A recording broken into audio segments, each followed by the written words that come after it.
Shabo, do not worry about home, do not transfer all that money over. You must take care of yourself, and I will look after your father. Sure, Mom, please persuade Dad to seek treatment at the hospital. After exchanging a few words with his mother, young Bo hung up the phone, tears cascading down his cheeks like a broken string. His father was afflicted with liver cancer, and the family could not bear the exorbitant cost of treatment, leaving them to endure the illness at home. Young Bo inquired about the expenses for treating liver cancer. The first year would require 500,000 yuan, and the second year, 350,000 yuan. In essence, to cure his father's ailment, a minimum of 850,000 yuan was necessary, a staggering sum for him, yet for the sake of his father, he was determined to raise this amount. Young Bo, what are you doing? Slacking off again? Hurry up and serve the guests some tea. A voice called out, pulling young Bo from his reverie. He quickly responded, all right, coming. Wiping away his tears and forcing a smile, he rushed out, exclaiming, here I come. Young Bo poured a cup of tea for the guest. The tea was Minchen Longjing. As per the rules of good Asia, the proprietor would announce different codes according to the guest's esteemed status, and Young Bo was to pour tea based on these signals. Pour tea indicated a general status, sufficient with Bai Luo Chan. Serve good tea signified a higher status, requiring Shinyong Maojen should the proprietor exclaim serve the best.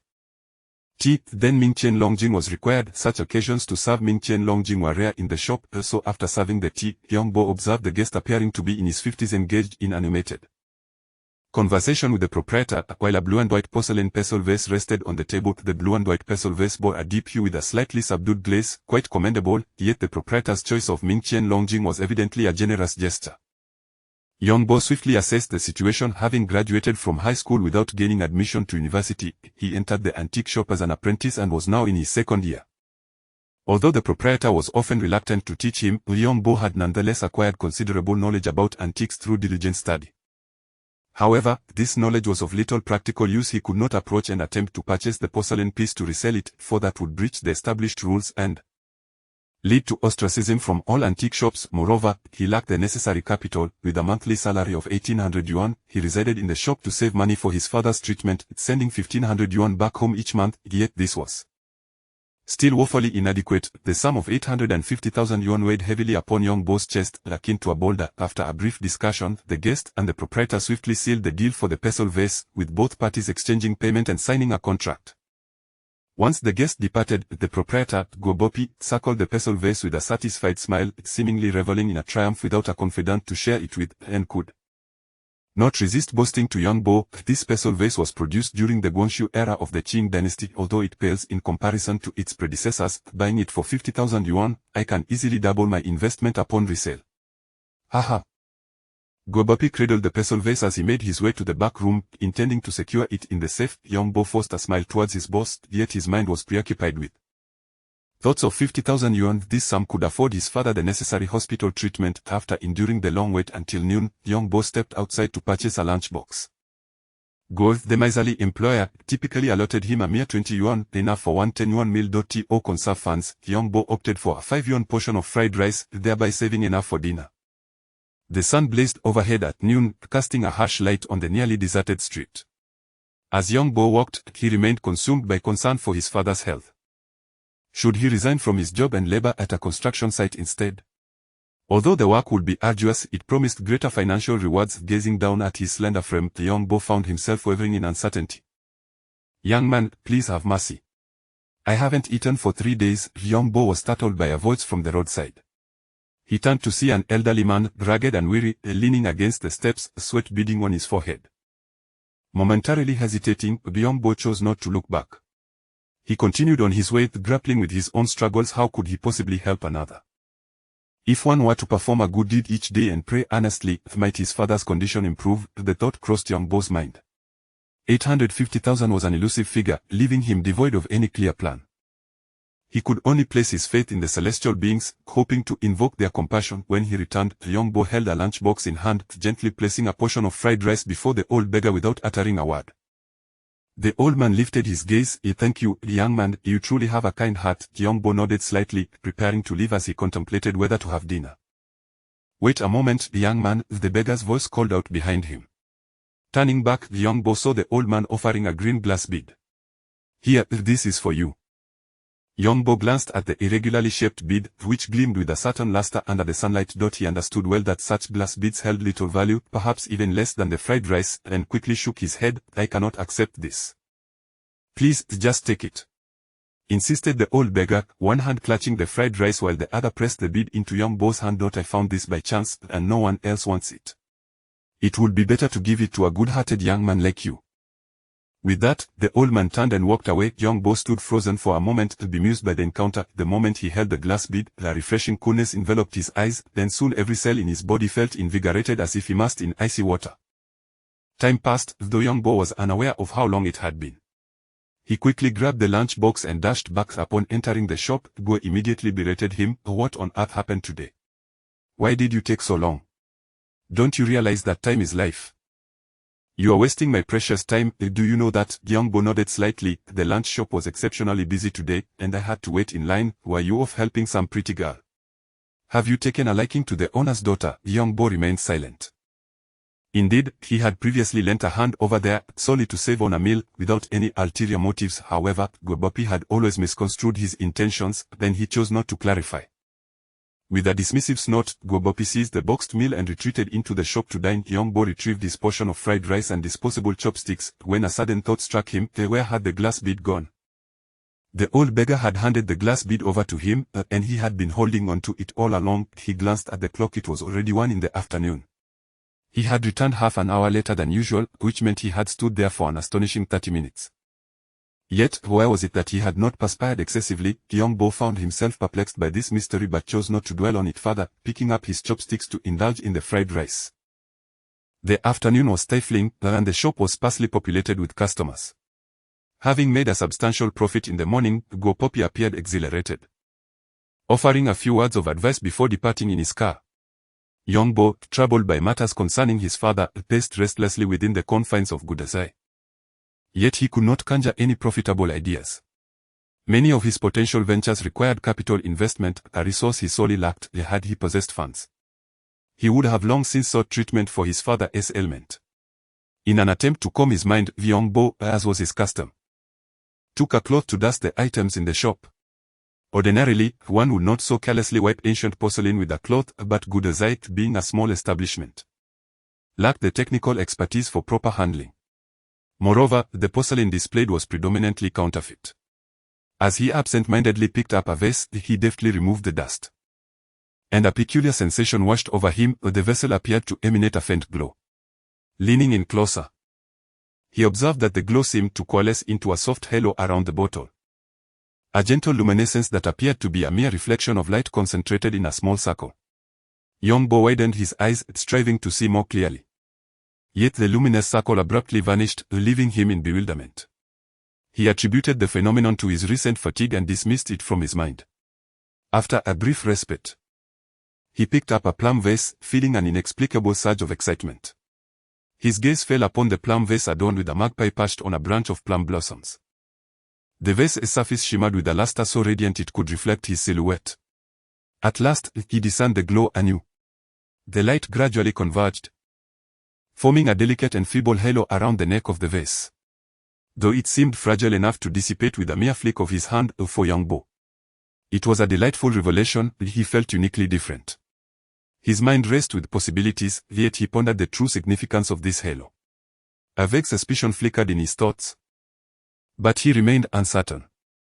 The 2 porcelain pieces he had examined were merely contemporary art replicas, devoid of scholarly value, while the authentic antiquities were securely locked away in the owner's safe, leaving him without any opportunity to engage with them. After a moment's contemplation, Young Bo resolved that since the owner was absent, he could venture out without raising suspicion. He locked the door and walked over 100 meters along the street to another antique shop, Bogutang. Despite the competitive nature between Gbopi and the owner of Bogutang, Jia Huairan, the apprentices of both establishments maintained amicable relations. Young Bo shared a particularly good rapport with Li Ling, an apprentice at Bogutang. Upon entering the shop, a refreshing coolness enveloped him. Li Ling was seated in a corner of the living room, idly surveying his surroundings. Upon spotting Young Bo, a bright smile broke across his face. "Dabo, what brings you here today?" Young Bo felt somewhat exasperated by the nickname. His slender frame hardly seemed to warrant such a title. However, he chose not to engage in banter this time. "Is Boss Joe not around?" he inquired. "Yes. He is out. It's too hot today, and there aren't any customers," Li-Ling replied. Young Bo nodded gently, satisfied. "Oh, by the way, didn't your boss acquire a Qing Dynasty Daogong period family rose cup depicting the 7 treasures a few days ago? Might I have a glance at this intriguing piece?"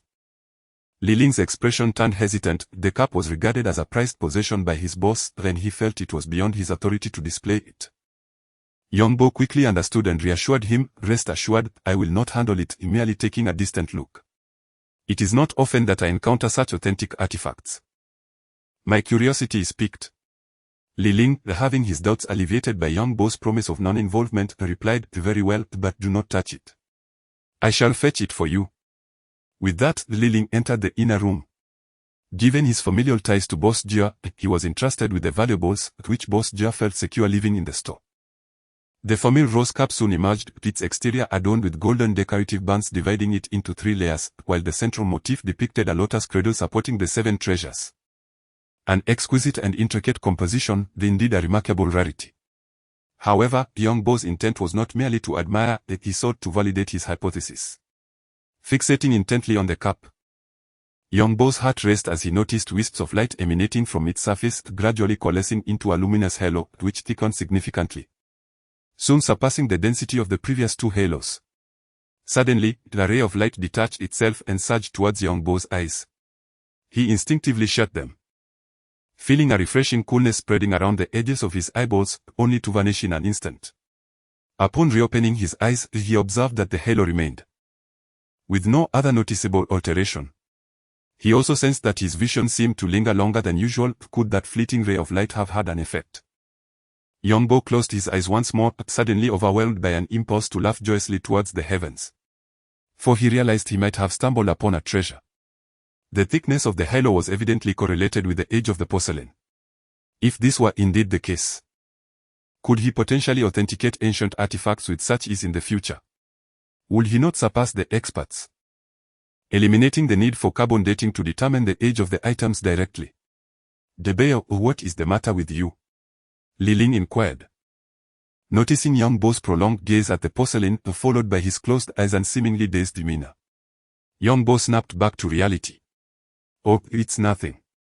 By the way, don't you also have a Ming Dynasty Wanli period folk kiln imitation June kiln fish basket vase? May I see that as well?" Li-Ling observed Young Bo with curiosity, but, noting his adherence to the promise of non-contact, refrained from questioning further. "All right, please wait a moment." Once more, the halo began to form slowly, then another ray of light entered his vision. Comparing the sizes of the halos from the 2 porcelain pieces, Young Bo finally gained clarity. He could now estimate the age of artifacts based on the halo's dimensions, a revelation of immense significance. This newfound ability could lead to fortuitous discoveries. Moreover, it provided hope for his father's medical expenses. Li-Ling, sensing Young Bo's unusual behavior, couldn't help but voice his concern. "Debeo, you aren't feeling unwell, are you?" Young Bo shook his head, replying, "No, I am fine. Oh, I have some matters to attend to, I must take my leave." Li-Ling watched Young Bo's departing figure, somewhat speechless. 850,000 finally seems within reach. Young Bo's heart surged with excitement. He had caught a glimmer of hope, the hope of curing his father. His father lay at home, reluctant to seek treatment, likely to save money.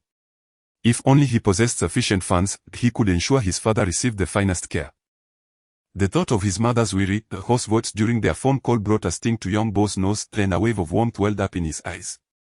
The following day, Young Bo rose early, folded up his makeshift bed, washed up briefly, locked the door, then stepped outside. The sky remained dim, as it was merely 3 o'clock in the morning. He crunched through the moonlit ground, flashlight in hand, turning left into a narrow alley. After walking a few dozen steps, he heard the bustling sounds within, beams of light darting about. The antique street where Gudejia was located was merely 200 or 300 meters from the Chaotian Palace Antique Market. Young Bo had often strolled through the ghost market before, but back then, he had no money and thus bought nothing. This time, he brought over 200 yuan left for the month. This was a decisive moment. If his eyes had indeed deceived him, there would be no recourse. For his father, he was willing to risk it all. Despite his determination, young Bo remained cautious, scanning the myriad of items in the ghost market: ceramics, paintings, gold and silver ornaments, chin bricks, horn tiles, song grinding bowls, and even band auction items from the spring and autumn period and the warring states. Each could be found here. As for authenticity, it was left to the buyer's discernment. Young Bo was acutely aware of his limited knowledge. Many items' values eluded him, heightening his caution. He passed by stall after stall, picking up one item after another, refraining from using his abilities too readily, uncertain of how long they would last. If he failed to locate a genuine piece, it would be a loss. Thus, he resolved to alter his strategy. Rising to his feet, he searched the area and soon spotted a target: Curator Chu. Chu Yuanyang was the deputy curator of the Jinling Museum and had visited Gudashai 2 or 3 times, thus young Bo had some familiarity with him. Fixated on Curator Chu's figure, young Bo moved forward, adopting a strategy of close observation. By following Curator Chu's actions, he aimed to identify potential genuine items and then utilize his abilities for authentication, thereby conserving his power usage. As this was his first attempt at tracking, young Bo felt somewhat inexperienced. While pretending to sift through small objects, he remained vigilant, ensuring he did not overlook Curator Chu's movements. Curator Chu examined a snuff bottle for quite some time before setting it down, then turned his attention to a brush washer, intermittently glancing at 2 paintings.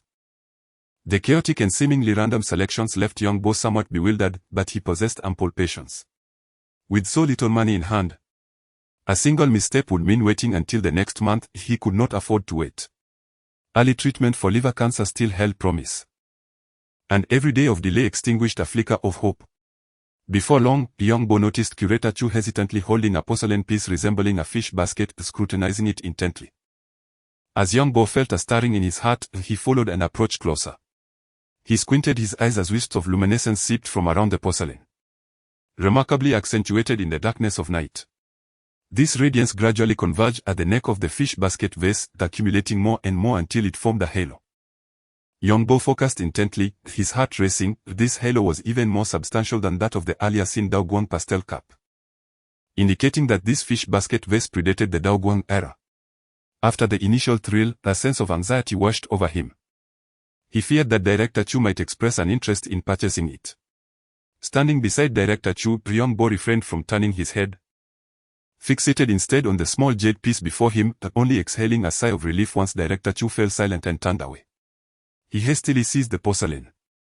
The porcelain was fashioned in the shape of a fish basket, adorned with a pale lavender glaze that appeared uneven, hinting at its status as a second-rate piece.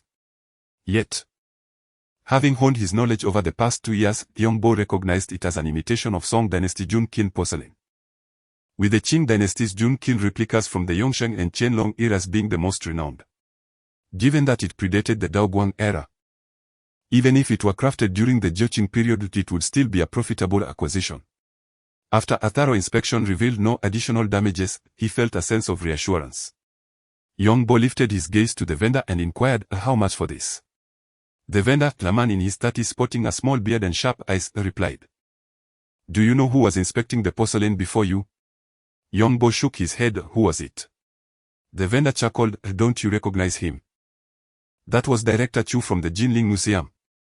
Feigning ignorance, young Bo responded, "Oh, really? What is the price for this porcelain?" The vendor scrutinized young Bo, seemingly searching for hints of his intentions. "Since Director Chu has shown interest, the price has increased from 20,000 to 40,000. Young Bo furrowed his brow. While he had anticipated a rise in cost, he had not expected it to be so exorbitant. Nevertheless, he suspected it was largely inflated. 50. Young Bo countered. "Young man, that is a rather harsh offer." The vendor replied. Young Bo shook his head. "Look, I'm not a newcomer here. My home has just been renovated, and my father sent me to find a couple of decorative pieces, so just give me a fair price." The vendor paused momentarily. 800. Young Bo felt a spark of hope, recognizing that a deal was within reach. 100, it can't be more. The vendor lamented, "This is a small business. Profits are minimal. It's the first day of opening." 500. Young Bo patted his pocket. He lacked such funds and had to turn away, still too expensive. I'll check other shops. As he turned to leave, his heart raced. He was determined to possess the fish basket vase and feared that he might have overplayed his hand. Silently counting down 3 seconds before he could speak, he heard the vendor call out, "Young man, give me a reasonable price." 150. Absolutely not. That is far too low. The vendor protested. Young Bo, unwilling to linger too long in negotiations for fear of unforeseen complications, proposed 200. That is my final offer. All right. The vendor pondered briefly before responding. This is my first day of opening, and I'll give you a lower price to bring good fortune. Thank you, kind sir. I am in the vicinity and shall certainly frequent this place in the future. Young Bo retrieved his money and picked up the fish basket, responding with enthusiasm.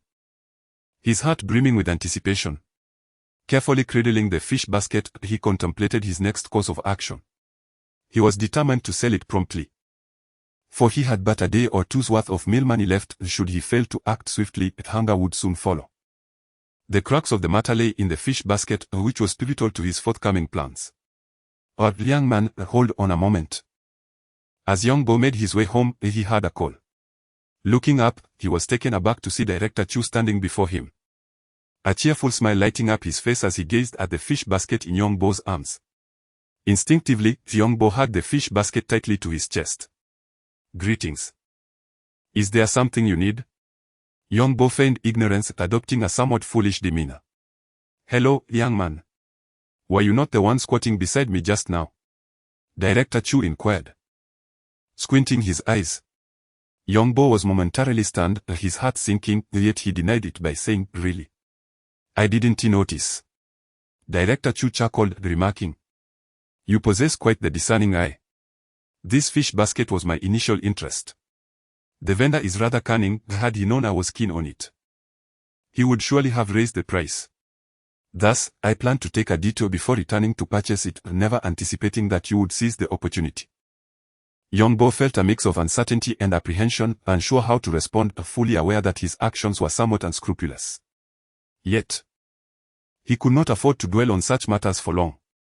Despite having made up his mind, the youth still felt a tinge of embarrassment. "Oh, I sincerely apologize." Director Chu waved his hand with a smile. "Young brother, since you also find it appealing, it indicates that we share some common ground. Why not engage in a discussion?" Young Bo hesitated for a moment, contemplating a refusal. However, the thought of conversing with Director Chu, gaining genuine insight into the fish basket, and avoiding deception when the time came to sell it, swayed him. "Very well, I would be grateful for your guidance." Director Chu smiled, stating, "It's too noisy here. Come, I shall take you to a quieter place." Nodding in agreement, Young Bo followed closely, still clutching the fish basket. Exiting the narrow alley of the ghost market and turning a corner, Director Chu led him to a brightly lit shop. Young Bo was suddenly startled, raising his gaze to find the words Bo Gutang emblazoned above the entrance. He stood at the threshold, hesitating for a moment before resolutely stepping inside.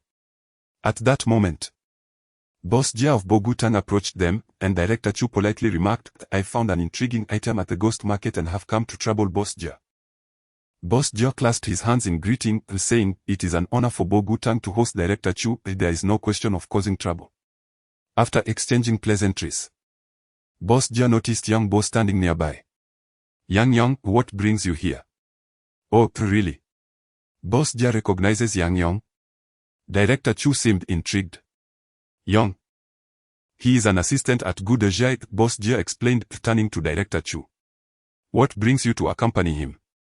Director Chu offered a gentle smile to Young Bo, explaining, "Yang just purchased a fish basket and requested my assistance in appraising it.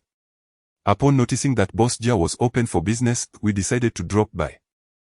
Young Bo, filled with gratitude, glanced at Director Chu, fully aware that Chu had chosen to withhold the details to protect him. He took a couple of steps forward and placed the fish basket vase onto the table before retreating. Boss Jia cast a brief glance and chuckled.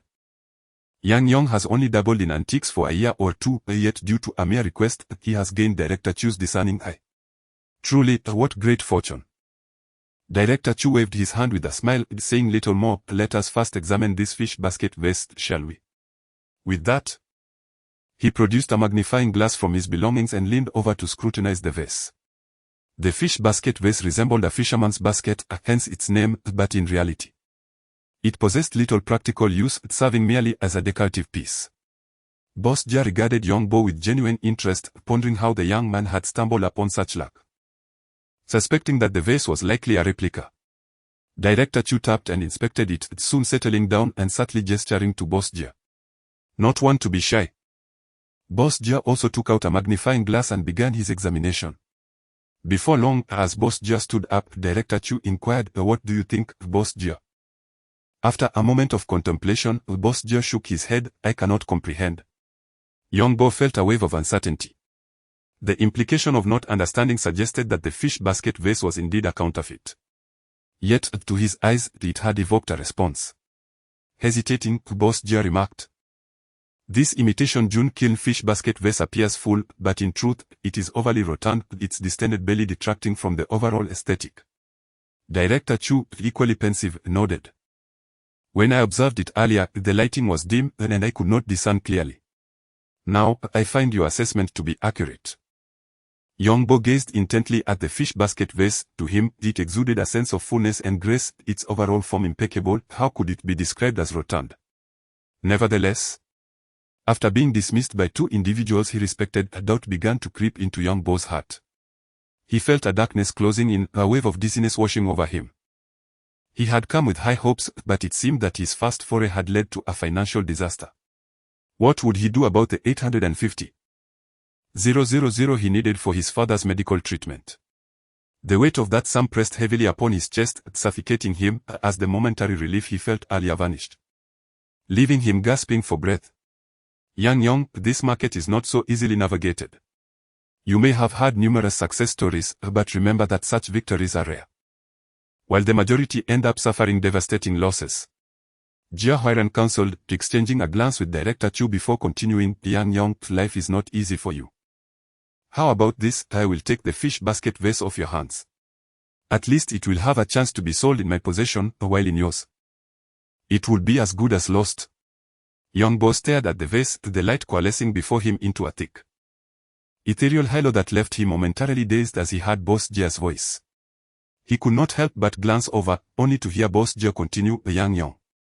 What do you say? I will offer 50 for this vase." Young Bo frowned, momentarily at a loss. Was he truly to give up? If this porcelain was indeed counterfeit, what future could he hope for? If one is deceived by their own eyes, yet the occurrences persist, could it be that they have an affliction of the eyes? No. Surrendering so easily is not an option. Young Bo envisioned his mother, tearful and distraught, and his father, groaning in pain. He resolved to forge ahead. "Thank you, Boss Jia. But I wish to take another look." Young Bo approached and embraced the fish basket. Boss Jia was taken aback with a mix of astonishment and fury. "Xiaoyang, what do you mean by this?" Young Bo shook his head, his expression resolute. "If you find my offer unsatisfactory, you may speak candidly. The small increase is acceptable. However, should you step out of this door with that fish basket, do not expect to return." Boss Jia rose, his tone commanding and severe, holding the fish basket. Young Bo noticed Director Chu's uncertain expression, and a flicker of hope ignited within him. The tricks of this trade are not insignificant. Perhaps he was indeed being deceived by both men. With this thought, he paid little heed to Boss Jia's demeanor and turned to leave, unconcerned whether he would return or not. Boss Jia trembled with rage. "Young Bo, you think you are clever now, don't you? If you possess such skill, don't bother returning here." Young Bo strode out without looking back, fully aware that he had no path of retreat. He was irrevocably committed. Upon stepping outside, a gust of warm wind enveloped him, and a wave of disorientation washed over him.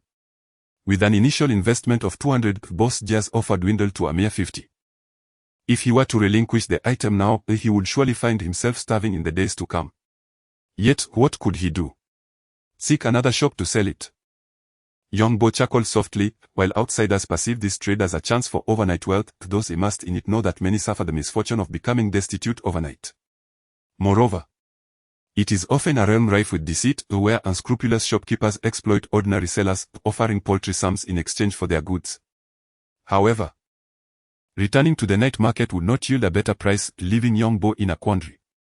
After walking for a while, he encountered yet another antique shop, brightly lit within. With a determined heart, he decided to step inside rather than return to the night market to sell at a loss. He might as well try his luck here, perhaps fooling someone into offering a higher price. Inside, two middle-aged men were engaged in conversation. Upon noticing young Bo's entrance, they ceased speaking and turned to him. "Hello," greeted one, a man with a bushy beard, who then exchanged a knowing glance with his companion, both sharing a smile as they evidently recognized the object young Bo cradled and surmised his intentions. Young Bo nodded and spoke. "Boss, I have here a Qing Dynasty Yongsheng imitation June glaze fish basket. Would you care to examine it?" Young Bo was well aware of the nature of these shopkeepers. If one lacks confidence in their own item, they would surely exhibit indifference and strive to lower the price. Only by projecting an air of control could he earn their respect. The bearded man paused in surprise, then burst into laughter observing young Bo's youthful visage. Who would have thought that he would enter with such an astute demeanor? It remained unclear whether this was an act or genuine. "Laolu, we have a potential deal here, you handle the negotiations, and we can converse later." Another individual appeared gaunt, remarkably slender like a bamboo pole, his garments hanging loosely. Upon encountering the bearded proprietor, he paused for a moment, suspecting that the latter might be wary of him. The bearded man smiled faintly. "Then I shall take a look first." As he spoke, he turned to young Bo. "The young brother, judging by your appearance and the hour, you must have come from the ghost market, right? I must forewarn you, we all know what the ghost market is like. I have seen many fakes, but genuine finds are rare.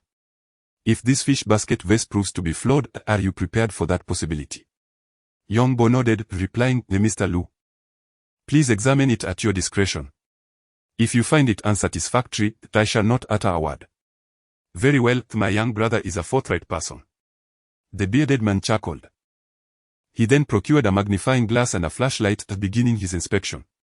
After a considerable time, he wore a pensive expression, turning to the bamboo pole man. "Would you care to take a look as well?" The bamboo pole man, noticing the bearded man's demeanor, sensed that the situation might be unusual. From the moment young Bo entered, both had presumed he had acquired something from the ghost market, likely believing the young man was holding a counterfeit. Yet, observing the bearded man's serious demeanor, they began to contemplate whether their assumptions were incorrect. Taking the tools from the bearded man's hands, the bamboo pole man also began to scrutinize the vase. Meanwhile, the bearded man glanced at young Bo, an expression of surprise evident in his eyes. "What is your surname?" "Young brother." "One may call me Young," replied young Bo, maintaining his composure despite the urgency in his heart. "Brother Young, since you can clearly name this object, you must be quite knowledgeable about this Yongsheng imitation June glaze fish basket vase, correct?" the bearded man inquired. Young Bo did not feign modesty nor show any hesitation. The fish basket vase is decorative porcelain prevalent during the early Ming and Qing dynasties, particularly renowned during the Yongsheng and Qianlong eras. Its elegant form and vivacious essence reflect the artistry of the time. The imitation June porcelain of the Qing dynasty, especially from the Yongsheng period, achieved remarkable success. Tang Ying, the imperial supervisor of the kilns, dispatched individuals to Hunan to investigate the formulation methods of Song June glaze. After numerous attempts, they successfully crafted imitations that could easily deceive the eye in terms of shape and glaze color. Thus, the Yongsheng fish basket vase boasts exquisite glaze and form, inheriting the practical examples of antiquity while also promoting the innovative kiln techniques of the Yongsheng era, resulting in such a beautiful artifact. The piece in my possession. This imitation June glaze fish basket vase features a graceful hue with smooth, full lines that harmonize beautifully, embodying the refined elegance of the Song dynasty and exuding the regal spirit of the Yongsheng era. The bearded man and the bamboo pole man exchanged astonished glances, both discerning some clues. However, to see a young person, fresh from the ghost market, articulate the merits and faults of such an object with such eloquence was indeed surprising. Nevertheless, the bearded man was an antique shop owner, not a philanthropist. He would not inflate the price merely because of young Bo's insightful commentary. "You speak well, brother Young. Yet the contours of this piece differ slightly from the typical fish basket vase, and there is a minor crack at the mouth, which may render it less than ideal." Young Bo felt a surge of joy. He had naturally comprehended the implication behind the other party's words, which indicated a willingness to place a bid. Being young and somewhat inexperienced, he could not help but inquire how much Boss Lou was willing to offer. The man with the beard smiled, recognizing young Bo's navet. A seasoned negotiator would have engaged in a verbal duel at this point, skillfully maneuvering to escalate the price. However, young Bo was quite forthright, stating, "I am not one to procrastinate. 20,000. Young Bo's heart soared. Had the value truly appreciated 100-fold. Yet, he quickly regained his composure. Familiar with the guile of antique shop owners, who, regardless of their moral standing, invariably aim to secure substantial profits. He knew that the fish basket he possessed was worth far more than 20,000 based on his own estimates. It should fetch between 100 to 150,000. Nonetheless, time was of the essence.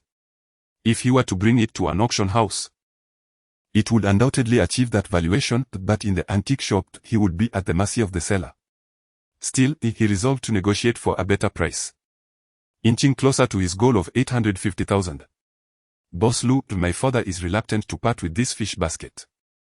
But we recently purchased a new home and require funds for furnishings. Reluctantly, we must let it go. 20,000 is simply insufficient." The bearded man understood the underlying message in young Bo's words. He recognized it as a mere pretext, yet since there was an opportunity for profit, any amount would warrant further discussion. "Brother Young, you propose a price," he urged. After a moment of contemplation, the young Bo solemnly declared 60,000. The lanky man glanced at the bearded one, noticing his hesitation, and interjected, "Brother Young has pressing matters at home. Just consider this as a means of assistance for old Lou. 60,000 is a tad excessive. Let us settle on 50,000. Young Bo pondered briefly, meeting the bearded man's gaze. They exchanged nods, and an agreement reached. With his bank card in hand, young Bo was overwhelmed with excitement. 50,000 equated to 1/17 of 850,000. Yet, it represented his initial step forward. With this sum, he could explore more avenues for doubling his investments, thereby amassing wealth at a quicker pace. Next, he needed to leverage this 50,000 to seize opportunities, as an increased capital would undoubtedly hasten his earnings. Furthermore, he could expedite his father's hospital admission for treatment. However, the origins of this money could pose a challenge to explain. Perhaps claiming a lottery win might suffice momentarily. But with subsequent inflows, justifications would become increasingly complicated. It was still early, and young Bo hesitated to call home. He laid back on the folding bed, lost in thought for quite some time before finally drifting into a deep sleep. Young Bo was awakened by a loud and urgent shouting. The sun had risen, and a rotund figure resembling a pig's head suddenly loomed before him, startling him awake. He quickly recognized it was his boss. "Good morning." Guo, visibly irate, had arrived late due to having indulged in a few drinks the previous night out of excitement. He had not anticipated that his staff would still be closed at 9 o'clock, prompting an outburst of reprimands. "Young Bo, what were you doing last night? Why did you wake up so late today? Do you no longer wish to work? The number of individuals aspiring to secure this job is immense. If you are disinterested, simply rise early each day, clean the shop thoroughly, prepare the water, and sweep the area in front." Young Bo swiftly tidied his bedding, a scene he had experienced countless times before.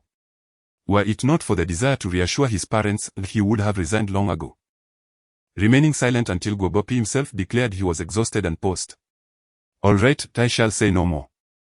Please fetch me a bowl of congee. Just plain congee will suffice."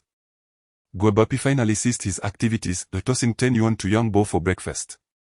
With the money in hand, young Bo turned and exited.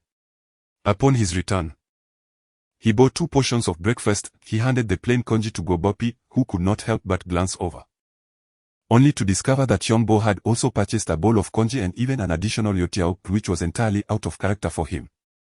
This prompted a moment of hesitation. "Xiaoyong, what has prompted you to indulge in breakfast today?" Young Bo replied, "For the sake of my health, I ought to consume something."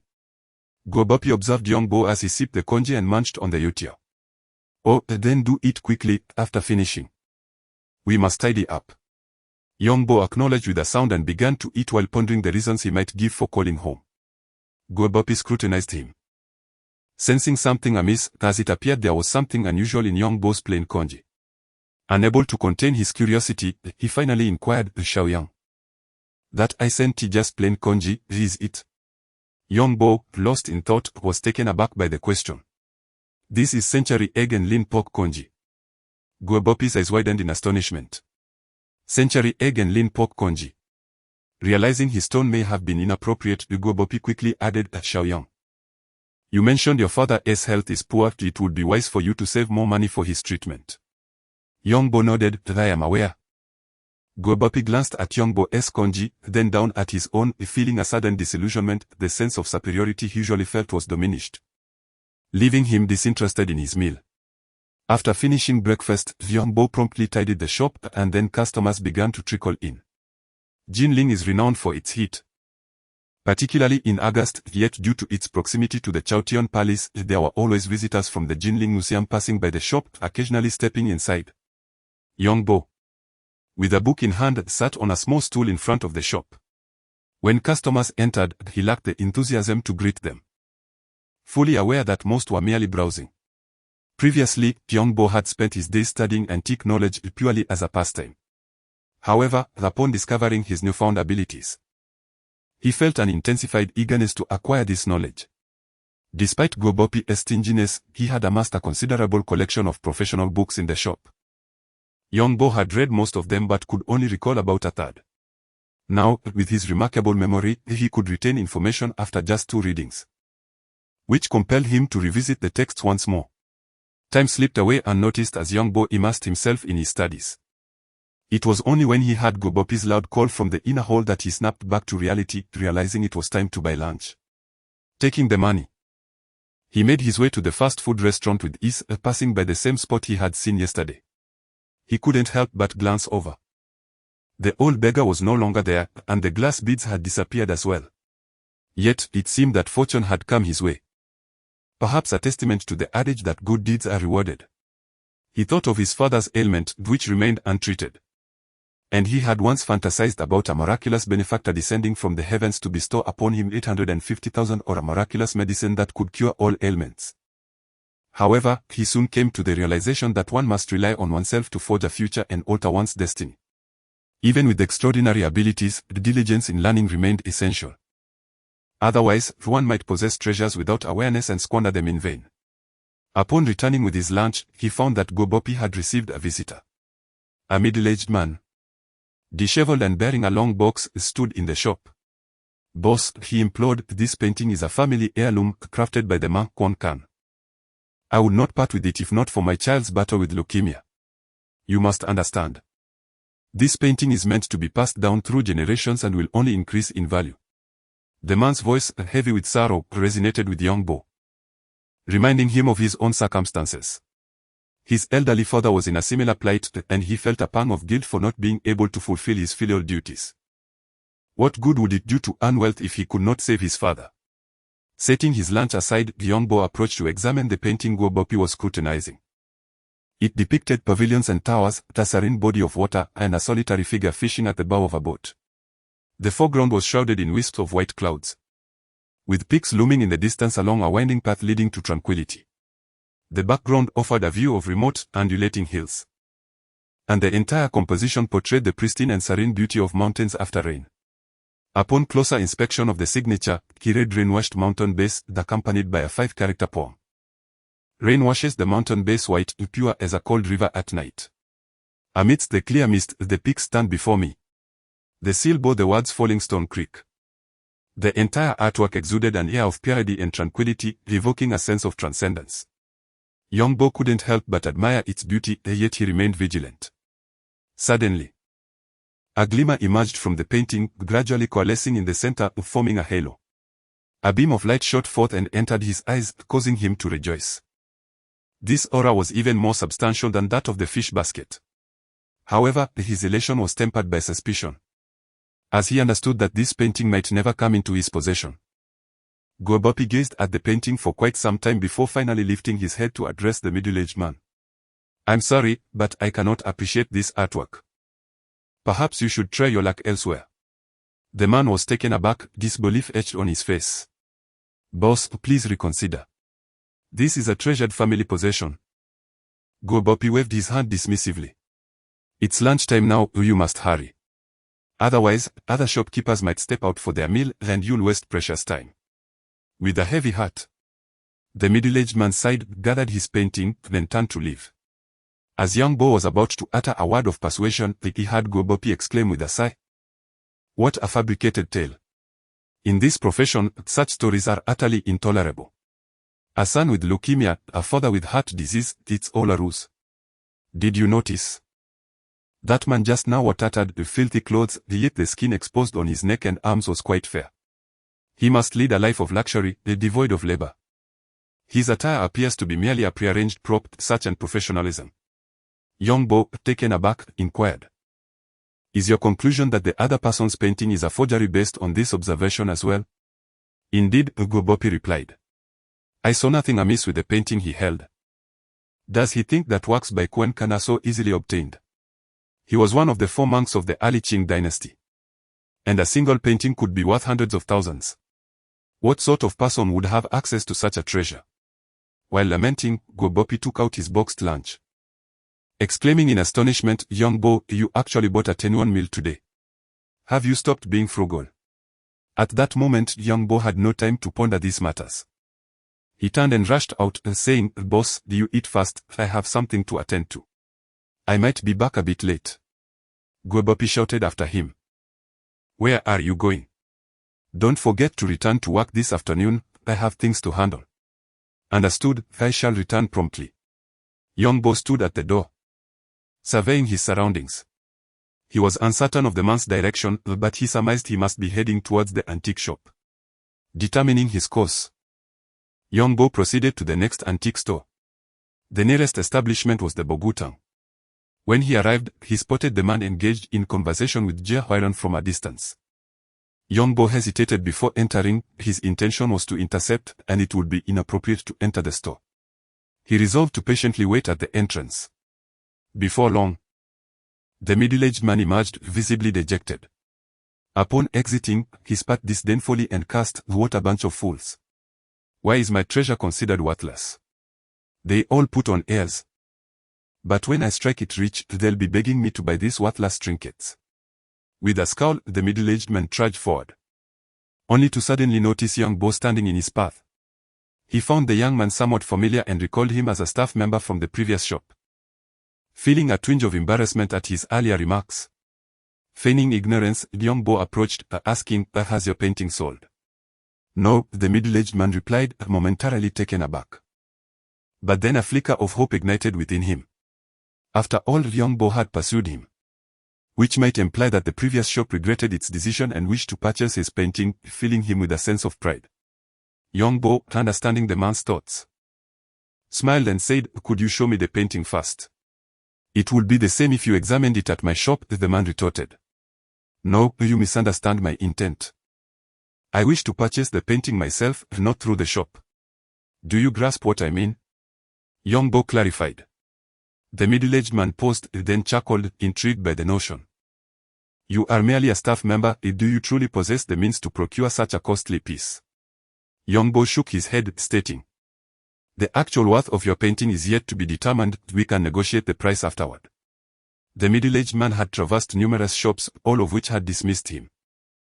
Encountering a naive youth now brought a glimmer of hope to his heart, even though young Bo had not explicitly stated how much money he could muster. It was evident that he possessed some wealth. Eager to engage in conversation, the man suggested, let us find a tea house for a proper discussion. However, young Bo was reluctant to visit a nearby tea house for fear of running into acquaintances. He shook his head and replied, there is no need for a tea house. Please show me the painting first, then we can negotiate the price below. I believe we are both straightforward individuals. The middle-aged man ceased further chatter and produced the painting. Handing it over, young Bo took a glance. The aura quickly formed, flawless and precise. He tucked the painting away, understanding the unspoken nuances. Due to my family background, I have been involved in this circle since childhood. Many matters are immediately apparent to me. You need not embellish with stories. This painting is not worth as much as you imagine. Otherwise, it would not have been rejected by so many shops. Weighing his words carefully, the young Bo spoke slowly. Name your price, then we can discuss it. The middle-aged man hesitated, having been turned away repeatedly, which indeed diminished his confidence. Yet, he could not completely trust young Bo. A mere youth, whose psychological price point had already been lowered. Awakening from his disarray, he realized opportunities were scarce, and thus he could not easily concede. Why don't you propose a price? Young Bo smiled. 500. The man placed the painting into a long red box. You may leave, I will not see you off. Young Bo remained unperturbed, gazing back with a smile. The man took a few steps before turning back, stating, 500 does not even cover my costs. I must insist on at least 200,000. Young Bo was unwilling to forfeit this opportunity. He could not acquiesce to the exorbitant sum of 200,000. So he raised his offer slightly, 1,000. Young man, since you have pursued me, it is clear you value this. If this is still your offer, I truly will walk away. The middle-aged man threatened. Young Bo felt a twinge of doubt. I can offer you a fair price, but you mustn't be unreasonable. Sincerity is key to any transaction. All right, I demand 50,000. Not a penny less. The man insisted. Young Bo was taken aback. He had only 50,000 in his account, untouched. Could the other party possibly know his financial standing? No, they can only offer 30,000. 50,000. Not a cent less. Do not forget, I can also approach your employer for a deal. The middle-aged man responded with a hint of menace. Young Bo furrowed his brow. Both engaged in this negotiation outside the antiquities shop when suddenly Li Ling emerged. Spotting the two figures, he inquired, Young Bo, what brings you here? Young Bo looked up. Nothing much, I will visit you later. He wished to avoid exposure, so he lowered his voice and conceded, fine, 50,000 it is. Follow me. We will go to the bank for the transfer. Li Ling, I am leaving now, but I will return. He called out loudly as he turned to leave. Feeling a tinge of regret for not choosing a different location. After all, a pot of tea at a tea house would cost him several tens of dollars. A prospect he was unwilling to entertain. Li Ling poured the remaining water from his cup onto the street, watching Young Bo's departing figure with confusion. What could have led Young Bo to associate with someone selling antiques? Returning to the shop, Jia Huairan observed Li Ling's contemplative demeanor and inquired with a smile. What troubles you? Who were you conversing with just now? Oh, it was Young Bo, Li Ling explained, unable to suppress an additional remark. Uncle, isn't it peculiar? I just saw Young Bo chatting with that swindler who had just left our store after selling ancient paintings. Jia Huairan chuckled. What's so unusual about that? Yet, abruptly, his expression shifted, and he exclaimed, what did you just say? Young Bo, is it the Young Bo from Good Design? He was indeed with that con artist. Li Ling's heart skipped a beat. It was indeed Young Bo from Good Design, and they were conversing. Jia Huairan's countenance grew solemn as he muttered angrily. What a scoundrel Gu Bapi. To deceive me in such a manner, it is utterly intolerable. Does he truly believe that by setting up such a flimsy trap, he can ensnare me? Humph. Gu Bapi, I shall ensure he pays for this. After voicing his thoughts, Jia Huairan fell silent and turned to Li Ling, advising. Do not speak of this matter to Young Bo. Keep your distance from him. Do not let yourself be sold without realizing it.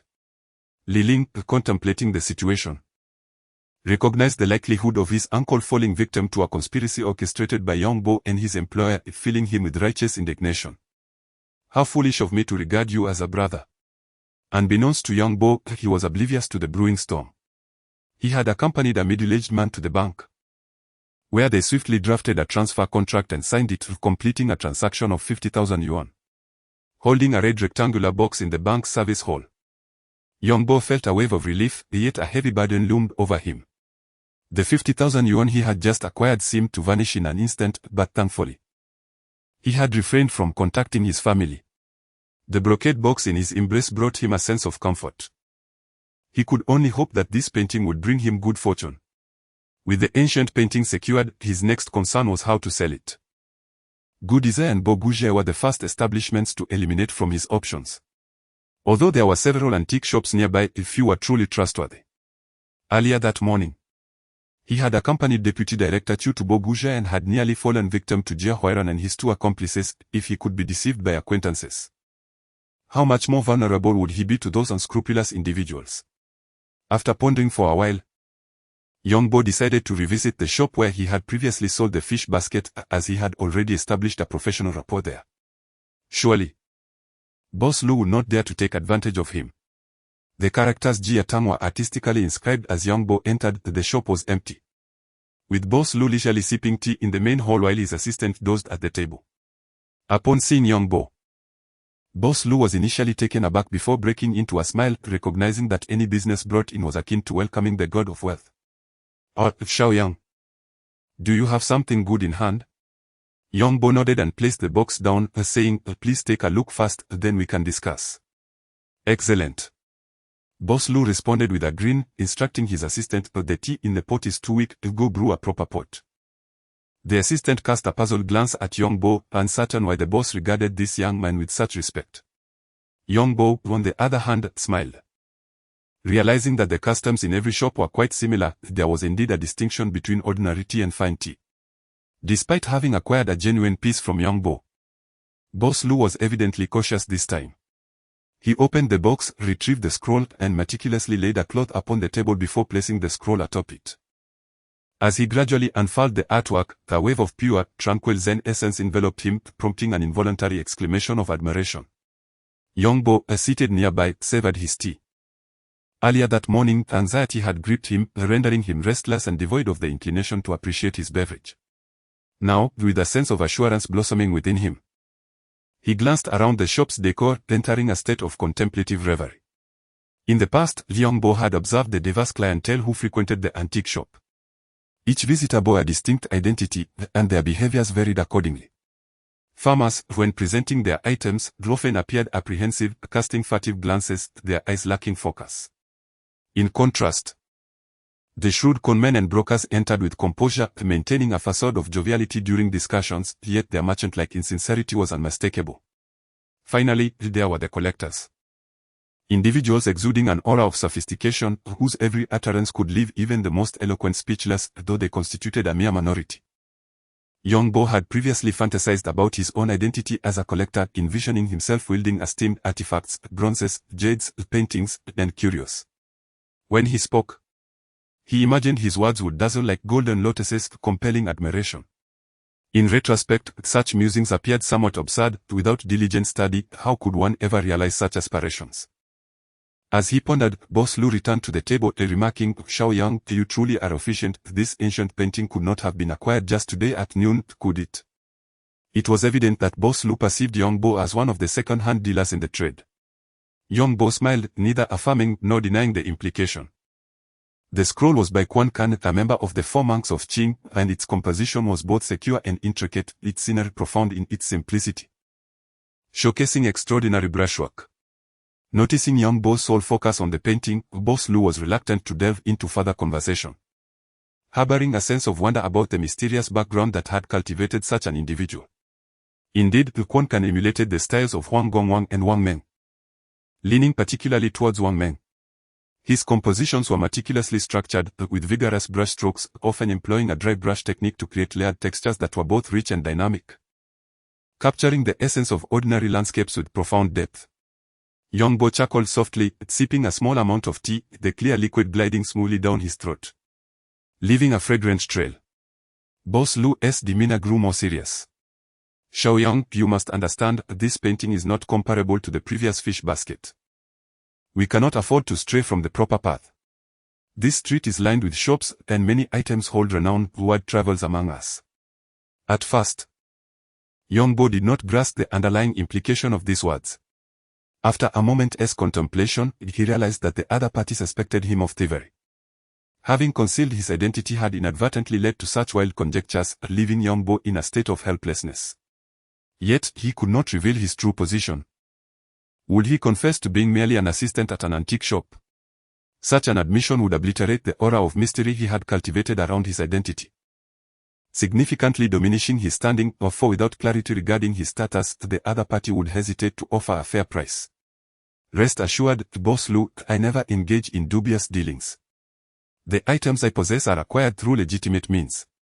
It is merely the fair price you offered that has prompted my repeated visits, Youngbo explained. His intent was unmistakable. He was not involved in illicit activities, but rather, he was drawn to your establishment solely due to the reasonable prices. Should he elaborate further? He might have sought alternatives elsewhere. Boss Lu grasped Young Bo's meaning quite well and chose not to prolong the discussion, instead stating, "Shao Young, please name your price." Young Bo felt a tumultuous wave of emotions. It was once again time to propose a price. Prior to his arrival, he had diligently researched the market values of the four monks' artworks. The esteemed Buddha Shonren Judah commanded the highest prices, while Kuan Kan, though lesser known, had seen a significant increase in value over the past 2 years. Thus, he knew he must tread carefully when making his offer. 850,000. As Young Bo uttered this figure, he couldn't suppress a shiver of trepidation. 850,000 was a sum he had long contemplated. And although he understood it was exceedingly unlikely, he found himself unable to refrain from voicing it. Boss Lu chuckled in astonishment, clearly taken aback by Young Bo's audacity. "Shao Young, you truly dare to ask such a price?" After stroking his beard and pondering for a considerable time, Boss Lu finally responded, "This discrepancy is rather vast. Based on the current market for Kuan Kan's works, the representative piece typically fetches over $1 million.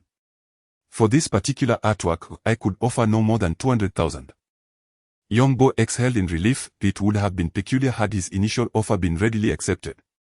Given the current market trends, it was evident that Kuan Kan's artworks would continue to appreciate in value, a fact that Boss Lu surely recognized. "You are aware, however, that this is merely a future projection," Boss Lu remarked with a smile. Young Bo returned the smile. "Boss Lu, this is our second collaboration. And I am confident there will soon be a third, fourth, or even fifth. For the rain-washed mountain route, I am willing to settle for a modest price of 350,000. Boss Lu hesitated. He hadn't anticipated that they would collaborate again so swiftly. Young Bo's reasoning was sound, and the decision rested entirely with him. "Very well. 350,000 it is. I only hope that next time, when you come across a fine piece, we can work together again." Young Bo nodded, agreed. Though he appeared composed on the surface, internally, he was tumultuous as raging waves. The seemingly straightforward transaction of 350,000 was fraught with torment. Since receiving the phone call, he had felt the weight of a colossal stone pressing upon him, and only now did he experience a slight alleviation. The difference between 350,000 and 850,000 was a staggering 500,000, yet he had taken another step closer to his goal. With the successful transfer, Young Bo clasped his bank card tightly, retrieved his phone, and located his mother's number. As he listened to the ringing tone, he struggled to contain his excitement, his heart swelling with emotion, and tears began to well in his eyes. The immense pressure he had endured during this period made the figure of 850,000 feel like a life goal. All aimed at ensuring his father could be admitted to the hospital soon. "Shao Bo," came his mother's slightly hoarse voice from the receiver. "Mom, I just transferred 200,000 to your account. Please take that to Jinling and arrange for his hospitalization." Young Bo wiped away his tears, though his voice trembled with emotion. "Shao Bo, where did you acquire such a fortune? Even if we are unable to treat our illness, we cannot earn money through dishonest means, nor can we steal or rob others." Young's mother's voice suddenly sharpened, for in her decades of simple life experience, the possibility of earning 200,000 with empty hands was inconceivable.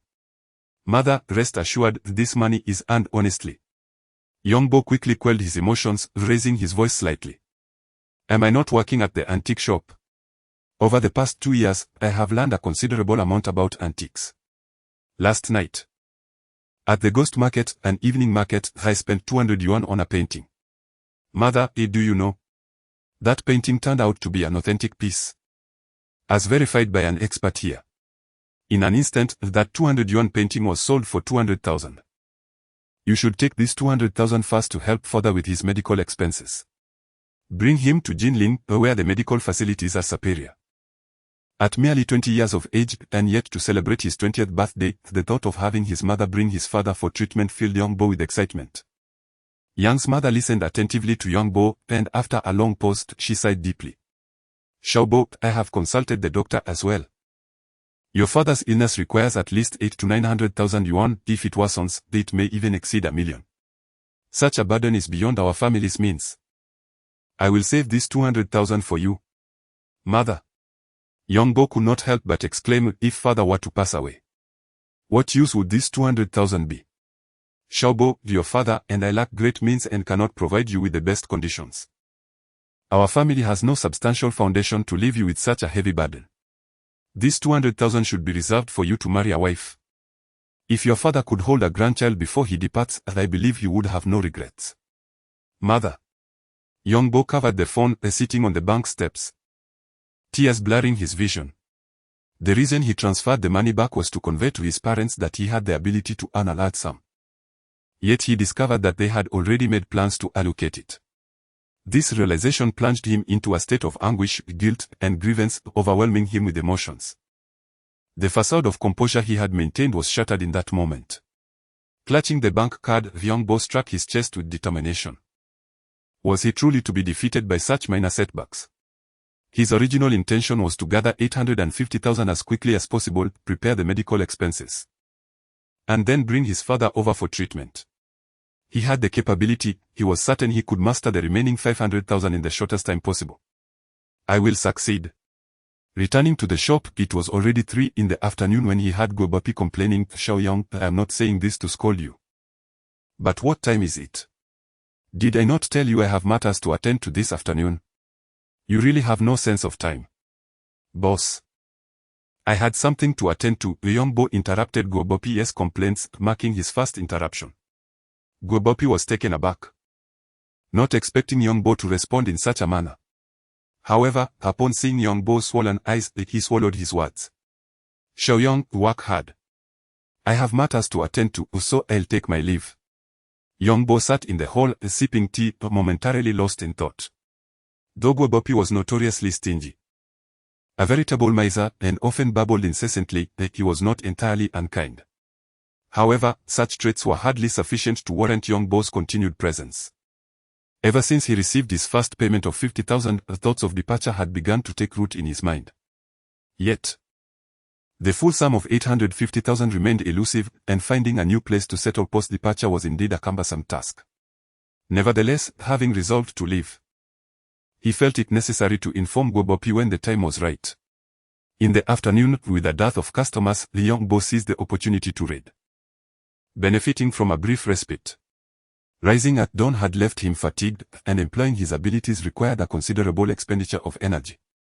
Coupled with the emotional fluctuations throughout the day, it was no wonder he felt drained. As he immersed himself in his book, drowsiness gradually overtook him, and when he awoke, the sky had darkened, and the shop was empty. Fortunately, there were no patrons, so after a quick inspection to ensure nothing was amiss, he ventured out to procure dinner before quickly retiring for the night. In the early hours, as darkness enveloped the world, Young Bo arose once more. For the ghost market had commenced. In truth, the ghost market did not occur daily, it was held only on the 6th day of each lunar month, resulting in merely 3 nights of commerce each month. Nonetheless, a small cadre of second-hand vendors would often establish impromptu ghost markets to evade the scrutiny of daytime authorities, leading to daily gatherings, albeit on a modest scale. Young Bo was acutely aware that the small ghost markets were rife with counterfeit goods, but he could not disregard the opportunity before him. He wandered from stall to stall, recalling that following Director Chu the previous day had yielded some success. However, the likelihood of encountering prominent figures in the ghost market was slim, and given the unpleasant events of yesterday, Young Bo abandoned the idea of pursuing anyone further. The wares in the ghost market were predominantly trinkets. He even spotted someone acquiring a snakeskin pouch filled with a half bag of rainflower stones, trinkets typically sold at tourist sites for a mere 5 or 10 yuan. Nevertheless, such sales proved profitable against a cost of only a few yuan per pound. The bricks from the Ming City wall brazenly adorned some stalls. Yet Young Bo quickly discerned that these bricks were replicas. Were they authentic, law enforcement would undoubtedly have intervened. After a considerable search, sifting through numerous items, Young Bo began to feel faint, yet he found nothing of value, which only heightened his anxiety. His desire to secure the 850,000 had intensified. It represented his hope. However, matters did not unfold as Young Bo had envisioned. Even after inspecting the last stall, he was left disheartened by the absence of any worthwhile finds. On his way back, his head felt heavy, and as he passed by Jia Hall, he noticed it was closed. He had not previously observed this. Perhaps Jia Hall only opened on ghost market nights. Having resided in Jinling for 2 years now, and due to meager wages, perhaps also due to Young Bo's inherently sedentary nature, he had yet to venture out for leisure. Now, in search of another ghost market, he found himself engulfed in a sense of bewilderment. After considerable contemplation, he finally recalled a place renowned for its antique market, the Confucius Temple, not far from Chaotian Palace. Young Bo turned around and casually approached a vendor, addressing him as brother, and inquired, "Is there an antique market at the Confucius Temple?" "Indeed, there is." Along with a flower and bird market, the vendor replied disinterestedly, his business evidently slow. "And what about a ghost market?" Young Bo's interest piqued. "A ghost market?" "Certainly. That market is significantly larger than this one." "Brother, how do I get there?" Young Bo, oblivious to the vendor's demeanor, eagerly pressed for directions. "Oh. You head east at the intersection up ahead, and turn left at the third traffic light." Following the vendor's instructions, Young Bo hurriedly set off on foot. Residing in an antique shop, he possessed no means of transportation and was reluctant to squander half a day's worth of meals on a taxi. Thus, he relied solely on his legs. Fortunately, as per the vendor's account, the distance was manageable. Although Young Bo had maintained a morning exercise routine, he had recently neglected it due to the demands of daily life. However, running was still effortless for him. After more than 20 minutes of running without sighting the Confucius Temple, Young Bo's impatience grew. The night had fallen, and the streets were devoid of pedestrians. He reassured himself that he would soon arrive and continued on. Another 10 minutes passed before he inquired with a passerby, and at last, he located the Confucius Temple, now shrouded in darkness. After circling the temple, he discovered a stall selling Juan Bingwazi, a type of Chinese pancake, and rushed over, asking, "Hello. I sent there a ghost market here. Why can't I find it?" "A ghost market? What is that? Where is it haunted?" Young Bo paused, clarifying. "The place that sells antiques at night." "Oh, it seems there isn't one. However, this night market is quite lively, then there is an antique street within. Open until 1 or 2 in the morning. That could be considered a ghost market, I suppose." Feeling both hungry and thirsty, Young Bo purchased a Jen Bingwazi and soy milk, eating as he wandered through the Confucius Temple. In the early morning, only breakfast shops were open. The bustling commercial atmosphere of the Confucius Temple was far from the antiquity he had once envisioned. The modern clothing brands lining the streets extinguished his interest. Eventually, Young Bo located the antique city on Zhonyuan Road, but it was too early, and the establishment had yet to open. Fearing he would not have the luxury of waiting, he passed through Zhonyuan Road, where numerous antique shops lined both sides. Just as he was about to leave, he spotted a stall. Squatting before the vendor, Young Bo examined a few trinkets, a Tianhong stone seal, a new item he chose to forgo. His energy was limited, and he sensed that he had already expended too much. He could likely only utilize his special ability once more.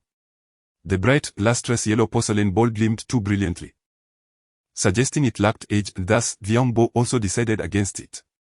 Amidst a few inconsequential items, Young Bo's attention was ultimately drawn to a seemingly ordinary bronze Ju, an ancient wine vessel. However, he was imbued with a profound premonition regarding its significance.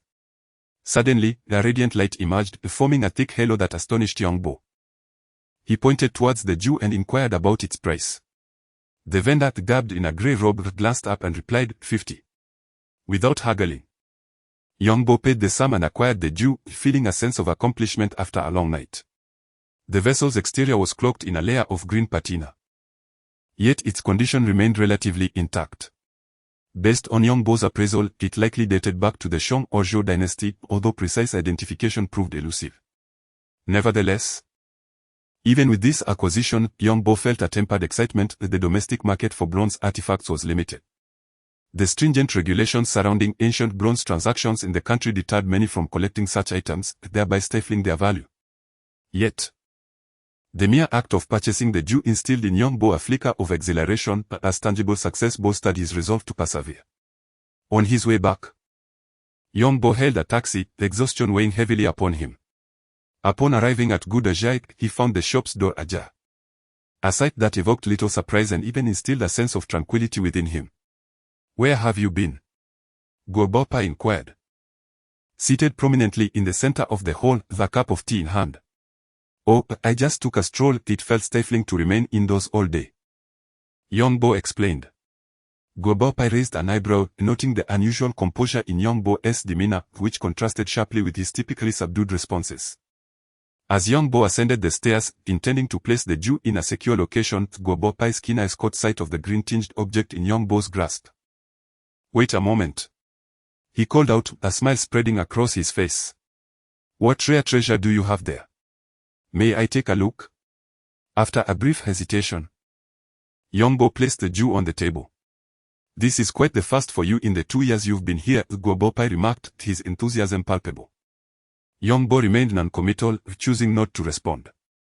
Undeterred, Guobopa rolled up his sleeves and produced a magnifying glass, scrutinizing the Jew with great interest. The Jew is an ancient drinking vessel akin to a modern wine cup, though with a more intricate design. The one Yongbo had acquired featured an ovoid belly, a spout for pouring, a pointed tail, a handle on the side, and 2 cylindrical supports beside the spout, resting on 3 triangular feet. After examining the green patina for some time, Guobopa finally lifted his gaze. My knowledge of bronze artifacts is limited. But I can discern that this piece is quite remarkable, he stated. Having interacted with Guobopa for 2 years, Yongbo could interpret his gestures. The slight raise of his left eyebrow during his previous remarks indicated a lack of sincerity. However, Yongbo was reluctant to engage in further discourse with Guobopa. His sole focus was on swiftly acquiring 850,000 yuan to expedite his father's recovery. Upon hearing Guobopa's remarks, Yongbo merely nodded lightly while grasping the intricate bronze vessel, then turned to ascend the stairs. Observing Yongbo's disregard, Guobopa grew anxious. I may lack foresight, but I have friends who possess it. Why not entrust this item to me? I can assist you in selling it. At this moment, Yongbo had already placed his foot on the staircase. Upon hearing Guobopa's suggestion, he turned back, replying, no need, I'll take another look myself. Guobopa hurriedly interjected. Oh, my dear boy, to speak plainly, I genuinely believe this vessel holds considerable potential to be an authentic piece. I merely wish to consult my acquaintances. You are in need of funds, and if it is indeed genuine, I can facilitate the sale for you. Yongbo gazed at Guobopa without uttering a word, harboring skepticism regarding his supposed goodwill. As anticipated, Guobopa continued, you know my connections are extensive, such trivial matters can be resolved with ease.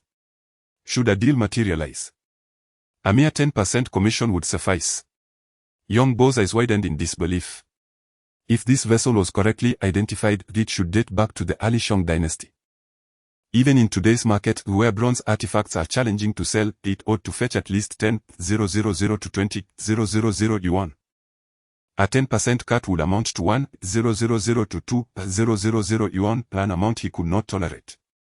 Especially considering he had endured half a year of eating fried rice to save a mere 5 yuan. Shaking his head, Yongbo insisted, no need. I shall handle it myself. After several refusals, Guobopa grew increasingly agitated. What is the matter with you? I am merely assisting you in selling this item. Are you truly unwilling to offer me a small token of appreciation? Whether this vessel is genuine or counterfeit remains uncertain. Even if it is authentic. Whether I would be inclined to assist you is another matter. Yongbo smiled at Guobopa, remarking, since the boss is not keen, let us forgo it. Guobopa, taken aback, struggled to comprehend Yongbo's reluctance. Did he truly wish to abandon the endeavor? As their conversation unfolded, a slender man resembling a bamboo pole entered the room. Upon noticing the tense standoff between the two, he paused momentarily. Guobopa, quick to react, called out to Yongbo, Yongbo, bring some tea, the finest tea. With that, Guobopa approached the newcomer with a beaming smile. Professor Chow, what brings you here today? The lanky man glanced towards Yongbo, offering a smile. Just as he intended to greet him, he noticed Yongbo shaking his head in response, leaving him bewildered. He could only smile at Guobopa and say, Boss Guo.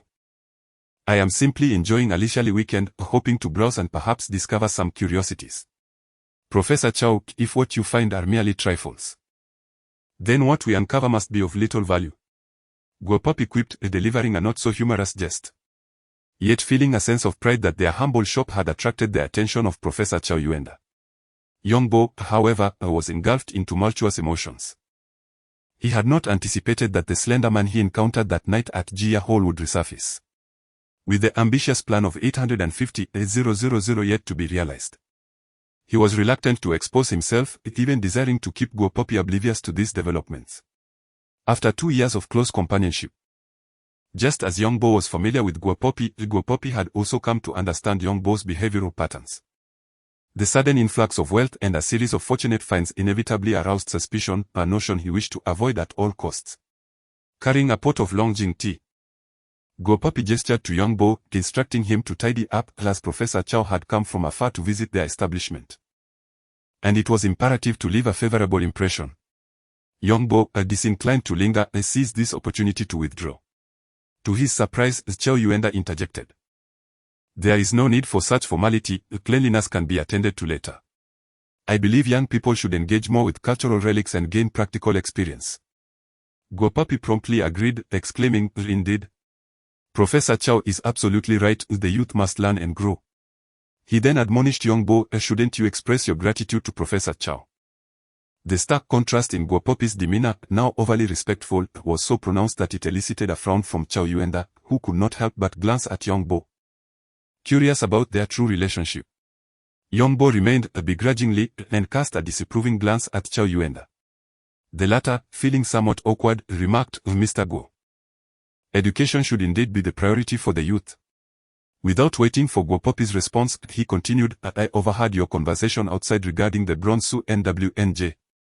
Did I not?" He quickly added, "I assure you, I was not eavesdropping, I merely happened to hear it." Guo Poppy appeared momentarily taken aback and somewhat displeased. He had initially assumed that their antique shop had piqued Professor Chow's interest, only to realize it was merely due to a chance remark about the Su NWNJ. Young Bo was equally astonished, feeling a sense of helplessness. He had intended to bring the Su NWNJ to Jia Hall, never anticipating that the slender man had entered the shop for that very reason. Noticing the peculiar expressions on their faces, Chow Yuenda inquired, "Is there something amiss?" Guo Poppy glanced at Young Bo. For the Su NWNJ was merely a trinket Young Bo had procured for a mere few dozen yuan from a street vendor, lacking any remarkable features. And he was merely an employee at the shop. Chow Yuenda's expression turned curious. He had not yet grasped the nature of Young Bo and Guo Poppy's relationship, assuming they might be relatives or business partners. It was Young Bo's astonishing performance that had initially obscured the fact that he was merely an assistant. Guo Poppy's implication was clear. Young Bo was just a humble assistant at Gudezai, and as a distinguished professor, there was no need to elevate him too highly. Chow Yuenda paused for a moment before laughing softly, "Oh, I see now." Guo Poppy felt a sense of relief, grateful that the professor finally understood the hierarchy. Yet, to his surprise, Chow Yuenda continued, "It matters not, youth will inevitably make mistakes. Everyone has traversed the path of error, and with greater experience, one's skills will naturally improve." Young man, do you not agree with this reasoning? Could you perhaps present it for my admiration? Young Bo found it futile to fathom Chow Yuenda's peculiar interests, as he had undoubtedly exhausted both compliments and criticisms, compelling him to produce the exquisite vessel. Guo Poppy wore a smile that was both strained and awkward, stating, "Young Bo, look, Professor Chow is so intrigued, why not bring it forth for his appreciation? If it is indeed an authentic piece, it could fetch a handsome price, would it not?" With a sense of resignation, Young Bo replied to Chow Yuenda, "As the proprietor mentioned earlier, that vessel was indeed acquired from a street market. Since Professor Chow is willing to lend his expert eye, it would be most fortuitous." Upon concluding his remarks, Young Bo ascended the stairs to retrieve the vessel, presenting it to Chow Yuenda while playfully winking at him. Chow Yuenda, a lean figure with a prominent nose adorned by thick glasses, reciprocated with a slight smile and a raised brow. Guo Poppy gestured for Young Bo to step aside, and in hushed tones, queried, "Speak candidly, Young Bo. Did you know Professor Chow prior to this?" Guo Poppy, ever astute, recognized that ever since Chow Yuenda had entered the shop, he had continuously supported Young Bo, which left him perplexed. What merit could a mere assistant in an antique shop possess to elicit such favor from a distinguished professor at one of the nation's leading universities? Young Bo feigned surprise, responding, "Which university does Professor Chow hail from? I have never attended college, how could I know a professor?" Guobopi nodded in agreement, adding, "Indeed. He is a professor in the archaeology department at Jinlin University and a foremost expert in artifact appraisal. You would do well to maintain a respectful demeanor." With that, Guobopi returned to his seat as though the inquiry had never transpired. As they settled, Chao Yuenda regarded them with a seemingly oblivious gaze to their earlier exchange. He solemnly placed the vessel upon the table and addressed Yongbo, Yang, "Congratulations. This is an authentic piece from the early Shang dynasty." Guobopi, having just taken his seat, shot up as though scolded, exclaiming, "What? This is the real deal?" Chao Yuenda confirmed with a nod, "Indeed, it is genuine." Despite having anticipated this revelation, Yongbo could not contain his exhilaration upon hearing Chao Yuenda's affirmation. For it provided a solid basis for negotiation and promised a lucrative sale. Chao Yuenda elaborated, "The handle of this vessel bears 3 inscriptions, significantly enhancing its value." Guobopi, still in disbelief, exclaimed, "Professor Chao, is this truly an authentic piece? If so, it must be worth quite a sum." Yongbo is indeed fortunate.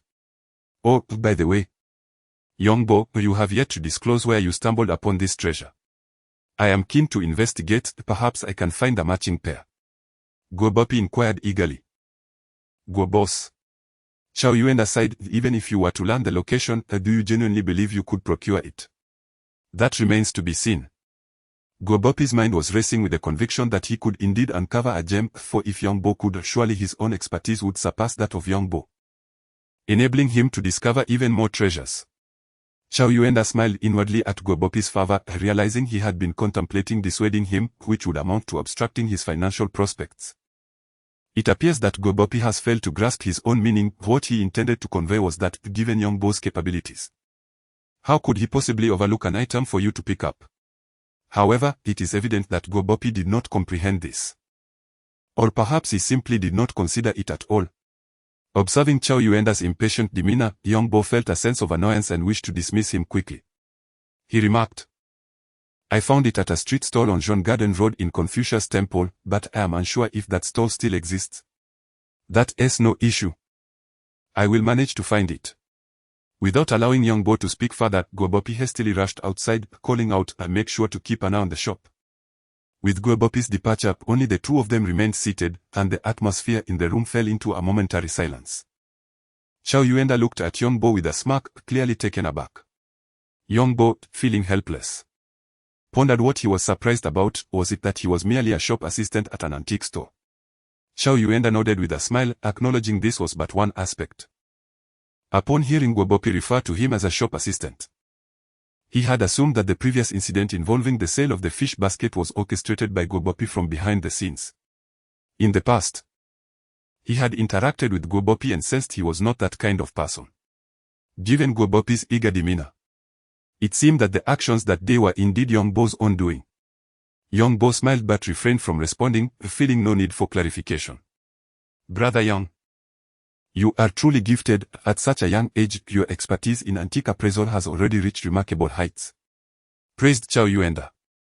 Yongbo has always detested such empty flattery, so he merely nodded. "You overrate me." Chao Yuenda chuckled, seizing the opportunity in Guobopi's absence to discuss the price of the Xianwenju. "Since you managed to sell the fish basket the other day, I trust you will not hesitate to part with this Xianwenju for me as well." Yongbo's heart leaped with joy. He was initially pondering how to sell it, and this opportunity felt serendipitous. Nevertheless, he had anticipated some of this. For the price of the Xianwenju was not exorbitant, it was unlikely that Chao Yuenda would waste time for something so trivial. "Professor Chao, you may propose a price that suits you," Yongbo cleverly suggested. Chao Yuenda chuckled, pointing at Yongbo. "You are indeed clever. However, I am not purchasing this Xianwenju for myself, but rather on behalf of a friend. This piece is just perfect for them, and I assure you, I will not let you suffer any loss." "Thank you, Professor Chao," Yongbo replied. By the time Guobopi returned, Chao Yuenda had already departed. Prior to leaving, they had visited a nearby bank, where Chao Yuenda transferred 25,000 yuan to Yongbo. This sum was exceedingly generous in the market. Such Xianwenju typically ranged from 10 to 15,000 yuan. Even with 3 additional inscriptions, offering 20,000 would have been the utmost limit. Yet Chow Yuenda directly transferred 25,000. Chow Yuenda was quite magnanimous. According to him, he was simply assisting a friend in acquiring a gift. And that friend was not lacking in funds. This item was indeed suitable, and the extra amount was inconsequential. As Chow Yuenda departed, Young Bo clenched his fist, feeling he had taken another step closer to his goal. When Gobopi returned and saw Young Bo sprawled across the table, he could not help but slap the table and chuckle, "Hey, Young Bo, don't sleep. Hurry up and tidy up the place." Young Bo lifted his head, his eyes weary and strained. He had already tidied up, although in truth, he hadn't done much. The antique shop was cleaned daily. Yet customers were few and far between, making it difficult to discern whether it had been attended to. Gobopi, however, was clearly not one to let him off so easily. After all, having finished cleaning, he could very well stand outside to welcome guests. Young Bo couldn't help but frown. He understood that every proprietor preferred their employees to remain busy. Yet the nature of the antique business did not rely on attracting patrons from outside. This was nothing more than a source of unnecessary toil. Rather than argue with his employer, he ventured to inquire, "Boss, did you go to Zhonyuan Road just now? Is that store still there?" Upon mentioning this, Gobopi's temper flared instantly. "Don't even get me started. When I arrived, the vendor was already packing up. I asked to take a look, but he completely ignored me and dashed off with his bundles." He scoffed. "You won't believe it, when I turned around, 2 city management officers were approaching. That vendor was clearly frightened away." Alas! Young Bo chuckled softly. "Boss, do not be disheartened. Consider the time, it was likely around 9 o'clock. The city officers had already begun their shifts, so the vendors would naturally flee. If you go earlier tomorrow, you might catch him." Gobopi paused. Then his excitement bubbled forth. "You are quite astute. If he was there today, he should be there tomorrow as well. But really, these street vendors are infuriating. We told to rent a shop, paying annual expenses of 200,000 to 300,000, while they can simply set up shop wherever they please. It's truly unfair." He resolved to head over early the next day, yet continued to voice his grievances. Young Bo remained silent. Instead of standing at the door, he changed his position, sitting on a small stool and perusing a book. After their brief exchange, it seemed both had forgotten the earlier directive, and neither mentioned it again. As the day waned, Young Bo remained in the shop engrossed in his reading, although a sense of restlessness brewed within him. He even contemplated rushing home to persuade his father to seek medical treatment, but he knew that such an approach was likely to backfire. If only he had 500,000 or more, he could facilitate his father's admission to the hospital. Before 5 in the afternoon, Gobopi drove away in his dilapidated vehicle. Young Bo hesitated for a moment, but ultimately succumbed to temptation. He locked the door and made his way toward the Chaotian Palace Antique Market. The Chaotian Palace Antique Market stands as a beacon in the realm of collectibles in Jinling and even across the nation, akin to the esteemed Panjiayuan. Its legacy can be traced back to the mid to late Qing dynasty, boasting a history of over a century. While the antique market is always open, Young Bo knew that it was only on weekends, when the throngs of people surged, that vendors displayed their finest wares. For the past few days, he had longed to visit but was hindered by his responsibilities at the shop and other trivial matters. This time, he had finally made up his mind. Even if Gobopi were to discover he closed the shop early, he would go, for time was of the essence. As one approaches the antique market, a cacophony of lively noises permeates the air, revealing a bustling square adorned with hundreds of stalls, teeming with activity. Young Bo's heart stirred with excitement. With such an abundance of items, surely there would be considerable treasures to uncover. He meandered through the throngs, his gaze flitting from one object to another. Yet he soon felt his eyes beginning to blur. The array of wares was diverse, yet many were of little value, resembling more of a marketplace for tourists seeking trinkets to gift. It was no wonder that various regional accents echoed around him. After wandering for a while with no notable finds, Young Bo sensed a weariness in his eyes, which had grown so from the effort of discerning even a few antiques. Just as he was about to retreat, a voice called out from behind him, and he needed no glance to recognize its owner. "Dabo, what brings you here? Aren't you supposed to be watching the shop?" Liling jovially clapped Young Bo on the shoulder. "I slipped out secretly," Young Bo confessed candidly. Liling, somewhat incredulous, shook his head. Come on, don't jest with me. How could you possibly have the audacity to sneak out? Did you really lock up Goodajai? I locked the door before coming, the young boy replied succinctly.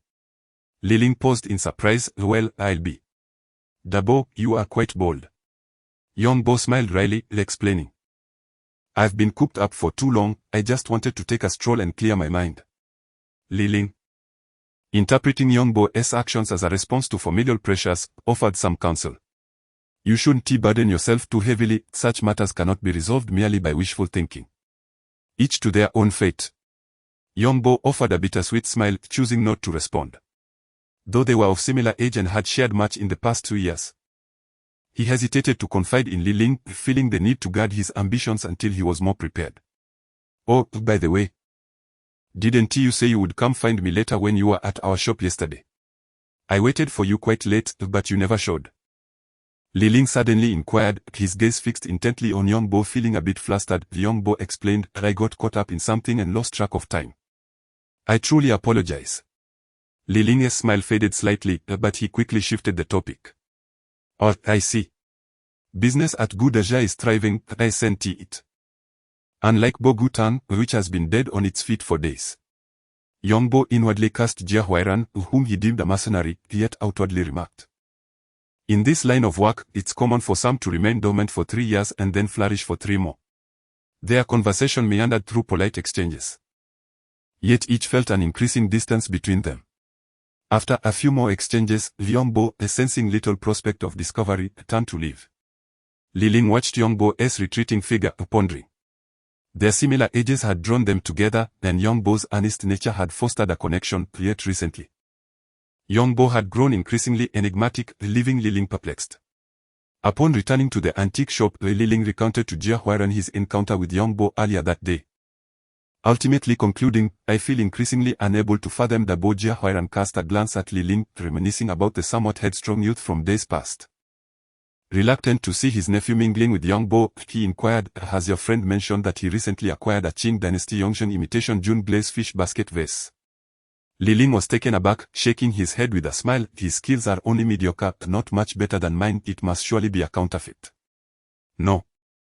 It is indeed an authentic piece. I witnessed it myself at the last ghost market. Jia Huairan observed Li Ling's expression, noting his visible surprise, and continued with a smile. See, you hold him in high regard, yet he does not reciprocate your friendship sincerely.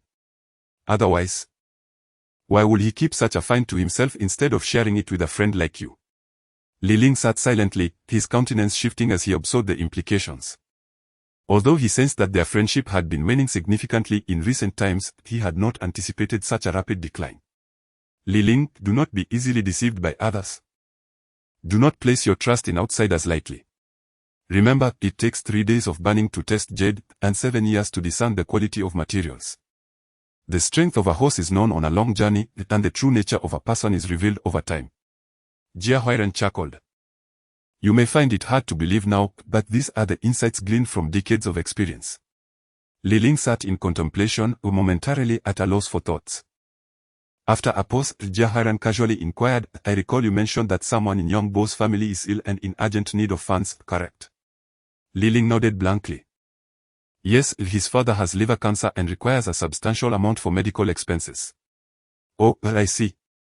Jia Huairan nodded, then added. This reminds me of a few days ago when he appeared at our doorstep, accompanied by that swindler. I began to wonder if this matter might not have been orchestrated by Gobopi, but rather a scheme entirely devised by him. Surely not. He wouldn't resort to such actions. Li Ling protested. Do not rush to defend him, after all, the human heart is a mystery, Jia Huairan reflected. You are weary. Return home early to rest tonight.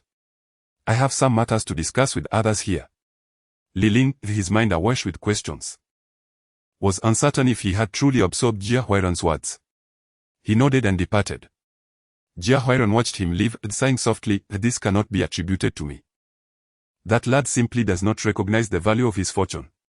Upon returning to his shop, Young Bo tidied up a bit and had dinner. But his eyelids soon began to droop.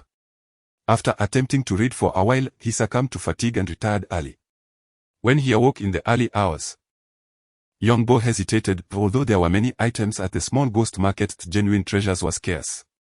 His extensive search the previous day yielded no authentic pieces, leaving him somewhat discontented. Nevertheless, with a target of 850,000 in mind, he swiftly arose, recognizing this as an opportunity.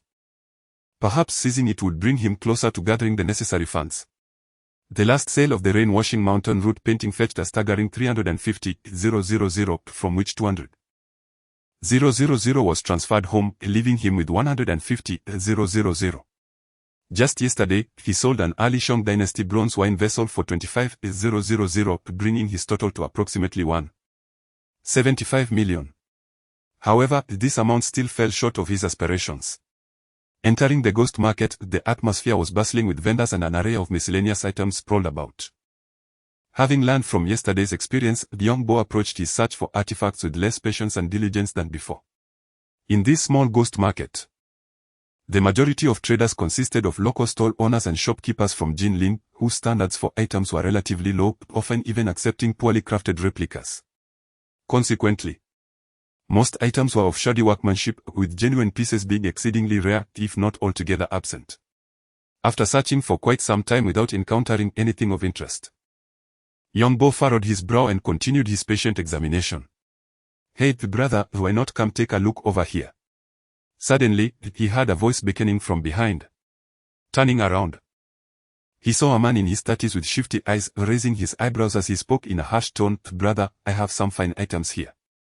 Care to take a look?" Young Bo hesitated to respond, as this was a situation he had not encountered before. Nonetheless, he had heard of such scenarios. The man was clearly a middleman, seeking to entice others into a deal for his own commission. This often happened with items that were best kept out of sight, as even being displayed on a stall could invite trouble. "Where are they?" Young Bo inquired. "Not far, rest assured. I, the heir, have been around these streets for quite some time. My reputation is solid. I would never deceive you." The man replied with a smile. "You may not deceive, but you certainly do not shy away from overcharging," interjected a nearby vendor, having overheard their conversation. "Heir, you are overstepping. This is my stall, and you are poaching customers right in front of me, which is quite disrespectful." Zhonggu, I sincerely apologize. I did not intend any offense. Let us share a smoke. Heir maintained a cheerful demeanor, tossing a cigarette over nonchalantly. Observing this exchange, Young Bo couldn't help but frown. The two seemed to be conspiring. It felt like a trap. Young Bo quickly realized that such competitive dealings, even if Zhong was magnanimous, could lead to underlying resentment. Heir's brazen approach of soliciting customers right in front of Zhong was evidently a ploy to gain the vendor's endorsement. Engaging in such a well-known transaction could only invite trouble. Despite his suspicions of a setup, Young Bo contemplated his options. The ghost market was yielding no worthwhile finds, and remaining there would merely squander his time. Thus, he resolved to follow Heir, believing that even in a den of danger, the potential for discovery was worth the risk. Furthermore, with only 5,000 in hand, he reasoned that there was little for Heir to gain by deceiving him. "Very well, lead the way, Mr. Li," Young Bo declared. "Splendid. Let us go," Heir replied, revealing a broad grin of white teeth. As the two traversed the nameless alley, Young Bo felt a surge of vigilance within him. If it were too distant, then it would be unnecessary to proceed. Not far, just a little ahead," Heir explained, adding, "Rest assured, I would never lead you to an exceedingly secluded alley. After all, I must consider the customers as well." Young Bo nodded, inquiring, "How is it that you suddenly chose me?" Heir paused momentarily, then replied, "Did you not notice? Many in the venue are perusing and selecting, yet most hold their purchased items in hand. Some even require snakeskin bags to carry their finds. Few, like you, are so carefree, possessing nothing at all. This signifies one thing: you must not be interested in the items over there, and such individuals are precisely our clientele." "I do not possess much money," Young Bo continued. Heir remained unfazed. "Having little cash signifies that your funds are likely in your bank account. There is no need for concern, even if you lack money. This visit is merely to observe and familiarize yourself with our operations. When you return next time, you can prepare a bit more, and all will be well." Young Bo was taken aback, suspecting that the other party was not merely engaged in simple fencing, as many items were directly exchanged nearby at the antique market. The tone of Lee Air suggested that this was a long-term enterprise. Before long, Lee Air came to a halt, pointing towards a small courtyard. "Here we are." Young Bo looked up to see ancient green bricks and tiles. The courtyard bore a classic style, and he had passed by here before, though he was unaware of its renovation. Lee Air knocked rhythmically on the door, and the person who answered called out to Lee Air. Young Bo followed him inside. The interior was low-ceilinged, illuminated by a dim, yellowish incandescent light, where several individuals were already seated, calmly sipping tea and conversing, with the aroma of tea wafting throughout the room. Upon Young Bo's entrance, everyone turned to glance at him. But after a brief moment, they returned their attention elsewhere. As it was Young Bo's first visit, he appeared unfamiliar to them, being relatively young and alone. He did not attract excessive attention. Young Bo sensed a gaze fixed upon him. He looked up to see a man clad in black, with sparse, shiny hair slicked back into a neat pompadour. It was none other than Deputy Director Chu. The Deputy Director regarded him for a moment before quickly shifting his gaze away. Young Bo was taken aback. He had not anticipated encountering him so soon. Previously, he had nearly been deceived by Deputy Director Chu. But he had been the one to follow him, feeling somewhat at fault. Moreover, he was currently focused on earning money swiftly and did not wish to stir up trouble, though he certainly was not one to shy away from it. Young Bo surveyed the room, noting that it was divided into approximately 7 or 8 groups. Some individuals had come alone, while a few were accompanied. After taking a seat, he observed the arrangement of the space. It resembled a small tea house, with a stage-like area at the front, though no performance was taking place. It appeared that everyone had gathered around a table facing due north. Young Bo chose a more secluded spot, hoping to quietly observe during his inaugural visit. Upon encountering such a situation, Young Bo had already surmised the nature of the transactions taking place here. It could only be an underground auction. However, with fewer participants present, he imagined that the bidding would not be too intense, though he remained uncertain about the quality of the goods on offer. A twinge of regret began to creep in. Had he known he would face such circumstances, he ought to have brought more funds with him. Before long, a series of footsteps echoed, and the atmosphere in the room grew hushed, as if everyone awaited something significant. A man strode in from outside, cheerfully bowing to the crowd, expressing gratitude for their support and attendance, while asking for their understanding of the modest conditions. Luli turned to glance at the newcomer. Observing a man with a square face and large ears, his countenance sharp and resolute, suggesting a certain fortitude of character. The onlookers chuckled in amusement. Not responding to his words, the reaction the man appeared accustomed to, he boldly approached the center of the room, declaring that he would dispense with further niceties and proceed with the customary practices. As he surveyed the crowd, his gaze landed on Young Bo, and he paused, exclaiming, "Oh, we have a new friend among us today. Allow me to introduce myself. I am Mei, affectionately known as Mei Lao-san. While our transactions are generally informal, we must adhere to certain rules, one of which strictly prohibits any photography or recording. Should anyone be caught, I shall not be held responsible for the consequences." With a stern expression, Mei Lao-san scrutinized the assembly, reminiscent of a lion surveying its territory. Young Bo displayed no outward reaction. These were standard protocols, and he had no intention of violating them. "Mei Lao-san, let us expedite the proceedings, that I have grown weary of these formalities. I wonder if you have procured any fine items this time?" An elderly gentleman in his 60s interjected impatiently. With a radiant smile, Mei Lao-san replied, "You shall see. Yu Yin, this time, I am certain the item will meet your expectations." "Very well, let us commence," he proclaimed, as someone approached with a tray, placing it on the central table, revealing a stunning blue and white poetic vase. "Those interested may come forward to take a look," Mei Lao-san announced with a grin. From a distance, the vase appeared slender-necked and broad-shouldered, its white glaze immaculate and tight, akin to a youthful beauty standing before one. The vase was adorned with complete poetic verses, exuding an aura of sophistication, which prompted the attendees to eagerly step forward for a closer inspection. Young Bo, however, was mindful of the established order where the elderly were accorded precedence. Thus, he refrained from hurrying, waiting until most had approached before he too moved forward. Participating in such an auction was a rare opportunity for learning, then he was determined not to let it slip by. Upon closer examination, a luminous aura manifested. A glimmer of brilliance captivating his gaze. Young Bo nodded slightly. It was clear that this blue and white vase, embellished with figures and poetry, dated back to the Shunji era, making it an exceptionally rare find. Returning to his seat, he contemplated his financial limitations. He realized that even if he were to exhaust the entirety of his 170,000 yuan, it would still be insufficient to acquire the vase. As anticipated, Mei Laosan announced the starting price is 100,000 yuan, with minimum increments of 1,000 yuan. In this venue, there were no ordinary individuals. And the bidding commenced fervently. 105,000, 110,000, 130,000, 180,000. Young Bo observed the scene within the hall, feeling a sense of relief wash over him.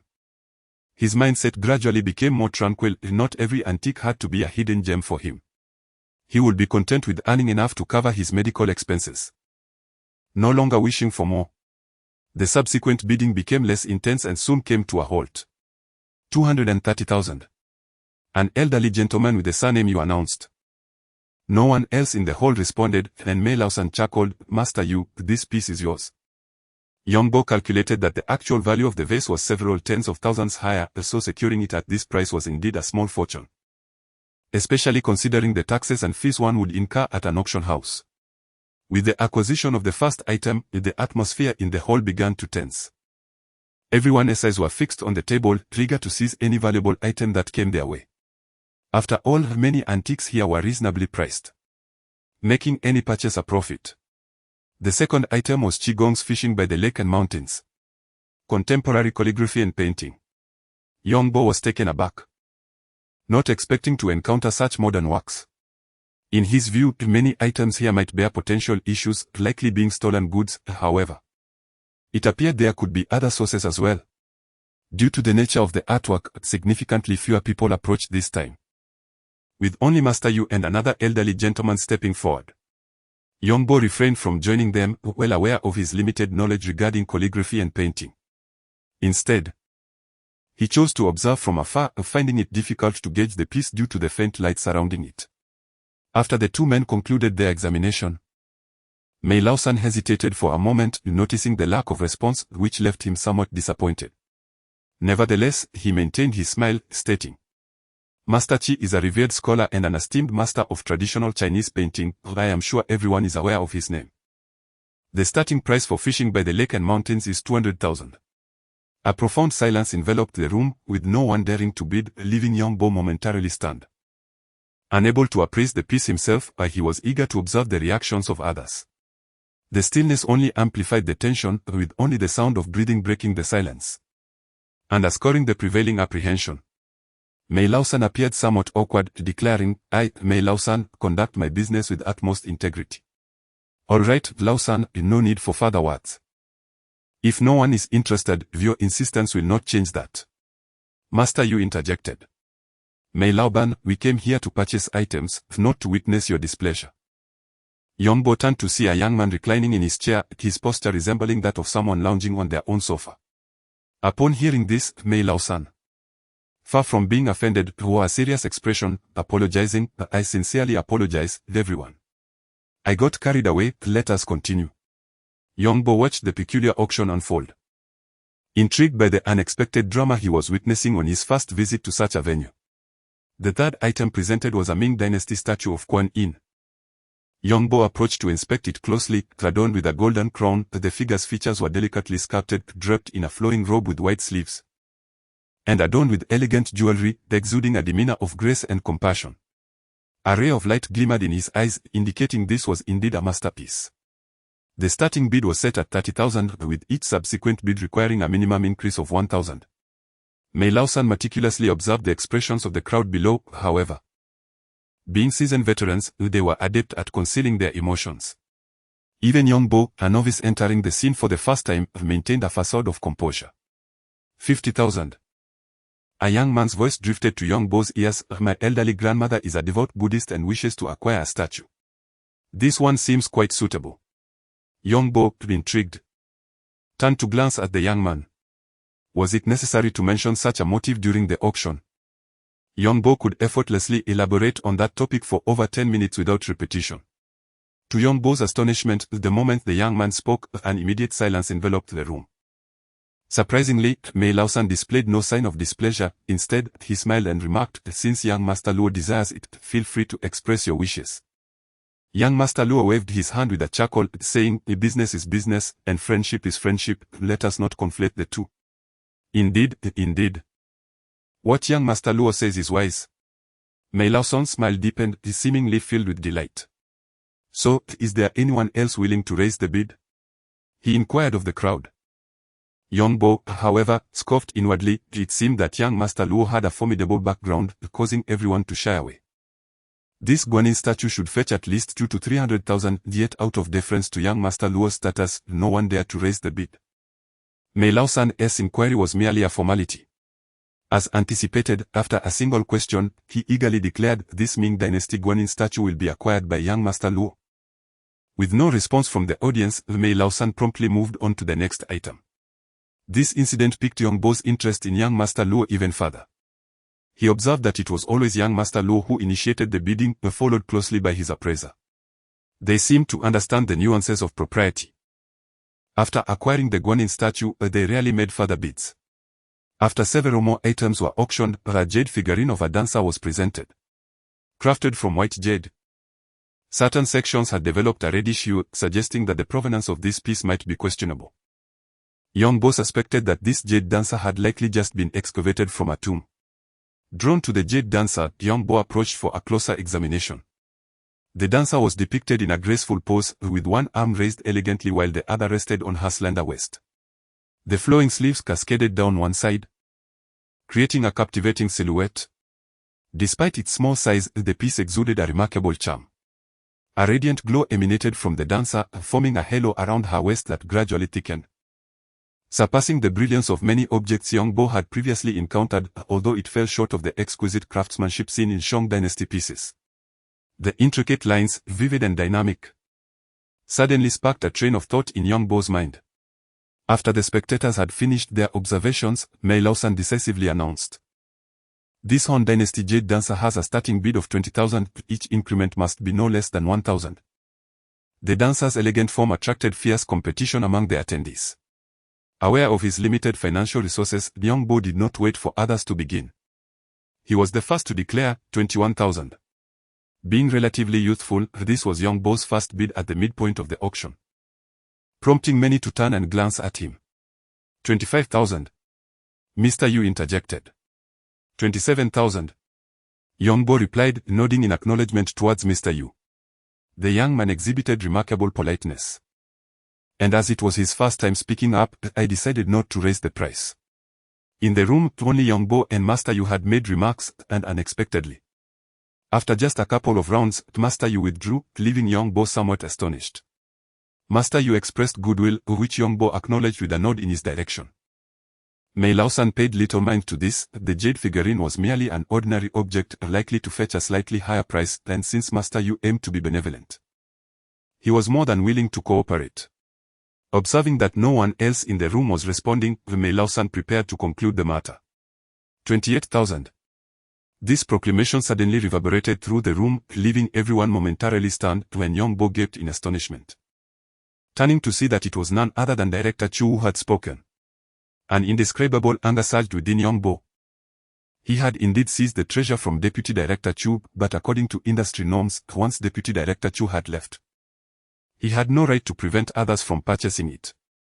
To his shock, Deputy Director Chu had not only conspired against him with Boss Jia but now audaciously raised the price. Did he truly believe Young Bo was an easy target? 30,000. Young Bo cast a glance at Deputy Director Chu. 40,000. Director Chu smiled amiably, yet raised the bid mercilessly. Young Bo did not rush to respond. Pondering the other's intentions, 30,000 was already the market price for this jade figurine. Yet, Deputy Director Chu's relentless bidding made Young Bo wonder if he had perceived something significant. Indeed, if he could see it, others might as well. After a moment's hesitation, Young Bo countered 45,000. 48,000. Deputy Director Chu continued to push the price upward, appearing rather tenacious. Yongbo furrowed his brow. 50,000. Since the young man is so fond of this jade figurine, let it be yours. Deputy Director Chu suddenly withdrew, catching Yongbo off guard. However, he then recalled that when he sold his fish basket, it went for precisely 50,000. Deputy Director Chu's words seemed intended to impart a lesson. Yet, his methods were excessively ruthless. Yongbo secured the jade figurine for 50,000, and the crowd reacted with little surprise. The auction proceeded onward. Upon obtaining the Han Dynasty jade figurine, Yongbo felt a sense of tranquility wash over him, even neglecting to pay attention to the other items at the front. His thoughts were solely focused on selling this jade figurine and returning home, as his father's illness could not be postponed any longer. Even without 85,000 in hand, he could at least arrange for preliminary hospital checks. This would grant him more time to gather the necessary medical expenses. As Yongbo became lost in thought, the trading event neared its conclusion. He was somewhat disappointed that Deputy Director Chu had not purchased any items throughout the entire auction. The final piece was acquired by a discreet elderly gentleman, marking the end of the auction. Mei Laosan stood at the front, clapping to attract the audience's attention. The auction had officially concluded, and he expressed gratitude for everyone's presence. As for the next event, it would follow the same schedule and rules as before. Should new friends wish to learn more, they would need to showcase their capabilities next time. As Mei Laosan spoke, he did not distinctly direct his gaze towards any particular individual. However, it was evident to all that his final words were intended for Yongbo. Yongbo remained silent, as he harbored no clear plans for the future and certainly wished to establish a boundary with the other party. After all, the covert dealings were not only illicit but also exacerbated the audacity of tomb raiders. Yongbo had negotiated with the other party and, after processing the payment, successfully acquired the Han Dynasty Jade Dancer. Elated within, he refrained from showing any outward expression, fearful of other scrutiny.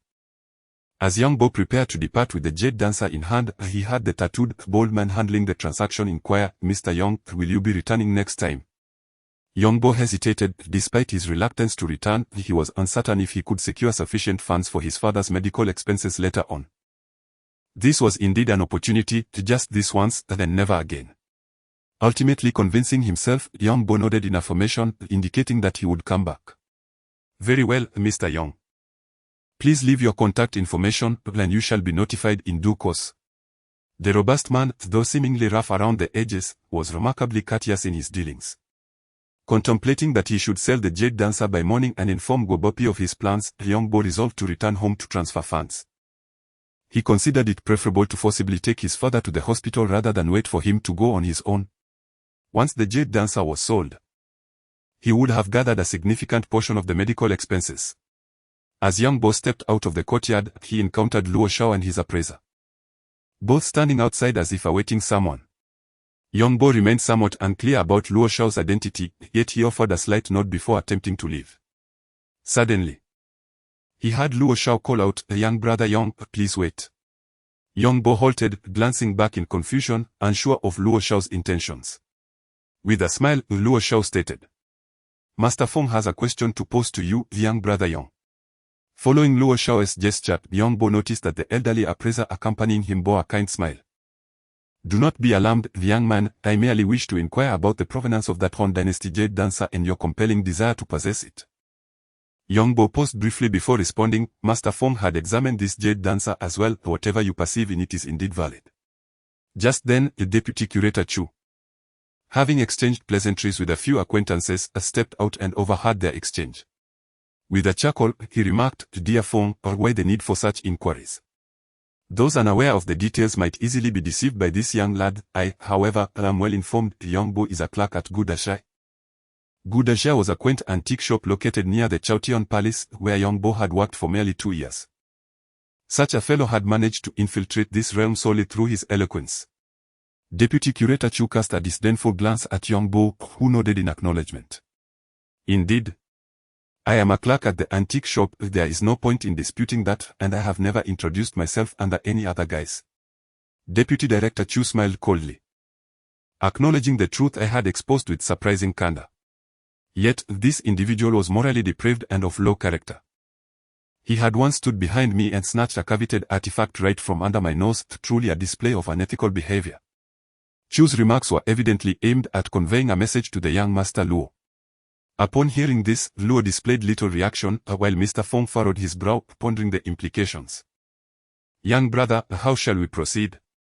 Yongbo, glancing at his counterpart, refrained from elaborating and instead inquired, might I ask why Mr. Fong has summoned me?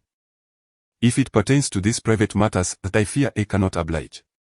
Mr. Fong merely pointed toward the jade dancer in Yongbo's possession, indicating a desire to ascertain its condition. Chu, standing by, chuckled, Brother Fong, our acquaintance certainly spans more than a fleeting moment. Can you truly doubt my integrity? This young man merely stumbled upon fortune today, acquiring the jade dancer in hopes of a lucky find. Little did he realize. The value of a Han Dynasty jade dancer scarcely exceeds 30,000, spending 50,000 would indeed be a grave mistake. Yongbo shot a glance at Chu, his heart brimming with disdain, taken aback by the venomous pettiness of his thoughts. Mr. Fong's impression of Yongbo had soured upon hearing Chu's exaggerated tone. He found himself in doubt, for Yongbo had consistently exhibited composure, a stark contrast to Chu's extravagant claims. Young Master Luo, growing impatient, interjected, Mr. Fong, let us focus solely on the matter of the jade dancer. Chu cast a derisive glance at Yongbo, cherishing the jade dancer as if it were a treasure. Yongbo, typically modest and reluctant to reveal his prowess, felt a surge of irritation at Chu's repeated provocations and decided to cast aside his reservations. The artisans of the Han era excelled in the art of dual hook carving, their techniques fluid and intricate, as delicate as a spider's silk, with no irregularities or abrupt transitions, appearing as if traced by a fine brush, utterly flawless. Recalling a phrase he had encountered in the past, Yongbo casually voiced it. Chu, however, chuckled derisively, quoting literature. Do you believe that mere words can elevate this jade dancer to the level of spider silk carving? Chu had not approached to inspect the jade dancer closely, thinking that the experts present must surely surpass this young man. Yet Mr. Fong's expression shifted to one of gravity, initially indifferent. He now recalled the subtle details he had overlooked as Yongbo persistently raised the bid. It was too late to scrutinize further at the time. But upon hearing Yongbo mention the spider silk carving technique, he could not suppress his astonishment. Young brother Yong, may I have a closer look? Yongbo handed over the jade dancer without much ceremony. Mr. Fong received it with caution, producing a powerful magnifying glass. The spider silk carving technique, prevalent from the Warring States period to the Han Dynasty, produced intricate lines as fine as a hair, requiring a magnification of 60 times or more to be discerned clearly. The four stood not far from the auction site, under the dim glow of street lights, the illumination markedly superior to the previous setting. Upon encountering Master Fong after the performance of the jade dancer, Vice Director Chu fell into a contemplative silence, astonished by the revelation that none had discerned the dancer's true origin. As Master Fong remained taciturn, Vice Director Chu hesitated to speak further. Bored, young Master Luo stepped aside to take a call.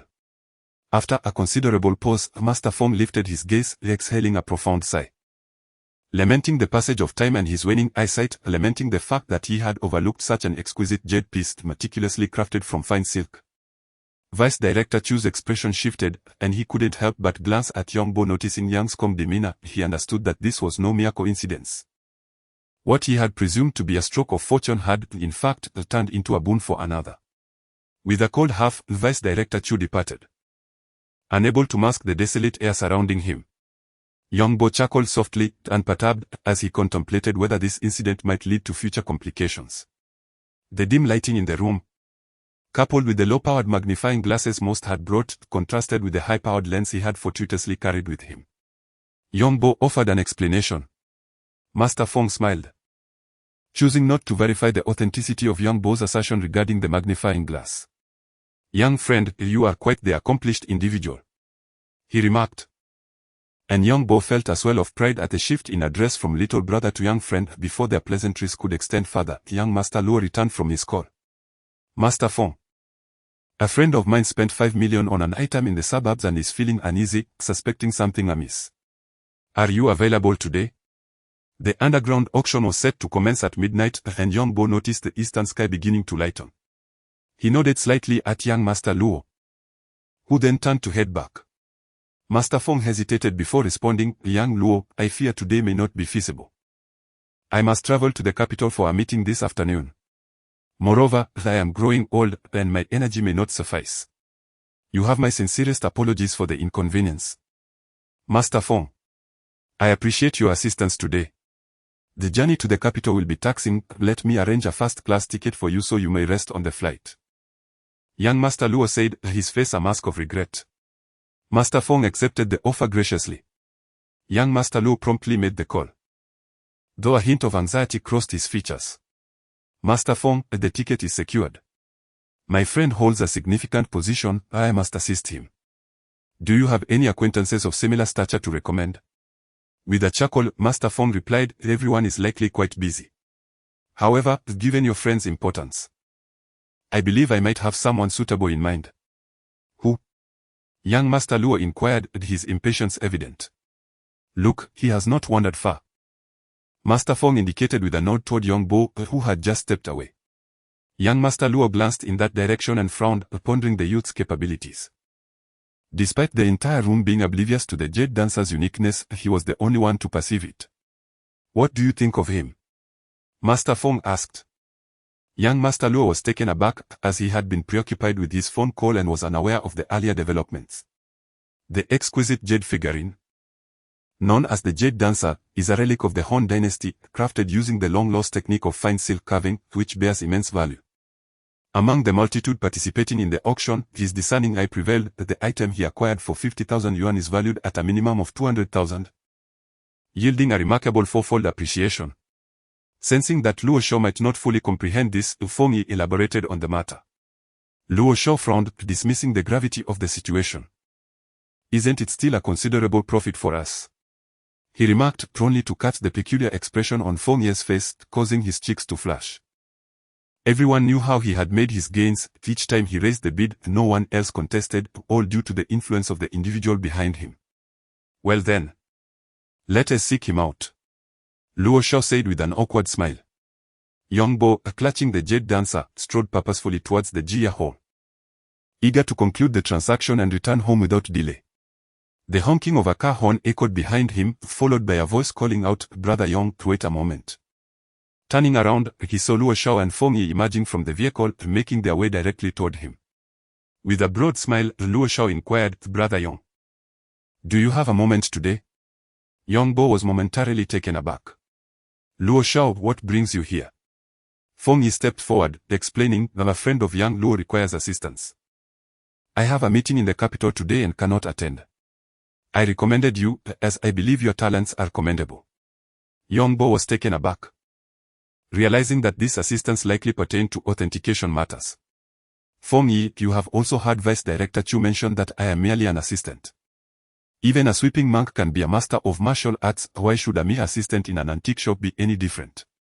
Luo Shao interjected, attempting to clarify. Yet, Young Bo remained reluctant. I truly apologize, but there are pressing matters at home. I must sell the Jade Dancer and return promptly. Oh, where is your home? Luo Shao asked. In Lishui. What a coincidence. I am also heading to Lishui, we can travel together. Luo Shao exclaimed, his delight evident. Young Bo, eager to return, was not easily persuaded. Luo Shao, I have many matters to attend to, it may take considerable time. Exchanging glances with Fong Yi, Luo Shao chuckled. You mean to sell the Jade Dancer, correct? How fortuitous. I have a keen interest in fine silk carving, allow me to take it off your hands. Noticing Young Bo's hesitation, Luo Shao felt a twinge of frustration, understanding that his previous assertiveness at the auction had caused the hesitation. However, he could not divulge that it was merely a strategy. For the Han Dynasty's silk-carved Jade Dancer, I offer 250,000, let us make a deal. This time, Young Bo did not ponder for long, swayed by the allure of money. The offer of 250,000 indeed surpassed market value. And since it was merely an authentication event, he anticipated no complications. Very well, my gratitude to you, Luo Shao. However, I must clarify that my knowledge of contemporary calligraphy and painting is limited. That is of no concern, Luo Shao replied with a smile. The two proceeded to the bank to transfer the funds, signing a simple agreement before bidding farewell to Fong Yi. After a night of toil, Luo Shao was weary. And as Young Bo was unable to drive, he called for a driver, who arrived promptly. Young Bo sat in the passenger seat and turned to Luo Xiao, inquiring, "Luo Xiao, could you provide an overview of the situation?" Luo Xiao appeared somewhat agitated, lying alone in the back seat and unable to sleep. Hearing Young Bo's question, he shook his head. "I'm not entirely sure either, let us discuss it further once we arrive." Young Bo refrained from pressing for more details, closing his eyes to rest.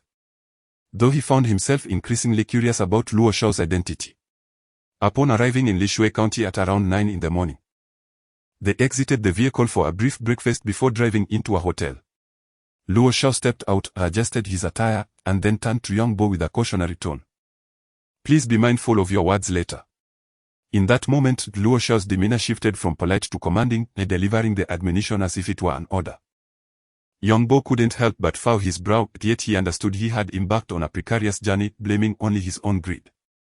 Luo Xiao retrieved his phone, scrolled through it, and after a moment of hesitation, dialed a number. "Hey, Brother Yi, are you awake?" "Oh, having breakfast, I see." "Brother Yi, didn't you instruct me to bring someone to keep an eye on things?" "Yes, I've brought him, he is right here with me." Young Bo's expression remained neutral. Yet he couldn't suppress a smirk internally, intrigued by Luo Xiao's overly respectful demeanor. "Come on, let us go now."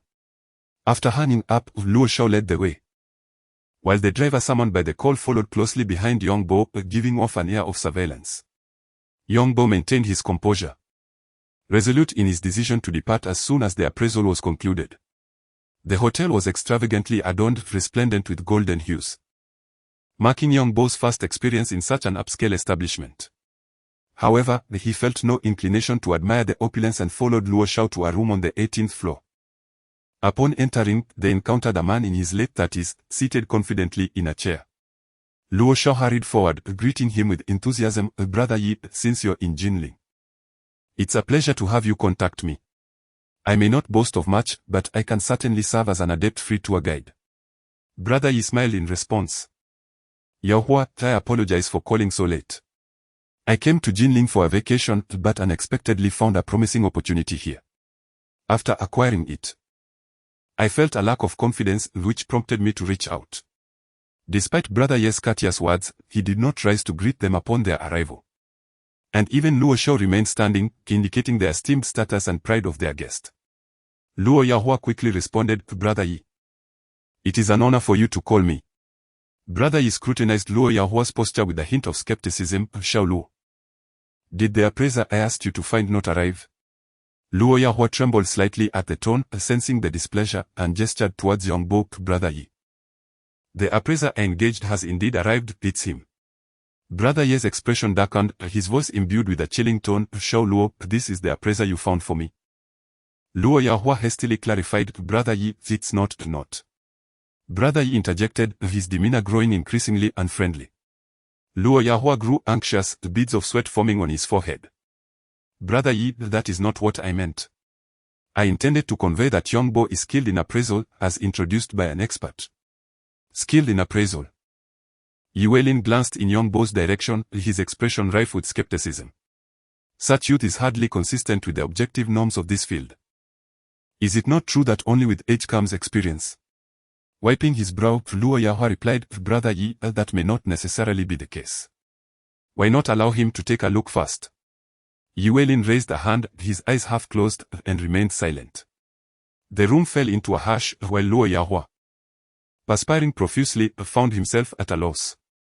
Young Bo, however, maintained a composed demeanor, his gaze fixed inward. After a moment, a series of knocks resonated from outside, prompting Luo Yahua to hastily open the door. "I am looking for Yuelin," the visitor announced before even stepping inside.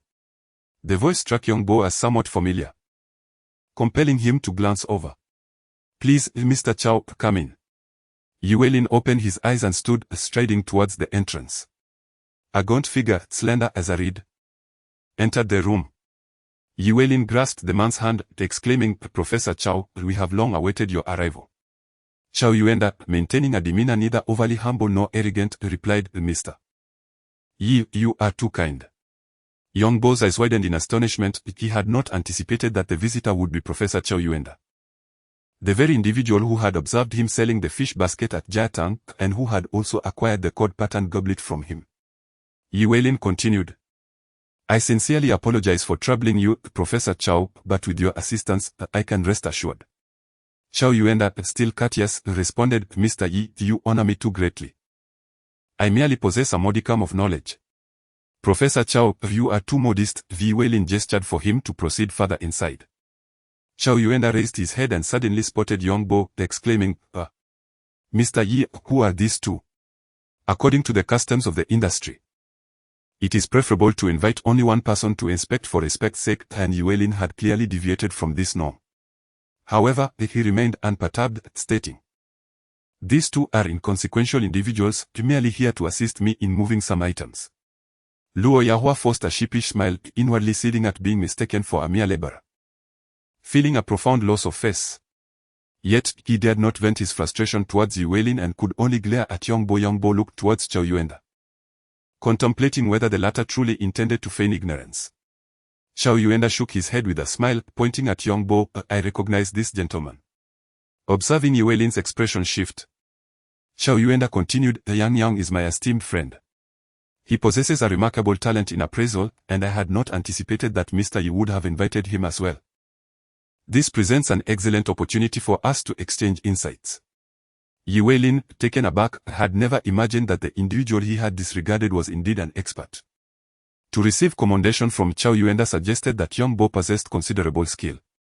Given his youth and already notable achievements, he would undoubtedly become a master in the future. However, constrained by his status, he could only nod appreciatively towards Yongbo. Then Mr. Yong, please join us. Luo Yahua's eyes widened, his anger gradually subsiding, only to be replaced by astonishment. When Master Feng had recommended him in the early hours, he had no time to seek out other appraisers. And thus he had brought Yongbo along, treating it as a last-ditch effort. Despite his initial doubts, after Yi Weilin had left them waiting for quite a while, he regretted his decision in never anticipating such a twist of fate. At that moment, hearing that Yi Weilin intended to let Yongbo enter as well, Luo Yahua felt a surge of joy, convinced that he had gained something valuable. He quickly exclaimed, all right. You're not going in. Yi Weilin shot a glare at Luo Yahua. Luo Yahua paused, a sheepish smile spreading across his face. Yongbo, sensing the awkwardness of the situation, although unaware of the identities of the two men, understood that Yi Weilin's status was far superior than that Luo Yahua might offer more substantial assistance. Mr. Yi, Mr. Luo is somewhat of an insider, he might provide valuable insights. After a moment's hesitation, Yi Weilin turned to Professor Chow Yuenda, and seeing that the professor had no objections, he commanded, come along, but refrain from speaking too freely, observe and listen carefully. Indeed. Luo Yahua's face lit up with excitement as he cast a grateful glance at Yongbo, following him inside. Yi Weilin resided in a suite which contained another room. Upon entering, they were greeted by a colorful, floral pattern vase placed centrally on the coffee table. How much did you acquire it for? Professor Chow Yuenda, slender in stature, inquired with vigor. 3,500,000, Yi Weilin replied. Nodding in acknowledgement, Professor Chow then turned to Yongbo, stating, let me take a look first. Yongbo quickly gestured, please, after you. Professor Chow, not indulging in further pleasantries, donned a pair of gloves and began examining the vase with a magnifying glass. Yongbo glanced over and happened to catch sight of the 4 large characters on the bottom of the vase, Yongzheng period. He mused that 3,500,000 was significantly below the market price, noting that the pastel porcelain had reached its zenith during the Yongzheng era, especially in light of the recent skyrocketing prices of Qing dynasty porcelain at auctions. Yongbo cast a sideways glance at Luo Yahua, reflecting on how these two were indeed kindred spirits, engaged in the art of buying low and selling high. Luo Yahua, puzzled by Yongbo's scrutiny, instinctively remarked to Yi Weilin, Brother Yi, Professor Chow's reputation is immense. Had I known you could secure his presence, I would have dared not embarrass myself. Yi Weilin shot him a stern look, be quiet, you don't disturb Professor Chow. After this, Yi Weilin glanced back at Yongbo, considering that since Yong had earned Professor Chow's recommendation, he must possess considerable merit. Professor Chow examined the vase with meticulous care, but his thoroughness only heightened Yi Weilin's anxiety. After about 10 minutes, Llewellyn began to pace nervously. Yongbo sensed the palpable tension in the air and couldn't help but turn his gaze towards the vase. The scene before him grew hazy as a soft radiance emanated from the vase, gathering in intensity. Yongbo realized something unusual. He discovered that the light at the base of the vase was particularly vibrant, exuding a richness that was quite remarkable. In the past, the brilliance of the vase would converge at its center of gravity, however, this time it gathers nearly at the bottom of the bottle. The light emanating from the body of the vase is faint and sparse, resulting in an overall halo of insufficient thickness, comparable merely to that of Republic-era porcelain. A slender beam of light entered Yongbo's eyes, prompting an involuntary expression of astonishment. At this moment, Xiao Yuanda had completed his observations and gathered his vital energy. Llewellyn hastily approached, inquiring anxiously, "Professor Chao, what do you think?" Xiao Yuanda gestured towards Yongbo, suggesting that Yong take a look as well. "Let us deliberate on this matter further." Llewellyn, nearly beside himself with urgency, held back his impatience and said, "Professor Chao, please take a moment to rest." Yongbo stepped forward, donned his gloves, and picked up the magnifying glass, scrutinizing the vase meticulously. The earlier situation had been exceedingly peculiar. And as Yang gazed at the mapping, he began to analyze it internally. The thick luster at the bottom of the vase resembled that of the Yongzheng period, while the sparse brilliance along the body of the mapping appeared akin to modern production. Could it be that this mapping is a composite creation? A bold hypothesis formed in Yongbo's mind as he continued his detailed examination. The four-character inscription at the vase's base, the colors of the powdery blue and white floral patterns on the body, and even the overall shape and dimensions of the mapping could all provide substantial clues. After a considerable time, Yongbo finally set the mapping down.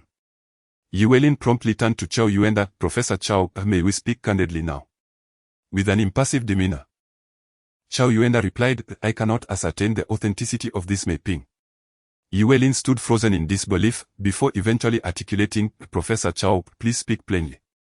The payment for this mapping has not yet been made. If there are indeed issues, I can still negotiate."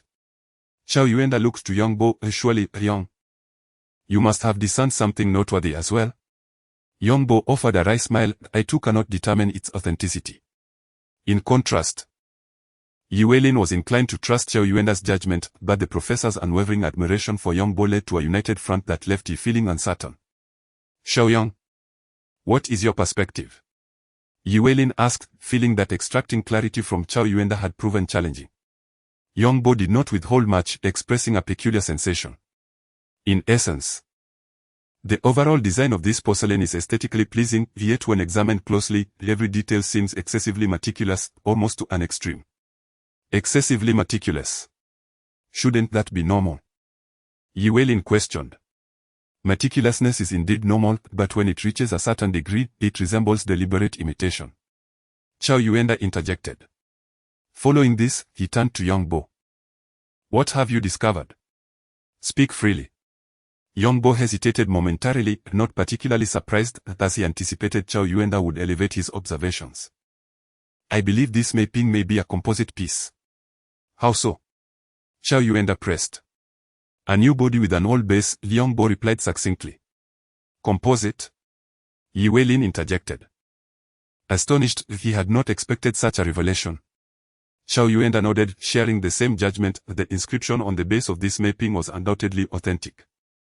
However, the vibrant colors of the famille rose and blue glaze appeared overly gaudy, inconsistent with the aesthetic of the Yongzheng era. Earlier, the inscription had perplexed him greatly, leaving him unable to comprehend it. It was Yongbo who provided a timely reminder. Xiao Yuanda was candid in his demeanor, speaking directly, even acknowledging Yongbo's assistance without hesitation. Llewellyn, harboring a flicker of belief, still inquired, "Are there any other indicators?" "I intend to return this mapping. Surely there cannot be a lack of evidence." "Fetch a flashlight," Yongbo interjected. "Hurry." Llewellyn kicked Luo Yahua and glared at him. "All right, I'll be right back." Luo Yahua dashed into the living room. Xiao Yuanda looked at Yongbo, uncertain of his intentions. Before long, Luo Yahua returned, panting, and handed the flashlight to Yongbo without uttering a single word. Yongbo directed the small flashlight into the mapping, which was initially shrouded in darkness under the light. The white glaze appeared crystalline and translucent. Chow Yuenda leaned in to observe. Noticing a ring of white glaze accumulation at the junction of the body and base of the vase, resembling traces of welding. He looked up at Yongbo, astonished.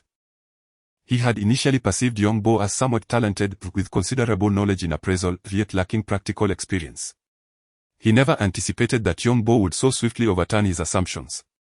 Yuelin, peering into the vase, was momentarily taken aback, his face flashing with realization. From the outside, it truly seemed seamless. Without further ado, he clutched the mapping and made for the exit. Professor Chow, Brother Yong, please wait a moment, I must first settle the outstanding payment. Yuelin addressed Luo Yahua, his tone now lacking its previous cordiality. Luo Yahua acknowledged and took a seat beside the two gentlemen. After Yuelin departed for a brief moment, Yongbo seemed to recollect something, turning to Luo Yahua, young Master Luo, I need to return home for a while. Return? Luo Yahua queried, quickly realizing this was previously arranged. Chow Yuenda smiled, since young friend Yong has matters to attend to, I shall not delay further, I will await news at home. With that, Chow Yuenda took his leave, and Yongbo gestured to Luo Yahua before following suit. Luo Yahua trailed behind, Brother Yong, take your time, I will accompany you. Near home, feelings of trepidation arose, and he hesitated to inquire about the visitor. Yongbo had not returned home for an extended period, and now he felt a flutter of anxiety. Soon, the vehicle halted outside the small town, coming to rest at a designated spot. Luo Yahua turned to Yongbo, asking, do you need my assistance? Yongbo, contemplating the persuasion ahead, believed it would not be overly challenging, thus replied, no need, it's fine. Luo Yahua intended to depart but, recalling Yuelin's instructions and the likelihood of needing Yongbo's help in the future, locked the car and followed him inside. As Yongbo approached, he began to hear a cacophony of noise, a mix of wailing and scolding, gradually clarifying into the unmistakable voice of his mother. Yongbo hurried to the front door, only to find it surrounded by several burly men. The corridor was occupied by a few robust figures, their bodies adorned with tattoos, exuding an air of ferocity. The sounds of his parents' scolding echoed in his ears. Are you here to rob us? You cannot enter my home. The trouble caused by young Lang is his own doing. You should seek him for the money he owes us. The elder's voice resonated with desperation. I am an old man nearing my end. And if you break in and something unfortunate happens, I would like to see how many mouths you have to explain yourselves. Repaying debts is a matter of principle. And you can only blame your son for being unworthy, having incurred a debt of 300,000 at the gambling table. We are merely sending a warning. There will certainly be others coming for the money later. Hearing the quarrels and insults from outside, Yongbo's heart sank, a sense of foreboding washing over him. Step aside. Let me through, he urged as he maneuvered past the muscular man. Once outside, he was momentarily taken aback by his mother's expression, which quickly transformed into overwhelming joy. Shobo, you have returned. That is young Lang's younger brother, I heard he has struck it rich. We cannot let him escape. The lead thug shouted. Yongbo was momentarily stunned, unable to comprehend the situation, before his mother pulled him inside. Her face was alight with joy as she scrutinized him from head to toe. And after a moment, her eyes reddened. You have lost weight. Mom, what is going on? Yongbo could not restrain himself from asking. His mother's expression darkened. What else could it be? That scoundrel has been gambling. A while back, he came home and shockingly informed us that he had squandered the 200,000 we set aside for your father's medical expenses. And now he owes 300,000 to the casino. Yongbo's face turned ashen. What did you just say? He lost the 200,000 I sent home for Dad's treatment. And he has accumulated 300,000 in external debts. His mother hesitated slightly before exclaiming in anger. He is truly despicable. I was foolish to entrust him with the money. Yongbo's expression darkened further. Where is young Lang? He vanished after returning that day. His mother, seemingly gaining confidence, spoke with a quivering voice. Why are you crying? I am still alive. Young father shouted, pounding on the security door in frustration. Yongbo understood that young Lang's reckless actions had incited great anger, yet seeing his frail and elderly father, he knew he had to maintain composure. Dad, please do not be angry, I will handle this matter. One of the Bali men, sporting a small patch of beard, chuckled upon hearing young Bo's words. Oh. Since you are willing to take responsibility, that is certainly preferable. At least you are better than your useless older brother. Young Bo ignored him and pointed to Luo Yahua, who stood at a distance on the staircase. This is my friend, Luo Yahua. Luo Yahua leaned against the handrail, a smile gracing his face as he waved. Hello, uncle and aunt. He then turned to the Bali men and asked with a grin, shall I call someone to escort the onlookers away? No need for that. If this matter is not resolved, there will undoubtedly be future occurrences. Young Bo was clearly reluctant to rely on their assistance. Luo Yahua nodded, assuring that he would assist with any matters that arose. He was eager to cultivate a friendship with a promising appraiser like Young Bo. However, several Bali men cast disapproving glares at Luo Yahua, clearly displeased with his tone. Luo Yahua raised an eyebrow, unperturbed, as his unique status rendered him impervious to the threats posed by these men. Just then, a man in his mid-20s, sporting a crew cut and shifty eyes, entered the room. He glanced around before spotting Young Bo and grinned, Oh, Shao Bo, you're back. That's splendid. I've told you before. The antique shop over there is not worth your time. They pay poorly and expect you to do the heavy lifting.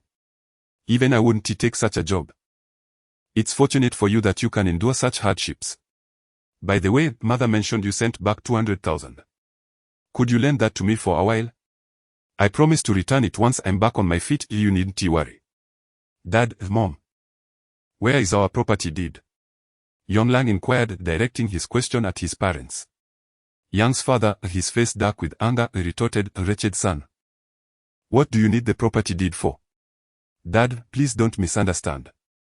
I'm preparing funds for your treatment. Consider this, liver cancer treatment cost at least several $100,000. Our house isn't worth much, and finding someone to take it off our hands is already a challenge. We should sell it quickly to get you into the hospital sooner, thus sparing you from scolding me. Yonglang spoke shamelessly, prompting disapproving glances from those present. In a fit of rage, Yang's father raised his cane and swung it at Yonglang, exclaiming, I no longer recognize you as my son, from now on. Our family has no place for someone like you. Yonglang rushed forward, clasping his father's leg. Dad, you must trust me.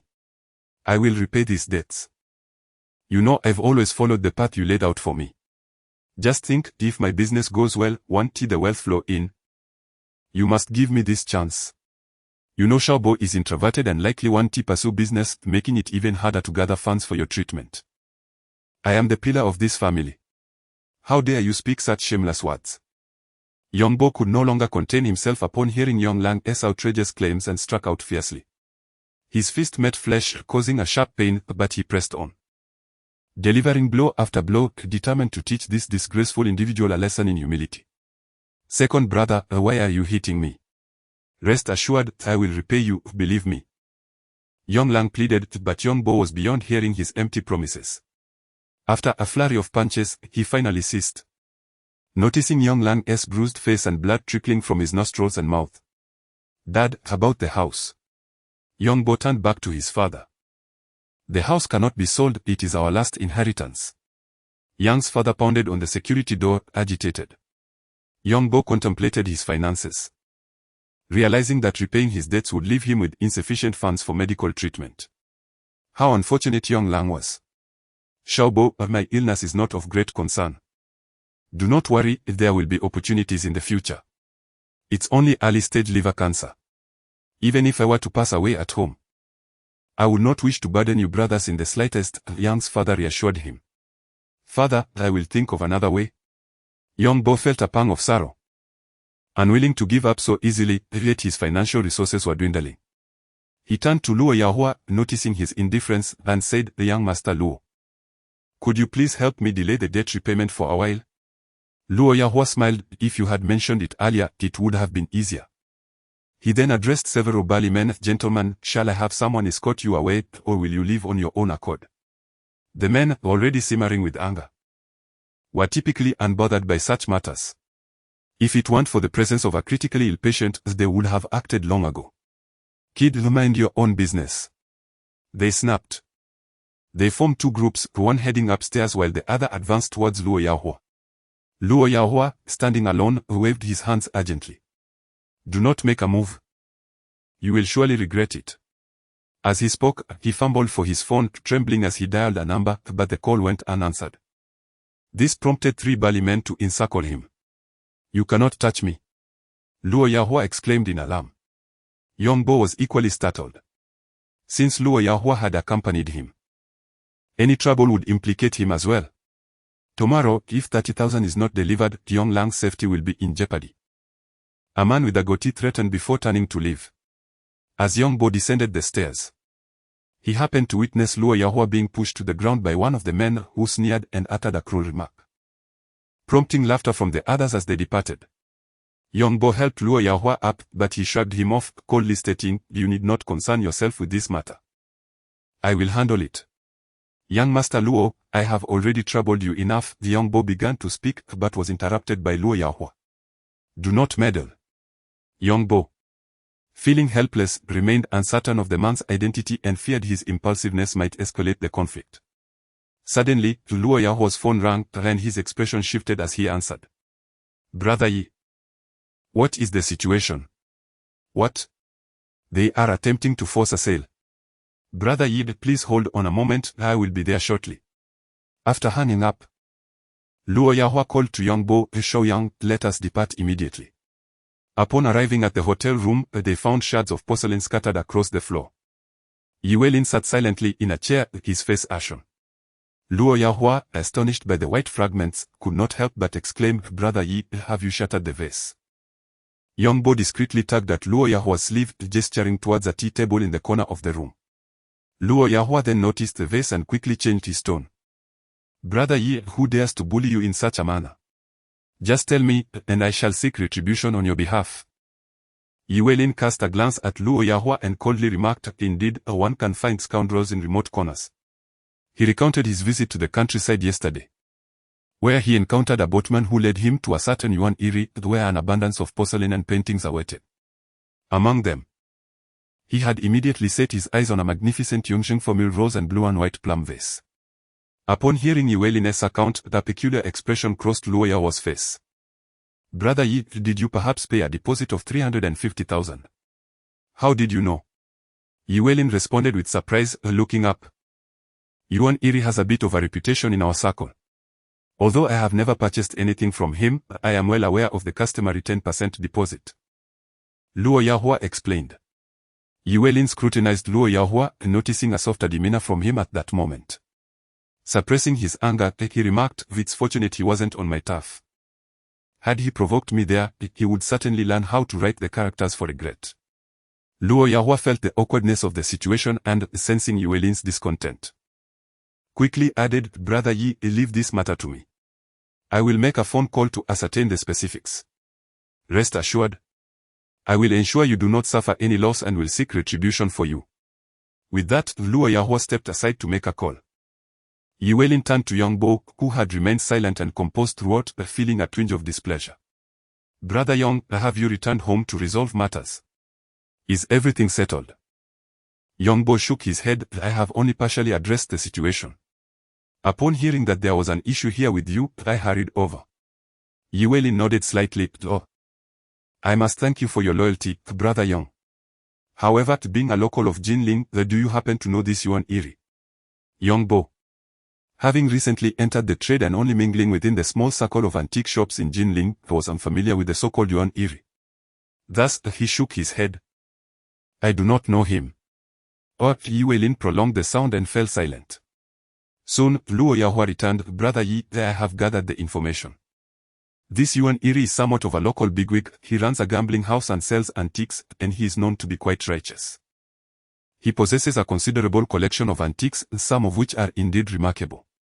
Moreover, he is a brother to Mei Laosan, who operates an underground antique auction house in Jinling. I have a good relationship with Mei Laosan. Shall I facilitate a meeting for you?" "Facilitate? How so?"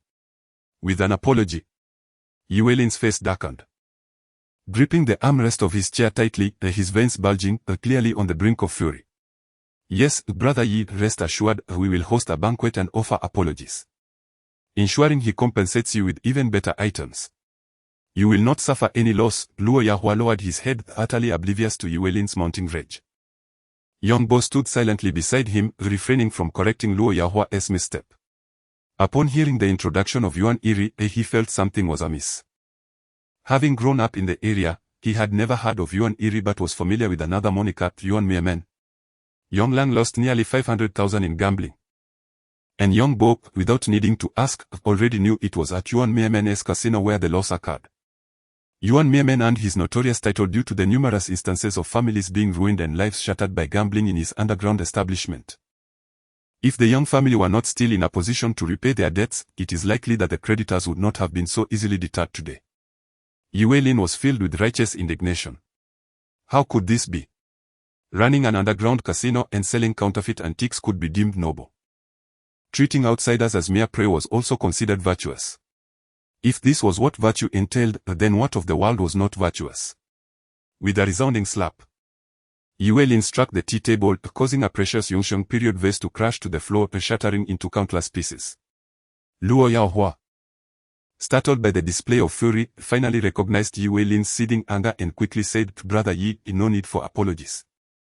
I will gather my men and take down Yuan Laosan." However, Yue Lin was not swayed by such bravado. With a cold smile, he retorted, "Take whom with you?" "Of course, I'll bring the brothers. We will smash his casino and quell your anger," Luo Yahua declared. "Not so fast," Yue Lin interjected, glancing at Yongbo. "Brother Yong is a sensible man. Why not suggest how we should proceed with this matter?" Caught off guard by the unexpected inquiry, Yongbo understood that Luo Yahua was attempting to play both sides, while Yue Lin appeared unwilling to let this slide. Whether Luo Yahua truly did not know Yuan Laosan was no longer pertinent. What mattered was his current stance. Yongbo was reluctant to handle this precarious situation. "Mr. Yi, you jest. This is a matter for you to decide." "No, but I am quite eager to hear Brother Yong's perspective," Yue Lin insisted. Yongbo raised his gaze and noticed the intense stare from Luo Yahua. After a moment's hesitation, he acquiesced, recognizing that Mr. Yi was a man of integrity. Having been deceived, one ought to pursue the righteous path. With a smile, Yue Lin remarked, "Indeed, Brother Yong is consistent in his principles. Yes. We should tread the noble path. What fear do we have of the petty?" Ultimately, Luo Yahua could not withstand the pressure from Yue Lin. "Brother Yi, wait a moment, let me make a phone call. By tomorrow morning, just keep an eye on the news." With that, he turned and exited without further ado. Yongbo followed Luo Yahua out, shaking his head. "You've presented me with quite the conundrum. This is not a dilemma at all, I find Mr. Yi's words to be quite sagacious.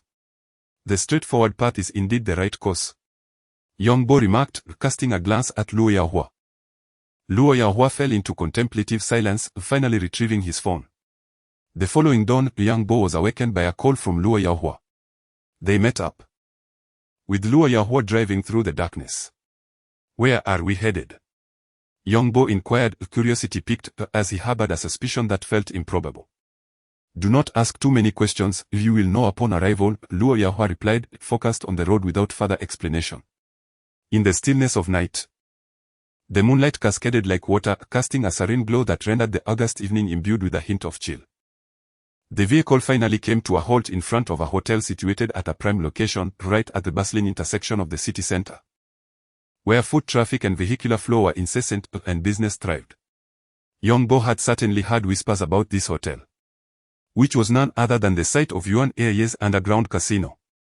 Luo Yahua, seated in the driver's seat, rolled down the window and produced a cigarette. Gesturing towards Yongbo accepting the cigarette, Yongbo too opened his window, allowing the cool night air to sweep in, sending a shiver down his spine. The flick of a lighter pierced the silence, and Luo Yahua took a deep drag, exhaling the smoke languidly before passing the lighter to Yongbo. "You've lived here for quite some time, but I presume you are aware of what this place signifies." The cigarette in Luo Yahua's hand flickered ominously, reflecting his stern demeanor. Yongbo nodded slightly, igniting the cigarette and taking a puff, which stung his throat, for it was indeed his first experience with smoking. "Yes, I've heard of it." After this exchange, Luo Yahua lapsed into silence, and the car became enveloped in quietude.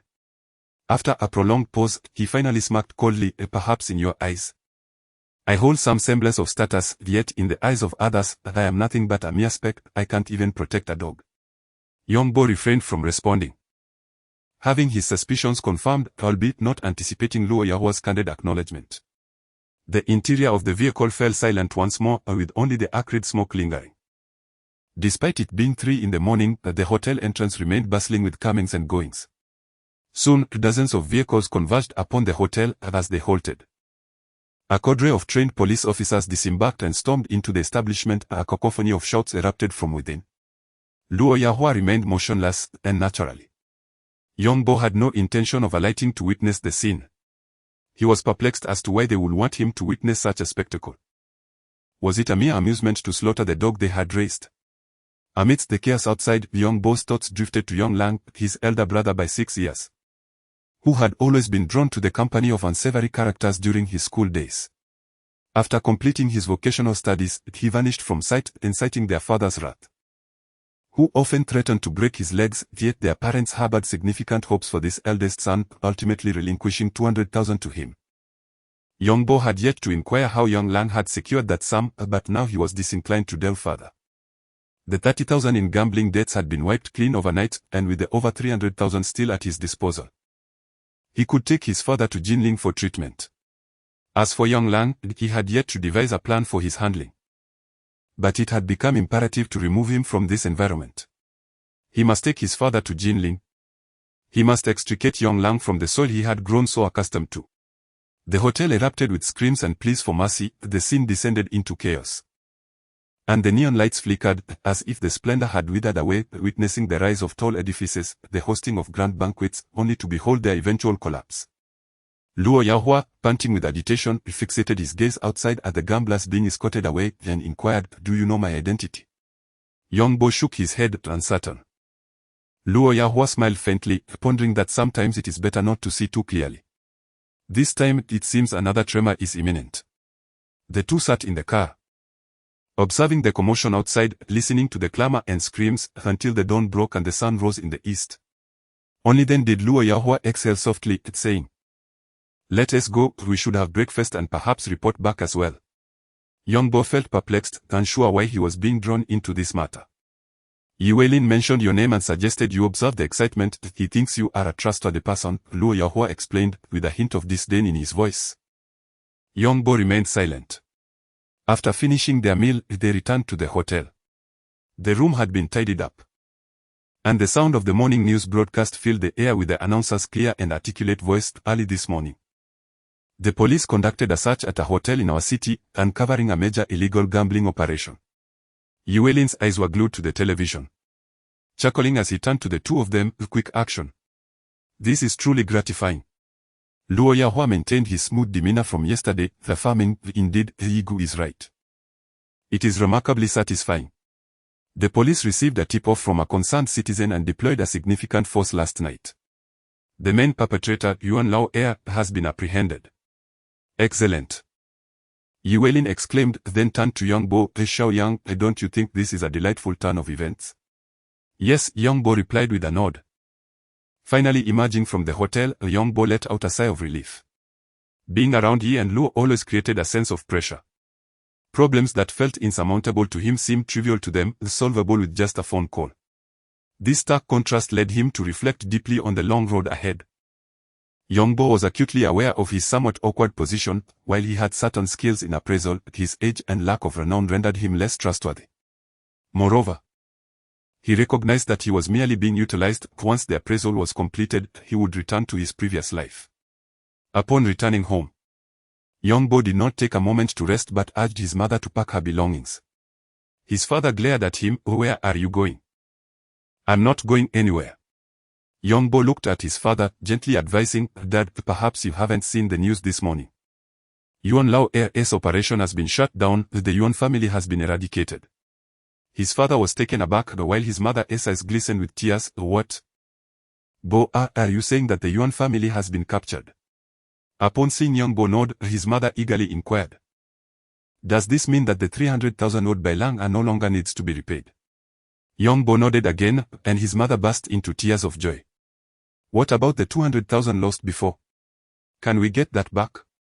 It will help your father's treatment. Mom, that was dirty money, it cannot be reclaimed. Rest assured about the finances, I've brought back over 300,000 this time, which should be sufficient for the initial treatment costs. Young Bo clarified. Not wishing to hand any money directly to his parents, as their act of giving the 200,000 to Young Lang still troubled him. Mom, please start packing. We should head over this morning to complete the hospitalization procedures as soon as possible. Noticing his mother's objections weakening, Young Bo quickly encouraged her to get busy. Hoping to quell any further resistance. Young's father, filled with helplessness, said, Xiaobo, earning money is not easy. This money should be reserved for you to buy a house and get married. My illness can wait. Dad. The funds for buying a house and getting married can be earned again, but the opportunity to treat your illness is a singular chance. I can postpone my marriage by 2 years, but if your illness remains untreated, I shall regret it for a lifetime. Do you wish for me to live forever in remorse and anguish? Young Bo exclaimed passionately. He had been frugal in the antique shop, saving every penny for his father's medical treatment. But your brother hasn't even married yet. Young's father pointed at Young Lang.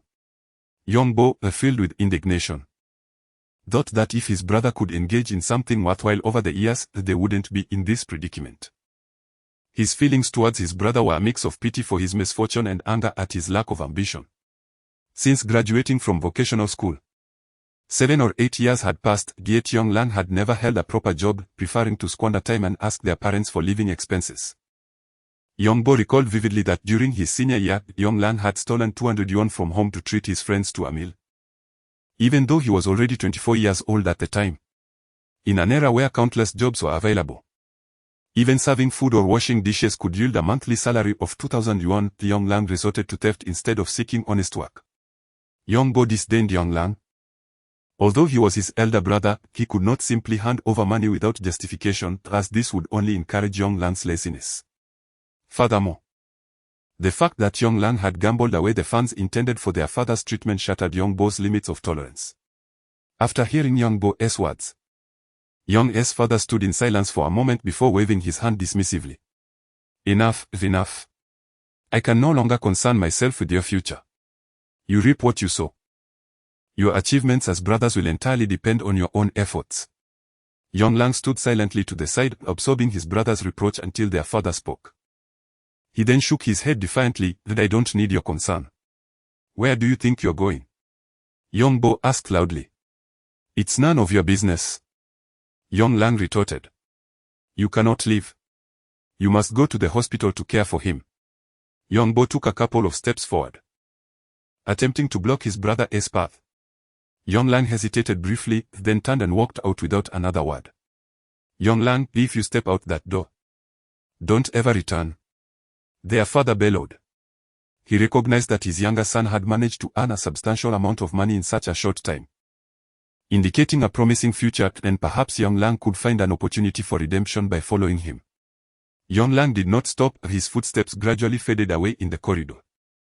Hearing the commotion, Young's mother rushed out, and upon seeing Young Lang's departure, she couldn't help but complain to her husband. Why did you shout at him? It's your indulgence that has led to his bad habits. Young's father snorted coldly. This time, Young Bo did not hold back on expenses. The three of them took a taxi directly to the provincial hospital, which cost 500 yuan, something Young Bo would never have done before. As Young's mother settled into the car, she continued to murmur, it's so expensive. Such a waste. There will be many more places to spend money in the future. Xiaobo, you must learn to be frugal. Young Bo could only nod in agreement. By the time they arrived at the provincial people's hospital, it was already noon. Young Bo took his parents to a restaurant and ordered some dishes, barely having time to eat himself. Mom and Dad, please enjoy your meal. I will head to the hospital first to check on the situation. I fear it may be too late to register for a consultation now. Xiaobo, have something to eat before you go. There is no rush. The doctors aren't on duty at this hour, Mr. Young advised. No need, I had a hearty breakfast. I'm not hungry right now. I'll just gather some information. If it turns out I can't get an appointment, we won't have to queue this afternoon. Young Bo replied hurriedly as he left the restaurant. As he passed a nearby supermarket, he hesitated briefly. then went inside to buy a loaf of bread and a bottle of water before anxiously making his way to the hospital. Upon arrival, he found the hospital staff had already taken their breaks and there was no one at the registration desk. After searching for a while, he finally encountered a doctor in a white coat. "Excuse me, may I ask what time registration begins this afternoon?" "It starts at 1:30. "What seems to be the issue?" "Has it been diagnosed?" The doctor responded warmly. "It's early-stage liver cancer," Youngbo stated. The doctor paused thoughtfully. "This requires prompt admission, however. Securing an appointment with a specialist may take 1 or 2 days in advance. You can only register for tomorrow or the day after." "What?" Youngbo was taken aback, not expecting such a lengthy wait for a specialist. "Thank you." The doctor nodded and departed, leaving Youngbo momentarily at a loss for what to do. After a brief contemplation, he decided to call Luo Yahua to explain his situation. Luo Yahua was well aware of Youngbo's circumstances and without hesitation agreed to assist. In the afternoon, Luo Yahua arranged for a nurse at the hospital to guide Youngbo through the procedures, taking Mr. Young to see the specialist and facilitating various examinations. By the time they completed the hospitalization process, it was already past 5 o'clock. Youngbo was immensely grateful to the nurse for her help and offered to treat her to a meal, but she politely declined. Ultimately, he insisted on giving her a red envelope as a token of appreciation, considering the need for long-term companionship during the hospital stay. Youngbo opted to rent a standard room at a nearby small hotel, allowing his parents to take turns resting. Upon learning that her son had secured a room, Mrs. Young began to express her discontent. "I could manage sleeping on the floor here, didn't you have a place to sleep before?" Youngbo had never disclosed his living situation in Jinling to his parents, so they were unaware that he had been sleeping on a foldable bed for 2 years. He explained that "I might be resigning soon, so it's not convenient to stay there. I'll look for a rental tomorrow, this way I can also cook, making things easier." "What? You plan to resign?" Mrs. Young exclaimed, shocked. "If you quit, how will your father's medical expenses be covered?" "Mom, don't worry, I can manage."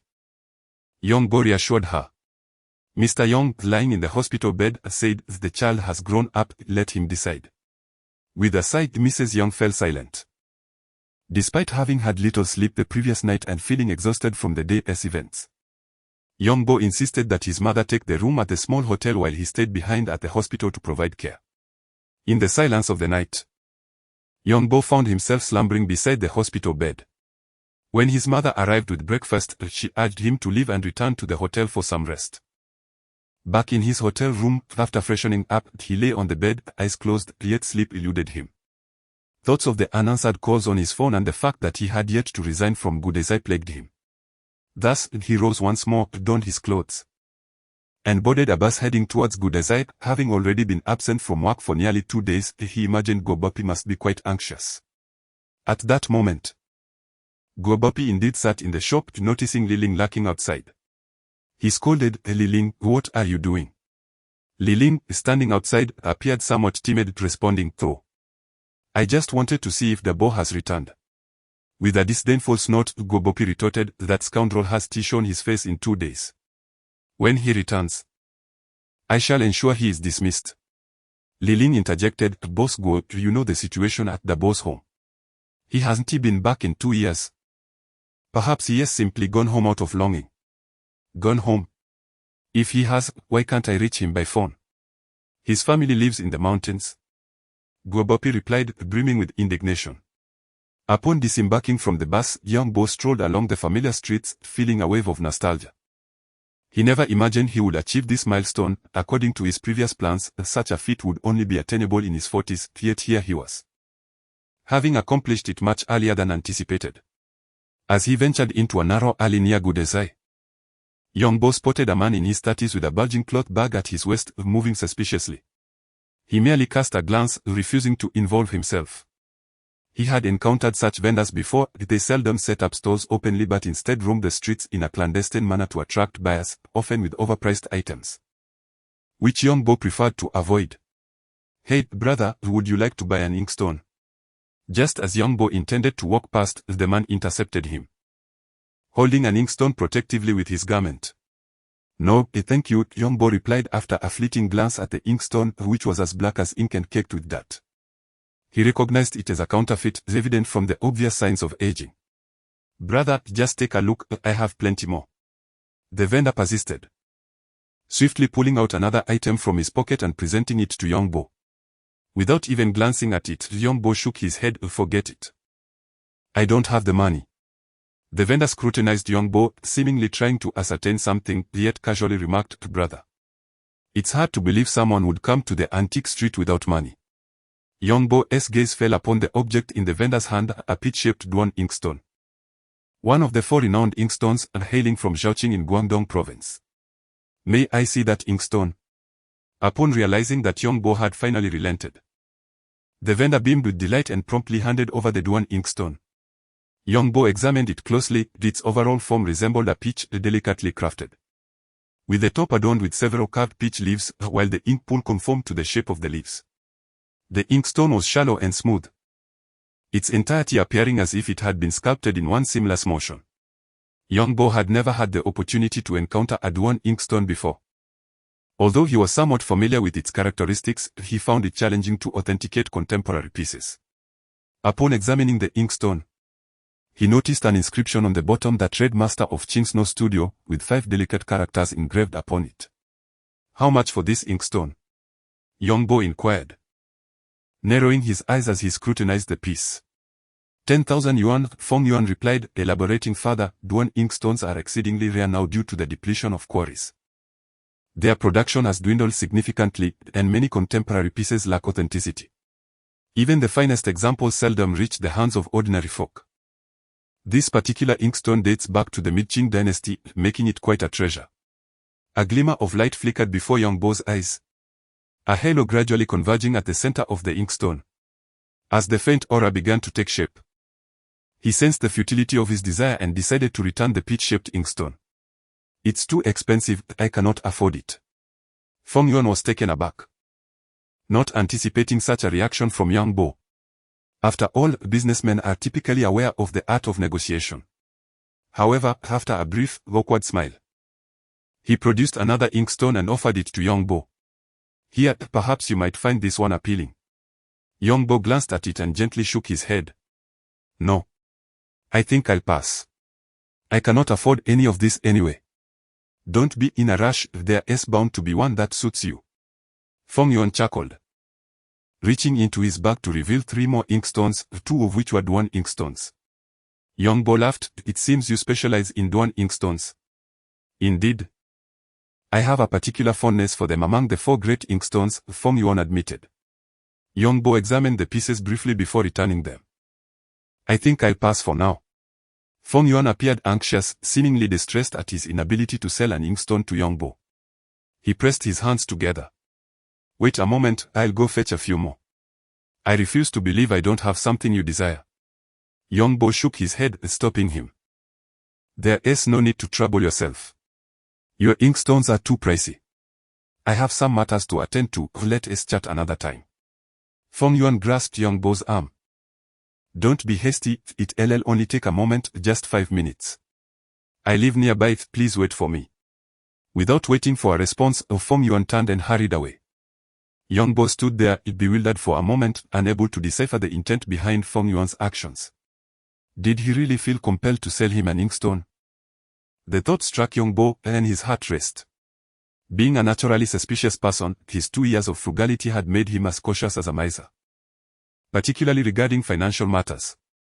After being deceived by Li Er at the ghost market, he had grown wary, though the outcome had ultimately turned out well. This time, he decided to wait, feeling confident in his ability to appraise the items. Even if Feng Yuan intended to deceive him, he could simply choose not to buy. Feng Yuan glanced around before hastily entering a small courtyard shrouded in grapevines, creating a tranquil ambience.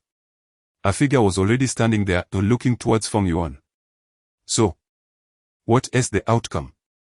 Did he make a purchase? Feng Yuan gasped for breath. Boss Jia, the person you wish to deal with may not be so easily swayed. Upon examining these inkstones, he appears to be thoroughly dissatisfied. Not satisfied with a single one? Jia Huairen furrowed his brow. Indeed, he had reached out to Feng Yuan. the streetwise intermediary, to devise a plan for the substantial sum in young Bo's possession. Although he was unaware of the exact amount that the fish basket had garnered, he was certain that young Bo had profited significantly. Jia recalled that fateful early morning when, after he had spoken harshly, young Bo had resolutely exited the shop, only to later become a sycophant for Gwebopi, attempting to swindle him of his wealth. Such actions were intolerable to him. Could it be that our price is simply too high? Feng Yuan hesitated before voicing his concern. What did you offer? Jia Huairan inquired. I proposed 100,000. It seems exorbitant, yet crucially, he did not haggle. Did not haggle. Jia Huairan's voice rose sharply. Could it be he has discerned something? I doubt it. He likely remains oblivious. I said very little. I must hurry back, if he departs, it will be disastrous. Feng Yuan, unaware of the enmity between the two, wisely refrained from further inquiries. Did you not prepare the items? Bring them forth.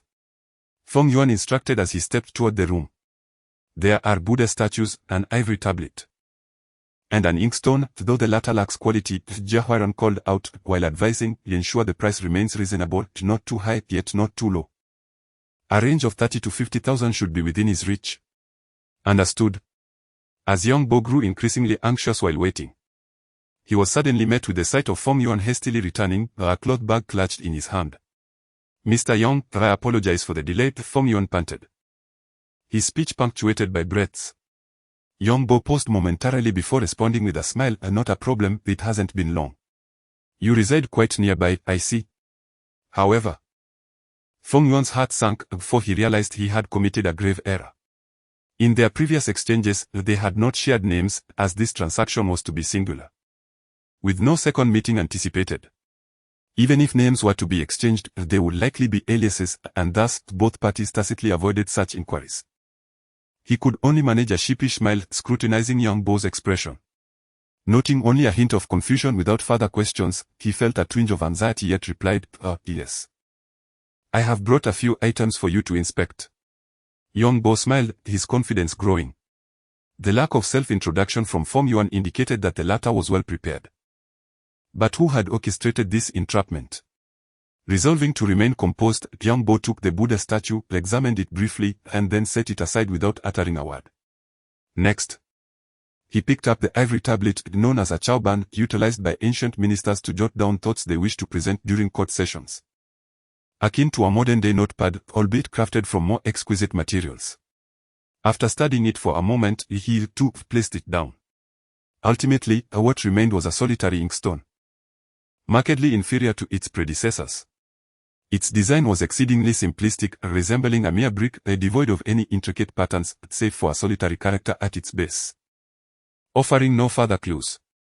Disappointment welled up within young Bo as he discerned the clumsiness of the individual attempting to ensnare him, although the selected items appeared commendable. They were merely superficial. A glimmer of light formed in his gaze, and though he had not harbored great expectations, the thickness of the aura surprised him. This inkstone, astonishingly, dated back to the Yongjing era, a revelation that had caught him off guard. However, upon closer inspection, young Bo noted the peculiarities of the aura before him. The inkstone bore two overlapping auras, differing in thickness, one substantial, the other rather feeble, likely from the Republican period. Young Bo stood in a daze, struggling to comprehend the situation. Was this inkstone truly of any worth? Feng Yuan, witnessing young Bo's bewilderment as he held the inkstone, was equally astonished. He had deemed this item the least likely to sell among the collection, yet young Bo had taken a keen interest, an utterly perplexing turn of events. Young Bo set the inkstone down, remarking that it was merely passable, certainly not comparable to the previous pieces. Since entering the trade, young Bo had become quite adept at weaving tales. He was intent on acquiring the inkstone but recognized that his counterpart, having prepared, would not be easily swayed. Employing a strategy of diversion would yield little effect. Feng Yuan chuckled, interpreting young Bo's disparagement as an indication of opportunity, yet he countered, asserting that each item possessed its merits, and this inkstone exuded a rustic elegance, embodying the essence of nature. Young Bo, eschewing any pretense, inquired directly about the price. Feng Yuan, unwilling to let this opportunity slip away, understood that selling it would suffice. Fearing young Bo might refrain from bargaining, he stated, This inkstone is priced a bit lower than 50,000. Yongbo glanced at it and shook his head. 200. What? 200? You must be jesting. My cost is 100 times that. Feng Yuan exclaimed, his excitement betraying him, inadvertently revealing the base price. Yongbo remained skeptical of his words. He observed Feng Yuan's stunned reaction and recognized his profound experience. They were not to engage in subtlety. If he genuinely believed the inkstone was worth 40 or 50,000. He was better off seeking another buyer. With that, Yongbo turned to leave, accounting in his mind for if Feng Yuan intended to set a trap. He would surely attempt to obstruct his exit. 1 step, 2 steps, 3 steps, 5 steps stop. Feng Yuan, after a moment's hesitation, interjected. The lowest I can go is 20,000, I cannot reduce it further. Yongbo turned back. All right. The two swiftly proceeded to a nearby bank to complete the transaction, drafting a simple contract for signatures. As Yongbo held the brick-like inkstone, he pondered whether ancient artisans had other uses for such creations, perhaps as a means of striking someone. Feng Yuan smiled as he returned to the courtyard, encountering Jia Huairan, who eagerly inquired, did it succeed? How much? Feng Yuan smiled, feigning an air of mystery as he paused for a considerable moment before declaring 40,000. Of course, Jia Huairan was unaware that this figure had doubled. He could not help but chuckle. Excellent. Excellent. Well done. I shall give you an additional 10,000, hoping that Boss Feng can keep his lips sealed. Feng Yuan nodded solemnly, though his heart was brimming with joy. The two had previously agreed that all these items would be provided by Jia Huairan. And the higher the selling price, the more not only would the money belong to him, but Jia would also offer him a sum as a hash fee. This was precisely why Feng Yuan had intentionally inflated the transaction price. He had discerned that these two certainly harbored animosity towards each other. Could Jia Huairan truly confront him directly? After sharing a hearty laugh, Jia Huairan suddenly recalled, Boss Feng, which item did you sell? Feng Yuan did not respond verbally but instead retrieved the remaining items from his pocket. When the Buddha statue was unveiled, Jia Huairan thought to himself that Yongbo must have acquired the ivory tablet, while others might be unaware. He certainly was not. What was presented was merely bleached cow bone. However, when Feng Yuan produced the ivory tablet from his pocket, Jia Huairan was taken aback, momentarily lost in thought. Yongbo, did he acquire a inkstone? Indeed, Boss Jia. Look, I have helped you earn quite a bit. That inkstone must have been unsold for ages. Feng Yuan chuckled, his face alight with pride. Jia Huairan nodded but was internally perplexed. He inquired of Feng Yuan. That inkstone appears to have been crafted during the Republic era, lacking even the slightest ornamentation. I cannot believe that rascal dared to spend so much on it. Feng Yuan acknowledged, I too am curious, however, it was purchased. And I prefer not to dwell on it. Where have you been these past few days? You do remember to return, right? Guobapi glared at Yongbo, his anger surging. Yongbo understood. I had some family matters to attend to and returned home. Do you not possess a mobile phone? Could you not have called ahead? Guobapi remained furious at Yongbo's response. Are you truly unaware of the value of the items in my shop? If something were to have been stolen during your absence, could you afford the loss? Yongbo gazed calmly at Guobapi, remaining silent. He knew Guobapi's character. He was undoubtedly lamenting the wages paid for work not performed. Moreover, he had concealed all the valuable items in the shop. There was nothing left to steal. Observing Yongbo's demeanor, Guobapi's anger intensified. What is this attitude? You must acknowledge your mistakes. What does your silence signify? Wages will be deducted.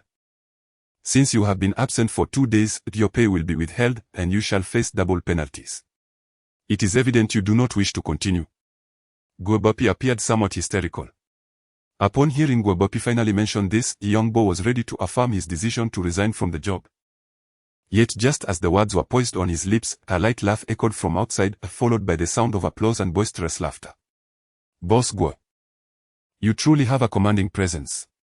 If you genuinely do not wish to keep this employee, why not pass him to me? Guobapi lifted his gaze and saw that the visitor was none other than his old rival, Jia Huairan from Bogutang. He shot a glare at Yongbo and coldly remarked, this is a private matter of good desire. Do you, the owner of Bogutang, truly wish to meddle? Jia Huairan responded with a radiant smile, oh, Boss Guo, you jest. Who doesn't know your propensity for protecting your own? I wouldn't dare to encroach upon your territory. Gwebopis noted in response, acknowledging, at least you, Jia, are perceptive. Jia Huairan glanced at Yongbo, noticing the brick-like inkstone resting on the tea table beside him, and inwardly chuckled. Yet, he casually remarked, oh, indeed, I would not dare to intrude upon your affairs. But whether the sustenance within that bowl has soured is another matter entirely. Before Gwebopi could react, Yongbo abruptly turned to Jia Huairan, astonished and perplexed, questioning the true purpose of Jia's visit. Jia Huairan seldom frequented Gudazai, and whenever he did, it was usually heralding some significant event. Yongbo distinctly recalled the last occasion Jia had paid a visit, which culminated in Gwebopi incurring substantial losses. It was evident that today's visit bore no innocent intentions either. Gwebopi, equally intrigued, found Jia's remark to be rather cryptic. Jia Huairan chuckled heartily, then turned his gaze toward Yongbo. Little Yong, you've been at Gudazai for about 2 years now, haven't you? Upon being scrutinized by Jia, Yongbo stiffened, realizing that Jia's purpose for coming to Gudazai was indeed to seek him out. Gwebopi nodded, indeed, it has been 2 years. I came here almost concurrently with Li Ling from your establishment. Back then, I was merely a greenhorn, but I have matured since then. Jia Huairan smiled.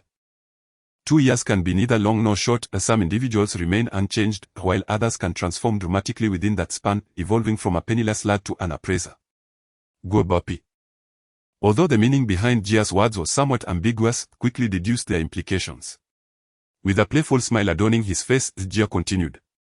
It appears that Boss Go is still unaware of this matter. Little Yong, have you not informed Boss Go? Gwebopi turned to Yongbo, bewildered. Yongbo fixed his gaze on Jia Huairan, uncertain of his intentions. If Jia intended for Gwebopi to dismiss him, he wouldn't have gone through such convolutions. After a brief pause, seeing Gwebopi's anxiousness, he finally spoke, it's nothing significant. A while back, I purchased an item that caught Jia's attention, and he presumed it to be valuable. Despite his dissatisfaction with Yongbo's delayed response, Gwebopi chose to believe him, for in his mind, this was indeed plausible. After all, Yongbo had only been an apprentice for 2 years, it would be rather astonishing if he could effortlessly procure valuable items in the antique market. Jia, you wouldn't truly believe that Yongbo could unearth a treasure, would you? Gwebopi inquired. Jia Huairan was taken aback, not expecting such a reaction from Gwebopi. He widened his eyes in disbelief. Boss Go, you are quite the gullible one. Do you know who was with me that day? Director Chu. At that moment, Xiaoyang brought a Qing Dynasty Yongsheng imitation June glaze fish basket vase into my shop, the treasure he had unearthed at the ghost market. Curator Chu was present, and he lavished praise on Xiaoyang's remarkable skill, proclaiming a bright future ahead for him. Gwebopi was momentarily taken aback. Could it be true that he had never witnessed Xiaoyang procure items from the ghost market before? Had he genuinely stumbled upon a hidden gem? Gwebopi's mouth fell agape in disbelief, much like a diligent student who, having consistently performed averagely, suddenly announces their acceptance into a prestigious university. Such astonishment is only to be expected. Jia Huairan, observing Gwebopi's astonishment, chuckled, Boss Go, your guidance is commendable. Even your apprentice has managed to find a treasure. Truly impressive. Gwebopi, feeling slightly embarrassed, could only manage a smile, replying, you're too kind, Boss Jia. I believe Li Ling possesses even greater talent. Though he spoke politely, Gwebopi's expression betrayed his discomfort, for Yongbo was his shop assistant, and such an extraordinary event occurring without his knowledge was almost intolerable. Moreover, the assistant had left without a word, furthering Gwebopi's frustration and making him feel as if he had lost control over the young man. Xiaoyang, I wonder where that fish basket vase is now. Jia Huairan mused. It's sold. Yongbo shot a glance at Jia Huairan, sensing that the latter was particularly lively today, as if he were targeting him specifically. Sold? To where, then for how much? Jia Huairan inquired, his curiosity piqued. Yongbo shook his head. I merely wandered around the outskirts of the ghost market and didn't sell it for much. Noticing Yongbo's reluctance to divulge more, Jia Huairan's interest intensified. Oh. Just mingling around the outskirts. That should be quite good. Quite good? Gwebopi was taken aback. For everyone knew that items from the ghost market rarely fetched a good price. Even on the outskirts, high prices were hard to come by. How could one deem it quite good? Jia Hiran laughed heartily. Boss Go, you are too honest. When he says he sold it on the outskirts, does he not mean he sold it at the ghost market? Think about it, how have our shops survived these years? The antique shops in this vicinity thrive on the ghost market, do they not? Aren't we also part of the outskirts? Gobopi forced a smile. Yet he still felt that he was losing face. He found it hard to accept the notion of Young Bo's lucky find. Jia Huiran turned to Young Bo and said, ever since your fortunate discovery, you haven't come by our shop to see Li Ling. He has been mentioning you quite a bit these days. Young Bo feigned a smile. Understanding this was mere politeness, though he felt a twinge of impatience. Family matters had kept him from visiting recently. Oh. What is going on at home? If you need anything, do not hesitate to say so. While we may not possess great abilities, we can still offer some assistance. Jia Huiran excelled in the art of small talk. Young Bo could not help but scoff internally if he truly needed to borrow money. Would the other party be willing to lend him any? If they did, would it be 300, 500, or 6 or 700? Ultimately, it wouldn't be much. Young Bo, so you are here. As they were conversing, a middle-aged man with a scruffy beard entered the shop. His face lighting up with surprise. Without waiting for others to speak, the newcomer chuckled, you haven't visited my place in quite some time. If you have something good, don't keep it to yourself. Gobopi was momentarily taken aback. He rose to his feet, wondering what gust of wind had brought Lu, the owner of Jia Hall, to him. Lu appeared jovial, declaring, I come to seek Young Bo. Gobopi felt a mix of surprise and uncertainty. Just moments ago, Young Bo had astonished him. And now he had attracted Lu's attention. It was well known that both were antique shop owners, yet their statuses varied significantly. The likes of himself and Jia Huiran merely scraped by, surviving without starving, occasionally resorting to minor schemes for some extra cash, but these were merely underhanded ventures. Lu, on the other hand, hailed from a prestigious lineage, possessing profound expertise in artifact appraisal, capable of amassing wealth solely through his discerning eye. Over the years, his accomplishments had become well known within the industry, placing him on a much higher pedestal than the likes of them. However, Lu's visit to Gudasai, explicitly seeking Young Bo while disregarding him as the owner, left Gobopi feeling somewhat slighted. Oh, so you're looking for Young Bo? It seems the winds have changed today, drawing everyone to him. Gobopi remarked with a hint of envy, glancing toward Jia Huiran, who he had already deduced was also here for Young Bo. Young Bo nodded slightly to Lu, remaining seated. Is there something you need, Boss Lu? Lu pointed at Young Bo with a grin, if it weren't important. Would I come to see you? I heard about some matters at your home and learned of your identity from Chao Yuenda, which piqued my curiosity. This statement immediately intrigued Jia Huiran. Boss Lu, are you implying that Young Bo frequently visited your shop before? Lu smiled and nodded, his bushy beard lifting slightly. Indeed. He has come a few times. Jia Huiran swiftly inquired, did that Yongshan imitation June porcelain fish basket vase come into your possession? Yes, what of it? Lu replied. Gobopi interjected, what was the transaction price for that vase? Lu, who typically answered all questions without hesitation, paused at this query, a knowing smile flickering on his face. Surely, that isn't a question for me. He then turned to Young Bo, as those present were mostly more familiar with him than with Young.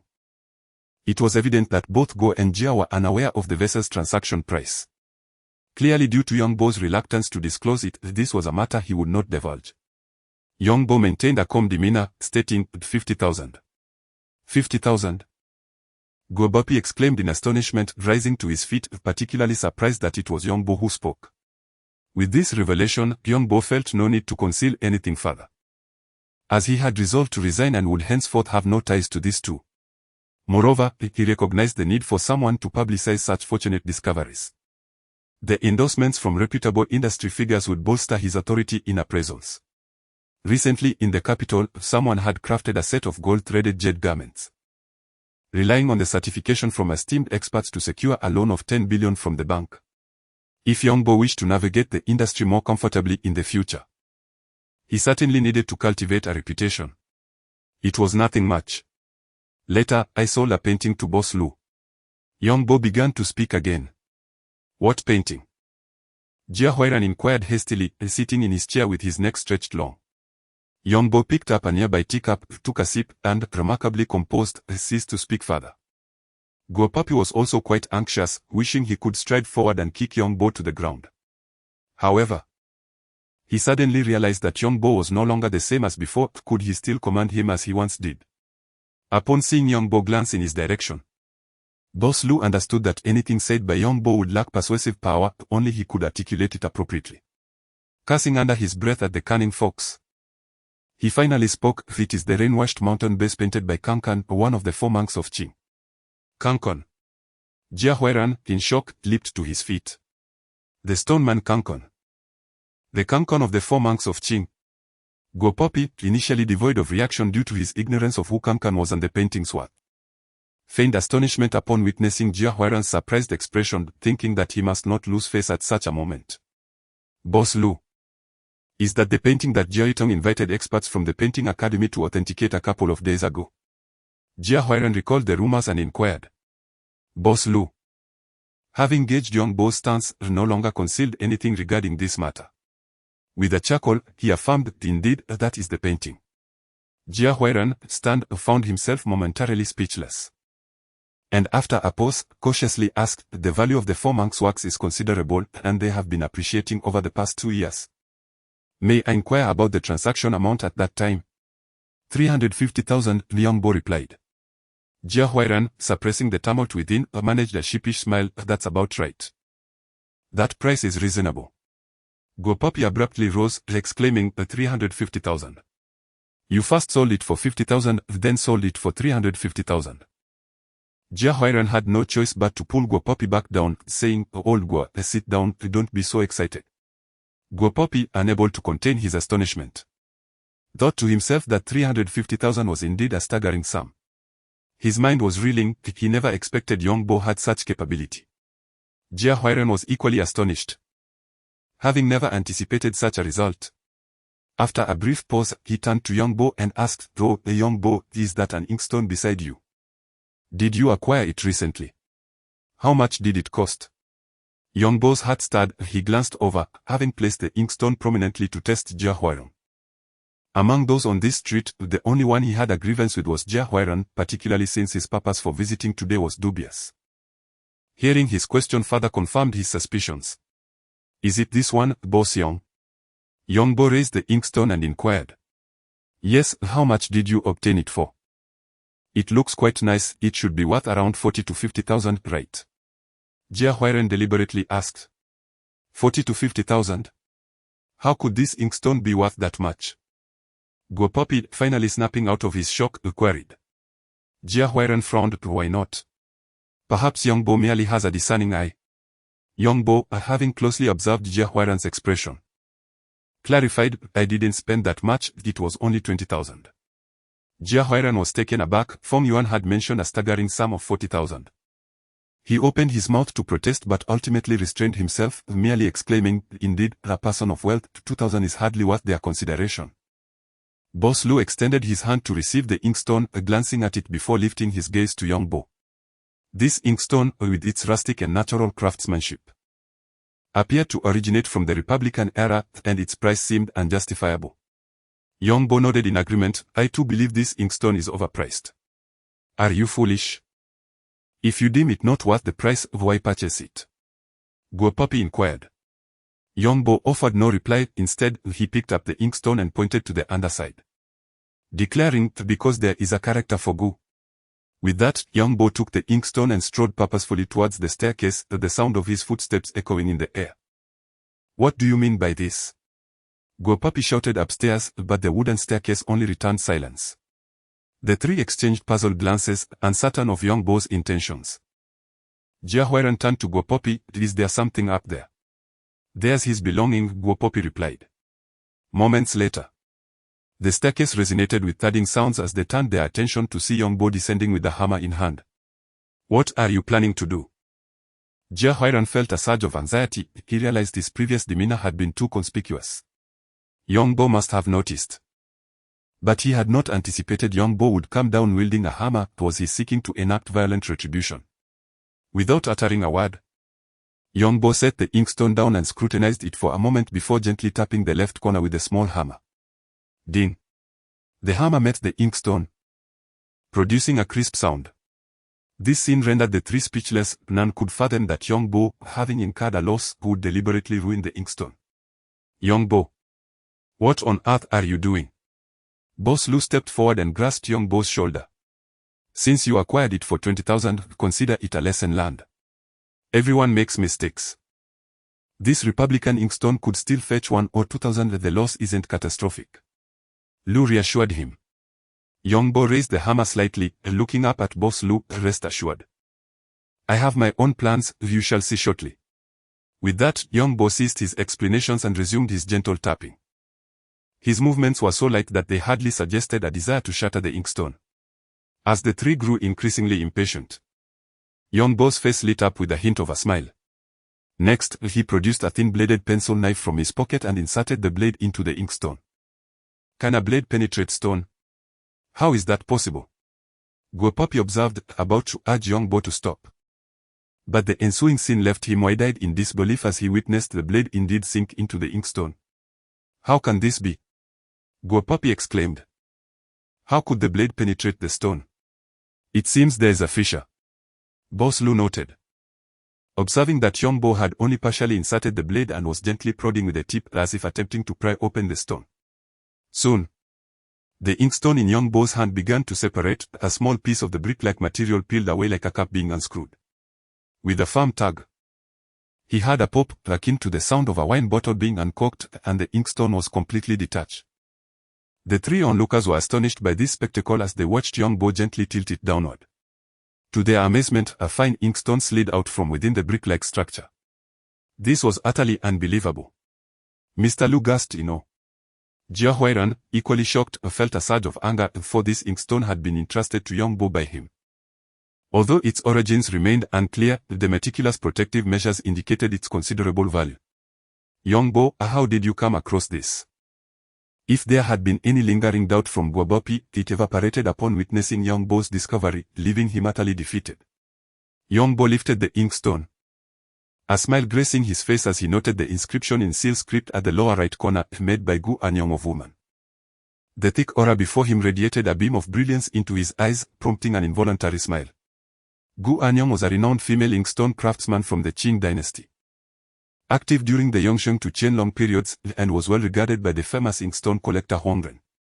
Huang Ren, an artist known for his obsession with inkstones, had purchased 10 ancient inkstones with his meager savings of 2,000 taels upon returning to his hometown. Naming his collection Cheyenne Pavilion and styling himself as the old man of 10 inkstones. While serving in Duanzhou, Huang Ren acquired a fine piece of inkstone material and, in search of a skilled craftsman, he kept the material hidden for over 10 years.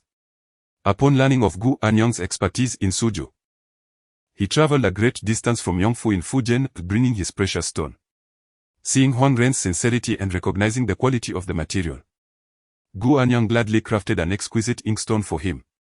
Overwhelmed with gratitude, Huang Ren composed a poem titled to Gu Anyong, inscribing it on the back of the inkstone. The poem read, "An inch of Gonjiang cuts purple clay, the sun sets in the alley of Luanzhou. How the sound of the machine grinds, cutting through the 10-mile stream of Duanzhou." Their friendship blossomed from that moment, and Gu Anyong later crafted other renowned inkstones for Huang Ren, including replicas of Ming Dynasty blue and white inkstones. Notably, the Palace Museum still houses remarkable works by Gu Anyong. "Let me see," Mr. Lu exclaimed. As he took the inkstone, he examined it closely. This square inkstone was fashioned from Duan stone, retaining its natural form without any carving. The surface featured a horizontal rectangular pool, surrounded by intricate patterns of entwined dragons, with the inscription made by Gu Anyong of Woman graven at the lower right. Different regular script characters adorned both the top and back of the inkstone, but Mr. Lu was too astonished to continue his scrutiny. The mere presence of Gu Anyong's name was enough to leave him in awe. The Gu Anyong inkstone stands as a monument, and even after her passing, poetry was composed in her honor. The faint fragrance of pear blossoms lingers. Who will immortalize her name in verse? The history of the Duanxi inkstone, forever celebrated in the annals of the Lufu, and the Palace Museum still showcases the works of Gu Anyong. Jia Huairan rose to his feet. His gaze fixed intensely upon the inkstone before him, his heart brimming with resentment. He had heard of Gu Anyong's reputation and was well aware of the inkstone's worth. Regret surged within him. The treasure had slipped through his fingers, intensifying his animosity towards Yongbo. Gu Anyong was renowned. Yet history bore witness to the existence of numerous imitations. For reasons unknown, Guobopi blurted out a remark. Boss Lu cast a sympathetic glance at Guobopi. Understanding his predicament, Yongbo's prowess placed immense pressure on Guobopi, whose status was vastly inferior. Yet, it was Yongbo's exceptional talent that rendered him unstoppable in seizing opportunities, leaving Guobopi's reputation in jeopardy. Boss Guo. This inkstone bears the inscription of Yudian from the early Qing dynasty. Boss Lu pointed to a section beneath the inkstone. Guobopi's face flushed with embarrassment upon hearing this. He had indeed noticed the inscription, but with his limited knowledge, he could not ascertain who Yudian was or from which era he hailed, rendering him a figure of ridicule. The atmosphere in the room grew palpably awkward. Silence enveloped the gathering as they collectively recognized that Yongbo had been consistently striking gold. The items he acquired had escalated in value, leaving everyone feeling the weight of pressure. Suddenly, Yongbo's phone rang, causing him to hastily retrieve it. Ever since his father's hospitalization, the anxiety had gripped him, fearing it was a call from the hospital. When he saw the caller ID was Luo Yahua, he exhaled in relief and answered. Yongbo, where are you now? I am at the antique shop near Chaotian Palace. Good, I'm nearby. Don't move, I'll be there shortly. I need to discuss something with you. Yongbo was uncertain why he was being summoned but relayed his precise location nonetheless. Upon returning to the shop and taking a seat, Yongbo sensed a shift in the atmosphere. It had grown lively.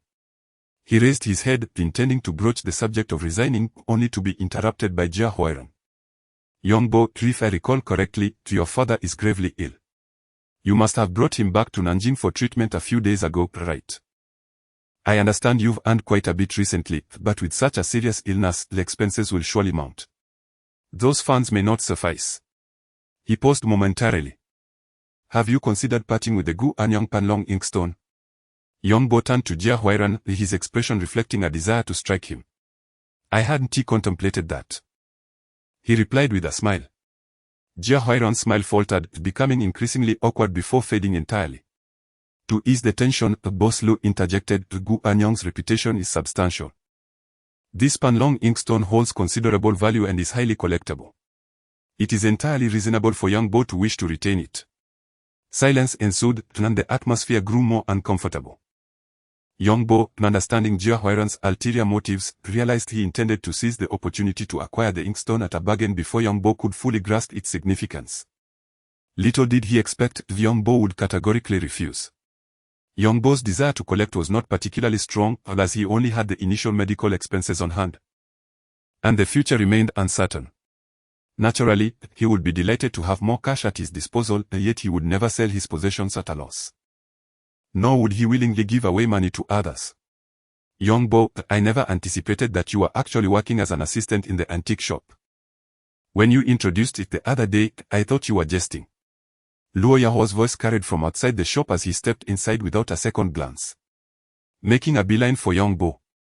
I need your help with something today, are you free? Jia Huairan, upon seeing Luo Yahua enter, noticed the familiarity in their conversation and was taken aback, for he recognized Luo Yahua.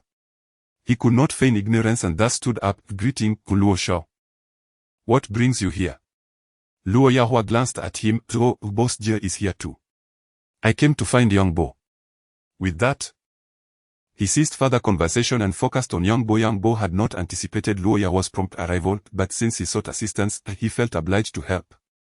After all, it was thanks to Luo Yahua's aid that his father was admitted to the hospital, and he might need his help again for scheduling a specialist.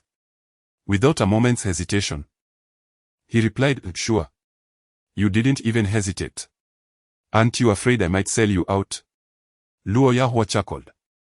Yongbo shook his head with a smile, understanding that aside from his expertise in appraisal, he was merely average in physical confrontations, hence, Luo Yahua's approach could only be for matters of significance. Luo Yahua's gaze fell upon the inkstone beside Yongbo, and he joked, You haven't stumbled upon a treasure, have you? Is that why so many are gathered here to discuss? Young Bo nodded, grinning. Indeed.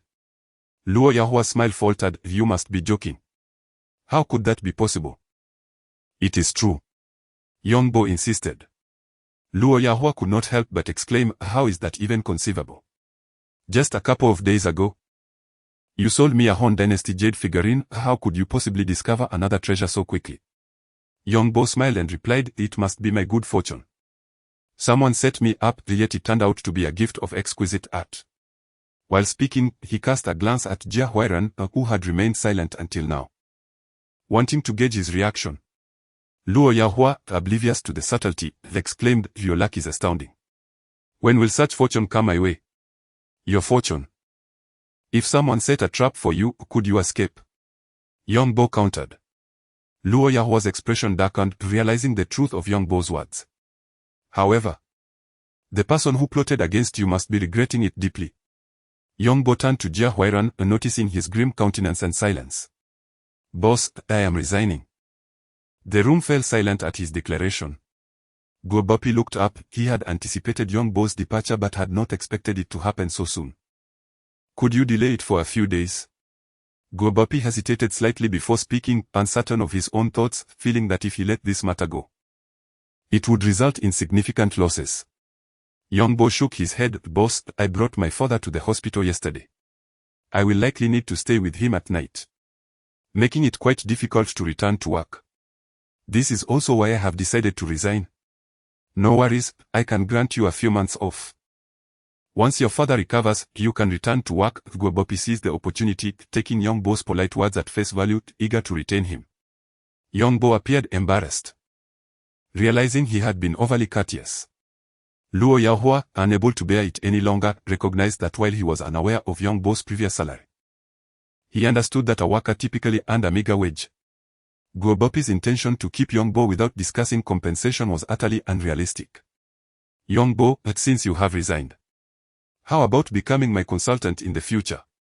Luo Yahua proposed, a sudden thought striking him. Young Bo was taken aback. Is that really appropriate? What could possibly be wrong? If you come to work as my consultant, I might even enter this field myself, offering you a consulting fee of 1 million annually. Luo Yahua replied with a grin. His words astonished everyone in the room. Guobapi's face flashed as he momentarily considered the implications of salary, but he quickly dismissed it, still viewing Young Bo as merely a shop assistant. Luo Yahua's proposition of $1 million salary left him utterly bewildered. Jia Huairan was silent for a while before he chuckled. The young master Luo certainly has a knack for humor. How is this a joke? Luo Yahua raised his voice. A few days ago, I purchased a finely carved jade dancer for 50,000 and it is now worth 250,000. Such value justifies my willingness to offer $1 million salary. Jia Huairan felt awkward but refrained from further comments. Boss Lu chuckled, seemingly pleased with the scene unfolding before him, as he suspected that the fish basket Young Bo sold might indeed have been his first fortunate find. Witnessing Young Bo's gradual growth was, in itself, an intriguing affair. Young Master Luo, I appreciate your generous offer of $1 million salary, but let us not dwell on it. If you need anything in the future, do not hesitate to ask, as I will assist to the best of my ability, Young Bo stated. Luo Yahua glanced at him, seeing his firm resolve. Although he wished to persuade him further, he ultimately refrained from doing so.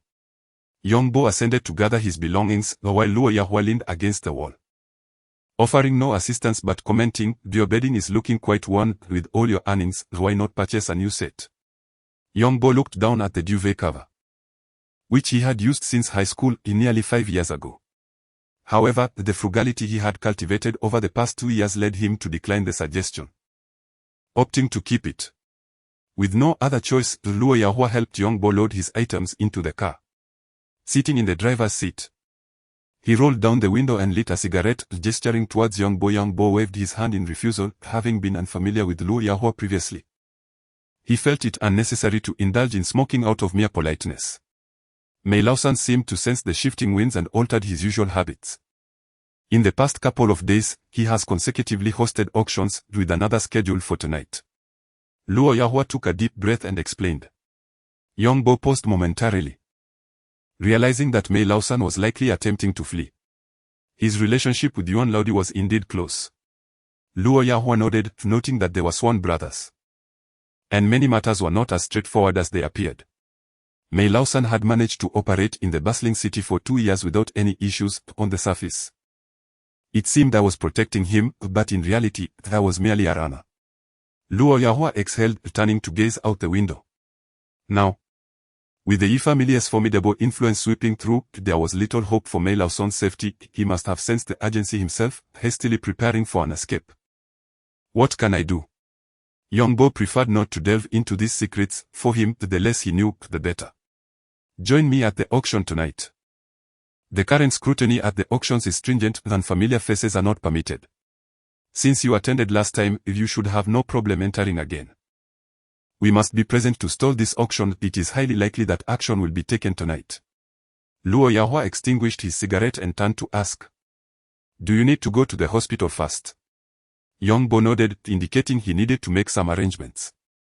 After returning to the hospital, Yongbo briefed his mother about the situation, explaining that he would need her to accompany him tonight.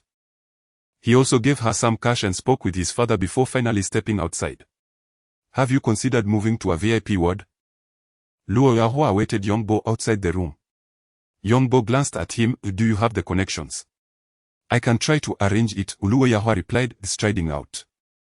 After a few steps, he turned back, noticing Yongbo had not moved. Unable to resist, he asked, aren't you going to rent a room? Call now and switch to a different ward. I'm not at ease. Yongbo insisted. Luo Yahua rolled his eyes. You have so many concerns, it's truly bothersome. Yongbo chuckled but did not respond. Luo Yahua, brimming with energy, made a phone call, and soon a nurse arrived with a form to assist in rearranging the ward. Bypassing even the usual procedures, which astonished Yongbo, Luo Yahua laughed. How about that? Jealous? Haha, it's because my grandfather is the deputy director of this hospital. Yongbo nodded. I have that Gu Anyang's dragon-shaped inkstone. Are you interested? Are you ready to part with it? Luo Yahua seemed somewhat uncertain. Yes. The VIP ward requires more funds, and with the future ahead, I am concerned about having enough money. The experiences of the past 2 years had made Yongbo frugal. Although he had ample funds, he felt uneasy, believing that only cash in hand could assure him. You need not worry at all. It might even turn out to be a bargain, Luo Yahua suggested, speculating that Yongbo was reciprocating kindness. After a brief pause, he added, all right, then I'll take it. But I need to have it appraised. There's no rush, Yongbo responded. After admitting his father into the VIP ward, Yongbo noticed a bed for accompanying personnel in the room, which eased his mind. Subsequently, the two individuals proceeded directly to the agency and rented a 2-bedroom apartment. Due to their disregard for the cost, they swiftly completed the rental formalities and moved in their belongings.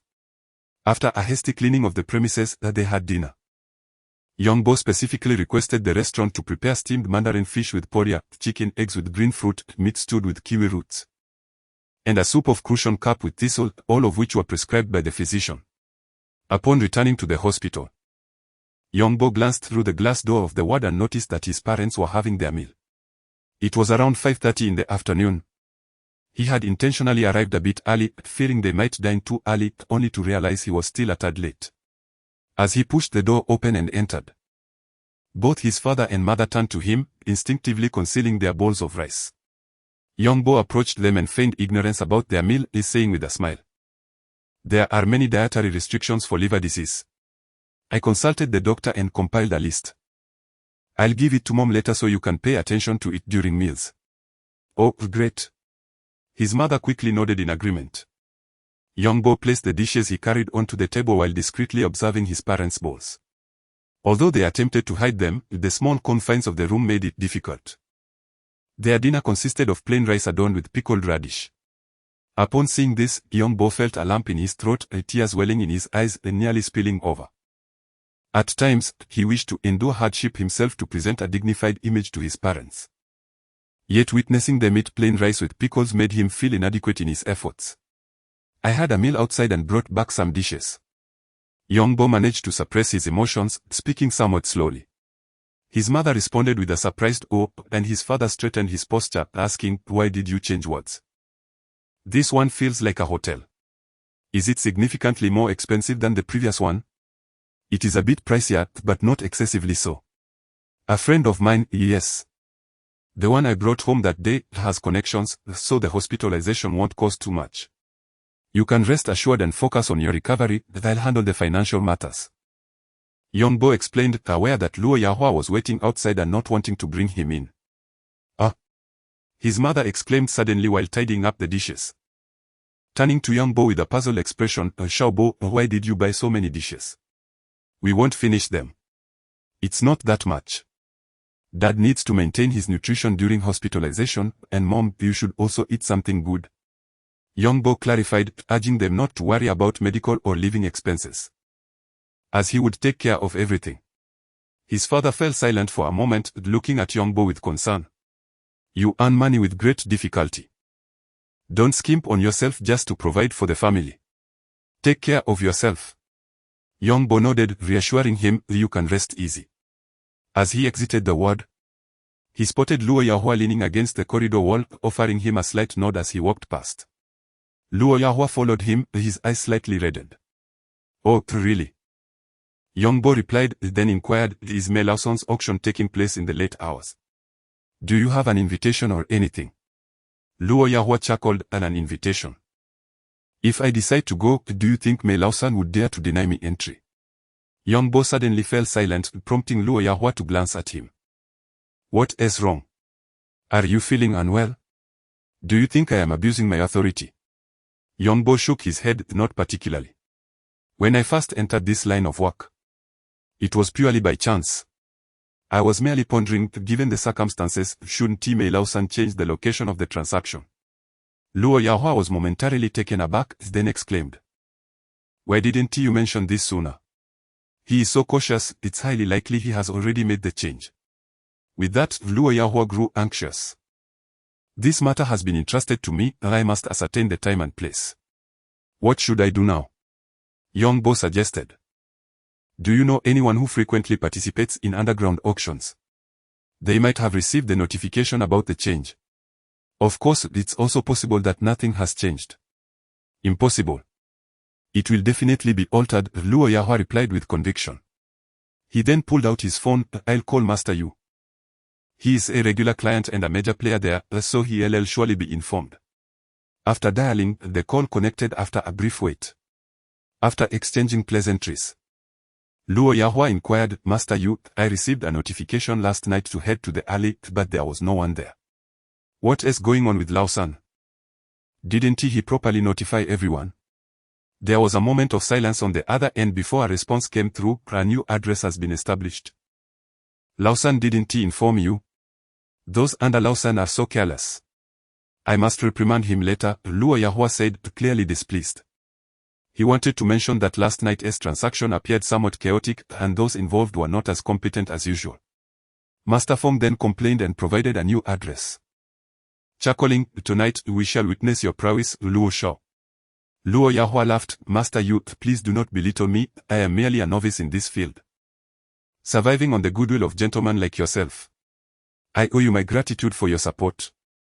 His flattery flowed smoothly, bringing joy to Master Yu. After hanging up, Luo Yahua snapped his fingers, all set. Yongbo sighed in relief. He had little acquaintance with figures like Mei Laosan or Yuan La and felt no strong emotions regarding their fortunes or misfortunes. He simply wished to focus on his own responsibilities, thus he never desired to be embroiled in such affairs. Should we report this? Yongbo inquired again. Rest assured. I will send a message right away, Luo Yahua replied. Having slept little the previous night, Yongbo fell into slumber as soon as his head hit the pillow. When Luo Yahua woke him, it was already the early hours of the morning. So early? Yongbo was surprised, as auctions typically began around 3 in the morning. Luo Yahua, clearly having not slept, wore an excited expression. It's getting late, the time has been moved earlier. The auction will commence at 1 o'clock. Given that we are dealing with a large quantity of leftover goods, then Mei Laosan needs to start early. Yongbo nodded, understanding the logic behind it. He quickly dressed and freshened up, and the two hurried toward the new location. In the bustling heart of the city. The residential location was even closer to the center than before, and the new venue chosen by Mei Laosan left Yongbo astonished. Upon their arrival outside, They were intercepted by security personnel who declared the establishment a private club forbidding entry to outsiders. Luo Yahua glared at the two guards and demanded, "Do you dare block me? Bring Mei Laosan out." Without hesitation, he kicked one of the guards, sending him sprawling to the ground, exuding an air of arrogance and bravado. Yongbo, initially taken aback by Luo Yahua's actions, quickly realized that in such a moment, displaying audacity was essential to avoid arousing suspicion. Another security guard, momentarily stunned, spoke with a quivering voice, "Young Master Luo, you know we are but the lowly ones, we truly have no choice in this matter." Luo Yahua snorted disdainfully. "Then step aside." With the guard reluctantly moving to the side, Luo Yahua strode inside with a cold demeanor. Yongbo remained silent, following closely behind. Yet he found himself reflecting on the differing survival philosophies of individuals. Having been born into modest circumstances, he preferred to keep a low profile, while Luo Yahua evidently thrived in boldness and audacity. This grey-walled courtyard appeared significantly larger than the previous one, with several individuals hastily passing by. Ignoring them, Luo Yahua made his way directly into the dimly lit hall where Mei Laosan stood at the center, a table before him as he conducted introductions. The hall was indeed more spacious than before, accommodating over 20 attendees seated on benches, and despite the modest conditions, no one displayed any impatience. Everyone was intently focused on the front. Mei Laosan, absorbed in his task, seemed oblivious to the arrival of Yongbo and Luo Yahua, who entered the hall without eliciting any immediate reaction. Scanning the room, Yongbo recognized familiar faces, including Yu Yi, who was present. Along with Jia Huairan and Deputy Director Chu, engaged in hushed conversation, their attention diverted from the newcomers. After surveying the scene, Luo Yahua raised his voice, "Three Master. You've opened a new venue and didn't even notify me. I could have brought a floral tribute to show my support." Upon hearing this, Mei Laosan's expression shifted subtly. He paused for a moment before offering an awkward smile. "I was wondering who it was." "So it is young Master Luo gracing us with your presence. Welcome." Luo Yahua was not inclined to let the matter rest, pressing on the Three Master. "Don't change the subject. Not informing me about the new venue is rather disrespectful to our friendship." Mei Laosan's demeanor darkened, yet he managed to restrain his anger. Replying, "Young Master Luo, I sincerely apologize. A new shipment is on its way, quite substantial in number, and I intended to clear out the remaining stock in the meantime. I had planned to invite you once the new goods arrived." Luo Yahua smiled. "That sounds splendid." Luo Yahua posed a few pointed questions before refraining from further inquiry, which allowed Mei Laosan to breathe a sigh of relief. The news of the second brother's arrest was truly shocking, while others might be oblivious. He was acutely aware of the situation. The second brother had operated in Lishui for many years without incident, garnering respect from both official and underworld circles. Yet, in a single night, his influence had been obliterated, and he himself had suffered the consequences. This revelation heightened Mei Laosan's vigilance. As his collaboration with the second brother was exceedingly close, at least half of his goods originated from him. With the second brother's supply now severed, it was highly probable that this incident would implicate him as well. Following the second brother's capture, he felt as though an invisible net had been cast over him, leaving him uncertain about the identity of his enemies and their motives against him. Fearful, he began to dispose of his remaining inventory the night after the arrest. The value of this stock varied, but he was eager to liquidate it and escape the looming danger. Thus, he fabricated news of a large shipment arriving and relocated his operations, only notifying a select few of his regular clients. Luo Yahua was conspicuously excluded from this list. Mei Laosan understood well that he and Luo Yahua were of different ilk. As a representative of officialdom, Luo Yahua would certainly not shield him if the need arose. In fact, he might even sacrifice him for his father's political gains. What he had not anticipated was the swiftness with which Luo Yahua had acquired information, managing to find the new venue by the very next day, revealing his formidable connections. Naturally, Mei Laosan's sole focus was on expediting the sale of his goods. He was reluctant to prolong the situation and draw attention from the young Master Luo. He called out instructions and began to present the items before him. Fortuitously, the hall was filled to capacity, with only a small space remaining beside Jia Huairan and Deputy Director Chu. Yongbo took a seat on the bench, nodding toward the two men. "Boss Jia," Deputy Director Chu, "who would have thought we would meet again so soon?" Jia Huairan glanced at Yongbo, his expression unchanged. I didn't expect you to manage to get in here. Deputy Director Chu, evidently more aloof, ignored him entirely, fixated on the front stage. Luo Yahua, seated nearby, cast a glance in their direction. He was aware of the animosity between Yongbo and the two men and quietly remarked, "It seems we haven't arrived too late. The proceedings have only just commenced." He advised Yongbo to disregard the two, cautioning that the more one purchased, the heavier the sentence would be. A shiver ran through Yongbo as he recalled his previous participation in an underground auction where many had borne witness to the events. Luo Yahua seemed to sense Yongbo's thoughts and reassured him in a hushed tone, "Rest assured, we are in the clear. I've already registered us with the municipal bureau. We are essentially undercover." Yongbo nodded, a wave of relief washing over him. He vividly remembered how Deputy Director Chu had maliciously driven up the bidding during their last auction, causing the price of the Han Dynasty jade dancer he purchased to soar over double. Today, he would not let him off easily. The thoughts of the crowd within the venue varied greatly, yet the constant stream of items presented on stage, accompanied by refreshingly low prices, incited a frenzy among the attendees. A pair of Mandarin Duck's water play vanity mirrors from the Wanli era was offered at a starting bid of 20,000. A brooch depicting a pavilion scene from the Qianlong period was introduced with a base price of 15,000. The items appearing in the auction were priced at half the prevailing market rates, meaning that acquiring just one could yield a profit equivalent to that of half an item. Consequently, as several bidders took turns, the atmosphere was devoid of chaotic competition. It seemed that Mei Lao-san, in an effort to mitigate intense bidding, ensured that each item was swiftly sold once it graced the stage. A jade belt buckle adorned with pink tourmaline was presented with a starting price of merely 12,000. The deputy curator, Chu, was the first to call out a bid of 12,000. Yongbo smiled inwardly, recognizing an opportunity. Their roles were to delay the auction process and gather evidence, and if they could subtly undermine Chu's confidence in the process, it would be a delightful bonus. 13,000. Yongbo declared. Chu paused momentarily, casting a glance in Yongbo's direction. The price of this pink tourmaline jade buckle ranged between 20 to 30,000. Anything below 20,000 would constitute a profit. However, he had not anticipated Yongbo's interference at this moment, oblivious to the fact that just days prior, it was he who had raised Yongbo's bid. 14,000. Chu said, furrowing his brow. He did not necessarily covet the pink tourmaline jade buckle, but he could not afford to lose face in front of such a subordinate.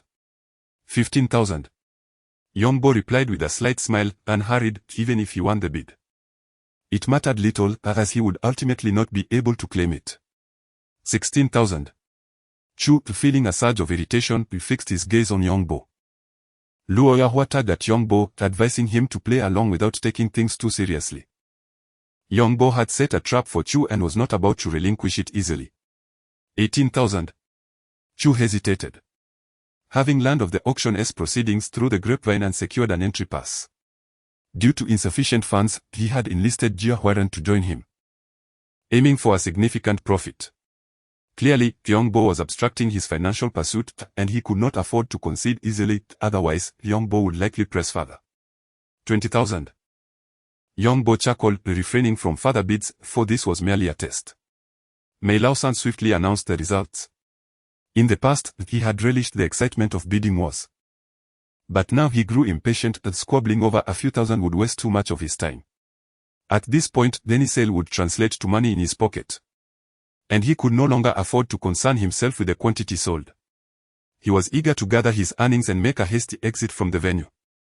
After securing the jade buckle, Deputy Curator Chu could not resist casting a glance towards Yongbo, his chin raised in disdain. Yongbo merely smiled lightly, saying nothing. Luo Yahua, displaying remarkable acting prowess, played the role of a dandy convincingly, making it difficult to discern reality from pretense, especially during the auction. When a stunning red agate pendant was presented, he shamelessly resorted to trickery. My mother's 50th birthday is in September, and I have been pondering whether I could procure a fitting pendant. This red agate pendant is exquisite and would be perfect.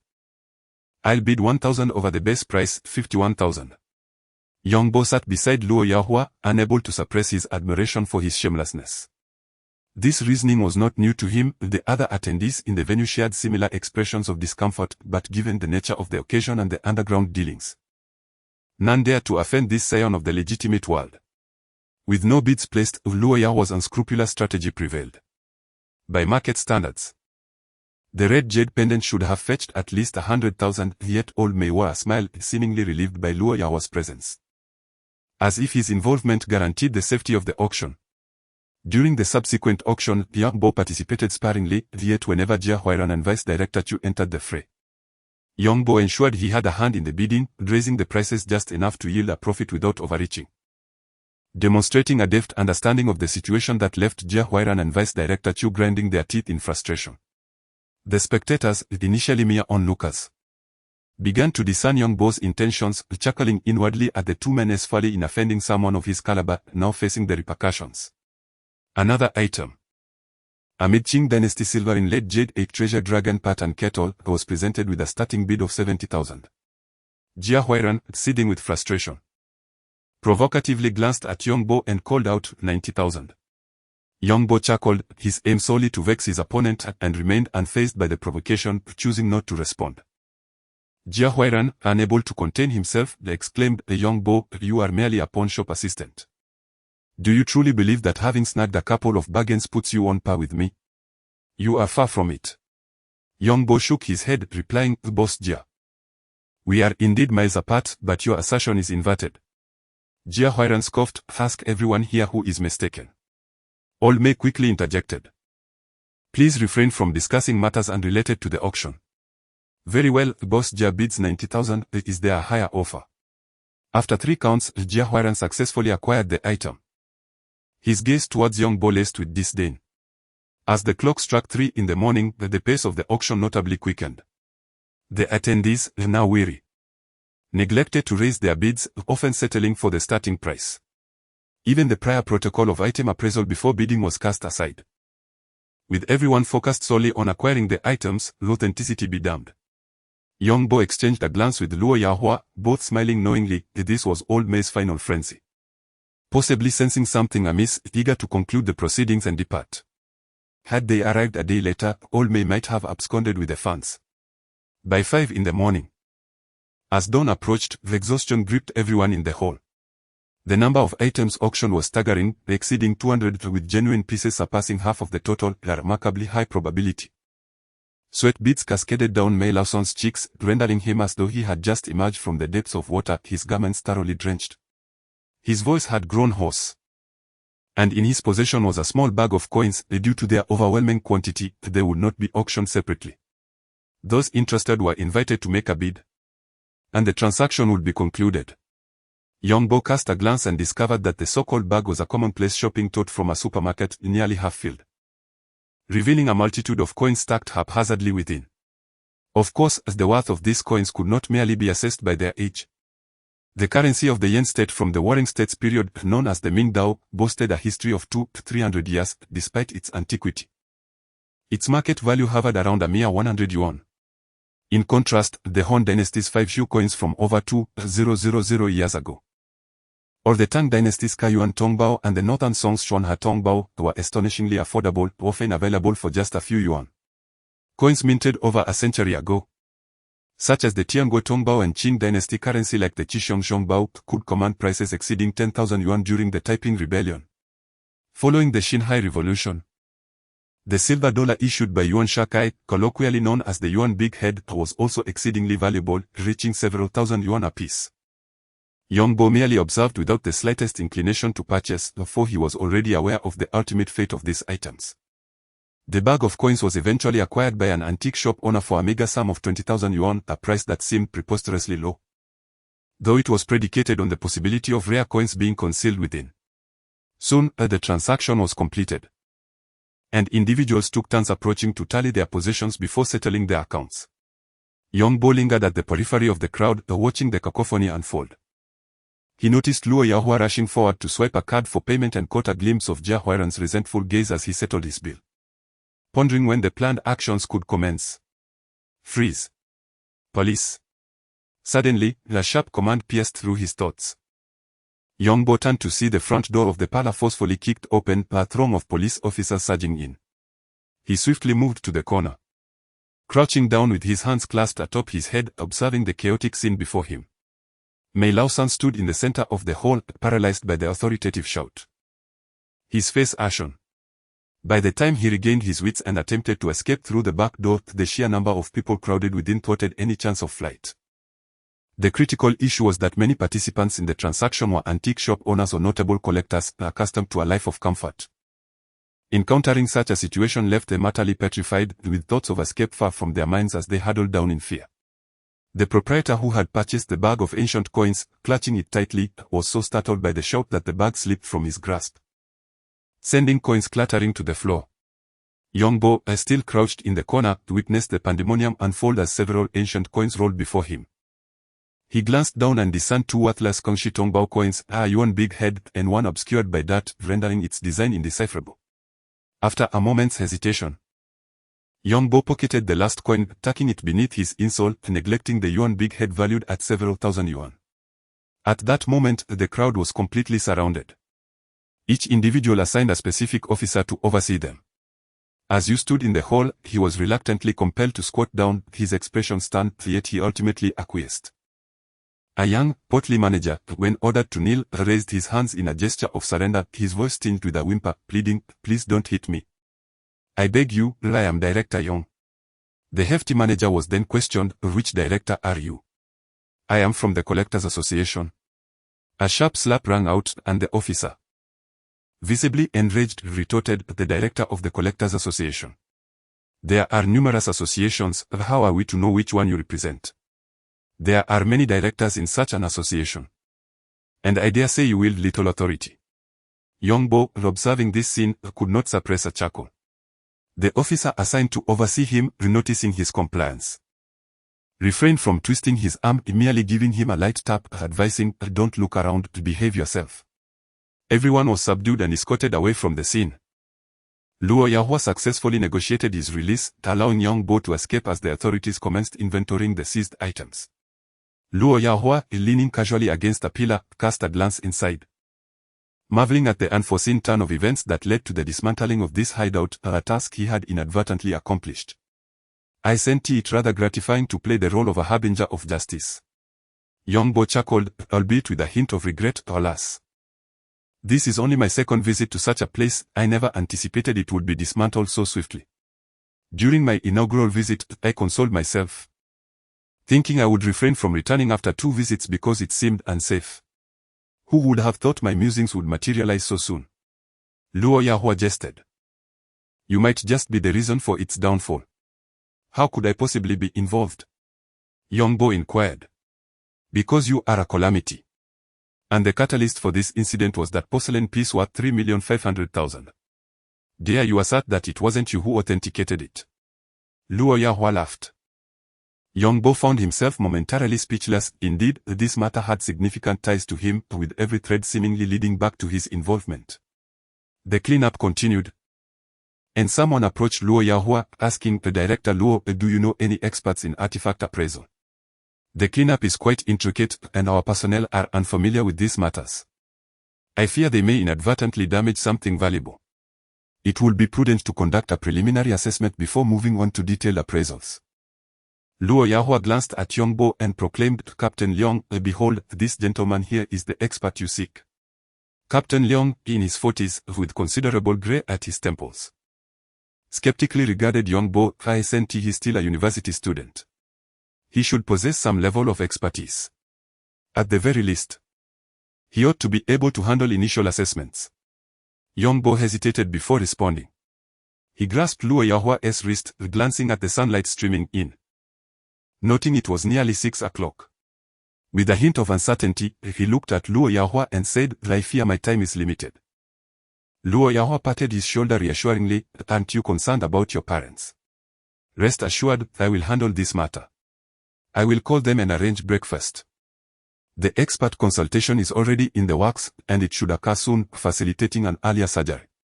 Young Bo gazed at Luo Yahua with gratitude, surprised to discover that the young man, whom he had always perceived as a frivolous scion, possessed such delicate sentiments.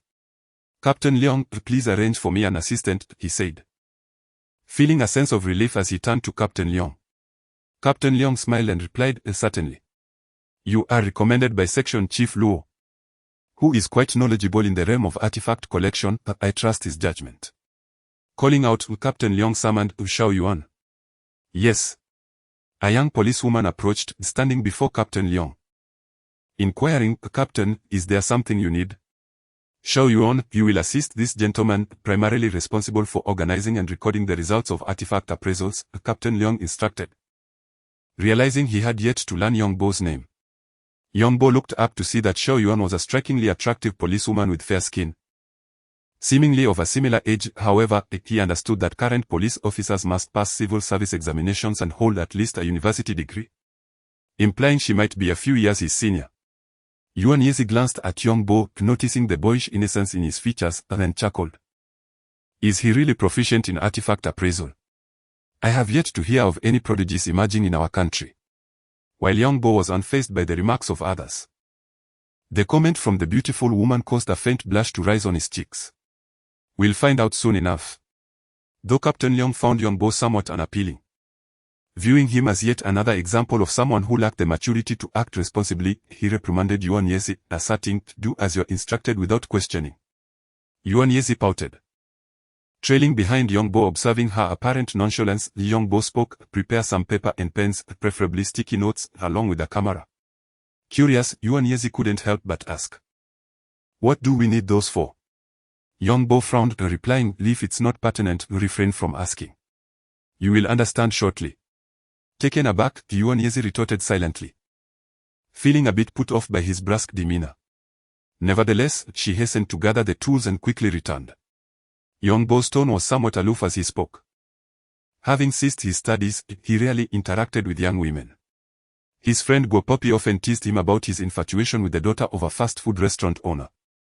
He himself was uncertain about his feelings, merely finding solace in the presence of the lovely girl, which lightened his mood considerably. Facing the poised policewoman with her hair elegantly styled, revealing her graceful neck, he acknowledged that although she might be 3 or 4 years older, her charming demeanor stirred something within him, prompting him to maintain an air of indifference. However, his focus shifted to the artifacts as he regained composure. Ever since the peculiar halo had appeared, his confidence had surged.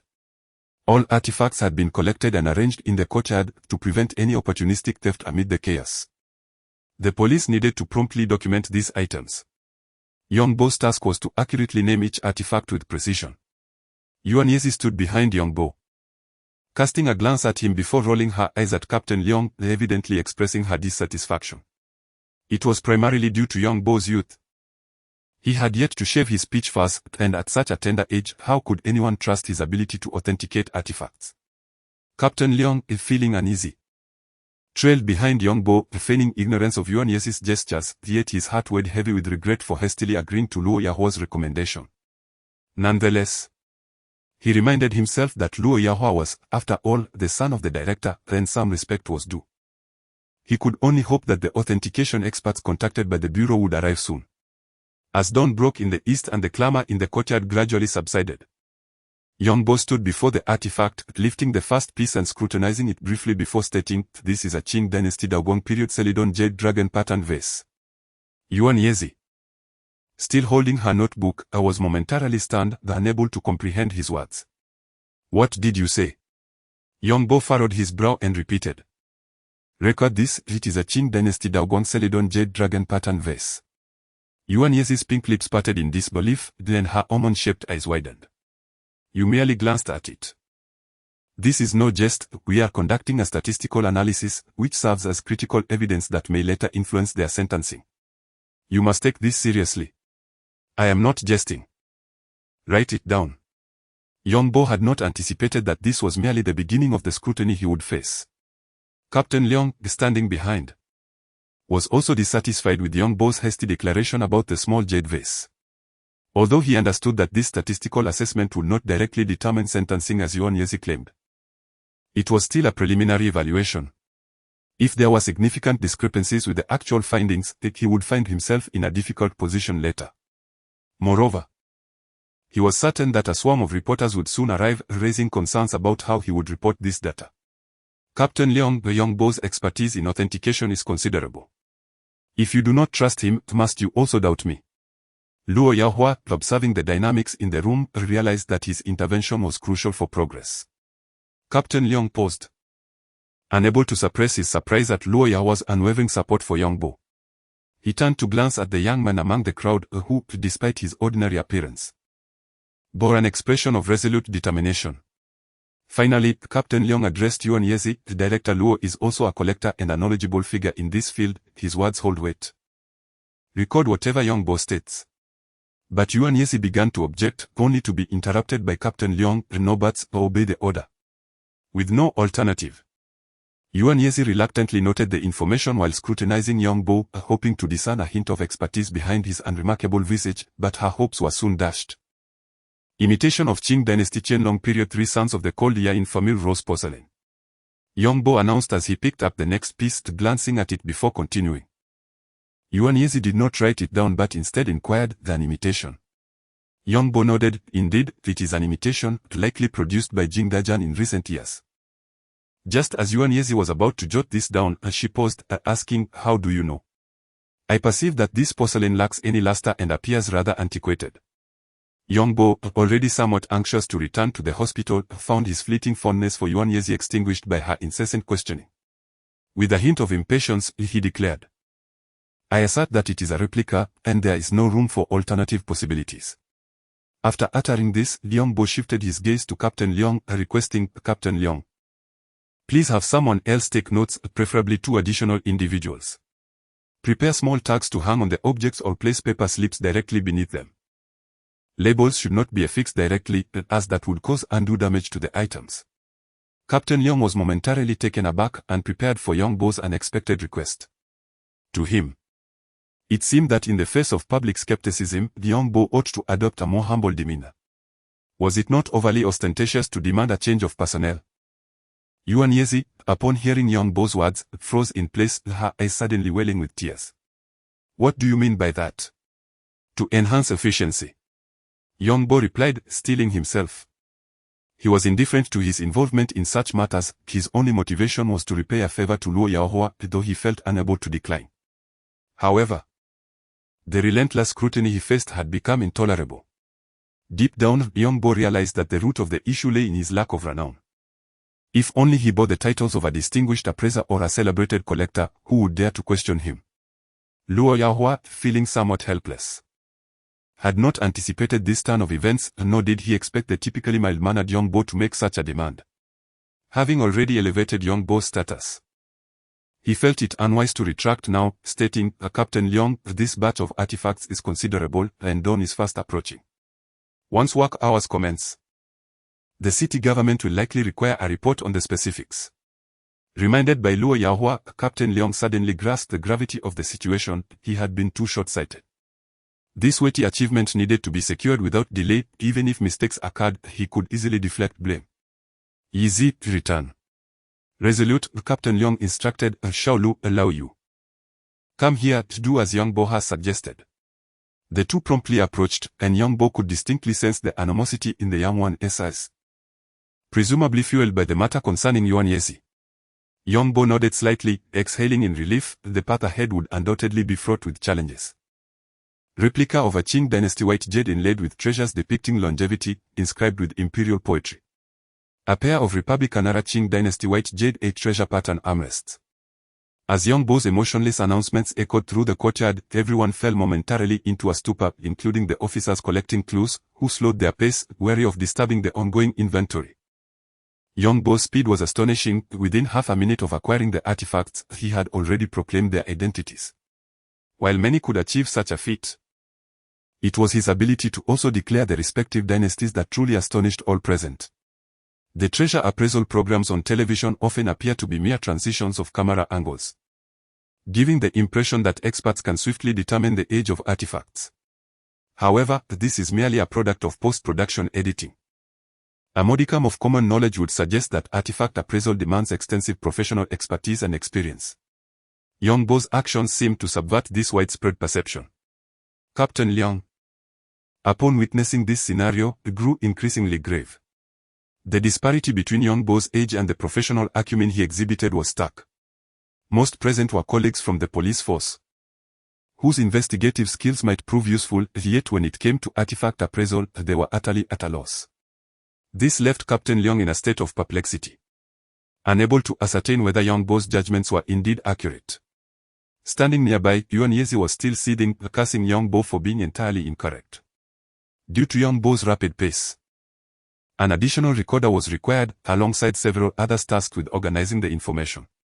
When Young Bo picked up a porcelain piece, he suddenly froze, astonishing many of the observing officers. It was noteworthy that since Young Bo first spoke, he had not paused. This was the first instance where he halted for a significant duration to await the recording personnel. Qing Dynasty Qianlong Family Rose Lantern Vase. A Class 2 artifact. Young Bo exclaimed, holding the vase, which resembled a cylindrical lantern adorned with vividly painted scenes of children playing in a courtyard, a rare masterpiece from the Qianlong era. The recorder, Xiao Lu, was momentarily taken aback. This was the first time he had heard Young Bo utter such terminology. Class 2 artifact. Young Bo nodded affirmatively, indicating that it was indeed a precious item deserving of special consideration. Xiao Lu lowered his head to document this, clearly unaware of the implications of a Class 2 artifact. In the country, artifacts are classified into general and precious categories, with the latter further divided into 3 grades based on historical and artistic value. To facilitate better comprehension of these classifications, professionals often refer to the market value of the artifacts. General artifacts are valued below 10,000. Grade 3 artifacts range from 10 to 100,000, Grade 2 artifacts are worth hundreds of thousands to millions, and Grade 1 artifacts can reach tens of millions. In recent years, a collection of paintings and porcelain has surpassed 100 million, thus qualifying as Class 1 artifacts. Above this, there exist national treasures. Yet transactions involving such items have never been witnessed in the market. Young Bo's impression of this porcelain piece was profound, as its auction price had reached 3,700,000, an exceedingly rare sight in underground auctions. Luo Yahua had been keenly observing the proceedings. Only he understood the significance of a Class 2 artifact's value. Unable to restrain himself, he stood up and gazed around the room, murmuring to himself. Subsequently, Young Bo accelerated his pace once more. Around 7 o'clock, Captain Leong received a phone call and hurried outside. Shortly thereafter, he returned, accompanied by an elderly gentleman with graying hair. Upon seeing him, Luo Yahua rushed over. Master Fong, or what brings you here? The individual who arrived was none other than Master Fong, who had assisted Luo Yahua with the auction appraisal that evening. Master Fong glanced at Luo Yahua and nodded slightly, stating, upon receiving your call, I hastened over, eager to see whether any remarkable items might appear here. Captain Leong elucidated. Master Fong just returned from a meeting in the capital at dawn. When we contacted him, he had just arrived at Jinling Airport, and he promptly made his way here. We are truly grateful to you, Master Fong. You have endured much for us. Master Fong waved his hand dismissively, suggesting that there was no need for excessive pleasantries. You have your own burdens, simply treat me to a meal later on. Now, let us commence our examination. Behold, a Republic-era imitation of a Qing Dynasty Yongzheng bronze incense burner adorned with silver wire beast motifs. A clear voice rang out, causing Master Fong to pause momentarily. Following the sound, he observed a young man holding the small burner. After finishing his statement, the young man picked up another item, while someone nearby quickly recorded the details. This scene momentarily took Master Fong by surprise, prompting him to glance at Luo Yahua. With a gentle smile, Luo Yahua remarked, Master Fong, do take a closer look. Have you forgotten so soon? As Master Fong scrutinized the young man, he began to recognize him. Is this not the lad I recommended to you? Did he not claim to be merely an assistant at an antique shop? Have you truly sought his expertise in appraisal? Luo Yahua nodded affirmatively, expressing, thanks to your keen eye, we later encountered Professor Chow, whose appraisal results were identical, and he held the young man in high esteem. Master Fong chuckled softly, feeling a sense of astonishment within. He refrained from disclosing to Luo Yahua that he had originally coerced Young Bo to avoid his persistent pursuit.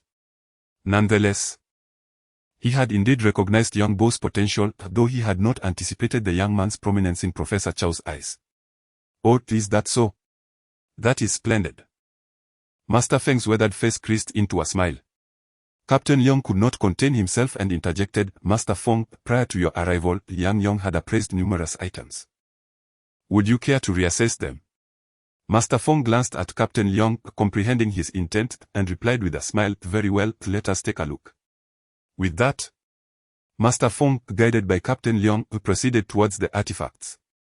At that moment, Yuan Yezi returned and rushed over to Master Feng, exclaiming, "Master Feng, do pay close attention. This young man tends to speak without thought, boasting as if he is the greatest in the world. He ought to be taught a lesson."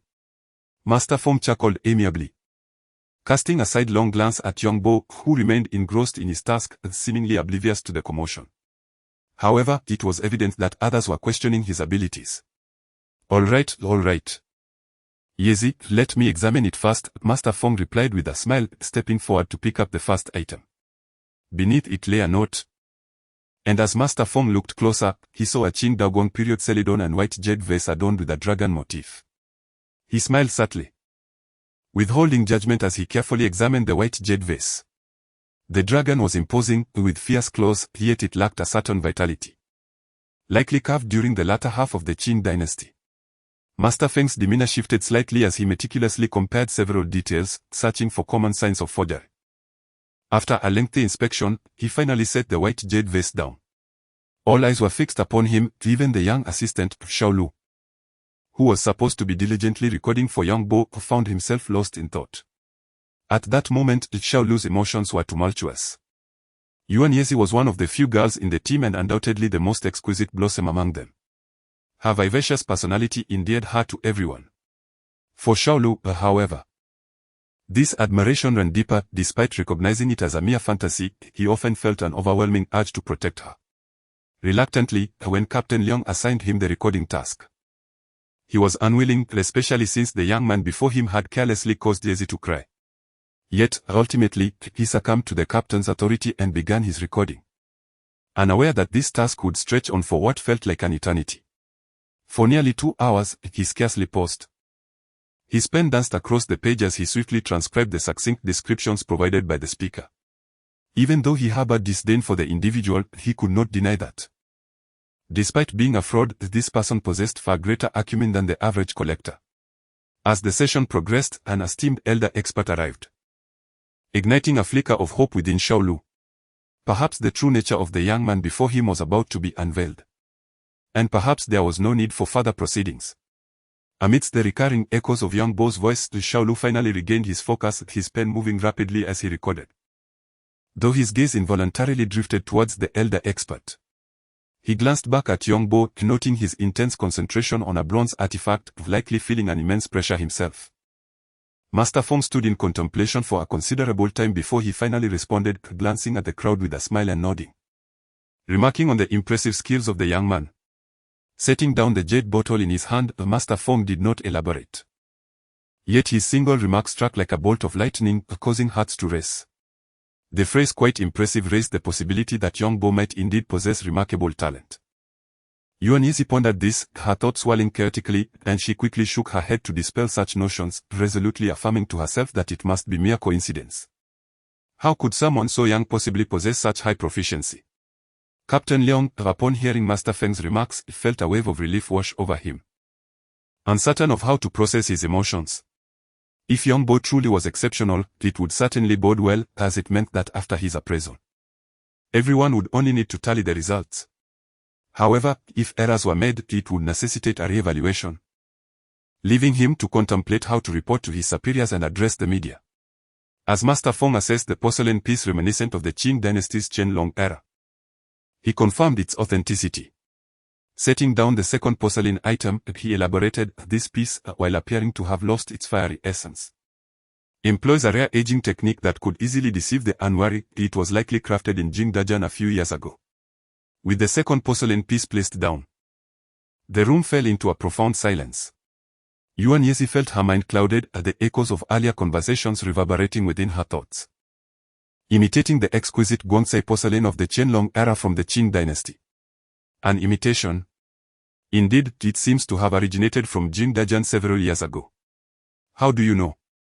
I perceive that this piece of porcelain lacks any brilliance and appears rather antiquated. Xiaolu, overhearing the conversation, was momentarily taken aback, sensing that this dialogue seemed somewhat familiar, as if he had encountered it before. However, he had no time to ponder further, for young Bo's pace quickened, matching 2 items in succession, seemingly bolstering his confidence and accelerating his movements. Luo Yahua stood nearby, wearing a smile and remaining silent, clearly quite pleased. The imitation of the Qianlong white jade inlaid with 100 treasures, depicting a birthday tribute with imperial poetry inscribed on a screen. Indeed, as they continuously had identical responses from Master Feng, everyone began to pay closer attention. Yongbo appeared to be nearly on par with Master Feng, and it seemed he was even faster in his appraisals. The bronze gu from the Mid-Shang dynasty, adorned with 2 sets of beast face motifs and featuring cloud and thunder patterns on the base, is classified as a second-tier cultural relic. Yongbo, unusually verbose, offered more commentary. Shaolu, however, was caught off guard. How does one write the character for gu? Yongbo patiently explained, add a watermelon radical to the left side of the character. Master Feng took note of Yongbo's description, astonished enough to set down the item he was holding and approach. Xiaoyang, can this piece be classified as a second-tier cultural relic? Master Feng inquired, pointing to the bronze gu in Yongbo's hand. Yongbo nodded and passed it over. Choosing not to elaborate further, yet he had ceased his appraisals. Throughout the journey, he had only encountered 2 second-tier cultural relics. Master Feng examined the bronze gu, noting the confusion among the onlookers, and explained, a domestic law classifies cultural relics into several tiers, with the highest being tier 3, followed by tier 2. To classify a relic as tier 2 indicates that its market value ranges from several hundred thousand to millions, placing it among rare artifacts. While Master Feng's explanation was not entirely accurate, it was easily comprehensible and widely recognized within the industry. This revelation astonished the audience, prompting them to recall that Yongbo had previously authenticated a second-tier relic, yet they questioned why he had not classified the other artifacts. Was it due to insufficient skill? Holding the bronze gu, Master Feng produced a magnifying glass from his pocket to examine it closely. The age of this artifact was considerable, with a thick layer of verdigris accumulating on its surface. Indeed, this was the allure of cultural relics. If a modern, machine-crafted piece gleamed with a bright finish were placed before them, none would bother to glance at it twice. With meticulous scrutiny, Master Feng observed the cloud patterns, verdigris, and cross-cast holes, moving at a much slower pace than Yongbo. It then dawned on everyone that Yongbo's speed was indeed remarkable. If he could maintain such rapidity while achieving high accuracy, he would be nothing short of extraordinary. This is indeed a second-tier cultural relic. A bronze gu from the Mid-Shang dynasty, Master Feng declared, setting down the magnifying glass with a look of delight. Yet, the crowd remained contemplative, offering only sparse applause, as astonishment and skepticism intertwined in their minds, leaving them momentarily speechless. However, someone ultimately reacted fast, and the applause gradually coalesced into a resounding clamor. All eyes turned towards Yongbo, filled with astonishment and curiosity. The earlier skepticism began to dissipate with the validation from Master Feng, leaving only admiration for a 20-year-old youth. Surrounded by the crowd, Yongbo surveyed the myriad expressions on their faces, a gentle smile gracing his lips, before he realized how wondrous the feeling of recognition could be. Yuan Yezi gazed at Yongbo, her heart brimming with confusion. How could this be possible? After a moment of astonishment, Captain Leong inquired of Yongbo, why have the other artifacts not been classified by grade? Yongbo, while inspecting an object, responded, this is an anonymous landscape painting from the early Qing dynasty. He then turned his attention to Captain Leong. Believing that these items were largely similar and did not necessitate grading, was it truly required? Captain Leong paused, chuckling, if we could classify them more specifically, it would enhance our reports. Yongbo nodded lightly and beckoned to Shaolu, hand me the notebook. Shaolu, perplexed, hurriedly finished writing the remaining few words and passed the notebook to him. Yongbo took it, glancing over the pages, despite Shaolu's somewhat rugged appearance. His handwriting was elegant and neat, which surely justified Captain Leong's assignment of this recording task to him. Supporting the notebook with one hand, Yongbo swiftly began to sketch with the other. In no time, he returned the notebook, marking all as grade 3 artifacts, with the rest categorized as ordinary items. Shaolu stood dumbfounded, eyes fixated on the densely packed names. Over 2 hours, they had appraised more than 100 pieces. Unless Yongbo possessed an extraordinary memory of each artifact's specifics, such rapid judgment seemed almost implausible. Master Feng, standing nearby, chuckled softly, equally astonished, for he understood that in different circumstances, he might not reach Yongbo's level. Observing Yongbo's swift yet precise judgments was no small feat. The final sketch while appearing simple, required profound knowledge of the previously appraised objects and considerable memory. Thus, Yongbo's prowess was truly remarkable. Master Fong refrained from re-evaluating the objects Yongbo had assessed. His abilities had been thoroughly validated, and to continue would be to slight Yongbo. Despite his youth, Master Fong was reluctant to offend him in such matters. At this moment, I cannot help but express my pride. Yongbo's appraisal skills are on par with mine, affirming that my initial recommendation of him to Xiao Luo was entirely correct.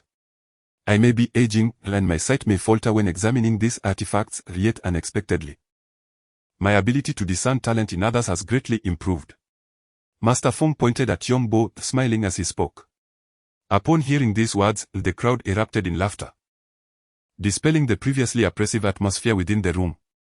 Yongbo had indeed left everyone in a state of astonishment, and this moment of levity alleviated the awkwardness that Yuan Yesi, Captain Leong, and Xiao Lu had felt due to their earlier skepticism. The gazes directed at Yongbo now bore a semblance of respect. Yongbo waved his hand modestly, saying, "Master Fong, you flatter me." Luo Yahua stepped forward, expressing, "Master Fong, I sincerely appreciate your recommendation. Yang is truly remarkable. I have stated this more than once." After the laughter subsided, Master Fong raised his hand, indicating that time was of the essence. "Let us not linger on idle chatter. Yang's pace is swift, but there remain numerous items to appraise. I wonder if Yang would mind my assistance." Yongbo replied with a smile, "Master Fong, as a senior, it is only fitting that you participate in the appraisal. I should be the one asking you not to take offense." Master Fong chuckled. "Let us not defer to one another, we shall work together." With Master Feng's involvement, both began appraising different items simultaneously, significantly increasing their efficiency. Yongbo no longer announced the names of the objects aloud, for his competence had been established, and no one dared to question him further. As Yongbo meticulously examined an item, he caught a whiff of a fragrant aroma. Turning around, he was surprised to find Yuan Yesi beside him, equipped with paper and pen, assuming the role of his assistant, a gentle smile gracing her lips. Yongbo refrained from commenting, recognizing her intent to reconcile. He chose not to hold grudges, attributing any tension to his own youth. By 8 o'clock in the morning, the appraisal of the items was finally complete. Everything was neatly categorized and arranged, and a comprehensive inventory had been printed. Yongbo's task was accomplished. Initially, it had been anticipated that the appraisal would take an entire day, with results emerging only by evening. However, due to Yongbo's remarkable speed and proficiency, the process had progressed far more swiftly than expected. Once the appraisal concluded, Captain Leong approached Yongbo, expressing, "Brother Yong, you truly have worked hard. It is getting late. Shall we go for breakfast together?" Yongbo waved his hand, saying, "We have just finished, Captain Leong, your work is too demanding to leave the site." Captain Leong, appearing somewhat embarrassed, replied, "I sincerely apologize, Brother Yong, for my earlier doubts about your abilities.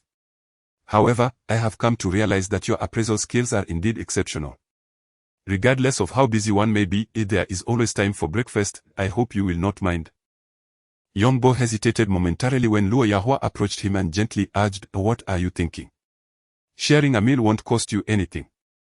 If you wish to establish connections in Jinling, knowing more people is always beneficial." Yongbo paused, then responded, "All right, let's go together." Captain Liang's face lit up with joy. Then, "Brother Yang, please wash your hands, I will make the necessary arrangements." Luo Yahua, standing nearby with a smile, added, "To be honest, I must thank you as well. Not only have you helped me complete the profile of Yi Weilin, but you also assisted in cracking a significant case of cultural relic smuggling. This time, there are as many as 5 second-tier relics involved, which is quite an achievement. I am currently serving in a temporary position at the Municipal Bureau, engaged in administrative duties. Following this, the promotion may well be within reach." Yongbo was previously unaware of Luo Yahua's family background, but over the past few days, he has researched online and discovered that the director of the Jinling Public Security Bureau also bears the surname Luo, presumably Luo Yahua's father. "Well then, congratulations to Brother Luo. As I will surely rely on his guidance in the future," Yongbo remarked casually. Luo Yahua waved his hand, reassuring him not to worry. The group arrived at Choi Seonggu, a Cantonese restaurant renowned for its exquisite morning tea. Yongbo ordered crab roe buns, char siu buns, and century egg and lean meat congee. Then they sat down to engage in light conversation. Team leader Leong, despite his busy schedule, had removed his uniform yet was still inundated with phone calls. Just as he was about to make a jest, his own phone rang unexpectedly. Taking out his phone, he was taken aback to find it was a call from his mother. Xiaobo, hurry over. Your father is not well. His mother's voice, tinged with sorrow, echoed through the device, causing young Bo's legs to weaken as he stood in shock. It took a moment for him to regain his composure. Mom, call the doctor. Don't panic, I'll be there shortly. He then shouted urgently to Luo Yahua, Brother Luo, take me to the hospital. Luo Yahua, caught mid-bite of chassis, sprang to his feet, asking what is wrong. Though his inquiry was swift, his actions were even quicker as he grabbed the car keys from the table and dashed out. Team leader Leon immediately stood up, offering, where to? I'll drive you in the police car. The police car sped through the streets, sirens blaring. And soon they arrived at the hospital entrance. Team leader Leon turned to Young Bo and asked, do you need my assistance? As Young Bo opened the car door, he replied, no need, you can return to your duties. Luo Yahua exited the car as well, tossing the car keys to team leader Leon. Have someone bring the car over. Upon reaching the hospital room, Young Bo was taken aback to find the bed empty, panic flooding his heart. As he rushed outside, he fortuitously encountered a nurse. Grabbing her arm, he inquired, where is the patient in this room? The nurse, startled, shook off his grip and retorted, you are quite rude. That patient has been taken to the emergency room.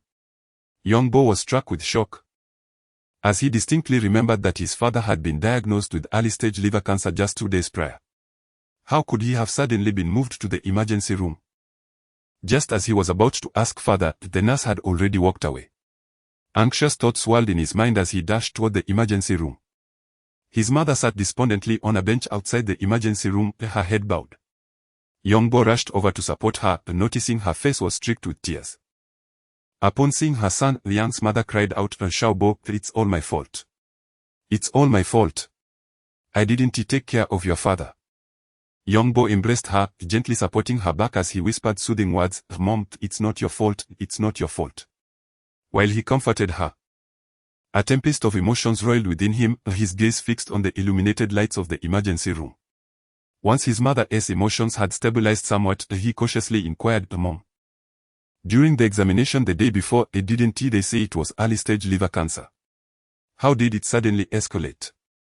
Upon hearing the inquiry, Young's mother lowered her head even further, filled with remorse. It is my fault, I gave your father food that he should not have eaten, which caused his stomach troubles. Initially, it was merely a discomfort, but who could have foreseen that it would eventually affect his liver? Young Bo, taken aback, hurriedly inquired, what did you feed him? After a prolonged pause that nearly prompted Young Bo to leap in frustration, she finally replied, the leftovers from last night were not finished. So I reheated them for your father this morning, not realizing some of the dishes had already spoiled. Hearing this, Young Bo fell into silence, refraining from blaming his mother. For he understood that this was merely a reflection of his parents' frugal lifestyle. They had toiled tirelessly to raise 2 sons, navigating a life filled with struggles. Though they had not faced overwhelming storms, the essence of thriftiness had long been woven into the fabric of their existence. Mother, this is not your fault. Young Bo gently consoled her. Standing nearby, Luo Yahua listened to their exchange, feeling a sense of melancholy. He found it difficult to comprehend this mindset. His privileged upbringing had shielded him from financial worries and made it hard to grasp why Young Bo's parents would consume spoiled food. He opened his mouth to question them but paused upon observing Young Bo's demeanor, realizing that his mother was already burdened with guilt, and further reproach would serve no purpose. As the lights dimmed, the doctor emerged, and Young Bo and his mother hurried toward him. Doctor, how did the surgery go? The physician, visibly fatigued, adopted a stern expression upon seeing them. You must be the patient's family. In the future, please refrain from providing the patient with unsuitable food. Liver cancer is already spreading. Our efforts are aimed at suppressing its progression, but you must understand that improper eating could significantly accelerate the cancer spread. Young's mother turned pale, frozen in shock. Young Bo quickly apologized, Doctor, I am terribly sorry, we appreciate your efforts. The doctor, acknowledging that the surgery had gone relatively well, advised, but please be vigilant moving forward. Noticing Yang's mother's distress, he chose not to admonish her father, offering a brief warning before departing. Yongbo supported his mother, softly assuring her, it's all right. Just be cautious from now on. Don't take the doctor's words too seriously, they often exaggerate to make their point. Luo Ji's family has doctors, they will surely understand. Luo Yahua, attuned to Yongbo's expression, quickly nodded in agreement. Indeed, auntie, the boy is right, some of what doctors say can be exaggerated. We should not take it all at face value. Yang's mother's countenance improved slightly, yet she remained plagued by guilt. After returning his father to the ward and settling his mother, Yongbo and Luo Yahua stood in the corridor, finally exhaling a sigh of relief. Regarding the Gu Anyong's Panlong inkstone, do you intend to take it over? Yongbo sighed softly before posing the question. Luo Yahua, taken aback, had previously discussed this matter but thought Yongbo had changed his mind since he had not mentioned it. Surprised and delighted, he exclaimed, absolutely. Luo Yahua chuckled, in truth. I had long inquired about the price of Duan inkstones. One intricately carved, dragon-patterned purple Duan inkstone fetched 4,200,000, while another, inscribed by Wu Chongshuo and belonging to Shunshiyu, sold for nearly 3 million. These represent the pinnacle of pricing. The inkstone crafted by Gu Anyong is among the finest of Duan inkstones. I can offer you a compromise of 3,500,000. What do you think? Yongbo remained silent, for he understood that Luo Yahua's offer was quite reasonable. Engaging in a private transaction meant avoiding taxes. And he would likely end up with a sum comparable to that of an auction. Initially, he had no intention of selling, however. Recent events had illuminated the necessity of providing a better life for his parents. A premium hospital room did not instill much assurance. Only an ample supply of cash could grant his parents a sense of security, ensuring they had sustenance and alleviating the need to consume spoiled food. Very well. Yongbo declared, experiencing little hesitation. Since he had resolved to sell, he would not procrastinate further. I will prepare and bring you the money this afternoon. Luo Yahua smiled. No rush, first, accompany me to purchase a refrigerator for the hospital room. Upon returning with a small refrigerator, Yongbo found his parents engrossed in a television program. His father's complexion was ashen, yet his spirit appeared relatively intact. Upon seeing the appliance, his father immediately expressed concern. Why did you waste money on this? A refrigerator can store some fruits and fresh milk. It's sweltering outside, Yongbo explained. It's not that hot, it's already September, and the temperature will soon drop. It won't be needed, Yang's father retorted. Yongbo smiled, thinking, having already made the purchase, would returning it be an option? He plugged in the refrigerator and then approached his parents, presenting a card to his mother. Mom, this card contains some funds for you to use. It's for Dad's medical expenses.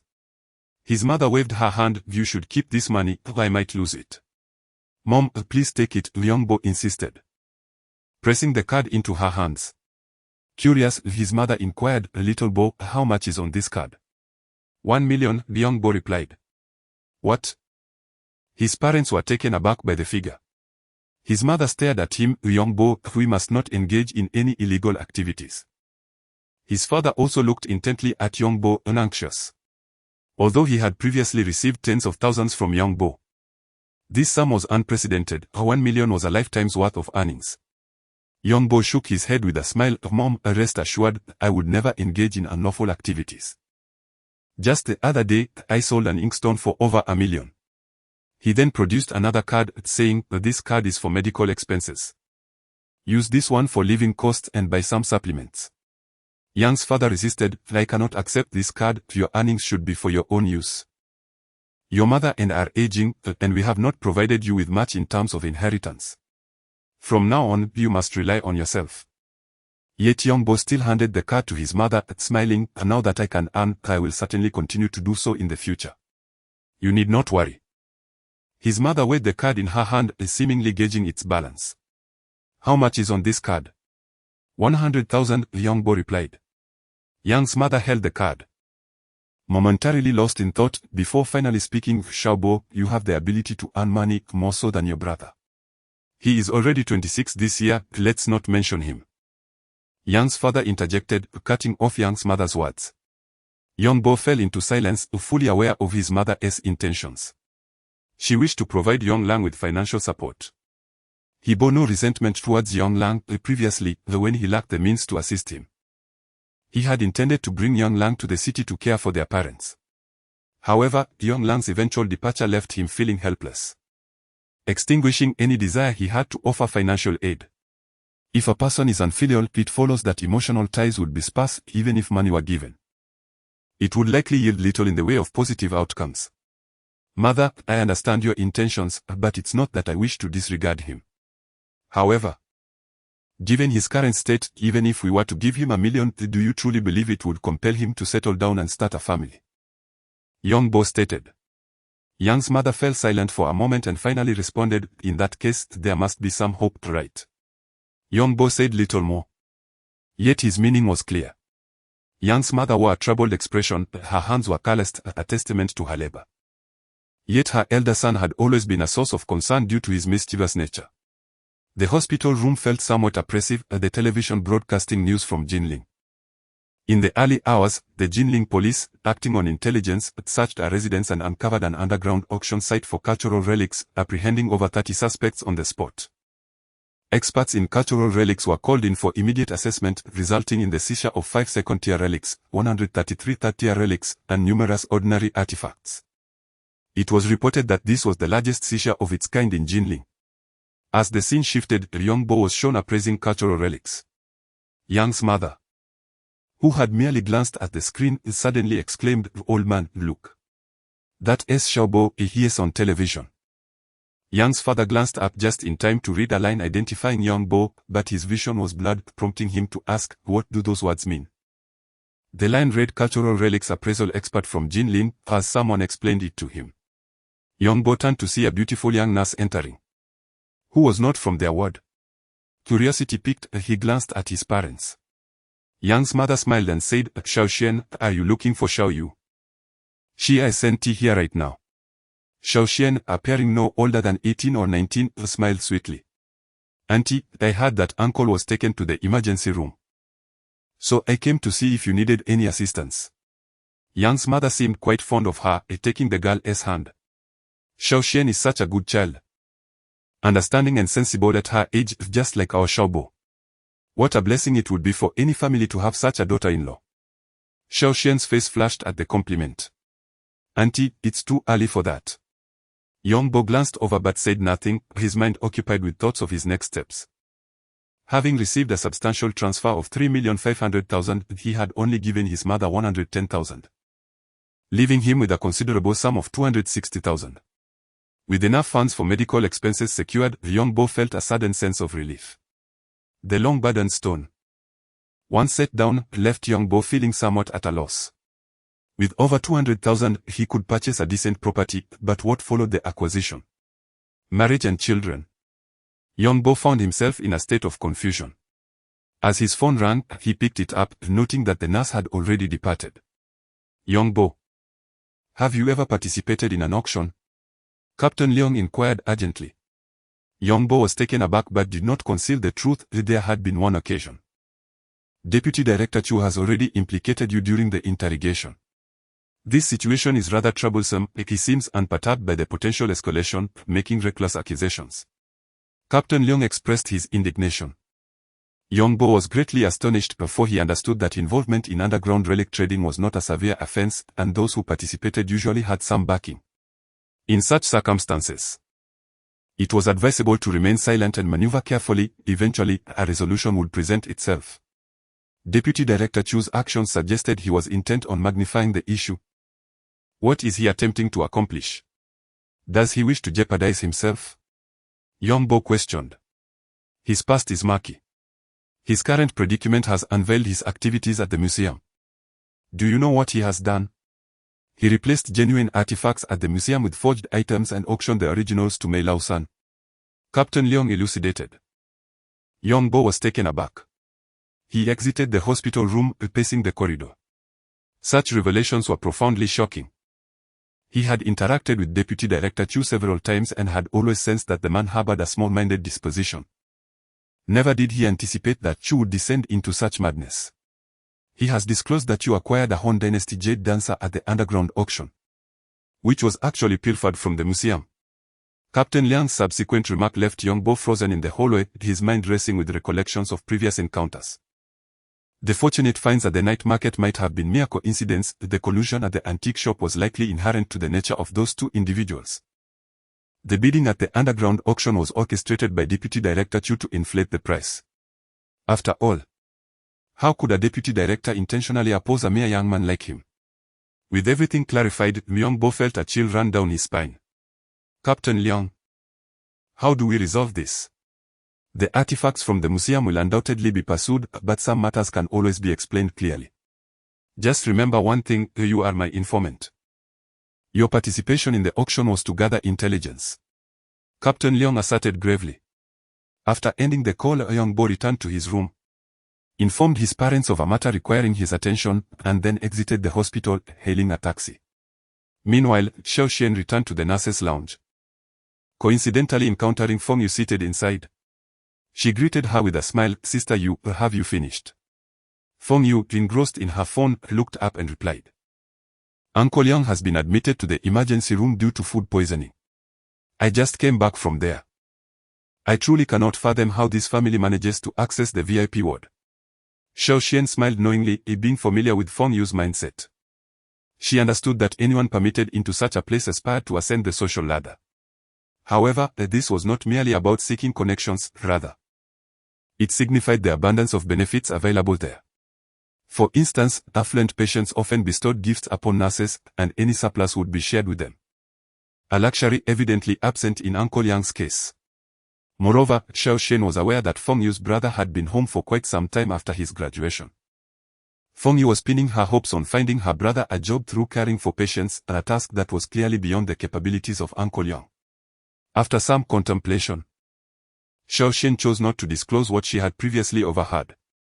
She had fortuitously stood outside the door, eavesdropping on the young man as he presented his mother with a card worth 1 million, which left her utterly astonished. Especially since Feng Yu frequently lamented about how impoverished and miserly her family was, complaining that no relatives had visited during her hospital stay and expressing her despair over the lack of hope. Subsequently, she had the young man hand over a card worth 100,000 to Uncle Yang for expenses. The ease with which he produced such a substantial sum was reminiscent of a wealthy heir. When she caught wind of the mention of television, her curiosity piqued, prompting her to open the door, only to be met with another astonishing scene. The introduction of the young man on the screen revealed him to be an expert in the appraisal of cultural relics. Xiao Xian's perception of antique connoisseurs was typically that of affluent individuals. In recent years, the antique trading market had surged, and numerous appraisal shows had emerged, which she had watched with great interest, marveling at how a simple porcelain bowl could fetch hundreds of thousands or even millions, alongside an array of peculiar items that held considerable value. Her impression of an antiquities expert generally conjured images of elderly professors, so she was taken aback to find one standing before her. Upon a closer inspection, she had initially assumed he was in his mid-20s. Yet he turned out to be merely in his early 20s, around her age, with an appearance that could only be described as ordinary, slightly delicate and slender, with a hint of southern charm. Yet this young man had just casually produced over 1 million. He kept his head bowed, seemingly shy, and Xiao Xian felt compelled to avert her gaze after exchanging a few pleasantries. "You Jie, do you know what Uncle Yang's son does?" Xiao Xian inquired of Feng Yu. Feng Yu, looking down and somewhat impatient, replied, "How would I know? That boy is so thin and rarely speaks. Sigh. I just wish to know when his family's money will run out and when they can move out." Xiao Xian smiled softly, understanding that Feng Yu harbored no ill intentions. Her concerns stemmed from her brother's job search. "Yu Jie, Uncle Yang is still recuperating and may need to stay here for another month or two. He must regain his strength before undergoing surgery. You will have to endure a bit longer." After voicing her thoughts, she heard Feng Yu let out a groan of despair and turned to leave. She had intended to propose a job swap, offering to care for Uncle Yang while discreetly investigating the young man's background. It was rare to encounter someone her age here, and even when she did, they were often of the spoiled variety. Of course, there were also many elite individuals, but Xiao Xian knew well that those elites rarely regarded nurses like her with any esteem. Unbeknownst to him, Liangbo was being thought of by a young woman. Upon entering the municipal bureau, Captain Leong arranged for someone to assist him with his statement, while Luo Yahua, dressed in full police uniform, rushed over to check in on him. The record was meticulously detailed. Yongbo never rushed to respond, he mentally reviewed his answers repeatedly, ensuring there were no discrepancies before he replied. The officer taking the statement did not press him, considering it was Captain Leong who had personally arranged this. Furthermore, Yongbo had been present during the appraisal of the antiques that day, so it was clear to everyone that he was aligned with the police. With this endorsement, Yongbo finally breathed a sigh of relief, as he had not anticipated being embroiled in this case. After completing the record, Yongbo inquired about directions and found his way to Luo Yahua's office. Stepping inside, Luo Yahua, clad in police uniform, lounged with his legs crossed, engrossed in a book. The air conditioning was set low, and a steaming teacup rested on the desk. Yongbo approached and glanced at the book. It was Sherlock Holmes. However, he noted that Luo Yahua had only flipped through a few pages before chuckling, clearly unable to continue.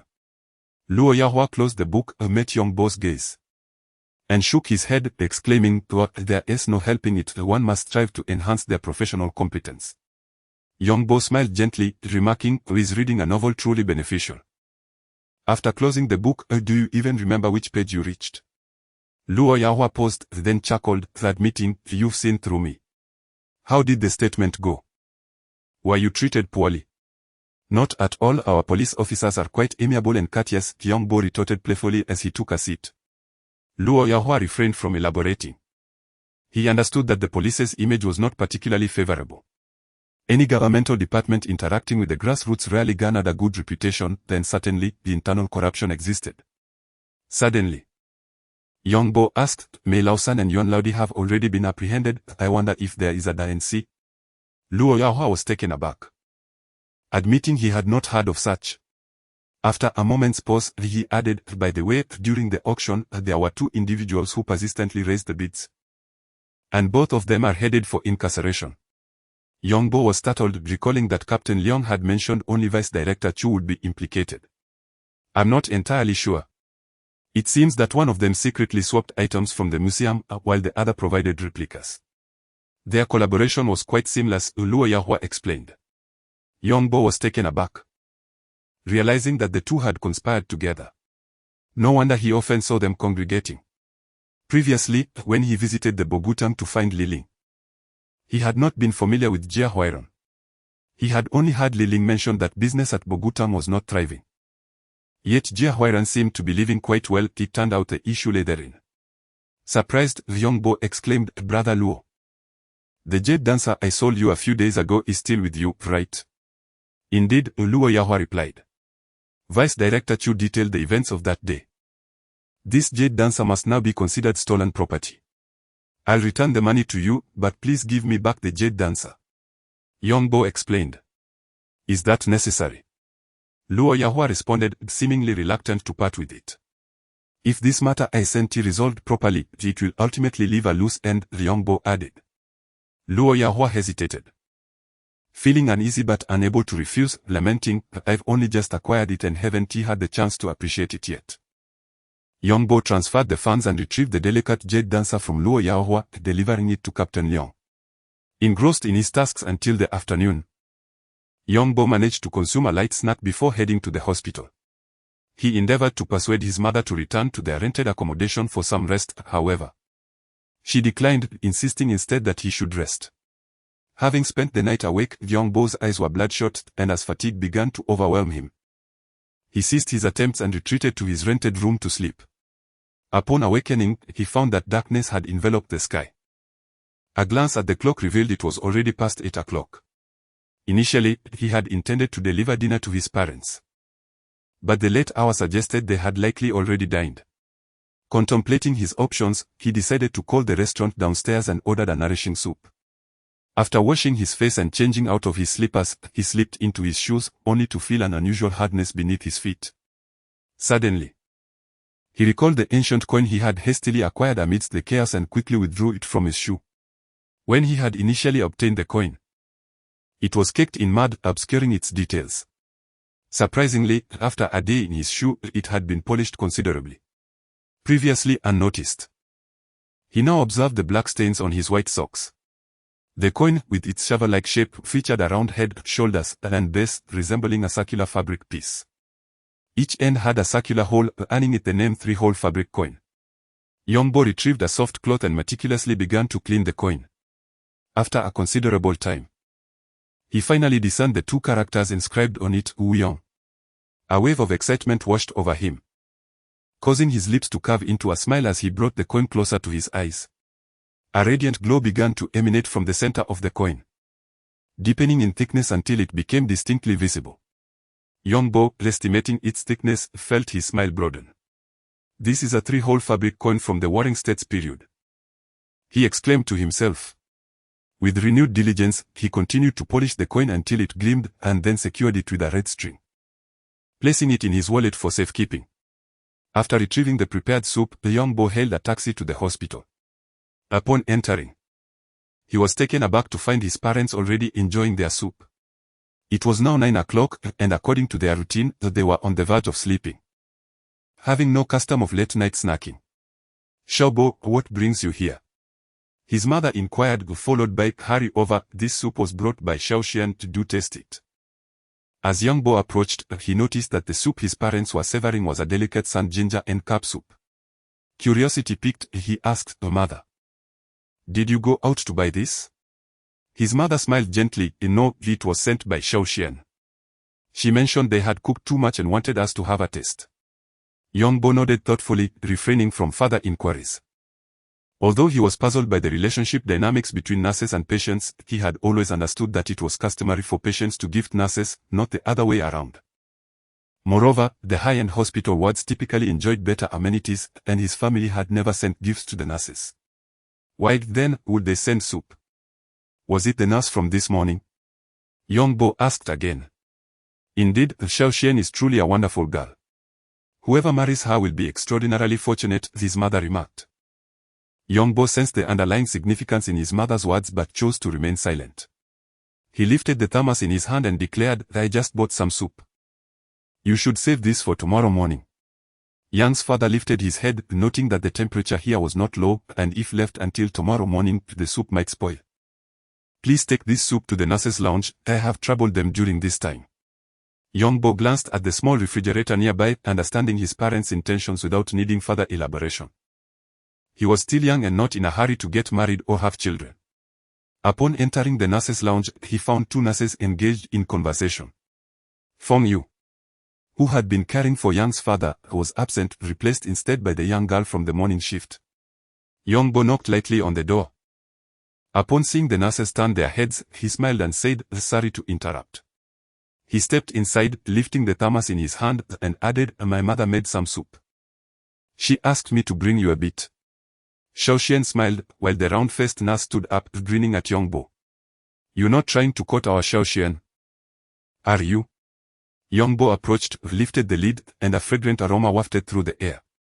The round-faced nurse eagerly came over and asked, "What kind of soup is this? It smells wonderful." "Walnut and pork soup with poria," Yongbo explained, suddenly feeling the pangs of hunger himself, though he refrained from saying more. "It's good for liver health and beauty," the plump nurse remarked, promptly fetching a bowl. Yongbo served her portion before turning to Xiaoxian. "Would you like some too?" "Oh," Xiaoxian replied, reaching for a bowl as well. "Did you cook this?" she suddenly inquired. Yongbo chuckled, remaining silent. He didn't know how to cook, and he had only mentioned his mother to avoid further explanation. However, the girl was aware that his mother had been in the hospital and could not possibly have prepared the soup. "You are quite young, you must still be in school, right? Trying to pursue our Xiaoxian isn't so easy." The round-faced nurse teased while sipping her soup. Yongbo smiled and replied, "I am simply following orders. Feel free to think as you wish."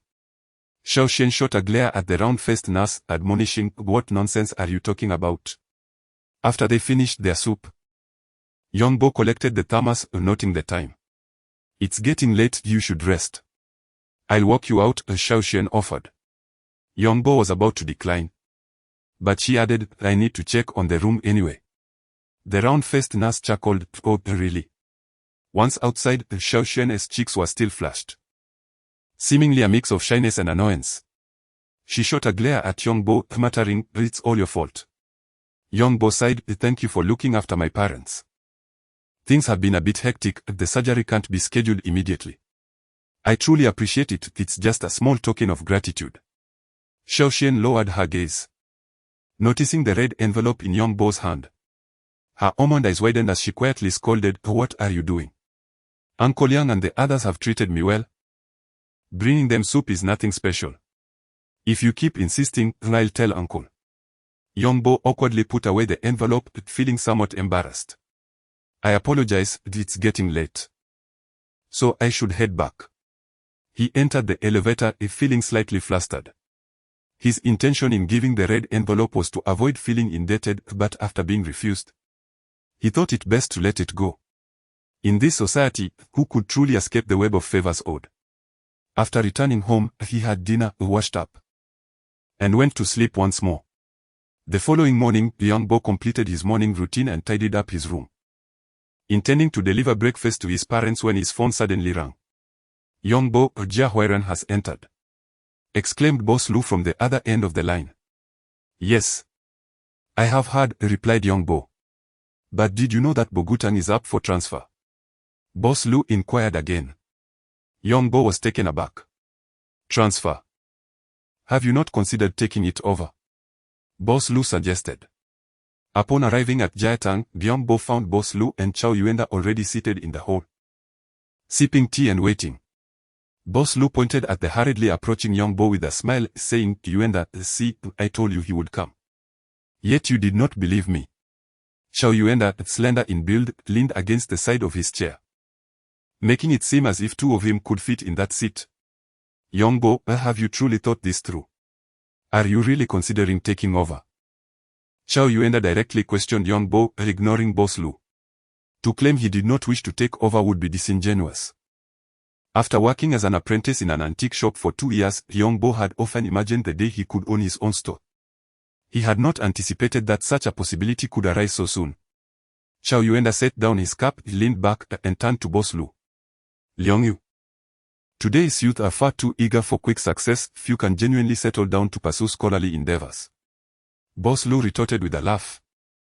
"You yourself have emerged from the ivory tower, do you expect the youth to starve while seeking knowledge?" Chao Yuenda replied. "Did we not also endure hardship in our pursuit of knowledge? That was in the past. Times have changed, no one would do that anymore," Boss Lu asserted. He then pointed to Yongbo, to look at this promising young man, if he could run an antique shop for a few years, it would serve him just as well as staying in an ivory tower. However, you must understand that remaining in the ivory tower is more conducive to nurturing one's reputation. Over the years, why is it that our levels of expertise are similar, yet my fame surpasses yours? It is because I have remained in the ivory tower," Chao Yuenda stated. This remark rendered Boss Lu momentarily speechless, for Chao Yuenda spoke a truth despite comparable expertise. Chao Yuenda's status as a professor at a prestigious university garnered him greater attention, while others could only refer to Lu Liangyu as a folk collector. A slight discrepancy in status led to vastly different treatment. Lu Liangyu, visibly displeased, turned to Yongbo and said, "You decide what to do." Yongbo had not anticipated such disparities, but to him, dwelling in an ivory tower felt insubstantial, and the prospect of rising to prominence would likely require 10 or 20 years of perseverance. The academic path was fraught with challenges, involving the relentless pursuit of publications and recognition. Chao Yuenda looked at Yongbo. "You did not pursue an undergraduate degree if you wish to study. I could recommend you to a slightly lesser university for 2 years of undergraduate studies, after which you could apply for my graduate program." Yongbo was already disinclined towards this route, and Chao Yuenda's suggestion only solidified his reluctance. Completing a 4-year curriculum in 2 years would undoubtedly be arduous. And according to Chao Yuenda, pursuing a graduate degree would also require passing a standardized examination, making the journey seem excessively long and laden with uncertainties. After a moment of contemplation, Yongbo slightly bowed to Professor Chao Yuenda, expressing his gratitude. "Thank you, Professor Chao. It has been 2 years since I last attended school, and my mind has become rather unruly. Picking up books again will undoubtedly prove challenging." Just as Chow Yuenda was about to offer further encouragement, Lu Liongyu intervened. Yongbo speaks the truth, however, learning can occur anywhere. Does the absence of a school mean one no longer needs to read? By the way, what would it cost to acquire Jia Hall? Yongbo deftly shifted the topic. Lu Liongyu paused briefly before responding, I must admit I had not considered this thoroughly. You should prepare yourself mentally, the sum involved is likely substantial. Yongbo nodded, calculating that he currently possessed over 2,300,000. The transfer fee is around 4 to 500,000 and there are several items within the shop. To acquire it entirely, one would need at least 1 million. As he articulated this, Lu Liongyu found himself momentarily stunned, fully aware of Yongbo's financial standing. He had only sold a few items through him, none yielding significant profit. And certainly not approaching such a valuation. Turning to Yongbo, he noticed his astonishment and quickly waved his hand, perhaps we should reconsider. It's my fault for not thinking this through before inviting you. This amount is exorbitant. Chow Yuenda chuckled with amusement, Lu Liongyu, you truly are amusing. How could you make such a foolish mistake? Lu Liongyu wore a somewhat helpless expression, I did not intend to skim over that inkstone of yours. I simply hadn't considered the costs. I instinctively felt you were a suitable candidate. Chow Yuenda, taken aback by this comment, inquired, Lu Liongyu, what do you mean? What inkstone? What scheme? Yongbo possesses a Gu Anyong Longduan inkstone, Lu Liongyu clarified. Upon hearing this name, Chow Yuenda immediately realized his astonishment palpable. What did you say? The Gu Anyang inkstone? Where is it? Quickly, let me see it. Yongbo, sitting nearby, felt somewhat exasperated as the two engaged in a rapid-fire exchange, leaving him little opportunity to speak. I have already made a move, so my funds should suffice. What? You have already acted. Who did you sell it to? How could it happen so swiftly? Lu Liongyu exclaimed, rising in astonishment and nearly grasping Yongbo by the collar. I sold it to Luo Yaohua to cover medical expenses. Yongbo explained. Lu Liongyu smacked his thigh, I was far too reserved, had I known, I would have spoken up sooner. Chow Yuenda unabashedly pointed and laughed heartily. Reserved? If you are reserved, then no one would dare to be otherwise. After some lively conversation, the trio arrived at Jia Hall. Yongbo paused outside to take a few glances before stepping inside. Upon entering, they found two individuals seated in the main hall, Li Ling and another middle-aged woman. As soon as Li Ling spotted Lu Liongyu and the others, he promptly rose. Boss Lu, Professor Chow, greetings. With that, Li Ling turned to introduce the middle-aged woman. And this is Boss Lu from Jia Hall and Professor Chow Yuenda from Jinling University. They are both masters of appraisal. A middle-aged woman rose to her feet and nodded in our direction. Though she spoke little, it was evident to all that she was indeed Jia Huairan's wife. Li Ling was taken aback at the arrival of Boss Lu, having been entrusted by his aunt to manage the transfer of Jia Hall. He already bore considerable pressure. He hadn't anticipated that someone who already owned a shop would wish to involve himself further. As everyone exchanged greetings, Li Ling's expression turned complex upon reaching Yongbo. There were certain matters he was not entirely privy to, yet he had heard whispers that Yongbo seemed to be entangled in this affair. Hello? Yongbo smiled, extending his hand. Their relationship had always been amicable, yet this meeting felt oddly distant. Dabo, have you joined Boss Lu? Li Ling inquired with a chuckle. No. He is the main character today, Lu Liongyu clarified. Li Ling was taken aback, his hand suspended midair as he processed the information. He awkwardly withdrew his hand, exclaiming, Boss Lu, you truly jest. Is Dabo really taking over Bogu Hall? How could that be possible? Li Ling was well aware of Yongbo's circumstances, understanding how frugal he had become to afford his father's medical treatment. He could hardly believe that Boss Lu would approach him with Yongbo as the prospective successor. Lu Liongyu chuckled, why is it impossible? Li Ling was momentarily speechless, unaware of many subsequent developments. He had no idea that Yongbo had recently come across a lucrative opportunity, amassing a considerable sum for medical expenses. Upon hearing Lu's inquiry, he instinctively sensed that Yongbo was indeed capable of taking over. But could it truly be feasible? Li Ling turned to Yongbo, his smile tinged with awkwardness. Dabo, is it really true? Yongbo gazed at Li Ling, feeling a wave of nostalgia, yet the rift between them felt insurmountable. Yes. I do intend to take over Bogu Hall. Are you aware that the transfer fee for Bogu Hall is around 700,000 to 800,000? The items in the shop will also be transferred. Can you afford that? Li Ling remained incredulous, unwilling to accept the notion. Yongbo paused briefly before stating, "Let us discuss the price directly." Li Ling's eyes widened in indignation. He felt as though Yongbo was toying with him. Nevertheless, he was curious to see Yongbo's reaction when he ultimately couldn't afford the agreed price. Very well. Let us negotiate. Li Ling did not consult with his aunt but agreed outright. Yongbo nodded and took a seat. The news of Bogu Hall's transfer must have just surfaced. And they needed to act swiftly to seize the opportunity. The lease for Bogu Hall was established for 10 years, with 7 years remaining. The rent was paid annually. And this year's rent had already been settled, so there was no need for concern. The transfer fee was set at 700,000.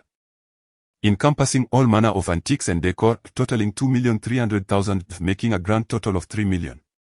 Li Ling fixed his gaze on Yongbo, who expertly quoted a price that seemed to have been prearranged. Although Yongbo had spent 2 years in the antique shop, he was not well versed in pricing, however. He recalled that Boss Lu had previously estimated the transfer fee at 500,000 and felt the need to negotiate further. The price has significantly increased. Everyone is well aware of the transfer fee in this street. As for the store's interior, I will certainly renovate it once I take over. Which may entail replacing numerous items, making the price rather steep, Yongbo remarked. Li Ling interjected, "Dabo, we are acquaintances, and I assure you, I have no intentions of deceiving you. The Bogutang brand has been established on this street for over a decade, and its reputation is well known. Just the brand itself holds a value of 200,000 to 300,000 and a veritable intangible asset." Intangible asset? Yongbo chuckled in disbelief, recalling how Jia Huairan had become a laughingstock in the industry due to his involvement in counterfeiting. This so-called intangible asset seemed more like a liability. If the brand is included in the valuation, then let us do this. You can remove the sign and I will replace it with another. You can simply deduct 200,000 from the total price. Li Ling was taken aback, utterly unprepared for Yongbo's astute counter. It was the middle-aged woman sitting beside them who spoke up. "Li Ling, we must remove that sign. It is your uncle's hard-earned asset from a lifetime of effort. We cannot allow it to be left so easily." Li Ling turned to his aunt, nodding helplessly, feeling a mix of frustration and an unspoken acknowledgement that the sign had lost its value. Lu Lianyu and Chao Yuenda exchanged surprised glances, not expecting Yongbo to be so adept in negotiations. Perhaps he truly was suited to run an antique shop after all. Li Ling asked Yongbo, "How much can you offer? If it's too little, there's no point in continuing this discussion." Yongbo disregarded the query and stated, "The transfer fee is 300,000. As for the items in the store, we cannot evaluate them this way, we must verify and appraise each item individually." Li Ling glanced at his aunt, honestly reluctant to sell the antique shop, but his aunt was insistent. With his uncle imprisoned, she was eager to expedite the process, knowing that some greasing of palms would be necessary to facilitate his release, hence her urgency to sell. 300,000 is far too low. Li Ling shook his head. Lu Lianyu cleared his throat, suggesting, "How about this? Let's not discuss the transfer fee for now, as the differences are minimal. We should first inventory the items in the store, as that is the real focus." Li Ling hesitated briefly but eventually nodded in agreement. He was not entirely clear on the quantity of items in the shop. The figures of 2,300,000 had merely been spoken offhandedly. Conducting an inventory was indeed a reasonable step. The Bogutang housed a plethora of items, far too many to be counted promptly. And it would require meticulous documentation of each item's name and price, transforming the task into a monumental undertaking. Fortunately, Chao Yuenda was a professor with ample manpower at his disposal. After a phone call, 2 men and a woman, the 3 students, arrived approximately 40 minutes later. Chao Yuenda smiled at the trio, saying, "You won't be coming here for nothing today. The taxi fare will be reimbursed by this boss. And you will receive your wages from him as well. If you feel shortchanged, I'll advocate for your payment." Yongbo wore a wry smile, replying, "Professor Chao, please refrain from belittling me. I will cover the taxi fare and pay you 300 for the day. Is that agreeable? 500. Chow Yuenda interjected. Spreading his fingers wide, I cannot work for free, there should be some commission. Upon hearing this, everyone burst into laughter. Professor Chow truly possesses a delightful sense of humor. Subsequently, the three individuals, each accompanied by a recorder, embarked on their respective evaluations. In reality, the valuation of antiques is not as fixed as that of ordinary commodities. Prices can vary significantly across different regions and markets. During their assessments, the trio primarily referenced auction prices from the past 2 years, subsequently deducting 30% from that baseline. The auction environment often generates price bubbles, particularly in large-scale auctions, where fierce competition tends to inflate final prices, while actual market transactions often reflect lower values. The graduate student trailing behind Young Bo initially appeared rather indifferent. However, as the pace quickened, he found himself compelled to focus his gaze towards Young Bo imbued with admiration. For Young Bo's speed surpassed even that of Professor Chow. With the assistance of his companions, they collectively commenced their evaluations, and after more than 2 hours, all items had been accounted for. Ultimately, Young Bo consolidated all the data, estimating the total value to be around 1.3 million. Naturally, he would not disclose this figure to Li Ling, yet he had a clear understanding that as long as the final transaction price did not exceed 1.6 million, he would find it acceptable. Once again seated at the negotiation table, everyone adopted a more serious demeanor. Each party presented their respective list of goods, engaging in item-by-item negotiations. This is a landscape painting by Tang Bohu, valued at 30,000. This is a replica worth merely 300. This fish pattern jar from the Tizhou kiln is valued at 50,000.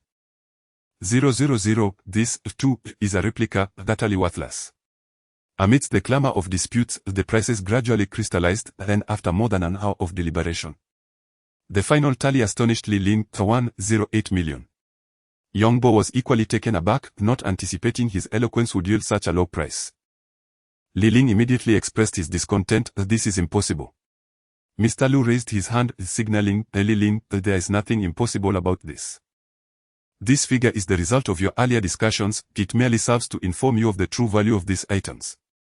Of course, when Young Bo takes over, there will inevitably be an upward adjustment. Li Ling muttered, this is far too little. With that, he turned to his aunt. Although he was more adept in negotiations, when it came down to the final moments, he could not make the decision alone. It was ultimately his aunt's call. The middle-aged woman, though not particularly knowledgeable about these matters, was clear-headed and furrowed her brow, stating, this price is too low. Our family's old Jia has been in this business for many years. Even if he has not achieved great success, he has at least familiarized himself with this locality. Many are eager to acquire this place. Lu Liangyu chuckled, and does Mrs. Jio not feel anxious? If Mr. Jio cannot salvage the situation, what significance does it hold to acquire more money? Mrs. Jio offered no further words, declaring resolutely, the price you propose is far too low. I do not wish to haggle. I offer a firm price, 2 million. With a gentle smile gracing his face, Young Bo considered the sum of 2 million a figure he found acceptable. Yet, noting the demeanor of the other party, he sensed there was room for negotiation and thus spoke, Madam Jia, we have met twice now, and we all expressed deep regret regarding Mr. Jia's situation.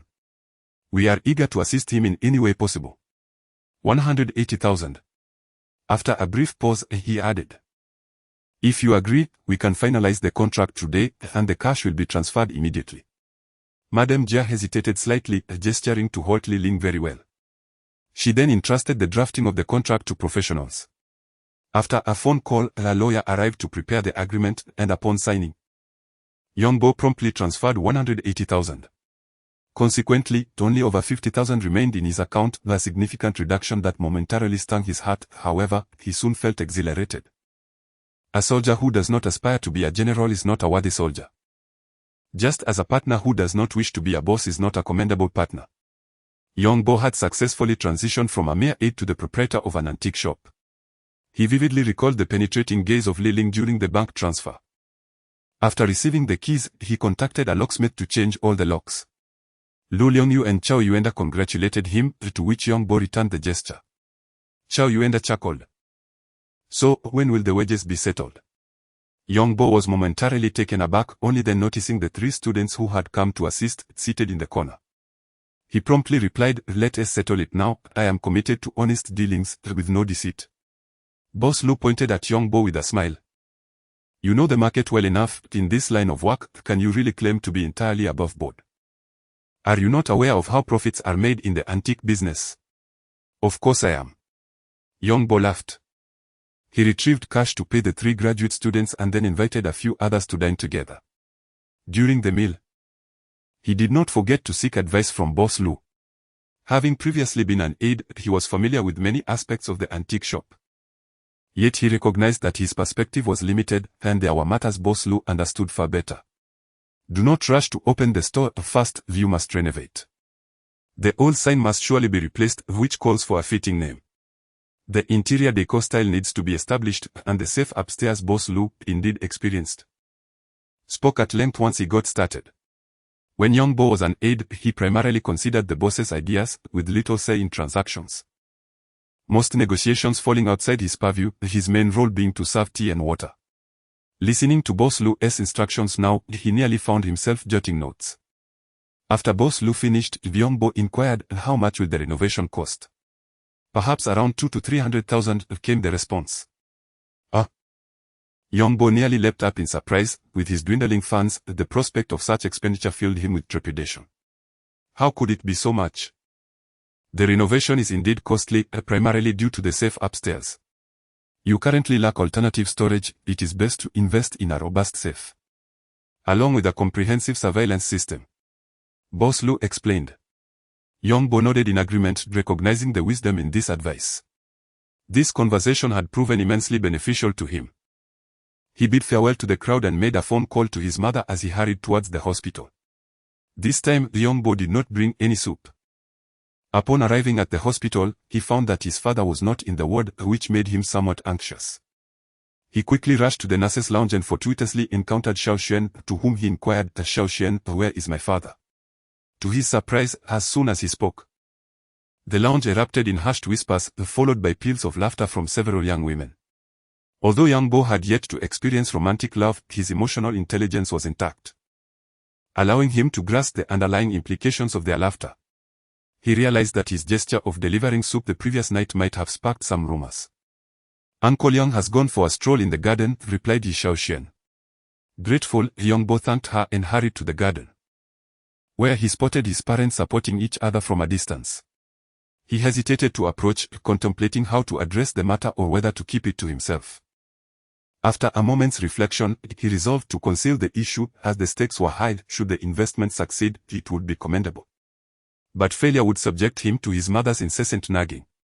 Before he could reach his parents, Young Bo received a call from Luo Yahua. "You should be free tonight, right?" "What is the matter?" "Young Master Yi is hosting a banquet to express gratitude for everyone's help. As a key contributor, shouldn't you attend?" Young Bo frowned. His reluctance stemmed not from a desire to retaliate against Yi Weilin but from a sense of obligation to Luo Yahua. Furthermore, he anticipated needing his assistance in the near future, thus his father's surgery would require time, and it would be advantageous to find a superior doctor during this period. "Very well, please inform me of the time and location," Young Bo replied. "Oh, by the way, I have taken over an antique shop today, the former Bogutang. You must be aware of it." "You managed to acquire that shop?" Luo Yahua exclaimed in surprise, adding, "You wouldn't believe it. A friend of mine had his eye on it for quite some time and even visited this afternoon. I never expected it would be taken over. And by you no less." Upon meeting his parents, Young Bo inquired about their recent dietary habits, once again persuading them to be unreserved in spending, assuring them that he would cover their upcoming expenses. His mother scrutinized him, squinting with a smile. "You needn't concern yourself with meals. In my opinion, that Xiao Xian girl is truly remarkable, bringing soup and porridge at night, and she's quite lovely, not at all flirtatious. She seems perfect in every regard." Young Bo feigned ignorance of his mother's implications, nodding in agreement. "Yes, she indeed fulfills her duties." "Oh dear, what am I to do with you?" his mother exclaimed, slightly exasperated. "Xiao Xian is not from our ward. Besides, how many nurses deliver soup and porridge to patients? Unable to evade her inquiries any longer, young Bo explained, "A mother. I am only 20 this year, even if I were to marry, it would still be premature." His mother adopted a serious expression. "No one is saying you should marry right now. Just take your time, nowadays, there are more women than men. If you don't secure a partner now, it will only become more challenging later. You have been away for 2 years, and you likely don't know that the young man downstairs, Xiao Zhong, is already 27 or 28, spending his days gaming at home or without a girlfriend. His parents are frantic." Young Bo felt a sense of helplessness. "Mom, please do not rush me. Do I appear to be that kind of person?" "Indeed." Young's mother emphatically nodded. "You have always been an introverted person. And your interactions with girls have been minimal. You haven't even experienced a romantic relationship. How can I not be anxious?" Young Bo was rendered speechless, unable to articulate further, and merely waved his hand dismissively. "I have matters to attend to this evening. I've already contacted the restaurant, they will deliver the prepared soup." "Oh, Xiao Bo, do not be hasty. Aren't you busy tonight?" Young's mother gestured, but by then, young Bo had already hurried away. Young's father sat on the steps, listening to the exchange between mother and son, and could not help but chuckle. "You should not be too impatient, allow the child some time to contemplate. He is still quite young and has already demonstrated considerable capability. Do you truly need to worry about his future prospects in finding a partner? Have you not considered that if Xiaobo achieves success in the future, he might find someone even more suitable?" Young's mother paused, finding some merit in his words. Yet she retorted, "These are all matters of uncertainty. Am I to be the cause of his misfortune?" Upon exiting the hospital, young Bo chose not to dwell on such thoughts. At that moment, his mind was far removed from the frivolities of romance. His antique shop was on the verge of opening, and the future remained uncertain. He was wholly focused on ensuring the success of the business. Upon returning to the antique shop, young Bo closed the door behind him and began to organize the items. During the appraisal process, he discovered several errors in the evaluations, which he considered fortunate finds. Before long, he retrieved a blue and white plum vase. This vase bore no base mark and had been appraised as a piece from the Republican era. However, the brilliance before him revealed its true nature. It was a piece from the Ming dynasty, specifically from the reign of Longqing. While it might not be classified as a masterpiece, its value had increased several-fold.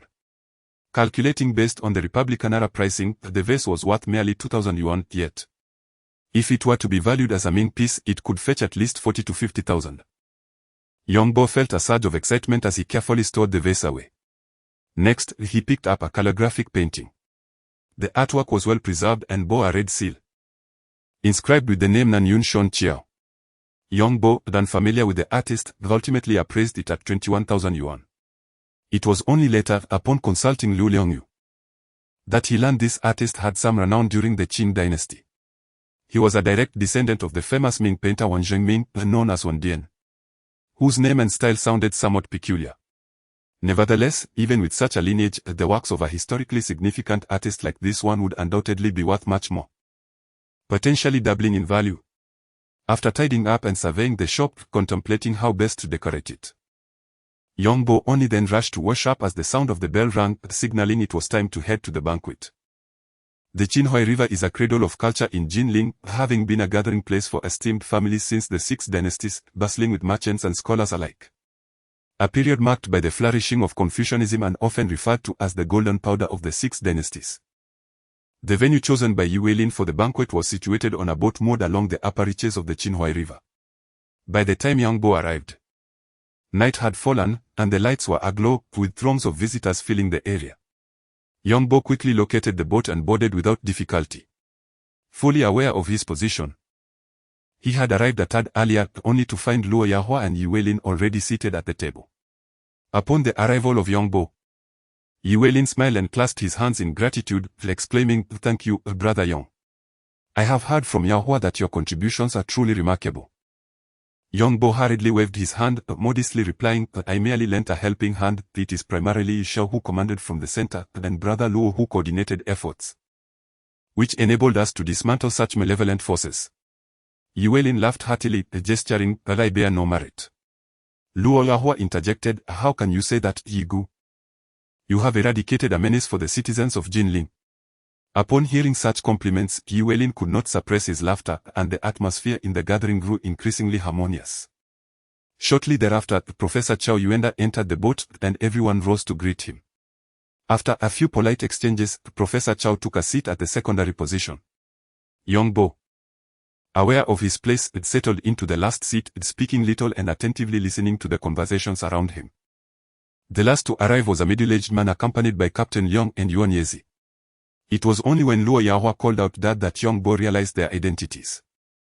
After the three took their seats again, Yi Weilin called for the dishes to be served, and Yongbo understood that all attendees had now gathered. Regardless of the pleasantries exchanged by others, Yongbo spoke little, focusing on the dishes before him. Yuan Yezi, unable to contain herself, remarked, "Are you not eating properly or something?" Yongbo nodded. "What of it? Your table manners leave much to be desired," Yuan Yezi emphasized. Yongbo paid her little mind, continuing to eat, which only served to infuriate Yuan Yezi further. "Pray tell, what did you do before? Are you still in school?" Yuan Yezi questioned again. Yongbo lifted his gaze, replying, "You are a police officer, you cannot arbitrarily check household registration records, can you?" Yuan Yezi's eyes widened. "How could that be? What nonsense are you spouting?" Between Chao Yuenda and Yongbo was Luo Yahua, who, smiling at their exchange, inquired, "Is everything well with your father?" Yongbo explained, "He is currently recuperating and will undergo surgery in due course." Chao Yuenda nodded slightly. "I have friends in the medical field. Do not hesitate to reach out if you require assistance." Yongbo quickly nodded, feeling elated. Having another avenue of support was undoubtedly beneficial. Overhearing this, Yi Weilin interjected, asking for further clarification. Yongbo elaborated briefly, only to hear Yi Weilin wave his hand, declaring, "These are trivial matters, leave the arrangement of the doctor to me. Shaoluo, you shall handle this, remember to do it well." This was indeed a matter Luo Yahua had voluntarily taken on, and despite his typically good-natured demeanor, he could only nod in resignation. "All right. All right." Luo Yahua felt a bit vexed, as he had initially agreed to help Yongbo find a good doctor, never expecting Yi Weilin to step in as the benefactor. Director Luo, however, smiled slightly and asked Yi Weilin, "How has your father been lately?" Yi Weilin replied, "The old gentleman is doing splendidly, eating and sleeping well, and exhibiting remarkable vigor at work. I cannot fathom how, at over 50, he still possesses such enthusiasm." Director Luo chuckled awkwardly. He was of a similar age to Yi Weilin's father, yet his rank fell 2 levels short. Thus, being addressed in such a manner by Yi Weilin inevitably left him feeling somewhat embarrassed. Yi Weilin seemed oblivious to his surroundings as he extended his arm, revealing a fragrant sandalwood bracelet adorning his wrist. "The old man has recently taken quite a liking to bracelets. Look at this one, I acquired it from his room." Director Luo chuckled. "Playing with bracelets? Sandalwood, you say?" "Indeed, indeed." Yi Weilin nodded, then turned to Professor Chao Yuanda. "What do you think of my bracelet?" Professor Chao did not take the sandalwood bracelet but observed it closely, inhaling its aroma before nodding in approval. "The scent is rich, and the hue is deep. It's quite exquisite." Yi Weilin beamed. "Professor Chao truly possesses great knowledge. This bracelet has indeed been consecrated by a master." Yongbo, sitting nearby, suddenly realized why Professor Chao refrained from touching it. After consecration, it is customary for only the owner to handle such items. Professor Chao is remarkable. His expertise is truly impressive. Everyone chimed in with empty compliments. Shortly after, Yongbo noticed Director Luo pulling out a white jade guanin statue from around his neck to show Professor Chao. Luo Yahua then revealed a small bracelet made of rosewood, exclaiming, "Every time I dine with Professor Chao, I am filled with joy, knowing he can appraise my little treasures. I've prepared this for quite some time." Yongbo observed that Yuan Yezi also extended her wrist, showcasing a jade bracelet. The sight of her delicate wrist, resembling frosted snow, accompanied by a faint fragrance wafting through the air, left Yongbo slightly intoxicated. He had not anticipated such benefits from dining with Professor Chao. After everyone had presented their items for appraisal, Yuan Yezi, noticing Yongbo's hesitance, suddenly inquired, "Why didn't you bring anything, little Yang? Did you not realize Professor Chao would assist with identifications?" An awkward silence enveloped the room. Luo Yahua was the first to react, laughing heartily. Yongbo is practically an expert in his own right, he can evaluate things himself. Why trouble Professor Chow? Professor Chow echoed, it shouldn't be merely practically. I believe Yongbo's skills surpass those of many professional appraisers. Yongbo glanced at Yuan Yezi, noting her slightly flushed cheeks, feeling a mix of embarrassment and regret. He chuckled inwardly, thinking girls can be quite sensitive. Professor, you flatter me. I did bring something today, but seeing everyone else wear theirs unobtrusively, I hesitated as mine seemed rather conspicuous. Then what are you waiting for? Show us. Luo Yahua urged eagerly. Curiosity piqued. Everyone leaned in to see what Yongbo would unveil. He retrieved his wallet from his pocket, producing a shovel-shaped cloth currency but, unlike the others, directly handed it to Professor Chow. Professor Chow accepted it with one hand, teasing, now that's subtle, bringing it in a wallet is quite innovative. Laughter erupted, alleviating the earlier awkwardness. The ancient coin, by its shape, undoubtedly hails from the spring and autumn or warring states period. I had always believed that the older the ancient coins, the more valuable they became, which led me to amass quite a collection of knife coins and cloth coins. To my dismay, I purchased them for 100 yuan each, only to sell them later for 70 yuan apiece. Upon seeing the cloth coin, Yuelin could not restrain himself from sharing his own embarrassing story. However, the timing of his remarks seemed to subtly imply that Yongbo's cloth coin was not worthy of attention. Yuan Yeji, contemplating a way to embarrass Yongbo, felt a twinge of displeasure at Yuelin's words and interjected, although I may be unfamiliar with this, I understand that some coins hold value while others do not. Perhaps Yongbo's ancient coin is indeed a rarity. After saying this, Yuan Yeji glanced at Yongbo, who remained indifferent, engrossed in his food and drink, which irked her. Recently graduated and newly inducted into the police force, she was only 2 years Yongbo's senior. Since joining the team, she had been treated like a little princess. Yet her strong-willed nature drove her to take the lead in any situation. Seeing someone younger like Yongbo, she felt an instinctive urge to protect him. But his disregard for her only fueled her annoyance. Yuelin was momentarily taken aback but, having known Yuan Yeji for a long time, refrained from speaking harshly. Finally, Chow Yuenda spoke up, revealing that this cloth coin had a significant pedigree, being a Wuyong cloth coin minted by the Zhao state during the Warring States period. Ancient coins are treasures beyond compare, exclaimed Luo Yaohua. Even those unfamiliar with ancient coins recognized the esteemed status of the ancient coins of 50 treasures, highly revered among collectors. Everyone was taken aback, with Yuelin rising in astonishment, exclaiming, "No way, Brother Yong, why are you trying to embarrass me?" As Yongbo gestured to explain, Yuelin waved his hand, joking, "But you truly are impressive." Chow Yuenda looked at Yongbo with a smile, acknowledging his prowess, noting that there were only a handful of 3 whole cloth coins in the country. Recently, one such ancient coin had been auctioned for an astounding 3,500,000 yuan, revealing Yongbo's hidden talent. Yongbo quickly clarified, "Professor Chow, I only acquired this recently and haven't had a chance to examine it closely." Meanwhile, Captain Liang, who had remained silent and inconspicuous, glanced at Yongbo and then at the ancient coin. He recalled finding a bag of ancient coins during a raid on an underground auction site. Could this coin have originated from that bag? After all, when they arrived at the scene, the coins had scattered everywhere. With this thought, Captain Liang could no longer suppress his doubts. If Yongbo had previously participated in the auction, he might not be the paragon of virtue he seemed. And if he had indeed taken a coin discreetly, it would be undetectable. Chow Yuenda passed the ancient coin around for everyone to examine, then turned to Yongbo, stating, "In a month, there will be a collection exchange meeting in the capital. With your possession of the 50 treasures ancient coin, you would certainly qualify to attend. I wonder if you would be interested." Yongbo felt a surge of excitement that such an industry event would broaden his horizons. However, he was reminded of his father's imminent surgery and asked, "When exactly is it?" "My father is scheduled for surgery soon." "Not to worry. There is still a month to go," replied Chow Yuenda. On the following day, Yongbo arose early, purchased breakfast, and made his way directly to the hospital. As the gathering from the previous night had concluded rather early, he had discussed the renovation matters with Luo Yahua, soliciting his assistance in hiring a professional construction team. which was scheduled to conduct an on-site inspection during the day, necessitating Young Bo's prompt arrival.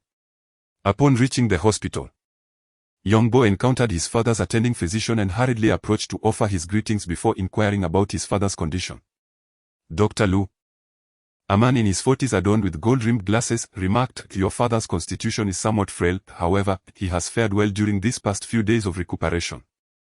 It is imperative to avoid any agitation on his part. At present, his condition is significantly better than I had anticipated.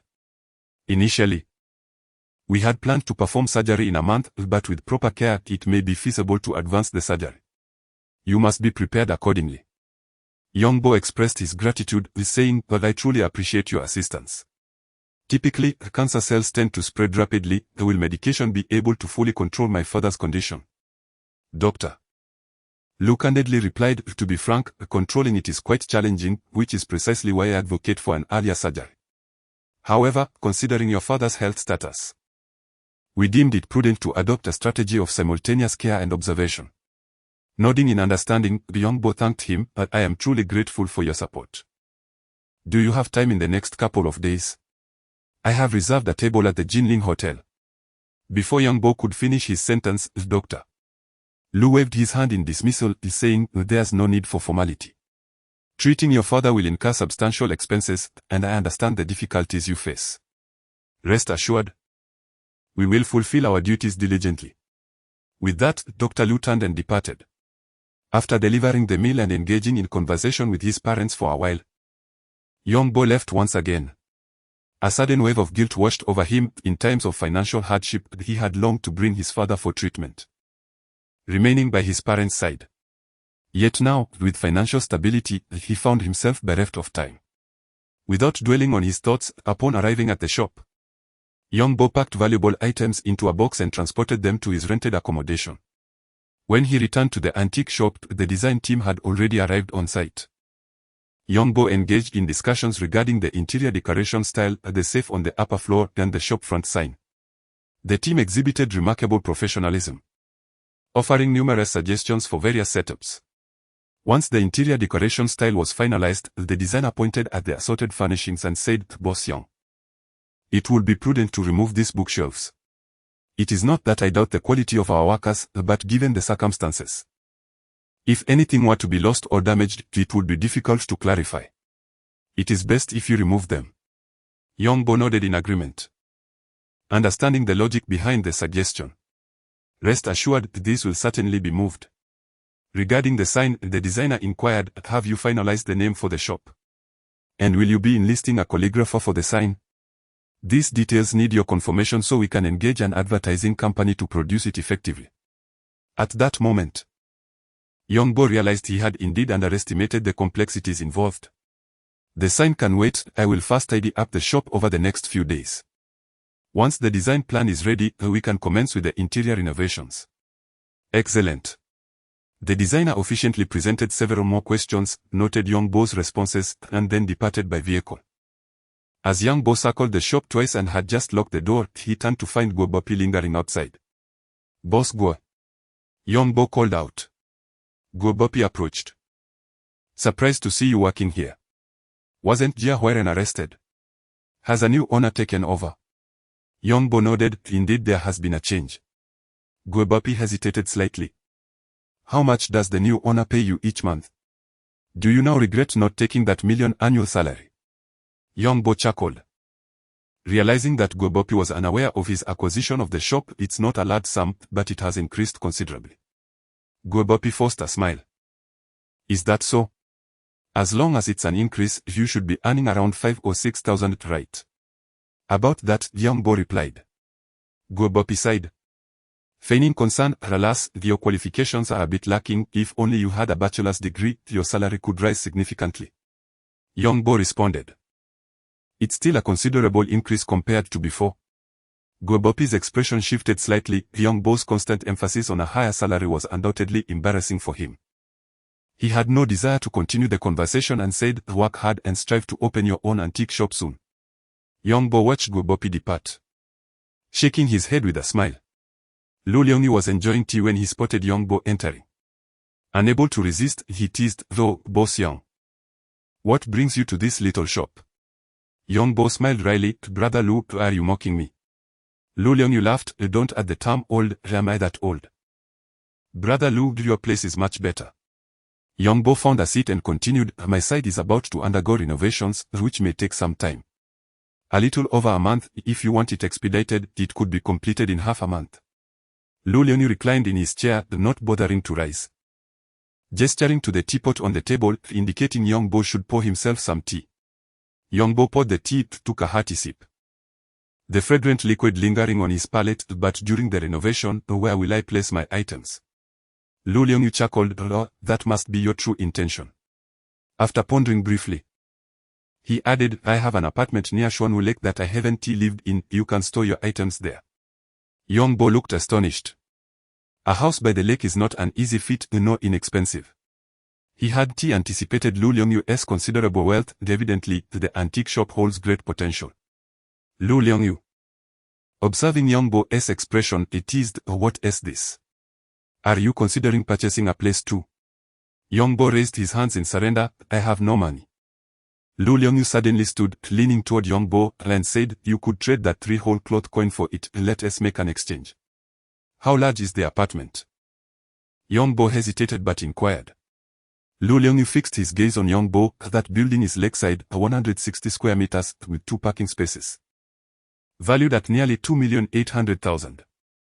Additionally, I'll give you 600,000 in cash.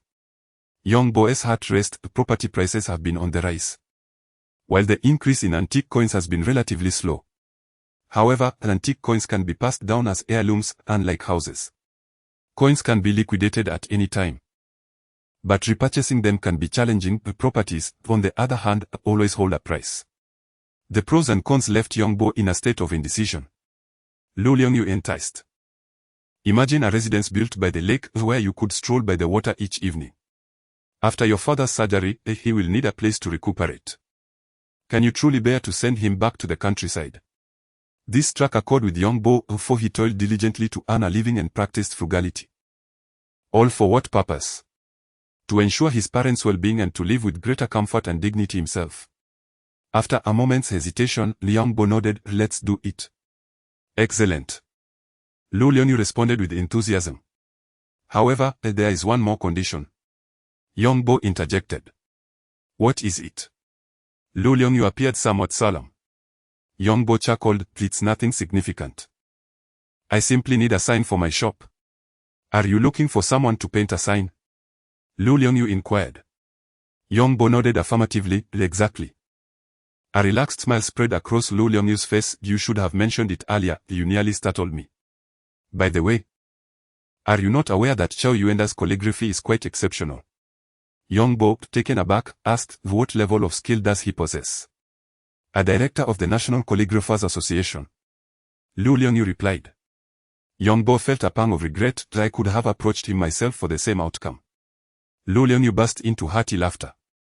Quickly hand over the 3-whole cloth currency, I shall accompany you for the transfer. I didn't bring it, I'll give it to you this afternoon, Yongbo replied resignedly. Lu Liangyu did not press the matter further, instead cheerfully stated, come, I will drive you to deliver the antiques. You need not worry, do not trust my integrity. They engaged a moving company to pack and organize the items in the shop, ensuring each piece of porcelain was thoroughly wrapped before loading them onto the vehicle. Throughout the process, Yongbo and Lu Liangyu oversaw the transportation to the community. Upon entering the room, Yongbo realized that Lu Liangyu was a man of substance. As the interior was newly decorated, and the furniture was covered, indicating a lack of signs of habitation. The property along with the parking space is valued at 2,800,000 and I spent over 400,000 on renovations. How about it? Are you having any regrets? Lu Liangyu chuckled. Yongbo nodded, smiling, it's quite splendid. Lu Liangyu laughed heartily, feeling a sense of pride. For he had already secured the 3-whole cloth currency from Yongbo.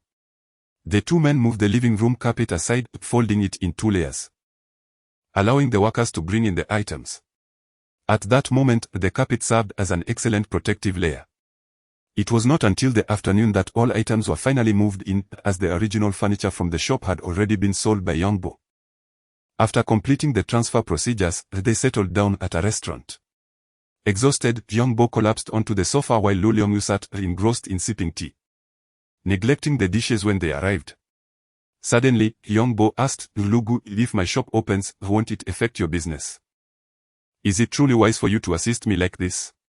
Lu Liongyu set down his cup and chuckled, do you think the antique shop is a lucrative venture? Isn't it? Young Bo pondered, recalling the previous earnings at Guopo Pipi's store where he had made hundreds of thousands in a year. You only see the shop front, not the challenges that lie beyond it, Lu Liongyu remarked. Young Bo was perplexed, prompting Lu Liongyu to elucidate, while it may appear that everyone is operating antique shops, the true profitability remains opaque to outsiders. The success of an antique store cannot merely be gauged by foot traffic. Numerous proprietors rely on the customers who enter their shops to conduct business, which can yield some profit, yet typically results in minimal income. Can one truly expect that patrons will bring genuine artifacts to the antique shop? It is worth noting that many individuals today prefer auction houses, where prices are often more favorable. My experience has taught me that one must venture out, cultivate friendships, and through interactions with fellow collectors, engage in continuous exchanges and transactions to broaden one's horizons and uncover opportunities along the way. Young Bo nodded slightly, realizing he was unaware of such nuances. Previously, he had observed Guobopi frequently enjoying tea and conversing with various collectors in the shop, thinking him to be unproductive.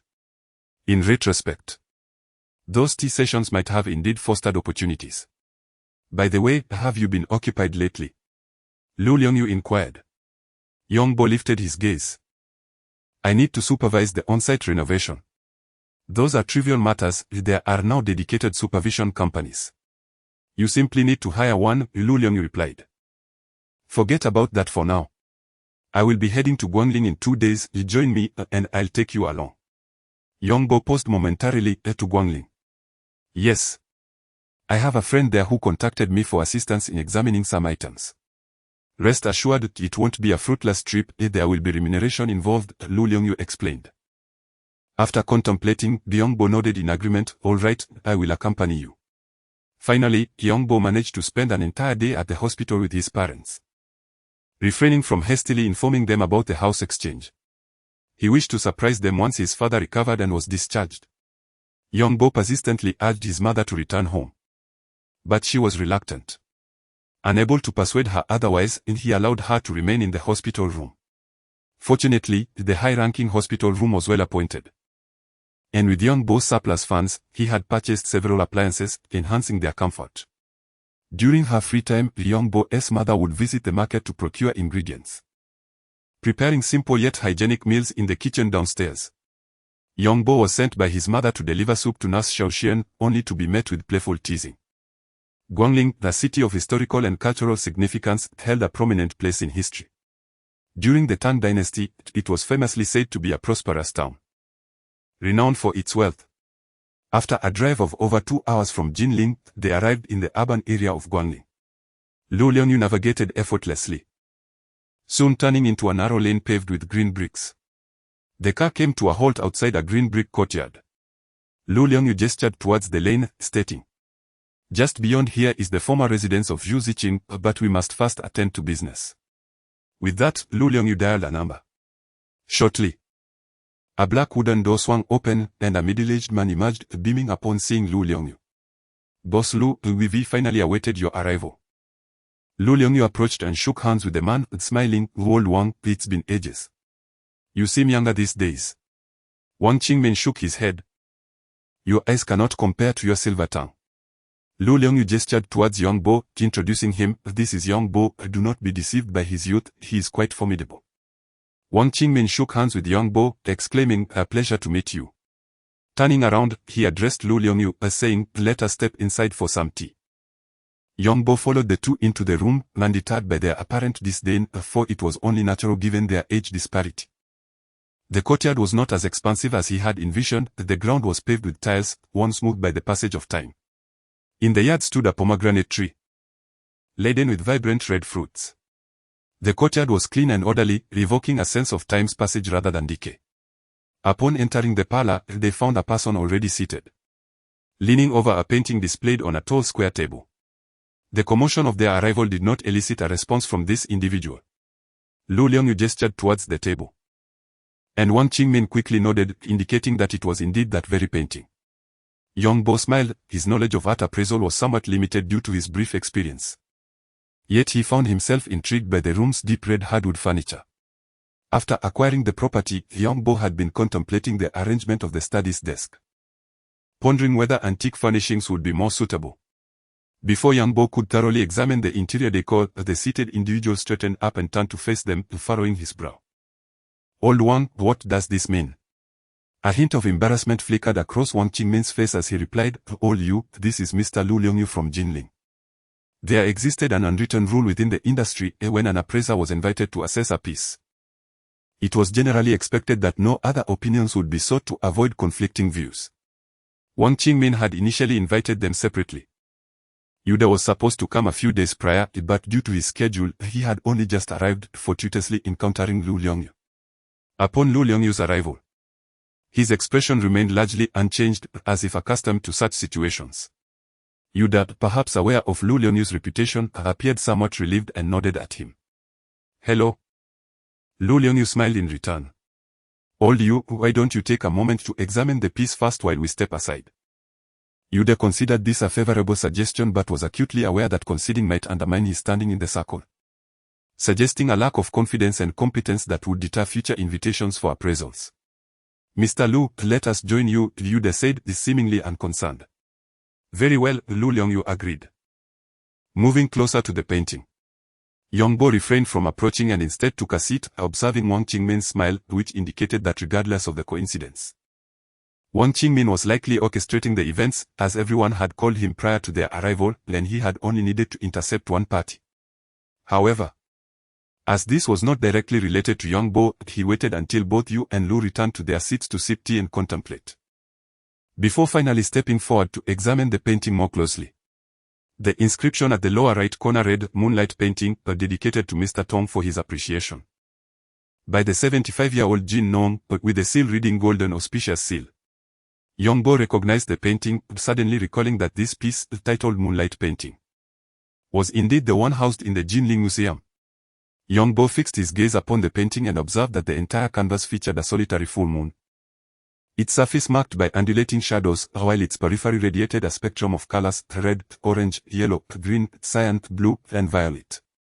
In most artworks, the moon often serves merely as a backdrop. However, in this piece, it stands as the sole protagonist, an uncommon occurrence in the realm of art.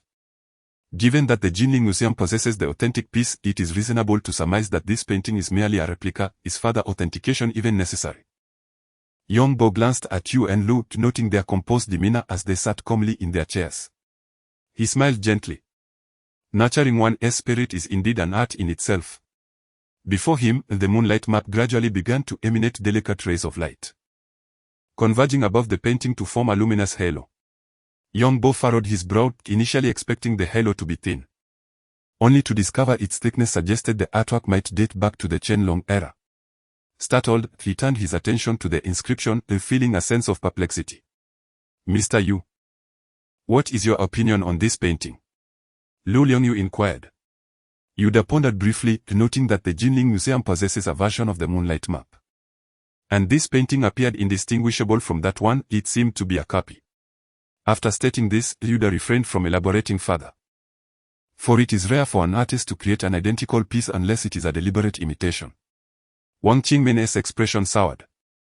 Could it truly be impossible to paint two identical works? "This painting has been passed down through my family for many years," he asserted. The moonlight map is considered a representative work of Jin Nong, whose greatest distinction lies in his unique calligraphy, blending regular and clerical scripts, known as lacquer script.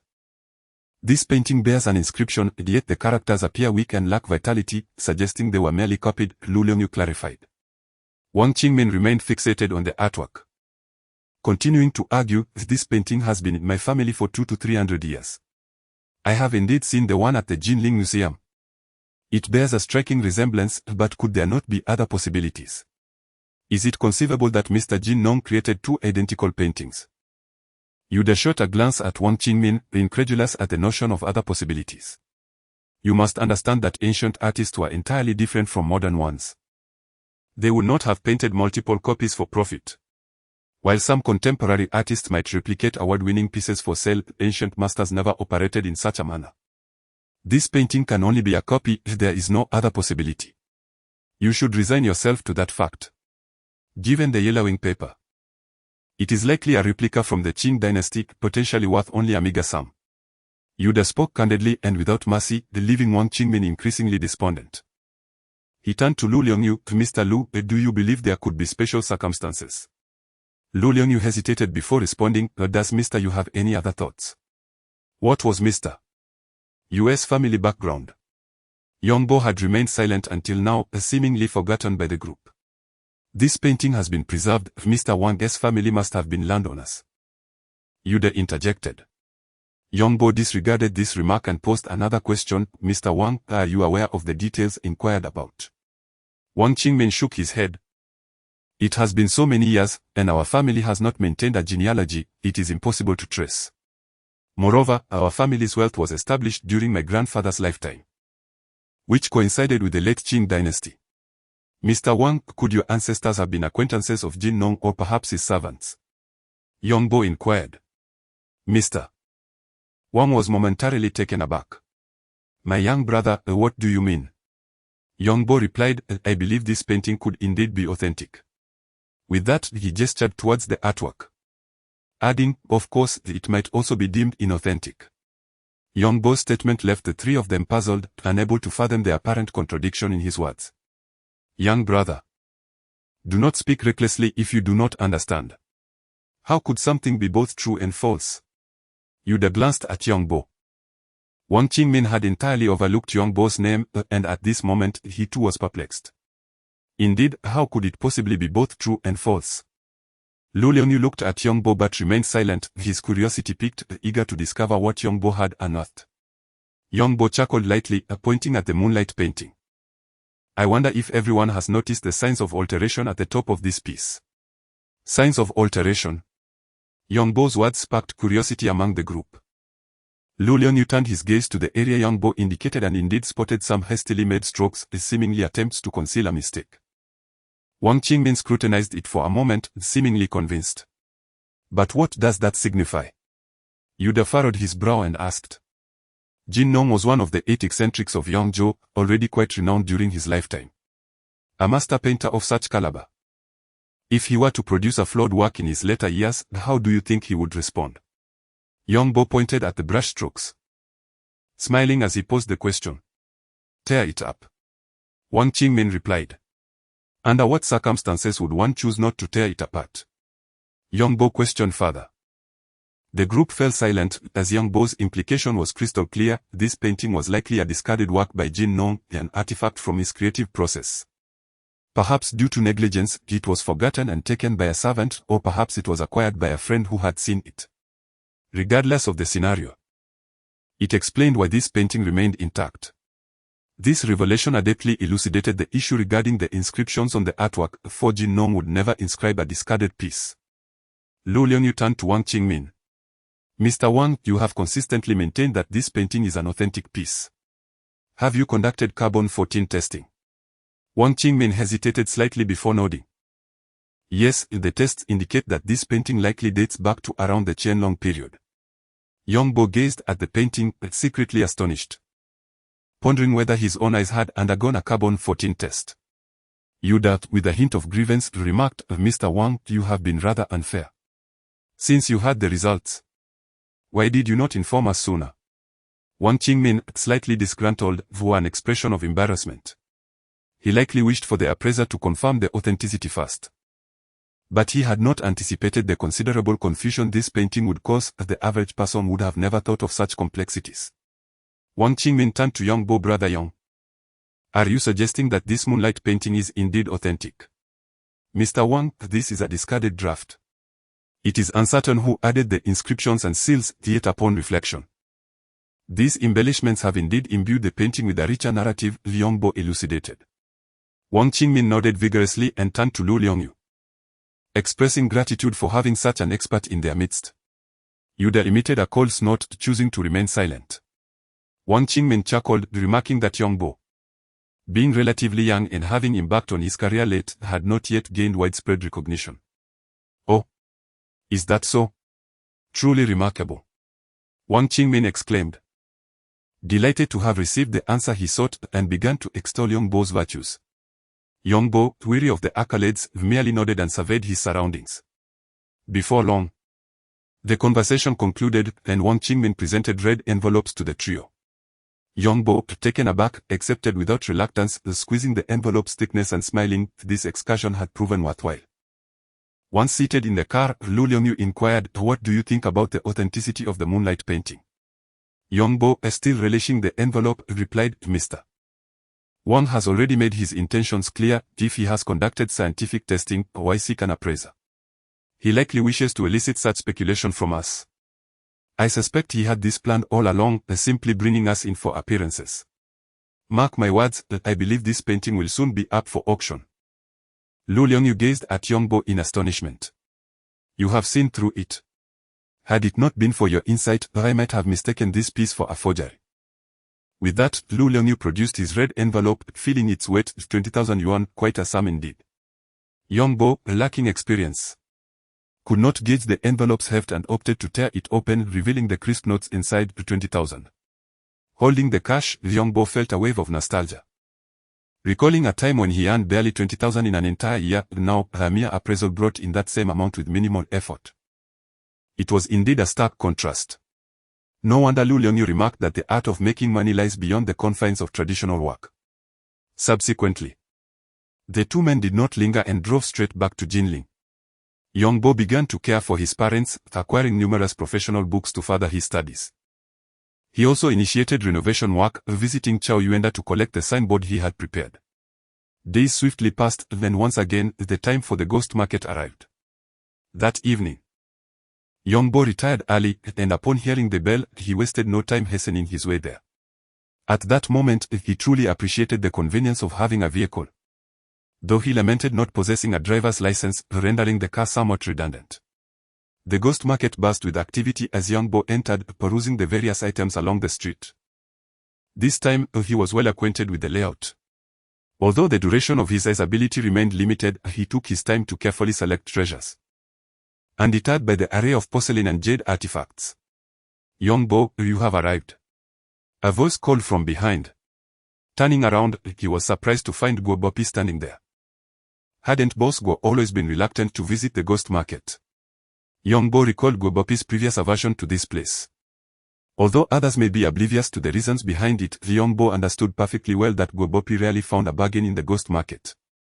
Most of the time, he ended up purchasing low-quality goods at exorbitant prices, leading to significant financial losses that nearly drove him to despair, which ultimately resulted in his confinement by Mrs. Guo. Guo Bopi flashed a grin. "Is that so? Did I ever say such a thing?" Yongbo chuckled softly, choosing not to reiterate his previous remarks. Soon after, he had Guo Bopi inquire, "Little Yong, do you recall the specific stall where you found a great deal at the Confucius Temple Bird and Flower Market last time? Shall we go there together later?" Upon hearing this, Yongbo was momentarily taken aback before realizing that Guo Bopi had come to the ghost market due to his own influence. After all, that day, Lu Liongyu had exposed Yongbo's tactics, leading Guo Bopi to mistakenly believe that treasures could easily be found in the ghost market. Yongbo waved his hand, saying, "I've already mentioned it last time, I'm not certain if I'll have time later, so let's discuss it then." His response was evidently a rejection, yet Guo Bopi, undeterred, insisted, "All right, I'll give you a call when the time comes." Yongbo reiterated his point once more, "We'll see about that later." "Don't worry, I'll call you," Guo Bopi repeated cheerfully. Feeling exasperated, Yongbo quickened his pace and moved ahead, attempting to distance himself from Guo Bopi. Not far ahead, a commotion erupted as a crowd gathered, creating a bustling atmosphere. Yongbo paid little heed, continuing to observe his surroundings meticulously. The ghost market was rife with counterfeits, with many items lacking in craftsmanship. After surveying the area, his hands remained empty. Noticing that the crowd had yet to disperse, he approached and stood at the periphery, straining to hear the excited shouts within, with terms like bronze din and heavy artifact echoing around him. Surprised, Yongbo pushed his way through the throng, only to find a man at the center, his hand striking a heavy din, causing it to emit a resonant hum. "Everyone can take a look," I can only stay here for an hour. After that, I must depart. Yongbo raised his gaze, recognizing a familiar and graceful figure among the crowd. What brings you here? He inquired. Yuan Yesi brushed aside a strand of hair falling across her forehead, equally surprised. If you can come, why can't I? Yongbo shook his head. I meant to ask if you have a keen interest in this bronze ding. Yuan Yesi smiled and replied. What do you think I am interested in? With that, she urged him, hurry, take a look at this Shongzhou ding. Yongbo quickly grasped the situation. Yuan Yesi had come here for work as well. Given the domestic prohibition on the trade of bronze artifacts, most bronze dings appearing in the market were likely problematic. If this particular ding were authenticated as genuine, it would undoubtedly be classified as a first-grade artifact. Nodding gently, Yongbo focused on the imposing ding before him, which stood half a meter tall, with a round belly and two upright ears, exuding an aura of stability akin to a mountain. A three-legged round ding. A weighty artifact from the Xia and Shang dynasties. The man proclaimed, striking the ding again. Yuan Yesi tugged at Yongbo. So, what do you think? Yongbo whispered. I'm not optimistic. Upon hearing such a response, Yuan Yesi was somewhat taken aback. She had received a call from the bureau and rushed over without the opportunity to change her attire. Her colleagues would arrive shortly. Yet Yongbo was now suggesting that there was an issue with the bronze tripod, prompting her to hesitate. Let me take a look. A middle-aged man entered, followed closely by a man in his 30s, who appeared somewhat timid and withdrawn. The middle-aged man, with a hint of grey at his temples, donned a white shirt, exuding the aura of a university professor. He made his way through the crowd, nodding at the boss before scrutinizing the artifact closely. Yongbo, however, found his attention drawn to the timid man behind him. Li Er. Upon hearing Yongbo's call, the man turned, his expression revealing confusion, which quickly transformed into recognition. Oh. It's you. How did things go that day? Yongbo observed Li Er and discerned his cunning nature. The man's question was quite generic, suggesting he had likely forgotten their previous encounter. Yet, Yongbo would not forget, as it was this very individual who had led him to the underground auction. Li Er. It has been a while. I ought to thank you for introducing me to Mei Lao-san the other day, Yongbo remarked. Li Er appeared to realize something, responding. No need for thanks. So, did you gain anything from that day? Quite satisfactory, Yongbo replied with a nod. Li Er edged closer, murmuring. That place has since been sealed off, and you likely know this. Should you wish to find a similar venue in the future, do not hesitate to seek me out. With that, Li Er handed over a business card. Yongbo glanced at it under the dim light, noting it bore nothing more than a simple name and phone number. After handing over the card, Li Er shrank back, hands stuffed in his pockets, casting a rather unscrupulous appearance. The middle-aged man tapped the bronze tripod, listening to its resonance before turning to Li Er, who quickly approached him. They exchanged a few hushed words and then turned their gaze towards Yongbo. Yongbo leaned towards Yuan Yesi and whispered, have you made up your mind? What are our next steps? Retreat? In truth, Yongbo had initially only glanced at the bronze tripod but had already surmised that it certainly bore some issues. If it had been legitimate, the seller would not be so brazen as to present it openly in the market. It is crucial to note that trafficking in first-grade cultural relics is a grave offense. Moreover, the aura emanating from the bronze tripod was exceedingly weak. It was merely a high-quality imitation. Before Yuan Yesi could respond, Li Er seized Yongbo's arm as he was about to leave. Brother, can you appraise the bronze tripod? Yongbo regarded him but did not reply directly, as dealing in bronze tripods is illegal. It's alright, Li Er quickly interjected, gesturing towards the middle-aged man. That gentleman can handle such matters. Yongbo chuckled softly and shook his head. If a transaction were to take place, the amount would undoubtedly be substantial. In broad daylight, under the scrutiny of the public, he found it hard to believe the seller could withstand such immense pressure. Li Er glanced at the middle-aged man, noticing his growing impatience. With a determined breath, he spoke. Brother, do you see? That man is Lu Dongxing. Yongbo was taken aback. Although his knowledge of external affairs was limited, he was well aware that Lu Dongxing was the owner of Shusheng Real Estate, the largest property development company in Jinling. Brother, do you understand? If you perform well today, you might just become Mr. Lu's appraiser. Earning a six-figure salary is not a dream. Lee spoke with fervor, resembling a marketing trainer. Young Bo hesitated momentarily before stepping forward. Yuan Yezi gestured for him to retreat, but it was already too late. Lu Dongxing scrutinized Young Bo, then glanced at Li Er. His face betraying skepticism despite his silence. Li Er took a couple of steps closer, continuing to persuade Boss Lu, do not let his youth deceive you. He has already made quite a name for himself in the antique business of Jinling. Boss Lu turned his gaze toward Young Bo and whispered, young brother. Lend me your discerning eye, and I assure you, you will not be left wanting afterward. Young Bo nodded slightly and turned his attention to the bronze tripod. At that moment, a larger crowd gathered, voices rising to a clamor as someone shouted about the Shangzhou bronze tripod, a three-legged round cauldron, claiming he would leave in 20 minutes. Young Bo shook his head gently, thinking to himself that this was indeed the bronze tripod from last week. However, before Young Bo could examine it closely, the commotion erupted behind him. Police are on the scene, everyone clear out. The boss, upon hearing this, was instantly alarmed and turned to flee, disregarding the tripod. Crouch down and don't move. A sharp voice commanded, and a light figure swiftly intervened, bringing the fleeing boss down to the ground. Lu Dongxing was equally astonished. Fortunately, his extensive experience in business allowed him to regain composure quickly. He turned to Li Er and inquired, why are the police here? Li Er paused in surprise, recognizing the refined young woman who had spoken to Young Bo, now transformed into a police officer. He sighed, I don't know. It's been ages since the police have shown up in this ghost market. Young Bo observed Yuan Yezi subduing the man but did not approach. In this line of work, getting too close to the police was unwise. He was certain that the vendors outside were eager to leave, as most items in their possession were dubious, and no one could withstand close scrutiny. If Young Bo were to associate closely with the police, he would find it difficult to sell his wares here in the future. After the man was taken to the police station, Young Bo followed to provide a statement. By the time he emerged, the sky had brightened significantly.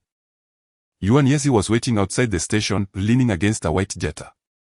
Get in, I'll give you a ride, she offered. Young Bo accepted without hesitation, taking the front passenger seat. He had not slept all night and felt fatigued. He rubbed his face and then asked, were there any interrogations? Any findings? They are part of a roaming criminal gang. Their bronze tripods are indeed high-quality replicas, buried underground after casting and then doused with sewage. In just over a year, they develop into their current appearance, Yuan Yezi explained as she expertly started the car, detailing the results of the interrogation. Young Bo nodded, acknowledging that this was indeed the simplest method to counterfeit a bronze ding. However, he couldn't shake the feeling that the situation was more complex than it appeared. What else could there be? Could it be that they genuinely possess a bronze ding from the Shang or Zhou dynasty? Yuan Yezi inquired. It is quite possible, Young Bo elucidated, adding, I believe the likelihood is substantial, as this bronze ding is exquisitely crafted. Have you inquired from them which museum in the country this piece emulates? Oh, I completely forgot. I'll give them a call, Yuan Yezi replied. Upon arriving at the hospital entrance, Young Bo opened the car door when Yuan Yezi suddenly remarked, is it inappropriate for me to pass by the hospital without entering? Young Bo waved his hand dismissively, saying, oh, not at all. You've had a long day. You should return and rest. Yuan Yezi pondered for a moment, realizing it wouldn't look good to arrive empty-handed, and then asked, what room is my uncle in? I would like to visit if I have the time. Although Young Bo initially felt unacquainted and reluctant to allow her to visit, he suddenly considered that his father had been hospitalized for quite some time without any relatives coming to see him. Perhaps it would be beneficial for Yuan Yezi to visit, as it might uplift his father's spirits. Thus, he relented and provided her with a room number. Before even entering the room, Young Bo sensed a difference. The atmosphere was not as tranquil as usual, for laughter and chatter resonated from within. Upon pushing the door open, he was greeted by a gathering of people. Turning to them, he had no choice but to greet each one in turn, aunt, second aunt, great aunt, third uncle, you all have come. His eldest aunt, a woman of humble rural origins, upon seeing Young Bo, couldn't help but voice her concern, it's little Bo. Your father has been in the hospital for so long, and you never even informed us. You've been away for over 2 years. Young Bo smiled awkwardly, explaining. I was in such a rush back then that I didn't have the chance to notify anyone, and I've been incredibly busy since. It was my oversight. Little Bo. After 2 years, you have grown even more handsome, his second entry remarked. Young Bo's face flashed, such compliments felt misplaced, yet he could only accept them gracefully. As he hadn't changed that much. His third aunt was more straightforward, directly asking, Little Bo, your mother mentioned that this room was arranged by you. How did you manage to secure a single occupancy room with an accompanying bed? Look, could you help me arrange a similar room for my mother? She recently suffered a cerebral thrombosis, and the doctor advised her to rest, but there are no quiet rooms in the hospital. Young Bo approached and noticed an array of gifts piled outside the bed. The family relations were cordial enough, they would assist if they could. This room was obtained through a friend's assistance. I can only make a call to inquire if there is an available room, whether they will oblige is uncertain, he replied. Neither dismissing her request nor guaranteeing success, yet it undoubtedly earned him a measure of respect from his third aunt. She nodded, saying, no problem. Just see what you can do. If any expenses arise, do not hesitate to let me know, I will reimburse you for whatever it costs. Young Bo nodded, assuring her. I'll do my best. Young Bo was acutely aware that with this call, Luo Yahua would most likely succeed, yet there remained a possibility of failure. Furthermore, if the task were accomplished too effortlessly, it might create a misconception among his relatives from his hometown, even those distantly related, regarding his willingness to assist in the future. The gaze of the onlookers briefly shifted, only to return to Yang's father. Uncle San produced a card from his pocket. Brother-in-law, I have long urged you to seek medical attention. At that time, you hesitated due to financial concerns. We have spent our lives saving for the elderly and the children. But one must prioritize health. I do not possess much, but this card holds 100,000. Take it for treatment first, if it is insufficient, I will borrow more. We cannot abandon hope. Auntie also retrieved a wad of cash from her bag. Indeed, we cannot forgo treatment. Your family has faced some hardships in recent years. Largely due to the eldest not thriving, fortunately, there is still the younger one. Once the illness is cured, you can look forward to enjoying Young Bo's success. Aunt and younger aunt likewise followed suit, offering their financial help. Young's mother refrained from accepting the money, yet her eyes were already reddening. This past year, the family had scrimped and saved for Young's father's treatment. Although she had contemplated seeking assistance from her siblings, each family bore its own burdens. Contributing 30 to 40,000 was feasible, but 70 to 80,000 was insurmountable. Thus, Young's father had resigned himself to the idea of aging peacefully at home, waiting for the end until Young Bo's success rekindled hope for the family. Seeing Young's mother decline the offer, Uncle San insisted, Sister, please accept it. No need. Young Bo has already prepared the medical expenses. You all should take this money back. Young's mother explained. What? He has arranged everything. The family was taken aback. Just 2 years prior, Young Bo had underperformed on the college entrance examination, and everyone felt sympathy for the diligent boy. Now, 2 years later, he could produce such a substantial sum. Uncle San turned to Young Bo. What are you doing now, Xiao Bo? Young Bo hesitated slightly, contemplating the question. He had resigned from his position at the antique shop, now considering himself self-employed, perhaps a sole proprietor. Sole proprietor. Uncle San raised an eyebrow, intrigued. Since when did that become so lucrative? I manage an antique shop and deal in antiques, Young Bo explained. Antiques? The room was filled with astonishment, after all. With the popularity of treasure appraisal shows, the perception of antiques as valuable had permeated society. Such items were typically only encountered in museums. And to see them in everyday life was indeed shocking. Running an antique shop? That must yield considerable profits. San exclaimed in surprise. Profits are substantial. But losses can be significant as well, Young Bo replied. Uncle San, still unconvinced, handed the card back. Sister, please keep this. Since Xiao Bo has entered this field and is earning, that reflects his capability. However, there remain considerable risks. Take this money to ensure you consume nutritious food and do not overly concern yourselves with saving, lest you wear yourselves down. Young's mother remained adamant in her refusal. Bobo has truly prepared all this money, you need not worry. We have been eating and sleeping well these days, look, I have even gained some weight.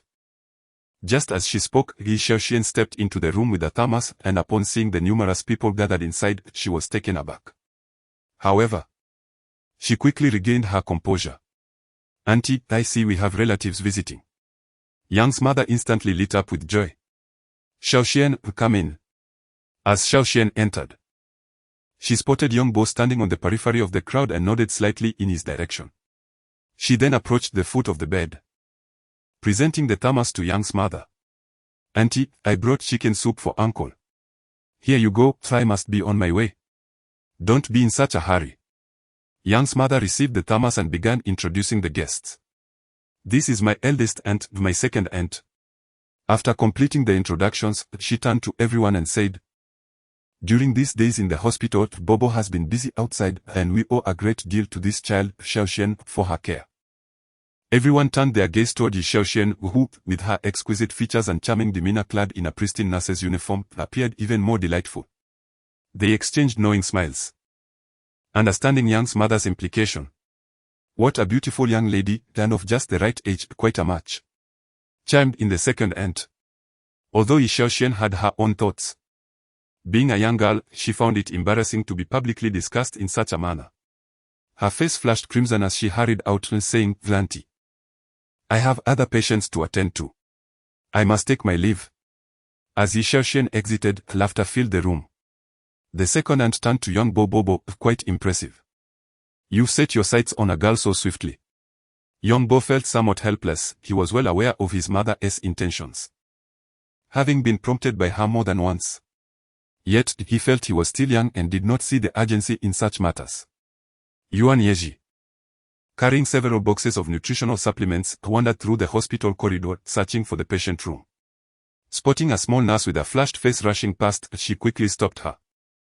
Excuse me, could you please direct me to room 208? Just go straight ahead, replied the small nurse before dashing away, leaving Yuan Yeji puzzled. Unbeknownst to her, the nurse paused a few steps later and glanced back in this direction.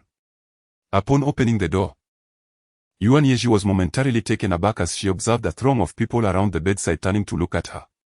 Finally spotting Young Bo, she managed an awkward smile. I'm a friend of Young Bo's, here to visit uncle. Young Bo was surprised to see Yuan Yeji at that moment. He stepped forward and introduced her to the others. This is Yuan Yeji, a business associate of mine. Yang's mother gazed at the graceful young woman at the door, momentarily entranced, though she swiftly approached her. Hello, young lady. Thank you so much. Yuan Yeji responded with a shy smile, Auntie, you are too kind. The crowd in the room was overwhelming, making her quite uncomfortable, especially under the scrutinizing gaze of Young Bo's relatives, which left her feeling rather out of place. Yuan Yeji placed the gift box at the foot of the bed and inquired, I heard from Young Bo that uncle is scheduled for surgery soon. Have the doctors been arranged? Bobo has already taken care of that, thank you, young lady, Yang's father interjected. Then Yang's mother inquired, young lady, what is your profession? Yuan Yeji felt a peculiar intensity in Yang's mother's gaze, yet she answered honestly, I am a police officer. Yang's mother widened her eyes slightly, her expression shifting. Sensing the oppressive atmosphere, Yuan Yeji hurriedly added, Auntie, I need to discuss something with Young Bo. Nothing to worry about, dear. Xiaobo, why don't you take her out? Yang's mother suggested. As Yuan Yeji exited the hospital room, she overheard murmurs behind her.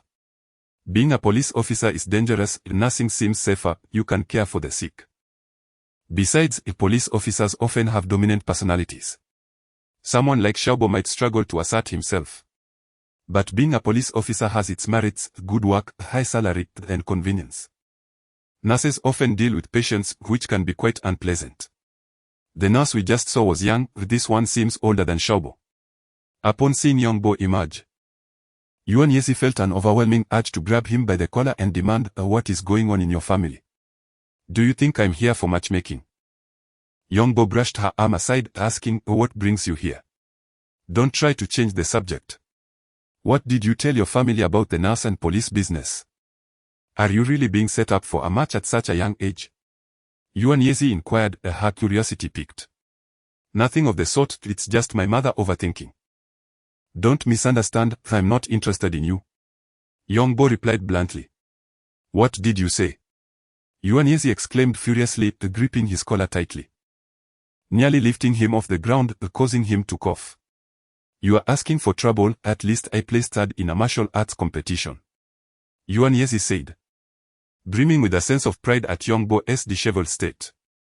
Yongbo glanced at her. You seemed quite demure the last few times we met. This time, however, the change is rather pronounced. We weren't familiar then. Yuan Yezi retorted. By the way, I almost forgot the main matter. The interrogation yielded results. As you suspected. They indeed have a template, and it does not belong to any museum in the country. Yongbo immediately grasped the implication, so they must possess their own bronze tripod. Yes, it seems they are well organized. Yuan Yezi affirmed, nodding. I am about to leave Jinling for a case. You must wish me success. She turned her face slightly, eager for his blessing. Yongbo smiled. All right, then I wish you swift success. How perfunctory. Yuan Yezi shook her head. Is there nothing else you wish to convey? Yongbo pondered for a moment. I am not your superior, there is nothing to report. Seeing Yuan Yezi's rising anger, Yongbo quickly added. The only thing I must remind you is to stay safe. You must realize that those engaged in such low-cost ventures may disregard their lives while you are still young. All right, you are being overly cautious. Yuan Yezi interrupted, slightly annoyed. She refrained from elaborating, and Yongbo did not press further. Yet he understood that the situation was far from straightforward. Upon returning to the hospital room, the young's mother immediately surrounded him, asking, who was that young lady? A friend. Yongbo replied. Confess honestly, why would a girl like her come to visit your father for no reason? Young's mother interrogated. Is it not possible for a friend to pay a visit? Yongbo replied with a hint of helplessness, never anticipating that his mother would overthink the presence of a girl beside him. Young's mother cautioned Xiaobo, you must not indulge in frivolous pursuits outside, otherwise neither your father nor I will let you off easily. Yongbo quickly nodded, reassuring her, rest assured, I will be mindful. After exchanging a few more words, he added, I'll take my uncle and the others for a meal now. Young's mother nodded, glanced at Young's father, and reiterated, it's getting late, let us go now. No need, we should head back now. My brother-in-law will be hospitalized for a long time, and there will be plenty of expenses, we needn't dine out. We should take our leave. Uncle San interjected. It's fine, uncle, we can afford this meal. Yongbo insisted, leading them to the hotel. Days swiftly passed, and Young's father's health improved significantly. Yongbo approached the doctor again, who finally provided the date for the surgery 1 week later. Luo Yahua visited Young's father once, and Yongbo casually mentioned his aunt's situation. Luo Yahua waved it off, it's a minor issue, just give me a call next time something similar arises. The renovations of the antique shop had commenced, and Yongbo found himself visiting the site almost daily, offering suggestions and occasionally buying a pack of cigarettes to share with the workers. Xiao Yuenda had also finished preparing the sign, which Yongbo delivered to the advertising company. He had made all necessary preparations and was merely awaiting the completion of the shop's renovation to open for business. One day, while still at the hospital, Yongbo unexpectedly received a call from Yuan Yezi, which took him by surprise. The case has been solved, she announced. Congratulations. Yongbo replied with a smile. However, the bronze ding remains unfound. No matter how we interrogate them, they seem to have something to rely on and refuse to disclose where the bronze tripod is hidden. Yuan Yezi expressed, her frustration evident. Yongbo chuckled upon hearing this. If I were in their position, I too would remain silent. The origins of that bronze ding are dubious, revealing its whereabouts would only add another charge against them. No one is foolish. Do you have any means to uncover it? Yuan Yezi inquired.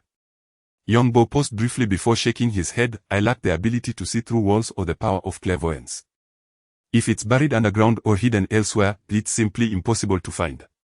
I suggest you continue your interrogations. Yuan Yezi did not press further, understanding that Yongbo likely had no other suggestions. Oh, by the way, thank you for the nutritional supplements you sent last time.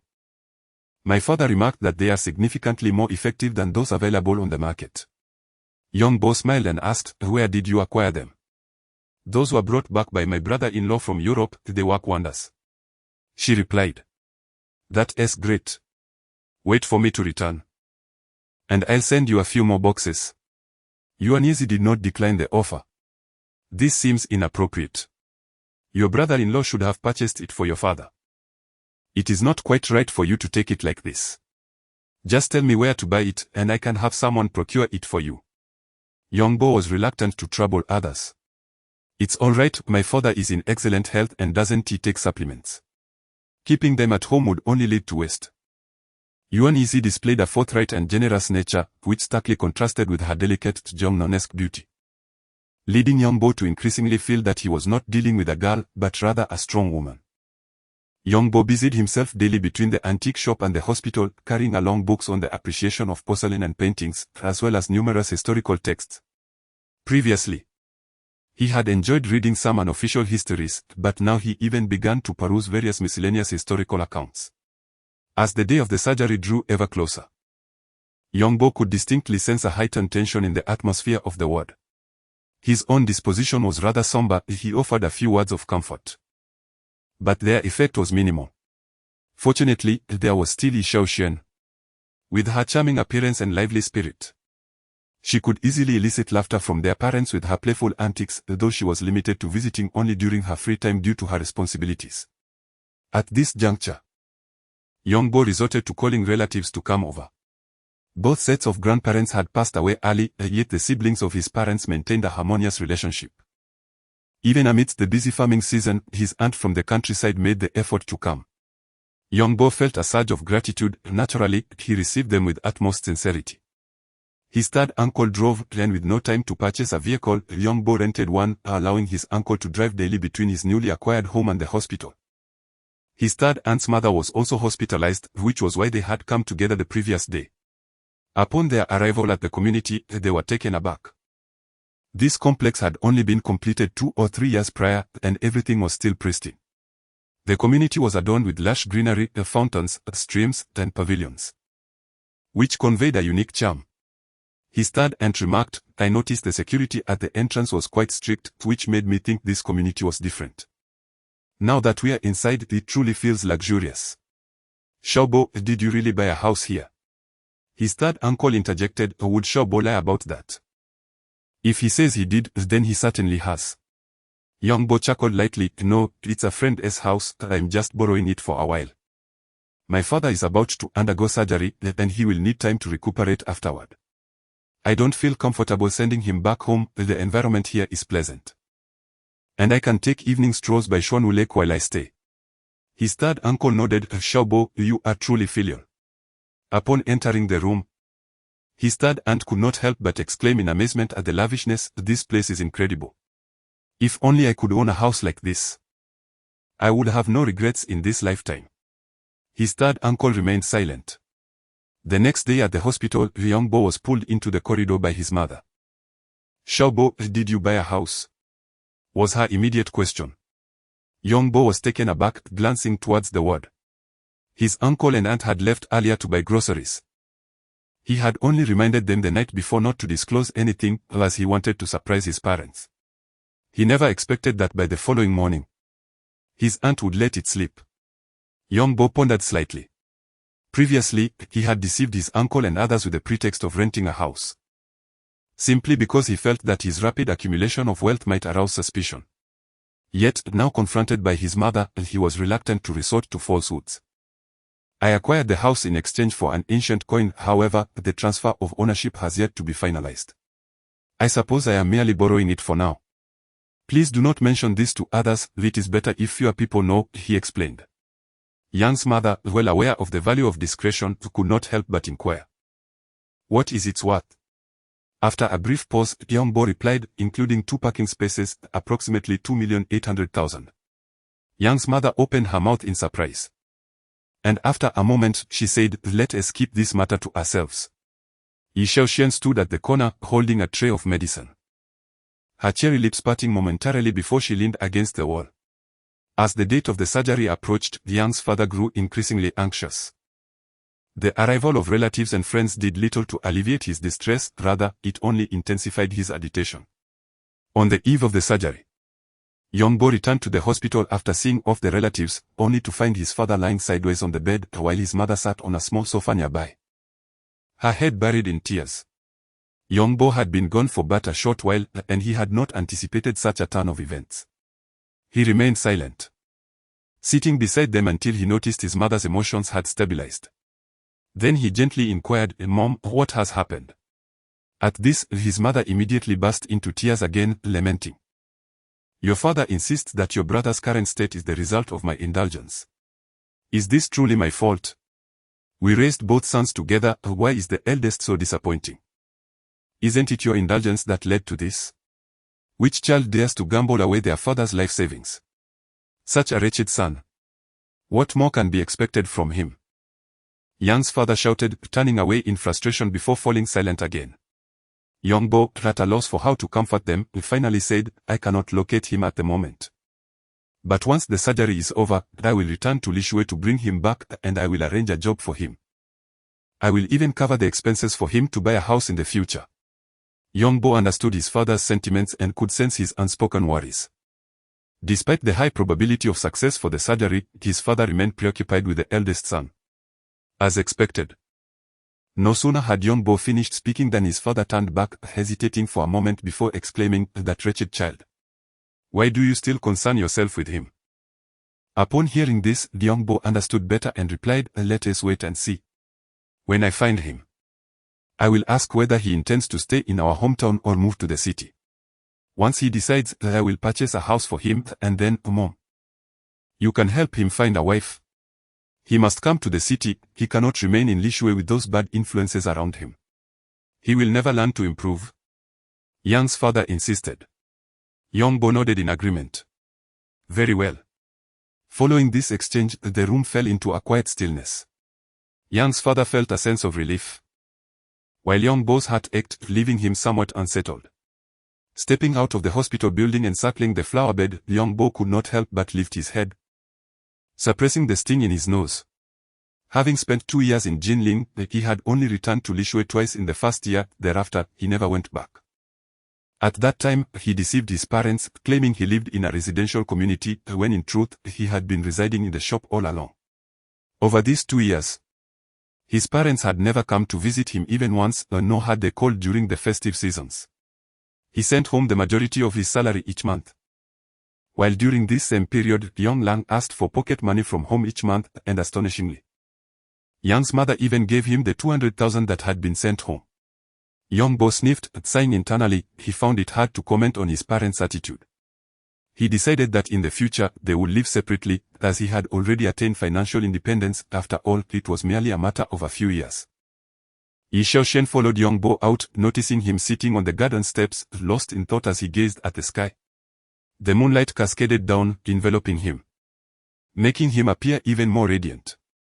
Reflecting on the conversations she had overheard earlier, she realized that young Bo was even more formidable than she had initially assumed.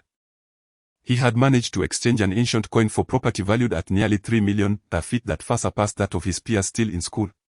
It was late. Was he unable to sleep? Gathering her courage, Yi Xiaoshen approached him, determined to seize this opportunity. Young Bo turned his head slightly, nodding. "I can't sleep. The operation is tomorrow. Are you on duty today?" Yi Xiaoshen asked, her heart fluttering at his amiable demeanor, feeling a surge of joy at the fruits of her recent efforts and persistence. "Rest assured, the chief surgeon is a renowned expert in liver diseases, having successfully performed many early-stage liver cancer surgeries. Moreover, extensive preparations have been made, and Uncle Young has been recuperating for quite some time. The surgery will surely succeed." As young Bo observed the girl in her white nurse's uniform, her skin glowing under the moonlight, she appeared particularly charming. He slightly turned his head, whispering, "Thank you." Yi Xiaoshen chuckled, "No need for thanks. By the way, I saw you on television last time. They said you are an expert in artifact appraisal. That's truly impressive," she said, placing her hands over her chest, gazing at young Bo with admiration. This was the first time young Bo had experienced such admiration from a girl his age, making him feel somewhat bashful. Yet he humbly replied, "It's nothing much, I only get to examine some small items. That day, I was merely assisting." That is still quite impressive. Yi Xiaoxian thought, not believing young Bo's modesty. Does assisting allow one to exchange an ancient coin for a house? Young Bo smiled, opting not to elaborate further. Meanwhile, Yang's mother watched him leave the ward before turning to Yang's father. "Why did you say those things to him? Shouldn't Xiaobo be buying a house for the eldest?" Although she did not elaborate, she implied that given his current accomplishments, these past 2 years had not been easy for him. Yang's father leaned slightly, grunting, "If I hadn't said anything, would he have revealed his true financial situation? Look. He first brought out 200,000, then 1,000,000, and still has 10,000 in pocket money. Can you believe it? 10,000 merely for living expenses, pocket money. Then, a house worth 2,800,000 appeared. He claimed it was acquired through some means, but do you believe him? Do you have any clarity on his wealth? His words seemed to be a ruse to deceive us." Yang's mother was momentarily taken aback. Regardless of how much money he possessed, it was his own earnings, then whether he chose to support the eldest was entirely his affair. But by pressuring him like this, what will become of us in the future? In a century hence, will Xiaobo still be able to look after the eldest? Yang's father shook his head, dismissing the matter. Let him be, we cannot control what lies ahead. Yang's mother gazed blankly out the window, her eyes slightly reddened. What has transpired? It is one thing for the eldest to be unambitious, but his lack of filial piety is troubling. What use is there in raising such a son? What use? If raised well, there is value, if not, then there is none. Yang's father ceded with anger. Alas, Xiaobo must be heartbroken, he is a compassionate child. Such matters, even if unspoken, he would eventually address, but in this manner, we must not allow him to harbor resentment. Yang's mother lamented. Xiaobo truly suffers. At such a tender age, he was abandoned at our doorstep. Old woman, why speak of such things? Yang's father interjected, growing anxious as he interrupted Yang's mother, scolding. What purpose does it serve? Do you wish for him to overhear? Do you think that if he hears this, he will still be able to keep that house? Yang's mother immediately fell silent, casting another glance out the door, and upon realizing there was no unusual movement outside, they both exhaled in relief. Yang's father sighed. I do not desire to act this way, having raised him, how could I be devoid of feelings? However, I cannot stand idly by while young Lang faces destitution. Young Bo sat outside the operating room, softly comforting his mother. The lights in the operating room remained illuminated as the procedure continued. Uncle San stood nearby, observing Yang's mother as she wept softly, unable to refrain from offering comfort. Sister, I have inquired. The surgeon performing the operation is the best in the hospital and has conducted this procedure many times before. Your husband will surely recover. Yang's mother nodded slightly. Yet her expression remained fraught with worry. Young Bo reassured her, Mother, do not fret, the complexity of this operation is low, and after the excision, you can look forward to a life of comfort. Yang's mother nodded, anxiously eyeing the operating room. Young Bo checked his watch, growing increasingly anxious. Before entering the operating room, he had specifically asked the doctor, who informed him that if the surgery progressed smoothly, it would take only 3 hours. However, it had already been 3.5 hours, and the operation was still ongoing. Young Bo dared not reveal this to his mother, his heart raced. Yet he could not display his distress, so he distanced himself slightly and began pacing in the corridor. With a click, the operating room door swung open, and Young Bo rushed over, seeing Yi Xiaoxian emerge from within. He could hardly contain his eagerness, asking, how did the surgery go? Yi Xiaoxian, wearing a mask, replied. The operation proceeded relatively smoothly. I feared you might worry, so I came out to inform you. Upon hearing this, Liang's mother sighed in relief. But Young Bo noticed a flicker in Yi Xiaoxian's eyes and promptly pulled her aside. Due to the frequent boasting of Yang's mother, everyone merely assumed that the two were in a romantic relationship and did not pay much attention. What was truly going on? Young Bo's expression turned serious as he inquired. The cancer cells have spread. Young Bo's heart sank when he tightly grasped Xiaoxian's arm. Just 3 days prior, the examination had indicated no spread of the cancer cells. What could have happened? Xiaoxian furrowed her brow and gasped, prompting young Bo to realize that his actions had been somewhat brusque. How could it have spread? Xiaoxian shook her head, explaining that the doctor was also uncertain. He had asked her to inform them so they could mentally prepare. Young Bo pondered briefly and understood Xiaoxian's rationale for not disclosing this to his mother. It would likely be too much for her to bear at this moment. Thank you, he expressed. Xiaoxian shook her head, dismissing the gratitude. No need to thank me. I must head into the operating room now. As he watched Xiaoxian depart, young Bo was momentarily at a loss for what to do. Following the liver cancer resection, subsequent treatments were necessary to prevent recurrence, which accounted for the substantial surgical costs. Yet, even with these measures, the 5-year survival rate remained a mere 60%. Given his father's condition, there had originally been a 60% chance of surviving beyond 5 years, but the spread had drastically diminished that probability. Young Bo returned to his seat, and Yang's mother quietly inquired, "What did the young lady say?" "Nothing, it's nothing," Young Bo replied, shaking his head.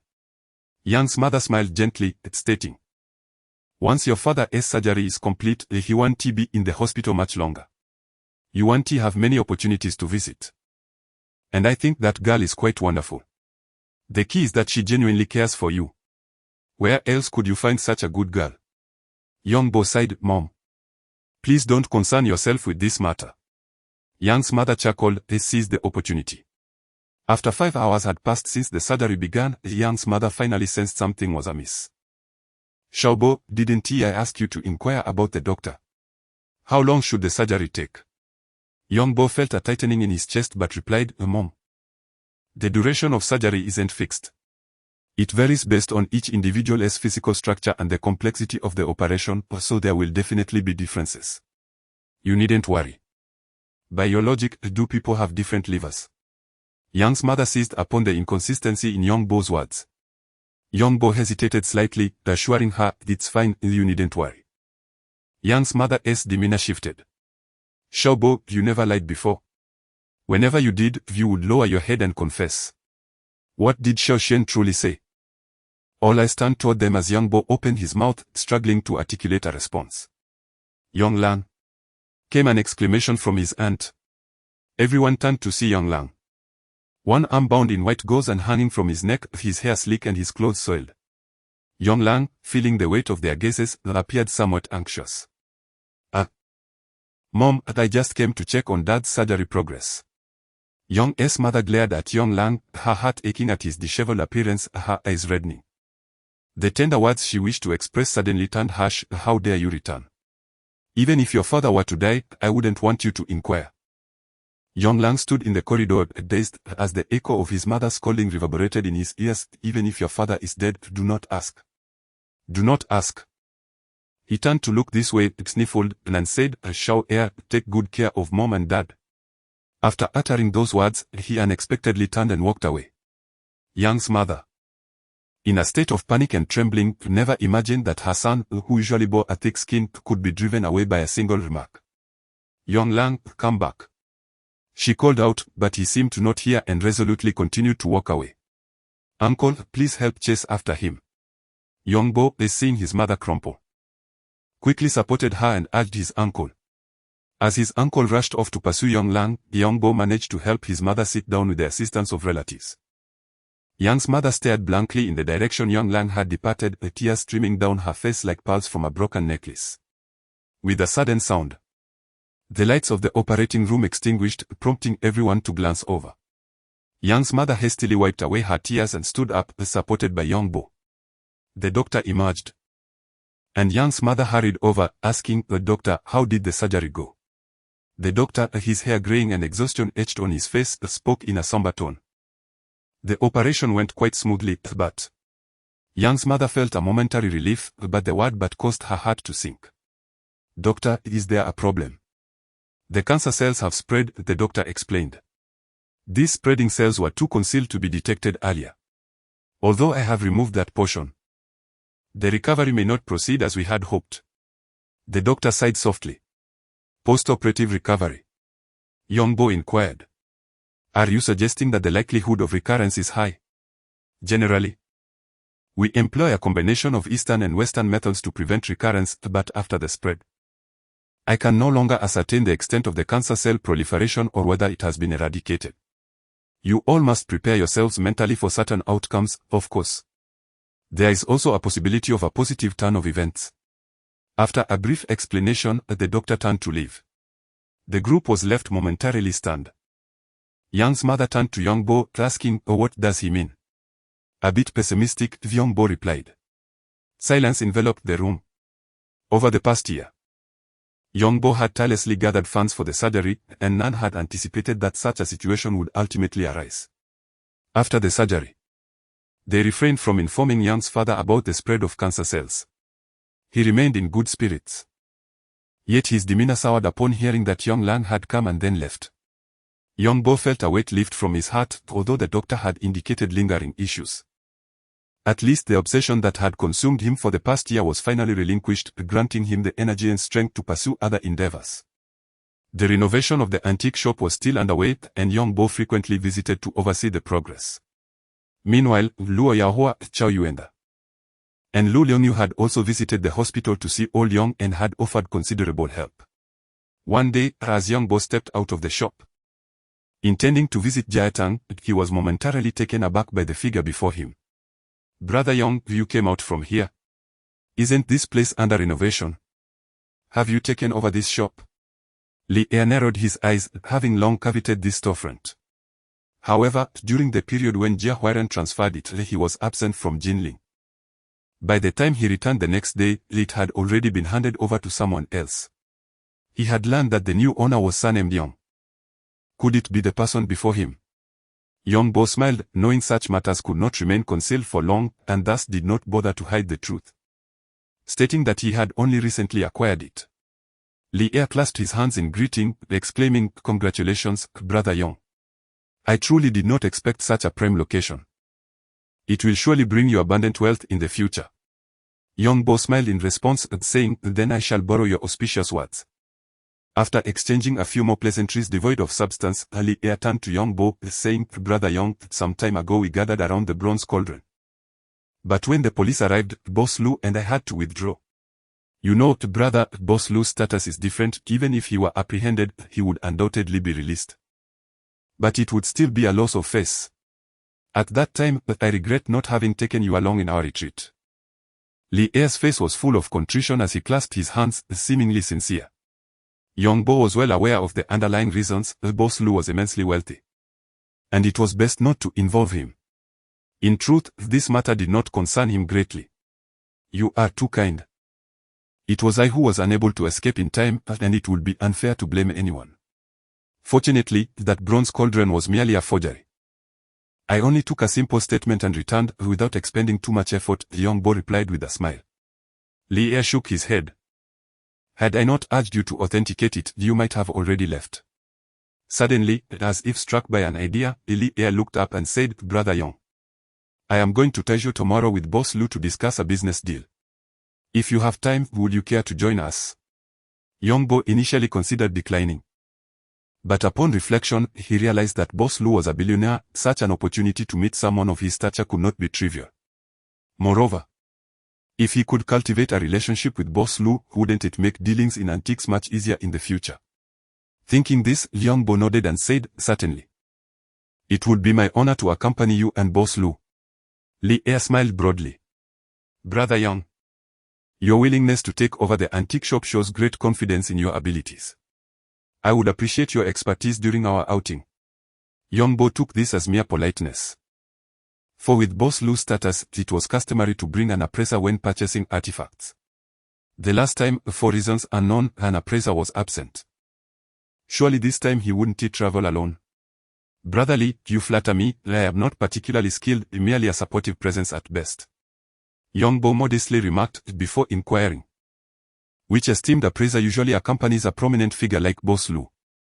"Typically, it is Professor Chao," Li Er replied without reservation. Young Bo chuckled, "Even better." The following day, when Young Bo arrived at the designated time, he soon spotted Chao Yuenda and Lu Dongxing approaching. Chao Yuenda was slender as a reed, while although Lu Dongxing was not overweight, he had a round waist and a large head. The contrast between the two was striking, prompting an involuntary smile. Upon seeing young Bo, Chow Yuenda expressed his surprise. Xiao Yang, I did not expect you to be here as well. Young Bo nodded in acknowledgement and smiled. I hope my sudden arrival hasn't startled you, Teacher Chow. Upon seeing young Bo, Lu Dongxing recalled that the young man had been present the day he sought assistance in appraising the bronze tripod. He chuckled, so the friend Shaoli mentioned is you. Yang Yang. Welcome, welcome. After shaking hands, Lu Dongxing expressed, it is indeed a pity that the bronze tripod did not find its way into my collection that day. Turning to young Bo, he quickly clarified, I merely wish to add a piece of bronzeware to my collection. I have no interest in acquiring any illicit items. Chow Yuenda waved his hand dismissively. Old Lu, there's no need for explanation. Had the police not intervened that day, you would have accepted it, wouldn't you? And let me remind you, the person standing before you is neither a police officer nor a moral exemplar. I would wager that had that bronze artifact been genuine, this young man would have acted faster than you. Young Bo chuckled, prompting Lu Dongxing to inquire, Yang Yang, was that bronze artifact truly a counterfeit? It has been verified as a forgery. The police even uncovered the counterfeiting ring. Young Bo replied. Lu Dongxing appeared anxious. Yang Yang, I need you to be honest with me. Did you discern the truth before our meeting that day? Young Bo hesitated, feeling awkward about revealing such information. Seeing Young Bo's reluctance to respond, Lu Dongxing shook his head with a wry smile. What a disappointment. To be honest, I had thought it was genuine at first. However, this at least attests to your keen eye, Yang Yang. Due to this little interlude, Young Bo seamlessly integrated into the gathering. Further enhanced by Chow Yuenda's subtle mentions of Young Bo's commendable feats, particularly his endeavor to rescue his father, which quickly garnered Lu Dongxing's trust and admiration. A filial person naturally possesses commendable character. Young Bo felt a twinge of guilt as Li Air was relegated to the back of the vehicle, considering it was Li Air who had brought him along. However, Li Air seemed unconcerned and even offered him some comforting words. Young Bo's curiosity about the items they were to view grew, yet he refrained from asking too many questions. The 2-hour journey passed swiftly, and as they arrived in Texing, Young Bo's intrigue intensified. The vehicle slowly entered an upscale villa community, and Young Bo observed keenly, waiting for the vehicle to come to a halt. Lu Dongxing was the first to alight, while Chow Yuenda held Young Bo back, whispering, observe more, speak less. Young Bo nodded, acutely aware that, in the grand scheme of things, his voice held little weight. His participation was a courtesy extended by the others. Should any issues arise due to his presence, the repercussions would be considerable. An elderly man with white hair approached, prompting Li Air to rush over. Mr. Yu, I am honored to meet you.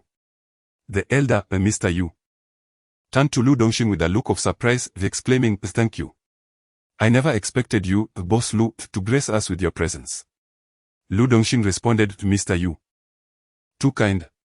They proceeded into the living room, where Young Bo noticed 3 teacups placed on the coffee table, and the air was imbued with a faint scent of tobacco. Lu Dongxing then called out, Vant Wu, please change the tea. Upon hearing a response, Yu Min turned to the crowd and apologized, saying, I sincerely apologize. My home has been bustling with guests these past few days. Although I have made efforts to stagger their visits, the timing is not entirely under my control. At this moment, there are still a few guests in the collection room upstairs, so I must excuse myself for now. My apologies to Mr. Lu and Professor Chow. At this juncture, Mr. Lu refrained from saying much, suggesting that Mr. Yu should attend to his affairs while they waited in the living room. Once Yu Min departed, Young Bo felt a slight sense of relief and inquired of Li Air, is he a private collector? Professor Chow interjected, you may not be familiar with Mr. Yu. He is a prominent collector within the province, possessing numerous artifacts. However, unlike Mr. Lu, Mr. Yu does not own any enterprises. He primarily collects for the sake of collection. This villa was acquired through his collection endeavors. Mr. Yu is nearing 80 years of age, and none of his 4 children have chosen to inherit his pursuits. With his advancing years and the restlessness of his descendants, some of his treasures have even been sold off by his grandchildren, leading him to resign himself to this fate. Young Bo was astonished by this explanation, not realizing that one could sustain a collection in such a manner. Sensing Young Bo's thoughts, Professor Chow chuckled. Do not emulate this approach. Mr. Yu's success stemmed from the favorable conditions of the 1980s and 1990s, where it was easier to discover genuine pieces. which is a stark contrast to the present. I would advise that those seeking to collect in such a manner today face considerable challenges. It is far wiser to diligently manage one's own business. Once a foundation is established, everything else will fall into place. Before long, Mr. Yu descended the stairs, accompanied by 2 individuals, and after bidding them farewell, he approached the others, expressing his apologies for the wait. Mr. Lu stood up and shook his head, saying, "You are too kind, Mr. Yu. You have always been our exemplar in the realm of collection. Given your busy schedule, would you care to take a moment to rest before we proceed upstairs?" After a brief hesitation, Mr. Yu declined, stating, "Let us ascend. We have many more visitors coming today." The group followed Mr. Yu upstairs, where he paused several times to catch his breath. Unable to bear the sight, Yongbo urged, "Mr. Yu, why not designate one of your grandchildren to attend to the guests downstairs? You could remain in the collection room. Climbing stairs is manageable for a day or 2, but over time, it may become burdensome for you." With a sigh of resignation, Mr. Yu replied, "Let it be. Let it be." His voice was laden with sorrow and helplessness. Yongbo hesitated to speak further, recognizing that family matters are best left to those involved. After all, the wisdom of the proverb, "A wise son doubts his neighbor," rings true. Upon entering the collection room, Yongbo was utterly astonished. Each artifact was displayed behind glass cases, and the upstairs rooms were interconnected, resembling a miniature historical museum. He did not follow closely behind Mr. Lu, as he surmised that, given Mr. Lu's wealth and disposition, the items he selected would likely be extravagant. The sight of such an extensive collection inevitably stirred Yongbo's desire to acquire a few pieces for himself. Indeed, before Yongbo could take more than a few steps, Lu Dongxing called out, "Professor Chao, Brother Yong, come help me examine this piece of cloison." Yongbo and Professor Chao approached, and before them stood a gold vase known as the Group of Immortals bestowing longevity. Cloison, also referred to as copper-based enamel, is crafted by using soft flat copper wires to create intricate patterns that are then welded onto a copper base, followed by filling the designs with colored enamel glaze and firing it. However, with the glass cover in place, proper appraisal proved challenging. Li Er, acting as the intermediary, understood that such delicate matters could offend, and thus it was his responsibility to address them. "Old Yu, do you think we could remove this cover?"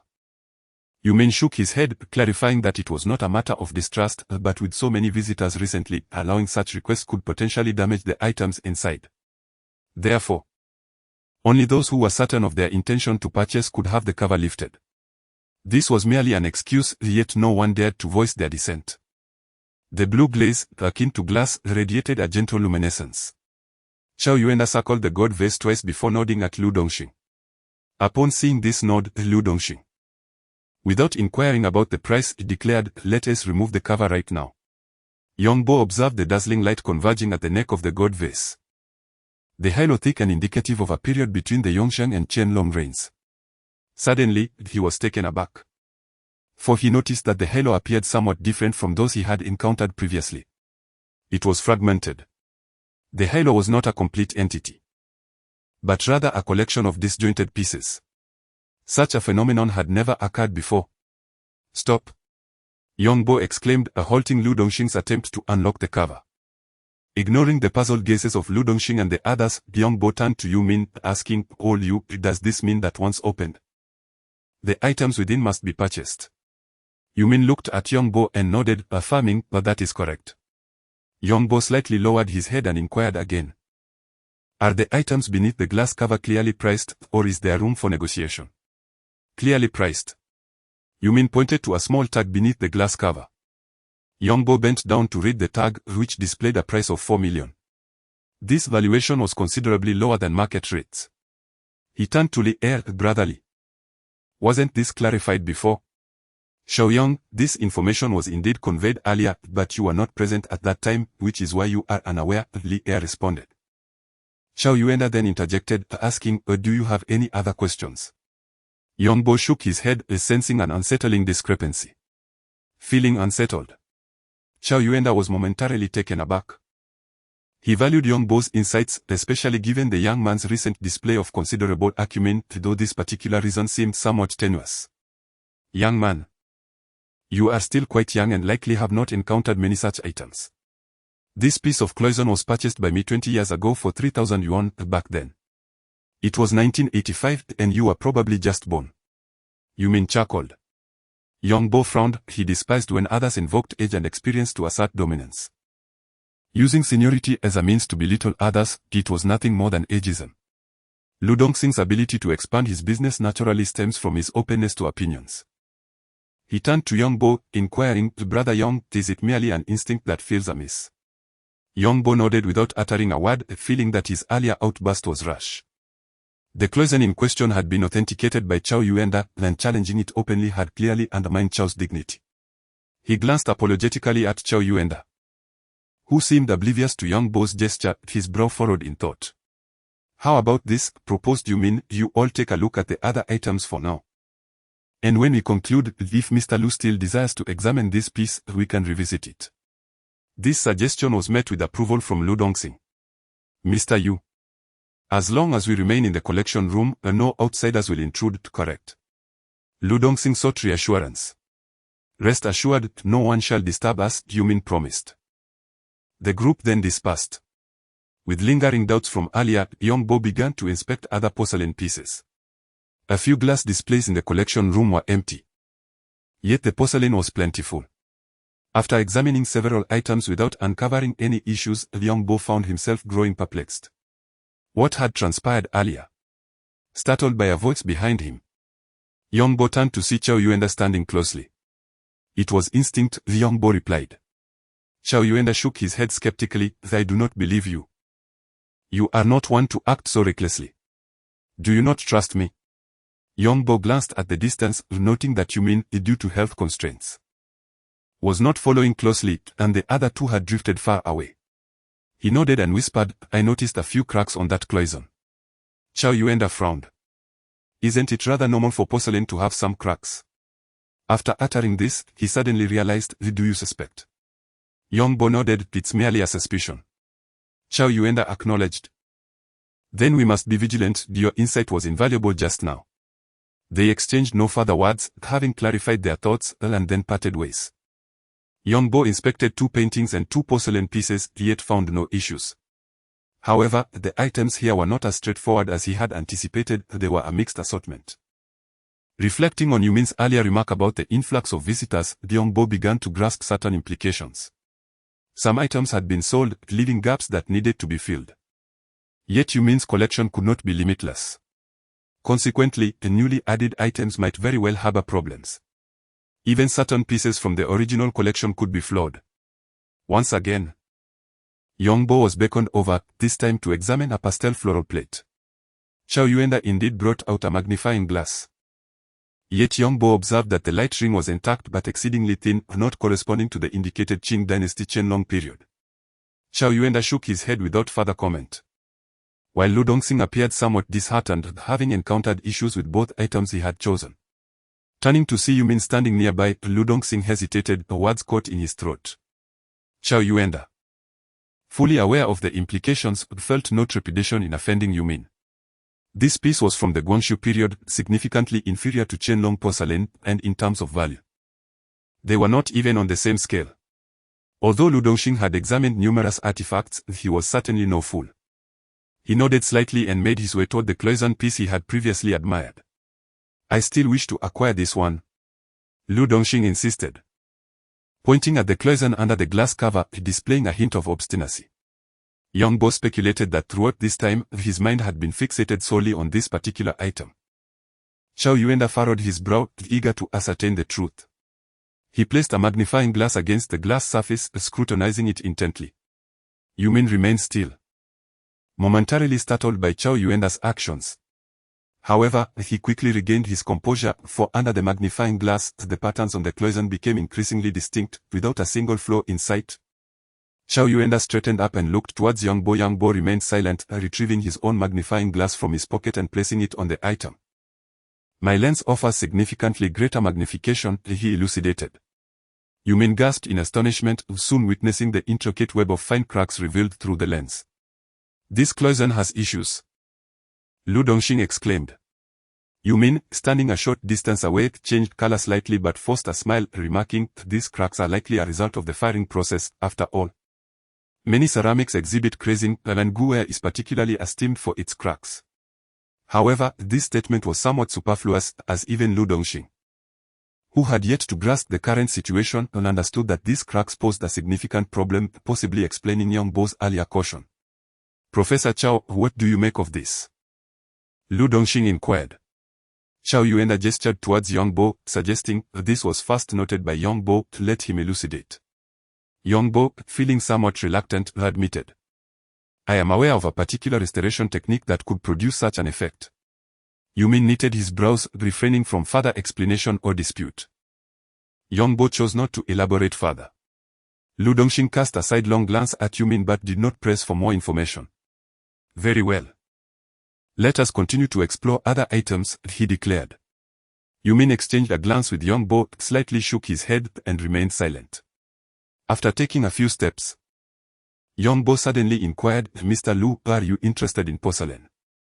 Do you have any specific targets in mind? Lu Dongxing shook his head, indicating he did not possess a particular focus. If there are fine pieces, feel free to recommend. I actually have a couple of recommendations, Yongbo replied with a smile. He led Lu Dongxing to a porcelain panel painting, exclaiming, this is a porcelain panel painting by Wang Yeting depicting a landscape in pastel colors. Lu Dongxing scrutinized it for a moment, furrowing his brow. Since when did porcelain panel paintings become valued at over $1 million? Yongbo then realized that Lu Dongxing was unfamiliar with Wang Yeting. Wang Yeting was one of the 8 friends of Yushun, renowned for his expertise in porcelain panel paintings. And during their lifetimes, their works had been fervently sought after. Chao Yuanda approached and casually explained the significance. Professor Chao, please take a look as well. Yongbo invited.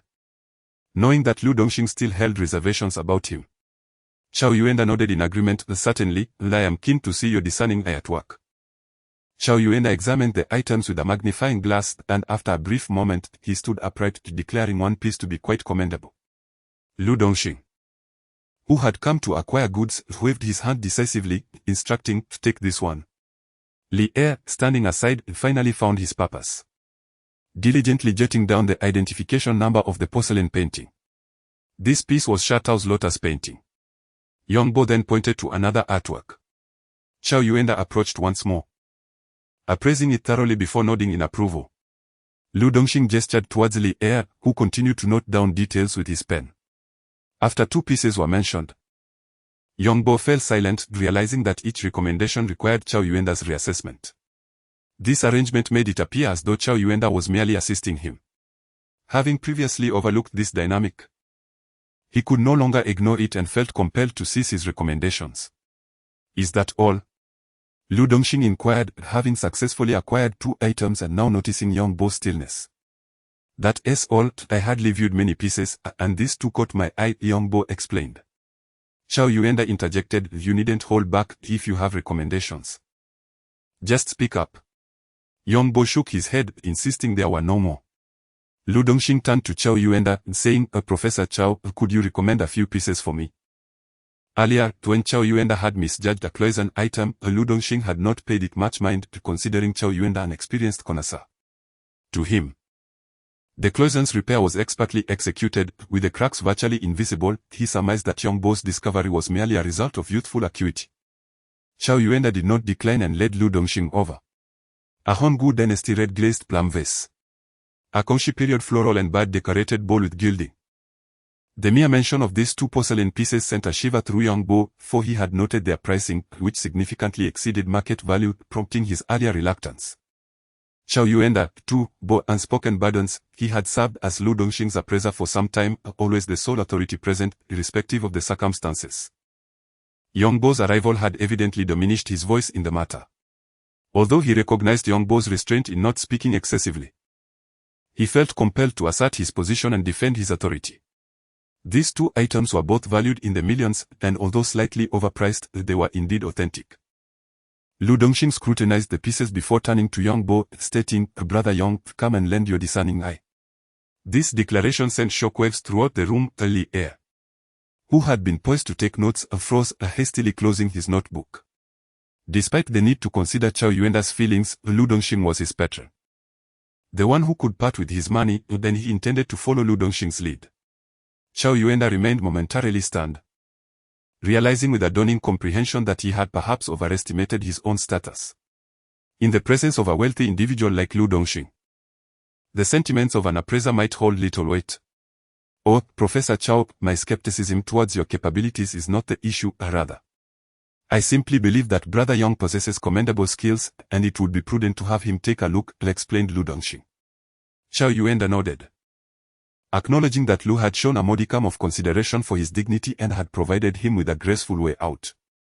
He did not press the matter further, conceding that Young Bo's expertise was indeed impressive. Young Bo, caught in a dilemma, approached without casting even a glance, but was interrupted by Chow Yuenda. Young Bo, please examine it closely. My advancing age has impaired my vision, and I would prefer to avoid any further restoration issues.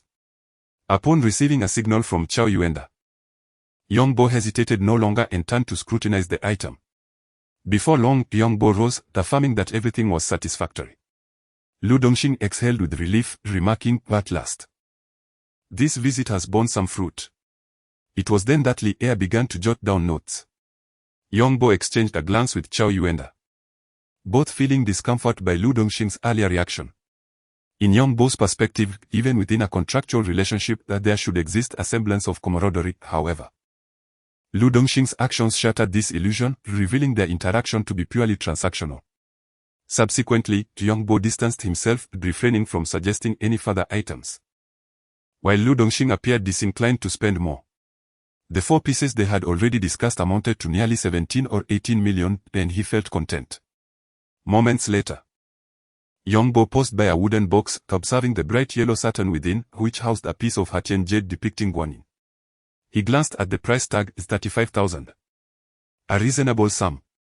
Young Bo sought out Yumin for the key. Yumin approached slowly, inspecting the item for a moment but finding nothing amiss. Nevertheless, he hesitated to hand over the key promptly. Young man, you are indeed astute, possessing a discerning eye. Yumin, with his graying hair and advanced age, tended to pause frequently while speaking. This piece of Hatian jade guanyin is truly a rare treasure. Young Bo had initially feared he might inadvertently jeopardize the transaction. Expecting a price increase, yet Yumin remained silent on the matter, proving himself to be a clever negotiator. Had Yumin truly intended to threaten Young Bo, he would have made a point to publicize the incident. Since he refrained from unnecessary dialogue, Young Bo too chose to keep the matter discreet upon his return. When Young Bo rejoined the vehicle with the wooden box in hand, the 3 had already settled in. Lu Dongxing, upon seeing Young Bo clutching the box, could not suppress a chuckle. I wondered why you were delayed, thinking perhaps all you had bestowed some favor upon you, and it seems I was right. Once outside, Lu Dongxing ceased to use honorifics, for Yumin's conduct regarding the cloison was indeed beneath contempt, luring others with low prices while failing to disclose the underlying issues. Young Bo lifted the box, explaining, my elderly father is unwell, and I wish to procure a jade guanyin for him, hoping it might aid in his recovery. Let me have a look, Lu Dongxing said, taking the box and extracting the jade guanyin.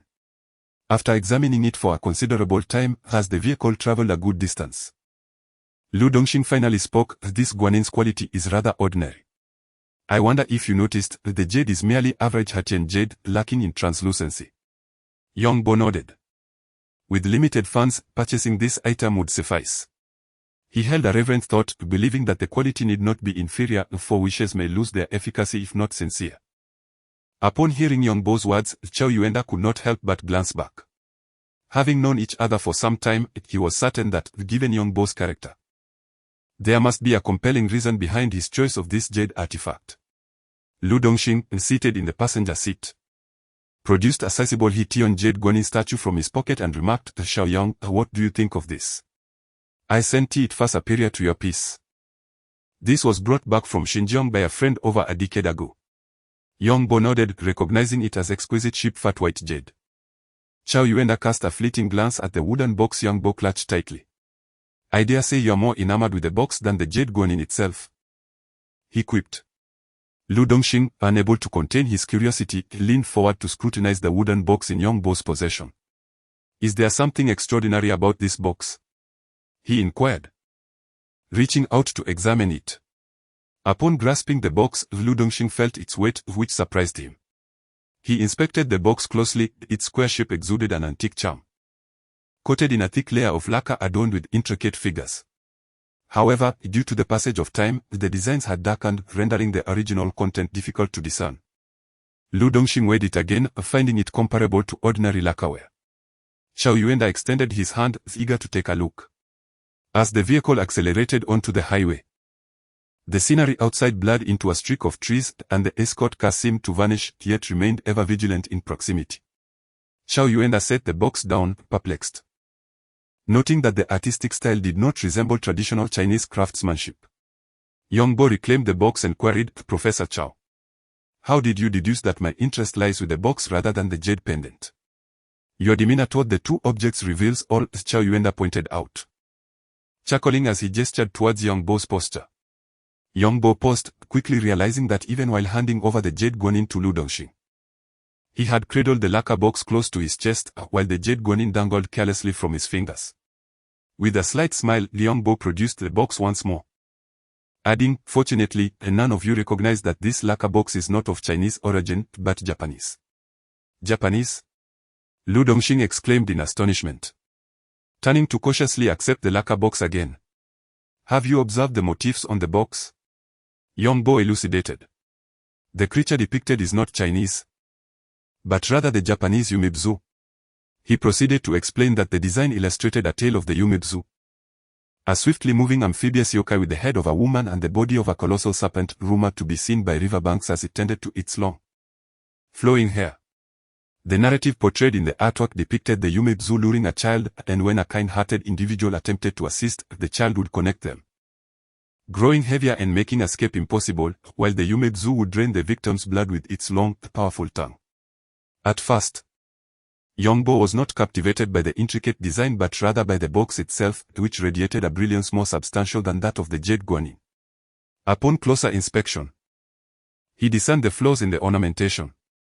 Throughout the discussion, Xiao Yuanda had never anticipated that this lacquer box originated from Japan. Only after Yongbo elucidated the matter did he grasp the provenance of the embellishments. Pointing to a discreet seal on the lacquer box, Yongbo noted its presence yet was uncertain of its origin. Xiao Yuanda chuckled, "This is easily solvable. I shall photograph the seal and send it to an old friend. Surely someone will recognize it." Yongbo handed him the lacquer box, and Xiao Yuanda snapped a picture. Rather than hastily sending it, he first made a phone call to confirm the recipient's availability for receiving the image. After a considerable wait without a response, Xiao Yuanda grew somewhat anxious. Yet he reassured Yongbo, suggesting that perhaps the low pixel quality of the photograph obscured the details, and he intended to check again. Not long after, his phone rang. "Kano Masanobu? Who might that be?" Xiao Yuanda listened to the explanation on the other end with some astonishment. He switched to speakerphone so that those in the car could hear. "Kano Masanobu, a court painter during the Ashikaga shogunate and the founder of the Kano school, had left behind an extremely rare collection of works. Where did you acquire this seal? It doesn't appear to be from a painting." The caller was equally surprised, as the existence of the seal implied that there was indeed a work present. "It's from a lacquer box." "What? A lacquer box?" "Lao Chao, take out a coin and gently scratch the painted lines on the box." "Scratch the lines?" Despite his skepticism, Xiao Yuanda complied. However, after just a couple of scratches, he was left speechless. The patterns on the lacquer box shimmered with hues of gold and silver. "How can this shine? What is going on?" he inquired into the phone. "It is court property from the shogunate. It belongs to the shogunate." Yongbo was equally astonished. Initially, he had merely considered the lacquer box as potentially more valuable than the jade guanin within, but it now appeared that its worth exceeded expectations by a considerable margin. Lu Dongxing exclaimed in surprise, "It seems that the greatest fortune from this endeavor has not been mine, but yours." As he spoke, he felt a twinge of regret. When Yongbo had posed his recommendations earlier, he should have foreseen this outcome. Yet, he had dismissed the matter, never anticipating Yongbo's discerning eye. Xiao Yuanda ended the call, gazing at the lacquer box in Yongbo's hands, astonished by its remarkable background. "Congratulations. Congratulations." The atmosphere in the car momentarily fell silent. Yet Lu Dongxing, in his magnanimity, offered his congratulations. With his financial means, he harbored no envy towards Yongbo's lacquer box, rather. He found joy in the thrill of discovering a hidden treasure. Congratulations. Li Air, the driver, chimed in with a smile. As they were about to disembark, Lu Dongxing suddenly asked, Brother Yong, would you consider parting with this lacquer box? I can offer 5 million. Yongbo hesitated to refuse outright, instead gesturing towards a nearby shop. Boss Lu, do you see that shop under renovation? It is the new establishment I have recently acquired. I have managed to dispose of most of my assets, and the shop will soon be opening. I am in need of a prized possession to grace it. Lu Dongxing immediately grasped Yongbo's meaning, exclaiming, Brother Yong, you are truly accomplished at such a young age, having secured a shop to become a proprietor. I wish you prosperous business ahead. Yongbo, accompanied by Chao Yuenda, alighted from the vehicle. Once it had driven away, Chao Yuenda pointed at the departing car and remarked, I will endeavor to take on fewer appraisal tasks in the future. This incident has indeed served as a lesson, but I nearly made a grievous error. Yongbo quickly responded, Mistakes are common, this was merely an unfortunate accident. Chao Yuenda waved his hand dismissively. There's no need to insist.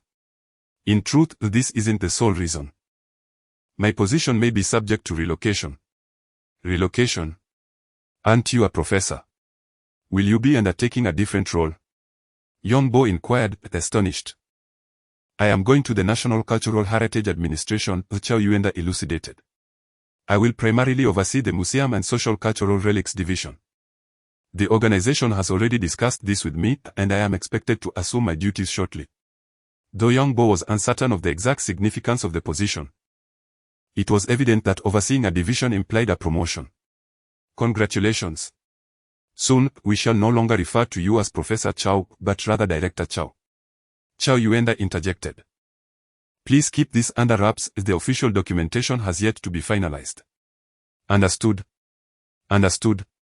Yongbo nodded, genuinely pleased for his colleague.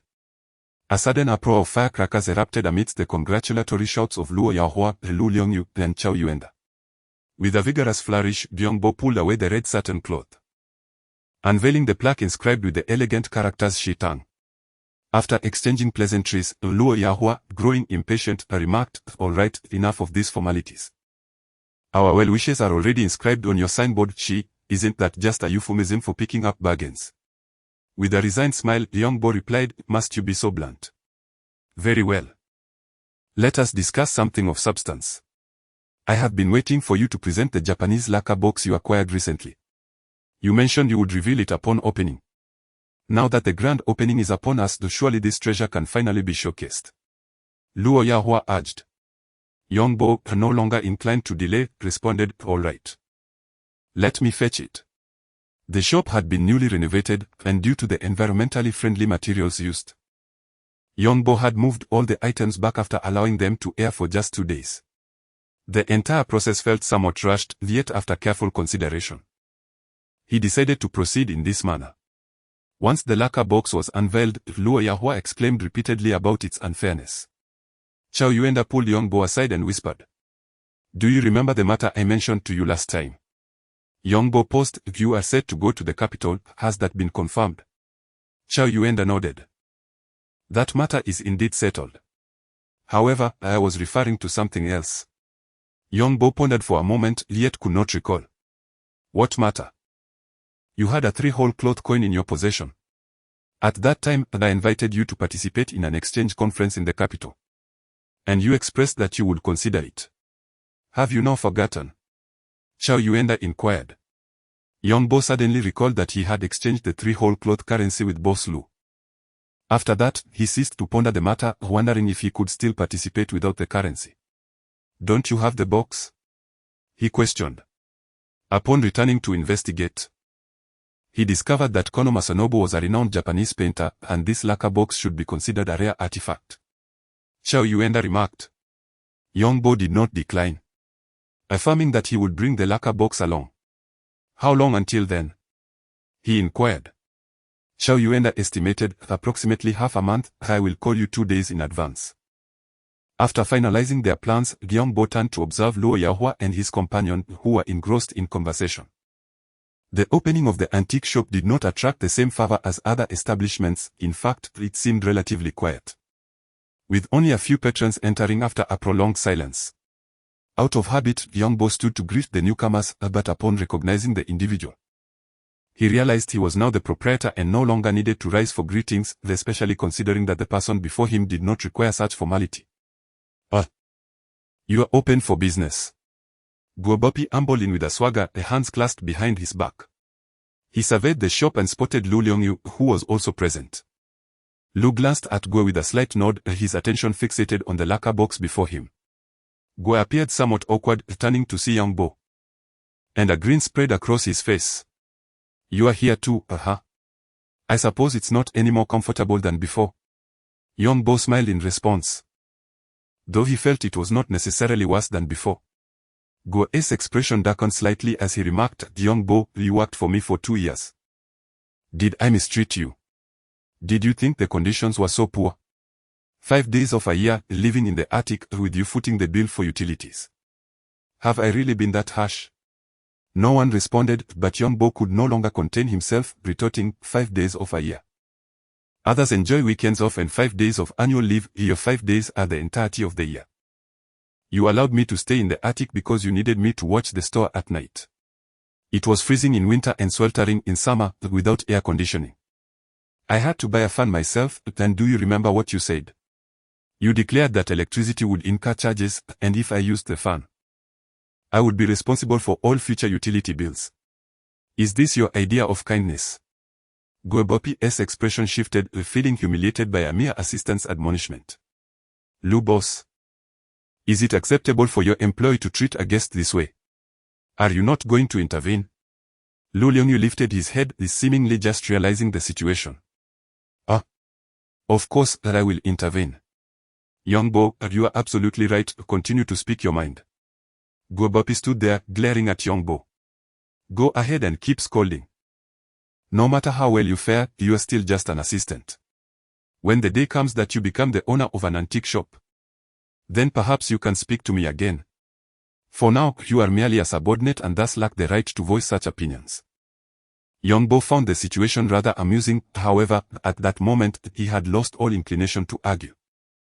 When he first observed Guobopi refusing to turn on the air conditioning despite the outdoor temperature soaring to 40 degrees, it became evident to him that Guobopi was the epitome of stinginess. Lu Liongyu, listening to their exchange, could not help but feel a pang of nostalgia, recalling how young Bo once rushed to his shop at dawn to sell a replica June glaze fish jar. Back then, he perceived young Bo as a prodigal scion from a family of collectors, but later learned of his endeavors to salvage his father, which stirred a sense of compassion within him. Now, even from mere fragments of their conversation, he could surmise the hardships young Bo had endured during that time. It was truly a remarkable feat to reach this point. Xiao Yuenda sat silently on his chair, lost in his thoughts. Luo Yaohua, unable to contain his indignation, directed his remarks at Guobopi, inquiring whether he still harbored intentions of enticing young Bo back to the shop. Guobopi scrutinized Luo Yaohua, and suddenly it dawned on him, you are the young master who sought to hire young Bo with an exorbitant annual salary of $1 million. What has changed? Have you discovered his superficial charm cloaked a deeper flaw, or have you grown weary of your pursuits? Upon hearing this, Luo Yaohua sprang to his feet, stretching his limbs, which startled Guobopi into retreat. Don't act recklessly. If you do, I will not hesitate to call the police. Guobopi warned, trembling as he stepped back, losing his balance and tumbling to the floor. Luo Yaohua found Guobopi's predicament utterly hilarious, bursting into laughter. What has befallen you, boss Guo? At the sound of a voice from behind, Guobopi turned hastily, only to find Li Ling stepping over the threshold, which relieved him considerably. Li Ling, please tell your uncle not to lease the shop to them, they will resort to any means to achieve their goals. Li Ling frowned, questioning, tell my uncle not to rent to them. Is it true that Boss Guo intends to lease it? Guobopi paused, exclaiming, even if I do not lease it, such individuals must not be allowed to rent it. Your uncle ended up in prison under dubious circumstances, there might be foul play involved. Shouldn't you be concerned? Guobopi glanced at Lu Liongyu, acknowledging that he lagged behind him in expertise, yet he firmly believed that he excelled in integrity. Li Ling merely shot a glance at Guobopi and asked, if you cannot lease it, to whom will the shop be transferred? With that, he turned to Yongbo and congratulated him. Yongbo furrowed his brow, sighing inwardly that their friendship had ultimately reached its conclusion. Thank you. Guobopi's eyes widened in disbelief. Li Ling, what did you just call him? He is merely an employee of this shop, just an employee. Li Ling shot a disdainful look at Guobopi, asserting. He is not merely an employee, he is the proprietor. It is Yongbo who has taken over this establishment. Guobopi's mouth fell open, his face flushed crimson. How could this be? How could he possibly afford to lease this shop? This is inconceivable. Why is it inconceivable? Luo Yahua gazed at Guobopi. Recalling his earlier inquiry as to why, despite an annual salary of $1 million, he could not engage Yongbo. The reason, he explained, was that this fellow had opened an antique shop. Do you see this lacquer box in my hand? Luo Yahua raised the lacquer box, smiling as he added. This piece has been appraised at $5 million. Yongbo recently stumbled upon it. Do you honestly believe he cannot afford to rent a shop? Guobopi stared blankly at the lacquer box, then glanced at Lu Liongyu and Chao Yuenda. He wished to believe that he had been deceived. Yet reality insisted otherwise. Yongbo had indeed prospered. Stealing a glance at Yongbo, Guobopi dared not utter another word and turned to leave, despondent. Li Ling watched Guobopi depart, unable to suppress his frown. Mr. Yong, I am quite straightforward. I speak my mind, Li Ling remarked as he turned to Yongbo. Inquiring, were you present at the underground auction that day? Yongbo pondered for a moment, recognizing that this was no secret. Even if he remained silent, the other party could easily find out. Yes, I was indeed there that day, he affirmed. Do you have connections with the police? Li Ling pressed further. Yongbo frowned. No, that was my second visit. I later assisted the police in appraising artifacts thanks to a friend's recommendation. After a brief silence, Li Ling continued. Do you have any means to secure a lenient sentence from the court? Yongbo opened his mouth in surprise, gazing at Li Ling. The urgency with which Madame Jia sought to divest herself of the antique shop was solely to extricate Jia Huairong. Given that so many days had passed without success, it was clear her efforts had borne no fruit. I do not possess such capabilities, Yongbo stated firmly, and not even glancing at Luo Yahua as he declined. Very well.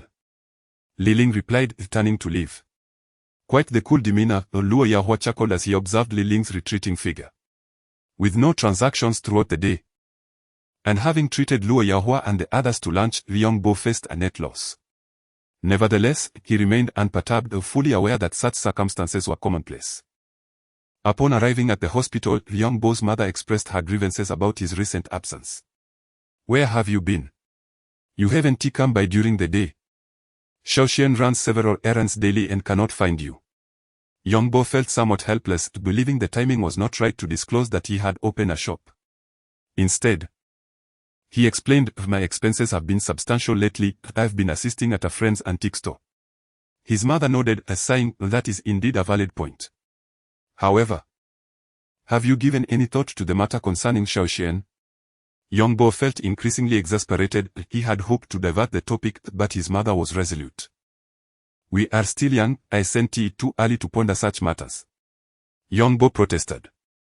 It is not too early. Your cousin in the countryside married at 20. Look. He is only a year older than you, and already has a child. His mother cited as an example. Yongbo waved his hand, let us not discuss this today. By the way, it has been over 10 days since the surgery. Has the doctor mentioned when you might be discharged? Perhaps in another 10 days or so. His mother replied. As they were engaged in conversation, the door to the hospital room swung open, revealing Shaoxian, who entered carrying a thermos. Auntie. I have made blackfish soup today. It aids in wound healing. Upon raising her gaze, she finally noticed Yongbo seated beside her. Brother Bo, you are here. Yongbo felt a tinge of helplessness. He had hoped that with Li Ling no longer using that title, the nickname Brother Bo would fade away. Yet Shaoxian continued to call him that. Shaoxian, are you aware that the title Brother Bo carries a teasing connotation? Yongbo suddenly inquired. Shaoxian hesitated for a moment, cursing inwardly, though her face bore a pure smile. Teasing. Brother Bo, that is your name, just as I am Xiaoxian and you are Brother Bo. What is so teasing about it? Young Bo regarded her with a sense of futility, unable to discern whether his own thoughts were overly sordid or if she was simply nervy. Young's father and mother exchanged knowing glances, each stifling a laugh. By the way, Brother Bo, as an expert in cultural relics appraisal, I have a favor to ask of you, Xiaoxian stated. What favor? If I can help, I certainly will. Young Bo replied. My brother-in-law wishes to exchange for a larger house but is reluctant to sell their old one. They possess a treasured heirloom passed down through generations. And he has been seeking an expert for appraisal these days. You are the first person I thought of. Yi Xiaoxian explained. Young Bo nodded, acknowledging the request. This is manageable, you can have him bring the treasure to me and I will take a look. Xiaoxian hesitated slightly, seemingly at a loss for words. Yang's mother interjected. You should not be idle, accompany Xiaoxian on this trip. Young Bo intended to maintain a facade of indifference, but his mother's words rendered him powerless. He resigned himself and said, when are you free? We can go together. Tomorrow is my day off, let us go tomorrow afternoon. Xiaoxian exclaimed excitedly. Young Bo nodded in agreement, yes, tomorrow sounds good. In truth, he was not particularly inclined to take the initiative, he preferred a more passive approach, especially given his youth, which made him susceptible to being underestimated. If he were to conduct the appraisal at his shop, others would see he owned an antique store, significantly increasing their trust in him. However, it seemed that such a plan would be difficult to execute. The next day, Young Bo spent the morning at his antique shop without any leads. He then took a cab to the agreed meeting spot. The sun blazed overhead as Xiaoxian stood under an umbrella, peering into the distance. Xiaoli, her sister, called out from the community's reception room, Xiaoxian. Don't just stand there in the sun, come over here where the air conditioning is cool. Xiaoxian shook her head, I'll wait a bit longer. He should be arriving shortly. Xiaoli, shaking her head in exasperation, stepped out of the reception room to pull Xiaoxian inside. You silly girl. Just call him to confirm the time. When he is almost here, you can step out and wait for him. Xiaoxian, now inside the cool reception room, felt somewhat dazed by the breeze. I sent you this inappropriate. She pondered. I sent you this how hospitals prepare for inspections from higher-ups. Xiaoli teased, poking her sister's forehead with her slender finger. You foolish child, even if you admire him, you shouldn't chase after him, you must maintain an air of aloofness. You've already mentioned that his family is from the county, which likely means they are of modest means. Moreover, his father is gravely ill, although he has recovered. The chances of surviving liver cancer beyond 5 years are quite slim. Considering this, that fellow's circumstances are rather mediocre, and I truly believe he is unworthy of you. Yi Xiaoxian felt a flash of embarrassment crossing her face as she retorted, but he is quite remarkable, he is an appraiser and possesses exceptional skills in identifying antiques. Furthermore, his father's health has improved, and he should not require hospitalization again. Yi Xiaoli, feeling a sense of frustration, replied, Xiaoxian, why can't you comprehend my point? His humble lineage restricts his potential for future advancement. You mention him assisting friends at an antique shop, but if there is no significant growth, he may be destined to remain in that role. Sister, your perspective is flawed. Yi Xiaoxian countered. All right, I shall not argue with you further. Let us allow our parents to weigh in on this matter. Your profession is commendable, and being in a high-ranking hospital, you interact with individuals of considerable caliber. Why, then, would you focus on a penniless young man lacking a distinguished background? I truly cannot fathom your reasoning. Yi Xiaoli waved her hand, signaling Xiaoxian to refrain from further discussion. Yi Xiaoxian, feeling somewhat helpless, found it difficult to explain that Young Bo was undoubtedly affluent. Just then, she noticed Young Bo alighting from a taxi, and she quickly waved, calling out, this way. This way. Young Bo approached, noticing Yi Xiaoxian rushing out from the reception area, followed by a graceful woman bearing a resemblance to her. It dawned on him that this must be Yi Xiaoxuan's sister. Yi Xiaoxian pointed towards Young Bo and introduced him, this is Young Bo. She then gestured towards her sister, this is my sister, Yi Xiaoli. Young Bo extended his hand to greet her, saying, hello. Yi Xiaoli scrutinized Young Bo in return. The young man appeared rather ordinary, save for a pair of expressive eyes, leading to a less than favorable initial impression. Coupled with his unremarkable background, her overall assessment could only yield a score of 3 below average. Without indulging in idle chatter, the trio made their way into the community. Along the way, he surely subtly probed into young Bo's past experiences, and he revealed little, as his history was rather unremarkable, which only led Shirley to further lower her assessment. Upon entering the living room, a young Bo found a couple in their 50s seated there. Through Xuan's introduction, he realized they were her parents, prompting him to address them as uncle and aunt. He further maintained a stern demeanor, scrutinizing young Bo in silence, while his mother, radiating warmth, urged him to sit down, fetching tea and placing it on the coffee table before him, saying with a smile, "You must be parched from your journey, please enjoy some tea." Young Bo expressed his gratitude, replying, "It's quite all right, truly." At that moment, he realized he was so nervous that his palms were sweating. He had never encountered such a situation before. It was akin to a prospective son-in-law meeting his future in-laws. He had never anticipated such an event, and for a moment, he felt flustered.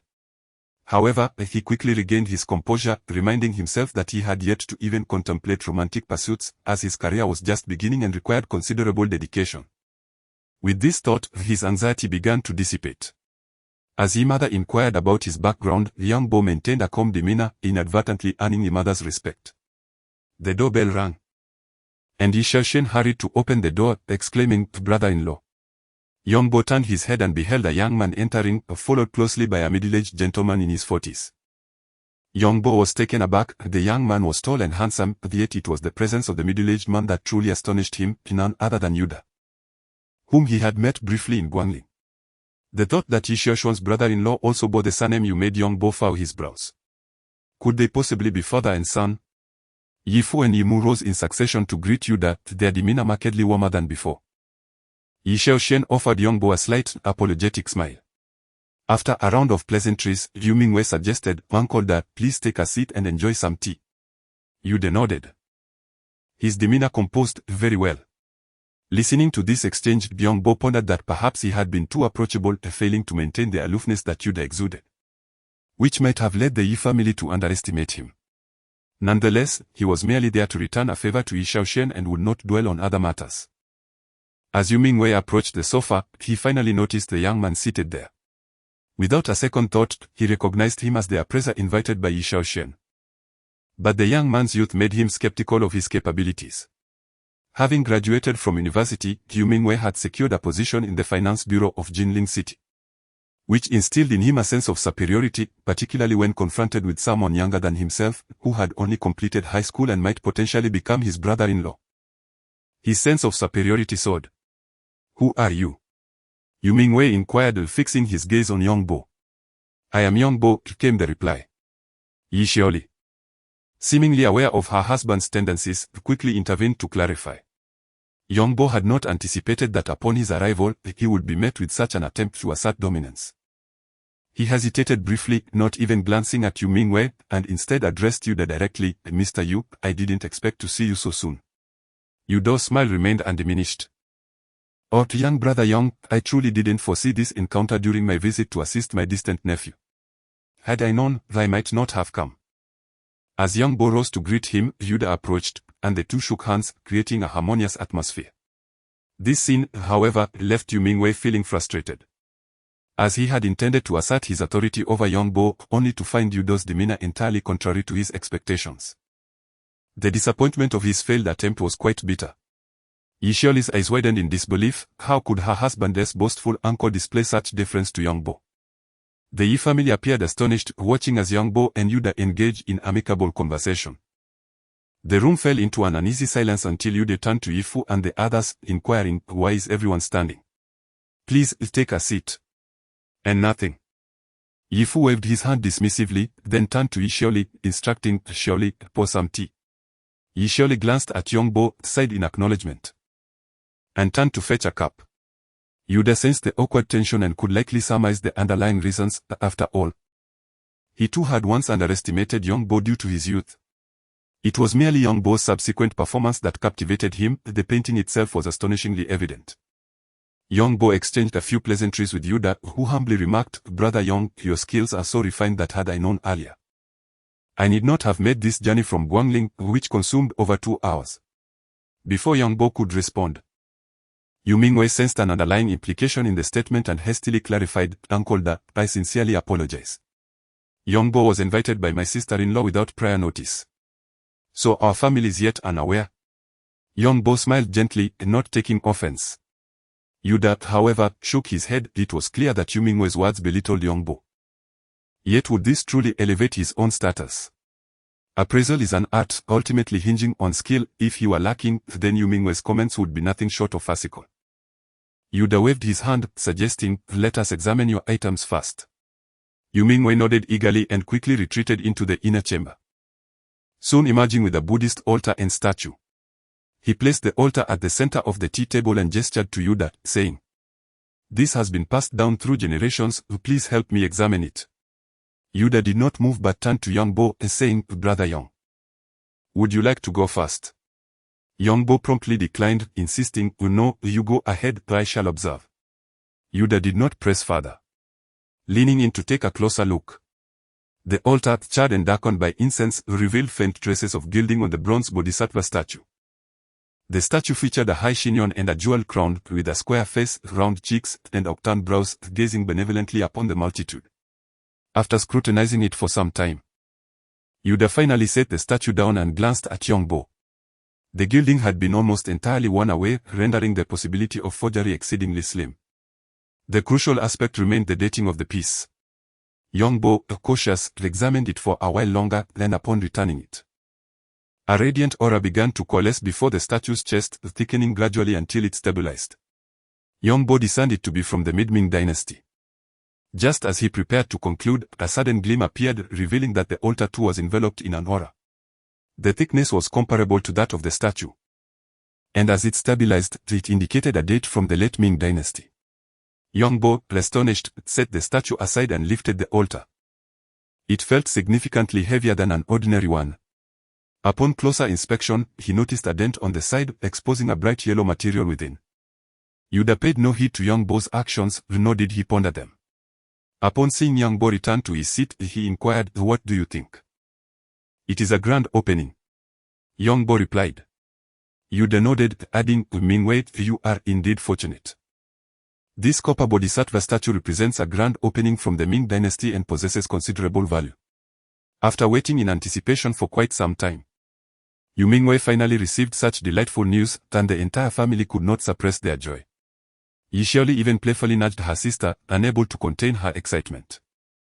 According to the customary procedure seen in appraisal programs, it was now time to inquire about the price. Yu Mingwei, adhering to tradition, had risen early and traveled to Guangling, bringing back the esteemed Yuda, all for this final step. Uncle Da, since this is a Ming dynasty Buddha statue, it should be quite valuable, shouldn't it? A smile adorned Yu Mingwei's face. Upon hearing this, Yuda fell into a momentary silence.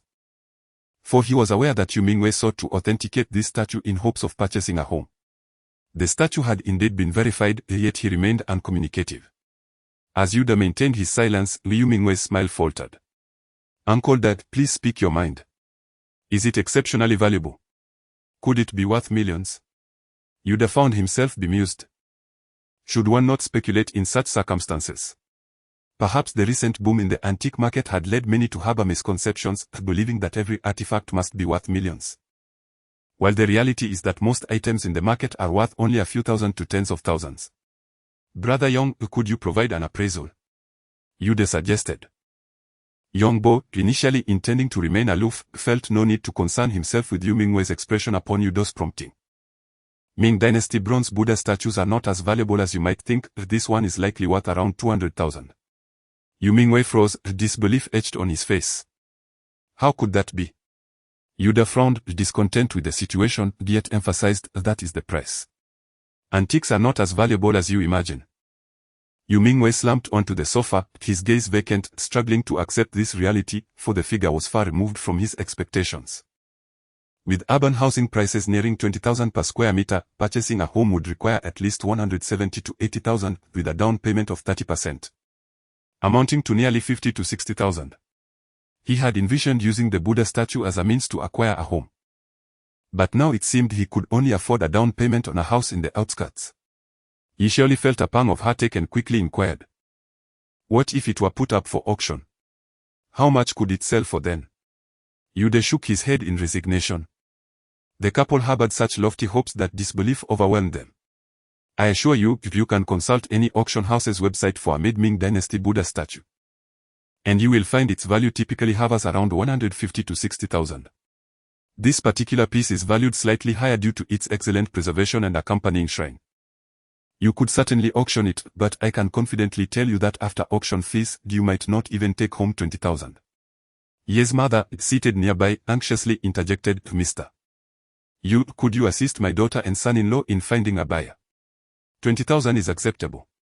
Mother, Yi surely protested, seemingly reluctant to part with the statue.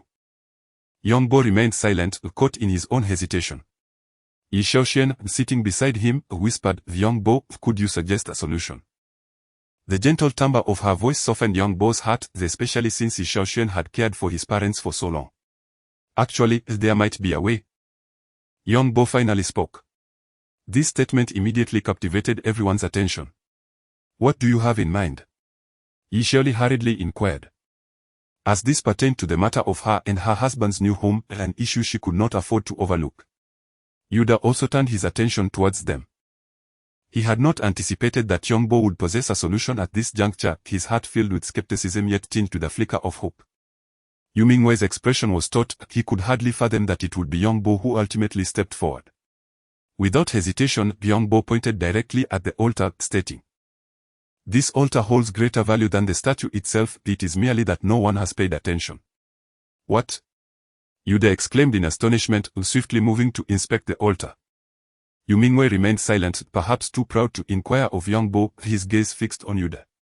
It was only when Yude straightened up that he urgently asked, Uncle Dad, what do you think?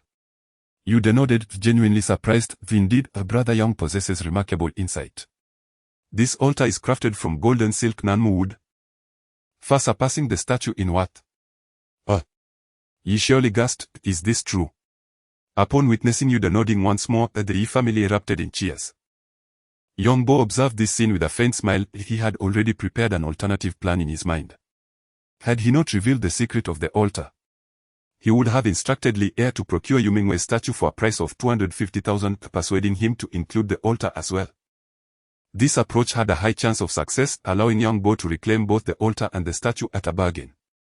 However, at the last moment, he relinquished this intention, considering Yi Xiaoxian's care for her parents. It seemed the Yi family needed it more than he did. Yi surely rushed over, grasping Yongbo's hand. Thank you so much. For the first time, I feel that Xiaoxian has excellent taste. Yu Mingwei approached, his demeanor gentle, hesitating for a moment before bowing slightly. Thank you very much. Yi father, who had maintained a stern visage, broke into a smile radiant as a blooming chrysanthemum. Yongbo declined the Yi family's invitation for dinner. And Yuda did not linger, driving Yongbo a short distance before handing him a business card expressing his sentiments. You may not be the most gifted young person I have encountered, but your meticulous and earnest approach compensates for any lack of innate talent. Though Yongbo had no business card, he jotted down his contact information and shop address, handing it over with a smile. Thank you. I've recently opened a shop. Feel free to visit when you have time. Wonderful. Yuda replied, pleasantly surprised. I didn't realize you had opened a shop so quickly. Upon returning to the hospital, Yongbo intended to confront his mother, but to his surprise, she was the first to ask, did you meet Xiaoxuan's parents? What did you think of them? Yongbo looked at his mother. Mom, so this was all you're doing? Young mother beamed with pride. Not entirely. The last time Xiaoxian mentioned her brother-in-law appraising antiques, I recommended you. I suspected this might be the young lady's intention, and I thought it best for you to meet her parents. I never expected it would actually happen. With that, young mother burst into laughter, clearly elated. Yongbo, feeling somewhat helpless, replied, I'm still young, there's no rush. His mother shook her head. Nonsense. You are not that young anymore. Stop saying that. Generally, those who claim to be mature young individuals often exhibit childishness, while those who acknowledge their immaturity are, in fact, quite mature. One must interpret these statements inversely. When Yongbo first heard his mother impart such philosophical wisdom, he was momentarily taken aback. Young Bo sought out his attending physician, who remarked, "Your recovery is progressing splendidly. Let us reconvene in a week, by then you should be ready for discharge. However, should you not mind the expense, an extended stay of 2 weeks would be advisable." Young Bo nodded, deciding that an extended stay would be prudent. Once the hospital arrangements were settled, Young Bo received a call from Xiao Xian. "Thank you ever so much today." Her voice radiated with joy. "It's nothing. I must express my gratitude for the care you've shown my parents during this time," Young Bo replied. "By the way, my parents, sister, and brother-in-law have arrived at the hospital and wish to visit Uncle Yong and Auntie. Is it convenient now?" Xiao Xian inquired. Young Bo was somewhat surprised. But upon reflecting on how his guidance had greatly benefited them, he dismissed his astonishment. "Yes, I am returning to the ward now, you may come over." Golden Nanmu wood is exceedingly rare, historically regarded as a tribute to the royal court reserved solely for the emperor's use. Although the Golden Nanmu altar was modest in size and exuded an ancient charm, its value was no less than 700,000 to 800,000. Thus, combined with other factors, the total worth exceeded $1 million, explaining why they hastened to express their gratitude. Upon his arrival, a laughter echoed through the ward. The Yi family greeted him warmly, having even brought dinner prepared for him. It was not until after 7 o'clock, when they assisted in tidying up, that they took their leave. Ye's mother, with heartfelt warmth, said, Yang, do come visit us sometime." Yu Mingwei added, "Brother, feel free to reach out if you need anything." Young Bo accepted these hollow assurances, informed his parents of his discharge date, and fled without allowing his mother a chance to speak. The following day, Young Bo returned from the hospital. Seated in the hall of the Shitang, a book in hand and a cup of tea brewed, enjoying a moment of tranquility. Just as the clock approached 10, he noticed someone entering. Accustomed to visitors, he refrained from rising immediately. Upon glancing up, he was surprised to see Yisholi and Yu Mingwei. "Young Bo, is this the shop you helped your friend with? It appears quite spacious." Yisholi remarked, surveying the surroundings as if searching for something. Young Bo nodded, "Yes. It is indeed this place." "Why I sent the owner present?" Yisholi asked again. "The owner is quite busy and typically does not come by," Young Bo replied, frowning slightly, sensing an interrogation. "Could it be that this shop is yours?" Yisholi suddenly inquired. Young Bo quickly countered, "No. How could this antiquities shop possibly belong to me? The rent alone for such a location is beyond my means." Indeed, Yisholi considered, her fair features brightening. Her chin raised, exuding a proud elegance akin to a swan. Yu Mingwei took a seat, expressing his sincere gratitude. "Yesterday was immensely helpful. I had almost lost hope in purchasing a house." Young Bo waved his hand dismissively, "There is no need for such formality." Yu Mingwei hesitated briefly before producing an envelope and presenting it, stating, "A token of appreciation, I hope you will accept it." Young Bo cast a glance and noticed the envelope was quite plump, likely containing around 20,000 yuan. He shook his head, feeling that such courtesy was unnecessary. He had merely come to express his gratitude to Xiao Xian for taking care of his parents. Naturally, Young Bo had no intention of accepting the red envelope, as he found it rather unappealing. Initially, he had expected a bank card with a more substantial sum.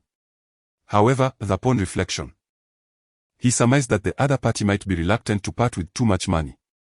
Young Bo declined the red envelope, which left Yu Mingwei feeling somewhat disheartened. He had prepared a speech that now escaped him. Yisholi, anxious, approached and said, "He has a favor to ask of you." Young Bo took a sip of tea. Having an inkling of what was coming, yet still inquired, "What matter?" "There is a new property about to be launched on the outskirts of the city. If it goes to auction, we want to make it in time. We were hoping you could assist in finding a buyer." Yisholi, with her straightforward nature, recognized her husband's hesitance and knew his pride was getting in the way. Young Bo nodded, "Understood. I will inform you once I receive any updates." Yu Mingwei felt Young Bo's response was overly perfunctory, stirring a sense of dissatisfaction within him. However, before he could voice his concern, he usually interjected, "Is the boss in?" As Young Bo lifted his cap, he noticed 5 or 6 burly men striding toward them with an air of authority. The men, clad in short shirts, displayed muscular physiques, their arms and chests adorned with tattoos. Which of you is the boss? A bald, muscular man approached, his gaze fixed on Yu Mingwei. In the hall, there were only 3 individuals, a young boy, youthful in appearance, Yi Xiaoli, a woman, and Yu Mingwei, who was of the appropriate age. Upon being scrutinized, Yu Mingwei quickly recoiled. Not me, not me. The bald man then turned his attention to Yi Xiaoli, his eyes lighting up of the beauty. Yi Xiaoli, with her alluring figure and fresh charm from being newlywed for just a year, could not help but frown at the remark. Young Bo felt an overwhelming sense of discomfort. Encountering such behavior so soon after opening the business was unacceptable. He could not simply stand by while the man harassed Yi Xiaoli. What do you need from the boss? He queried. It was only then that the bald man noticed young Bo, who appeared deceptively young for his position. Realizing where young Bo sat, he exclaimed, "You are the boss?" The others erupted in laughter, mocking that this little one runs an antique shop. If it's truly this small, he must be losing a fortune. Young Bo frowned, clarifying that I am not the boss, but I am in charge for now. Who are you? The bald man scrutinized young Bo, commenting, Your boss is quite the risk taker, leaving you here alone. Brothers, let us instill some respect. With that, he placed his foot on a chair, proclaiming, It isn't easy for us to make a living, we need a little something for cigarettes and drinks each month to enjoy life. As he spoke, the bald man fixed a piercing gaze on young Bo and leaned closer, the strong scent of smoke enveloping the air. Young Bo surveyed the scene, frowning. How much do you require for these expenses? The bald man extended a hand and fingers played. Yi Xiaoli's eyes widened in shock. 5,000. Young Bo shot her a stern glance and reprimanded, I did not ask for your input, refrained from interjecting. Yi Xiaoli's face flashed crimson, she parted her lips. Intending to speak, yet was restrained by Yu Mingwei. Young Bo turned away, aware that in any realm, certain rules must be upheld, but the price demanded was exorbitant. The burly man with a shaved head let out a cold chuckle, glancing at Yi Xiaoli, suggesting that if the cost was deemed too high, alternative arrangements could be made. Young Bo furrowed his brow. He had initially planned to resolve the matter independently, but upon hearing such words from the other party, he felt compelled to be more forthright. He refrained from issuing threats and instead retrieved his mobile phone, stating, Let me consult the boss. By all means. The bald man appeared unhurried. This street housed various establishments, some with backing and others without. The newly opened Shi Hall was not genuinely being extorted for money today, rather, they sought to gauge the situation. Young Bo swiftly dialed a number. Luo Gu, are you at work? Someone's here to collect the liquor fees, 5,000 a month. What should we do? Upon hearing this, Luo Yahua immediately understood, what? Those little rascals are trying to start trouble. His irritation simmered, this matter is not for you to concern yourself with, just rest assured. With that, he hung up. Young Bo set down his phone. The bald man inquired, what did he say? The boss said to wait a moment. He will come handle it, Young Bo replied. The atmosphere fell silent. Young Bo said little else, yet Yi Xiaoli and Yu Mingwei appeared visibly anxious. For such matters were foreign to them, and the 5 robust men continued to fixate on Yi Xiaoli. Yi Xiaoli tugged at Young Bo, urging him to speak privately at the back, but he shook his head resolutely, stating, remain calm, such matters are best left to the boss, they do not concern us. Yi Xiaoli still seemed uneasy, whispering, who is your boss? Is he reliable? Rest assured, Young Bo maintained his calm demeanor. The bald man observed Young Bo's composed demeanor and could not help but remark, you seem remarkably unflustered, do you have substantial backing? Young Bo chuckled. Every creature follows its own path, let them worry about their own affairs. The bald man regarded Young Bo with admiration, you are quite perceptive for one so young, indeed. All matters require negotiation and balance. Just as the bald man was about to elaborate, his phone rang. Yes, rest assured, we just arrived. We haven't laid a finger on anything, nothing at all. Restore the situation. But we haven't touched a thing, have we? Oh, I see. He ended the call and looked at Young Bo with a knowing expression, giving him a thumbs up, brother, impressive. No wonder you remain so composed. Young Bo smiled modestly, waving his hand, not at all. I am merely curious, how did they know I had my feet on the chair when you clearly did not report any details? The bald man looked puzzled. Young Bo remained silent and pointed toward the wall. Following his gesture, the bald man noticed a camera situated in the corner. That camera is directly linked to the municipal office, Yongbo explained. The atmosphere within the antique shop was one of profound silence, as all present were taken aback by the intensity of their conversation.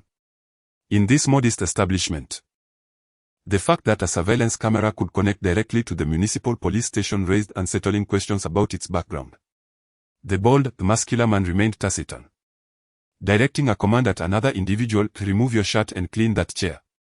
The man hesitated for a moment before swiftly tearing off his shirt, revealing a physique of impressive muscle, and promptly wiping down the chair. Their arrival had been swift, and their departure was equally abrupt. He surely observed the departing figures, feeling as though she had just witnessed a scene from a film. Previously, she had considered Yongbo's role in the shop to be a dead end, however.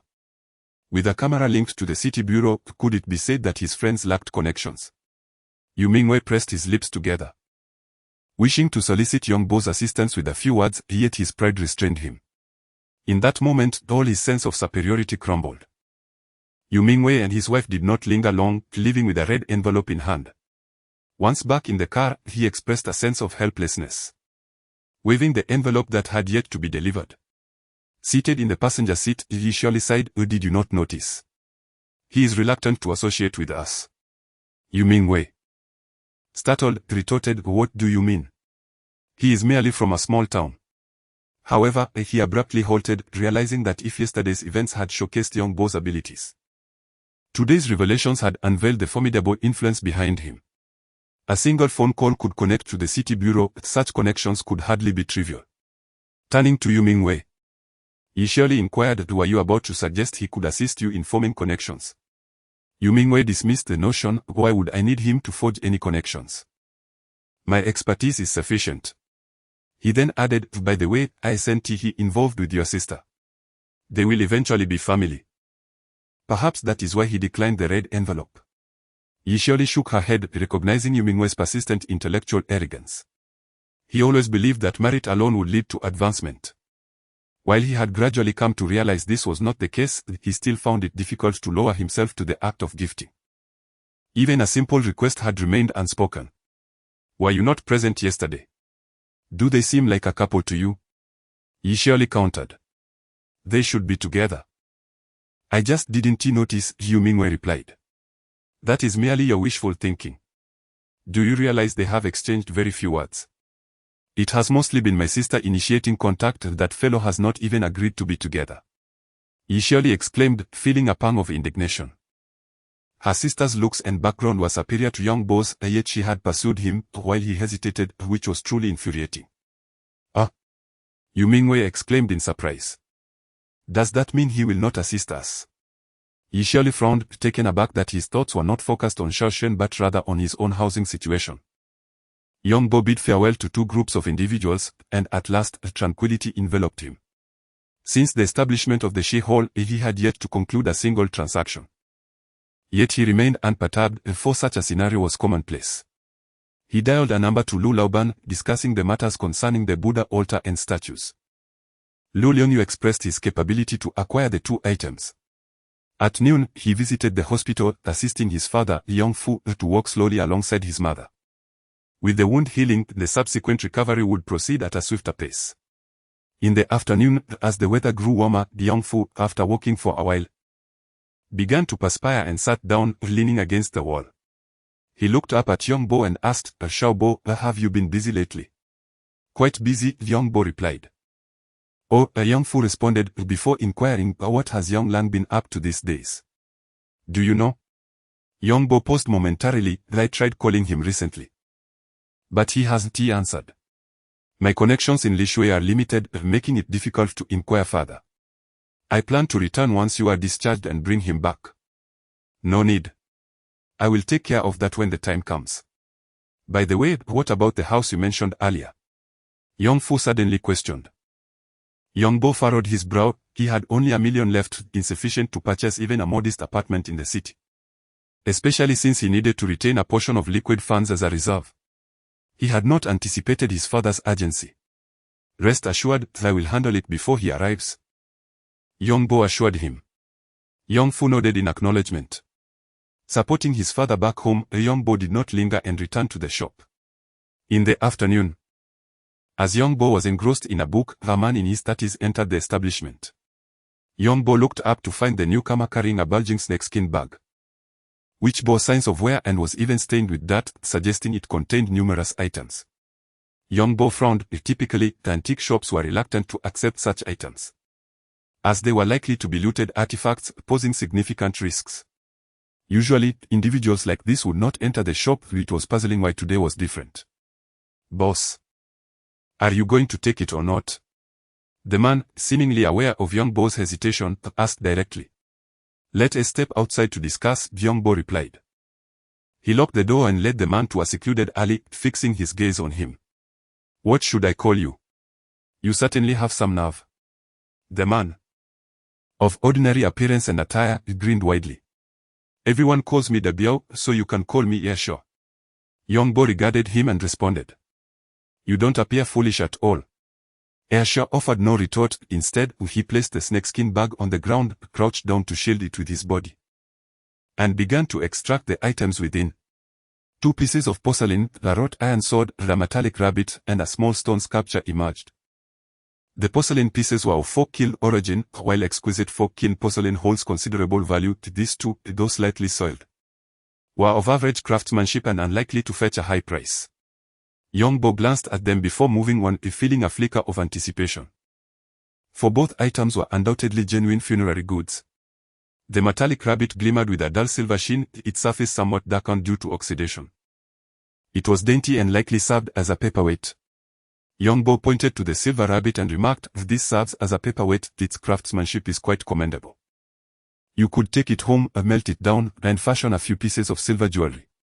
Aisha glanced at it for a moment, and since he had already acquired it, he was determined to sell it.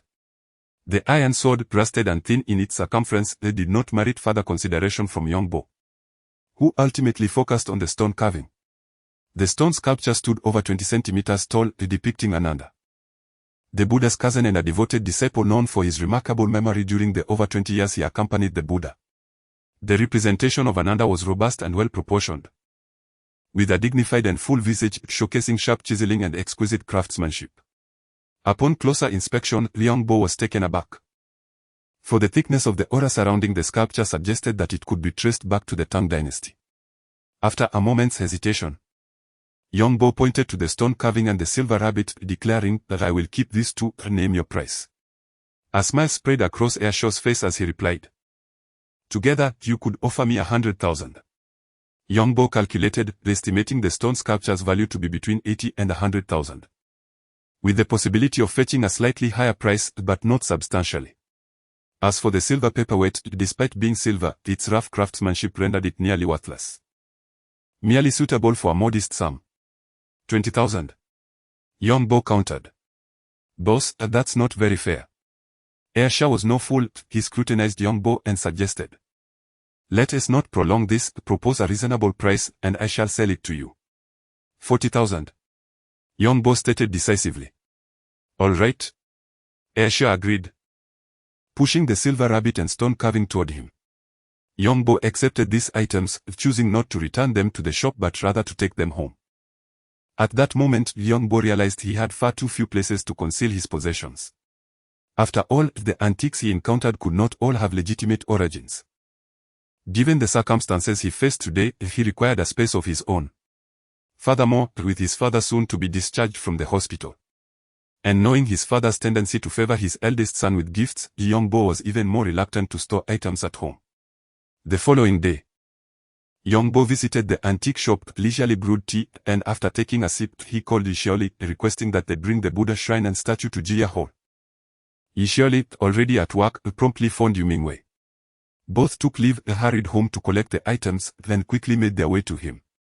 Yongbo had hurried, disordered footsteps and looked up to see Ishioli and her husband, along with her parents, all rushing over. "Shaobo, thank you so much." Ye's mother exclaimed. "Last time you were here, you declined our invitation for a meal. This time, you must not refuse." Yongbo smiled outwardly, though inwardly he wished to protest. "Auntie, it's still premature to express gratitude before the Buddha is delivered." "Not at all." Ye's mother maintained her radiant smile. With your support, it will surely succeed. Yongbo frowned. He had merely introduced them to a potential selling channel. If they hoped to achieve a high price through this, they were mistaken. Even if Yongbo himself were to sell, Lu Liang was not one to offer a high price without reason. Auntie, I can merely facilitate connections for you. How the negotiations proceed is beyond my influence, Yongbo stated. With this single remark, he distanced himself from the situation, leaving Ye's mother feeling embarrassed. While the expressions of Yu Mingwei and the others also reflected discomfort. Their intention in seeking him out was to have Yongbo accompany them and advocate on their behalf. But his words were evidently a refusal. Ye's mother, having spoken too assertively, found herself at a loss for words and could only awkwardly respond, if that is the case. Very well, we shall proceed on our own. Yongbo nodded and exited, walking eastward along the street for approximately 300 to 400 meters.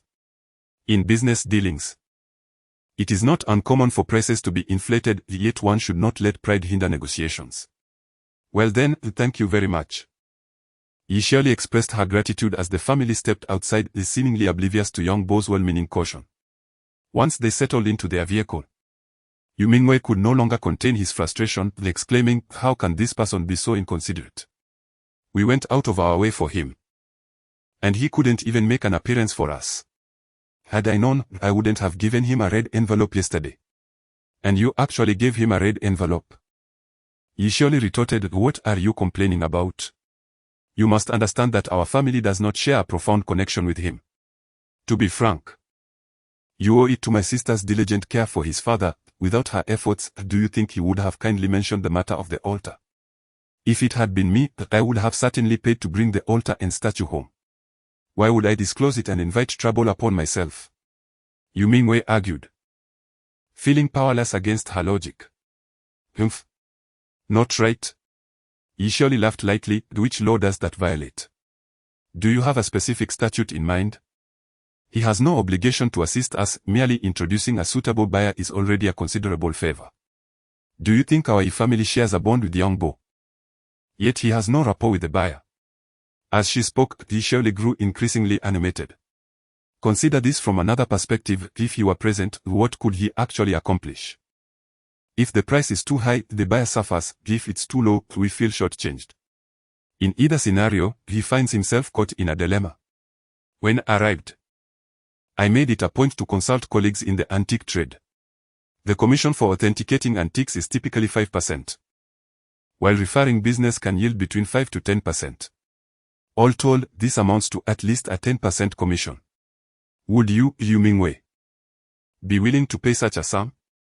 Yu Mingwei turned pale as Yi surely's words struck home, while Ye's mother exclaimed in astonishment, how can it be so much? 10% on 1 million translates to 100,000. Yi surely shook her head in resignation, let us not cast blame. We should focus on how to proceed from here. The car fell into a sudden silence, with everyone lost in their thoughts. After bidding farewell to the family, Yongbo did not dwell on the encounter, as he had always perceived them to be somewhat haughty, especially in his presence, where they often seemed to look down upon him. By midday, Yongbo received a phone call from Lu Liangyu. Have you secured the appointment? He inquired. Indeed. The Buddha has been invited, yet the young man claims you are to be his future brother-in-law. I wonder if there is any truth to that. Lu Liangyu inquired with a hint of curiosity.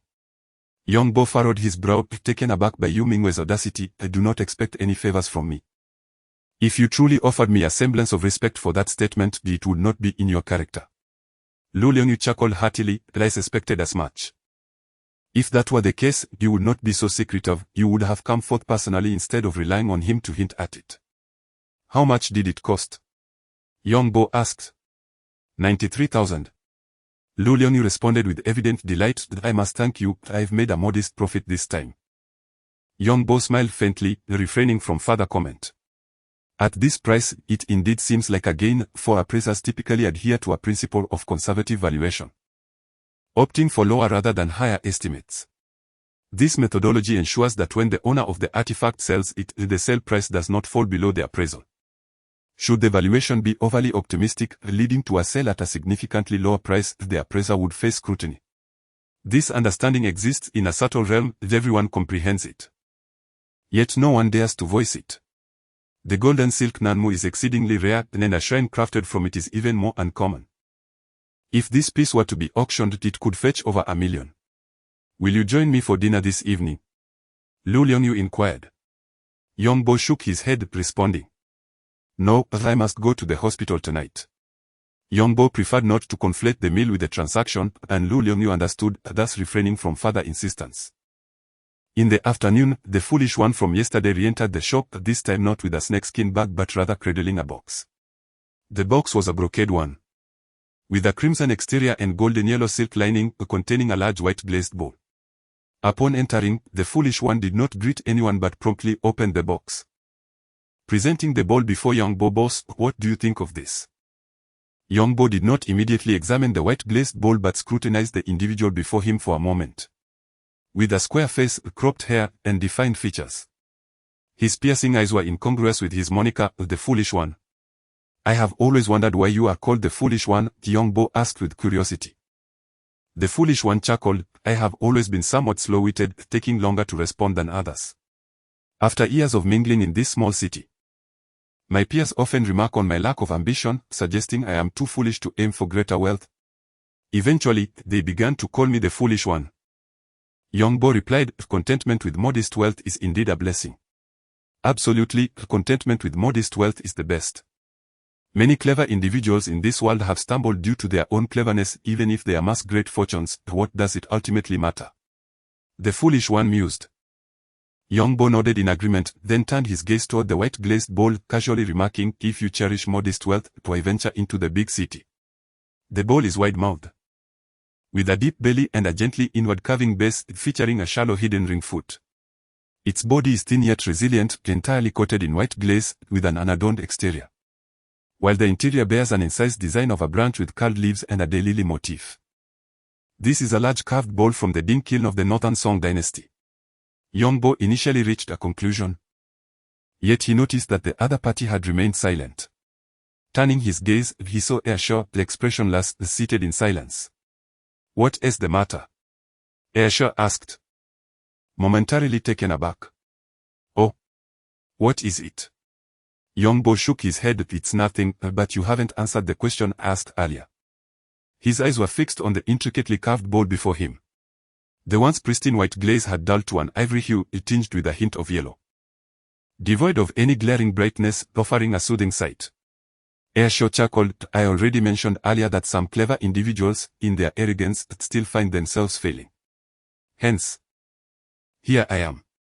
Yongbo's attention was drawn back to the bowl, his heart racing as he turned to see Airshaw smiling back at him. After a thorough inspection, Yongbo found nothing amiss, yet his unease lingered. A radiant glow began to emanate from the bowl, gradually coalescing into a delicate aura around its rim, revealing it to be a piece from the Republic era. Meanwhile, a subtle glow formed beneath the foot of the bowl, distinct from the upper luminescence. This revelation astonished Yongbo. Boss, what do you think of this bowl? Airshaw inquired. Yongbo nodded, acknowledging its quality. It was indeed a fine example of dingware, particularly notable for its engraving technique, where outlines were meticulously carved and accented with fine lines, showcasing a distinctive dual line and angle engraving style. What price can you offer? Airshaw pressed. Yongbo shook his head. This exquisite dingware bowl is of considerable value. And since the actual owner is absent, I cannot make a hasty decision. Airshaw paused, evidently surprised by Yongbo's reluctance. How about this? Scrape off a layer of powder from the foot and have it tested. Once you have the results, present them to the owner, and if he approves, then you can contact me. Yongbo agreed, noting the contact information, collecting the powder, and watching as Airshaw departed, deep in thought. Could it be that Airshaw had come specifically for him? A high-quality imitation of dingware from the Republic era, adorned with a layer of Northern Song dingware powder at the base. If this was a ploy against him, it seemed rather elaborate, considering he was merely a humble antique shop owner. If there was indeed an agenda, who could it be? Yongbo pondered for a long while, realizing he hadn't offended anyone. Could it be Jia Huairan? But Jia had no brothers. Yongbo's father's wound healed swiftly, allowing him to walk independently. Meanwhile, Young Bo's mother finally found her relief, seizing the opportunity to visit the market for groceries and preparing meals in the small kitchen. Yi Xiaoxian continued to bring soup and porridge regularly, but since Yang's mother began cooking, she no longer permitted Yi Xiaoxian to bring food from home. Instead, she insisted that he join her for lunch after preparing the dishes. Colleagues in the nurse's station frequently discussed this matter, remarking on how Yi Xiaoxian had found a good match. Yet she often found herself troubled by it. She was acutely aware that Young Bo seemed to harbor no feelings for her, or perhaps it was another reason altogether. As he persistently rebuffed her kind gestures, Yang's mother was also aware of the situation. After her attempts at persuasion proved futile, she unexpectedly adopted Yi Xiaoxian as her goddaughter. It was only upon arriving at the hospital that Young Bo learned of this development. "Mother, aren't you causing trouble for her?" Young Bo furrowed his brow and admonished. Yang's mother retorted confidently, "She is a goddaughter, not a daughter-in-law. How is this a problem? If she marries someone else in the future, I will still have to contribute a gift, so you better work hard to save me that expense." With Yang's father's health improving, Yang's mother was in high spirits. Even speaking with a newfound sense of humor, Young Bo, unable to master any further sarcasm, decided to leave shortly thereafter. He went out for drinks with Luo Yahua, who soon made his appearance. While drinking, Young Bo lamented the situation, prompting Luo Yahua to burst into laughter. "What a delightful dilemma. Hearing you say that reminds me, I think I've seen that girl in the hospital. She is quite stunning, innocent yet captivating. If not for the fact that I am significantly older, would this even be a concern for you?" Pouring a glass of wine for Luo Yahua, Young Bo replied, "I am unsure of what is happening, and my mind is preoccupied with the singular goal of making money." Luo Yahua raised his glass before setting it down again. "You're not feeling overwhelmed, are you? Contemplating a monastic life? Or perhaps coming out of the closet? Go away." Young Bo waved dismissively. "Do not dwell on such matters. You are still young, and there will be plenty of opportunities ahead." Luo Yahua chuckled. "Have you come across anything interesting lately?" he inquired. Young Bo shook his head, lamenting the lack of noteworthy items, stating that his antique shop was not faring well. Raising an eyebrow, Luo Yahua chuckled lightly. "How about accompanying your older brother on a little trip?" Young Bo, puzzled, asked, "You are going out? Aren't you supposed to be working?" "I've come to realize that I am not cut out for bureaucratic life. For the past 2 years, I've been pestering my family to let me leave. And they finally relented.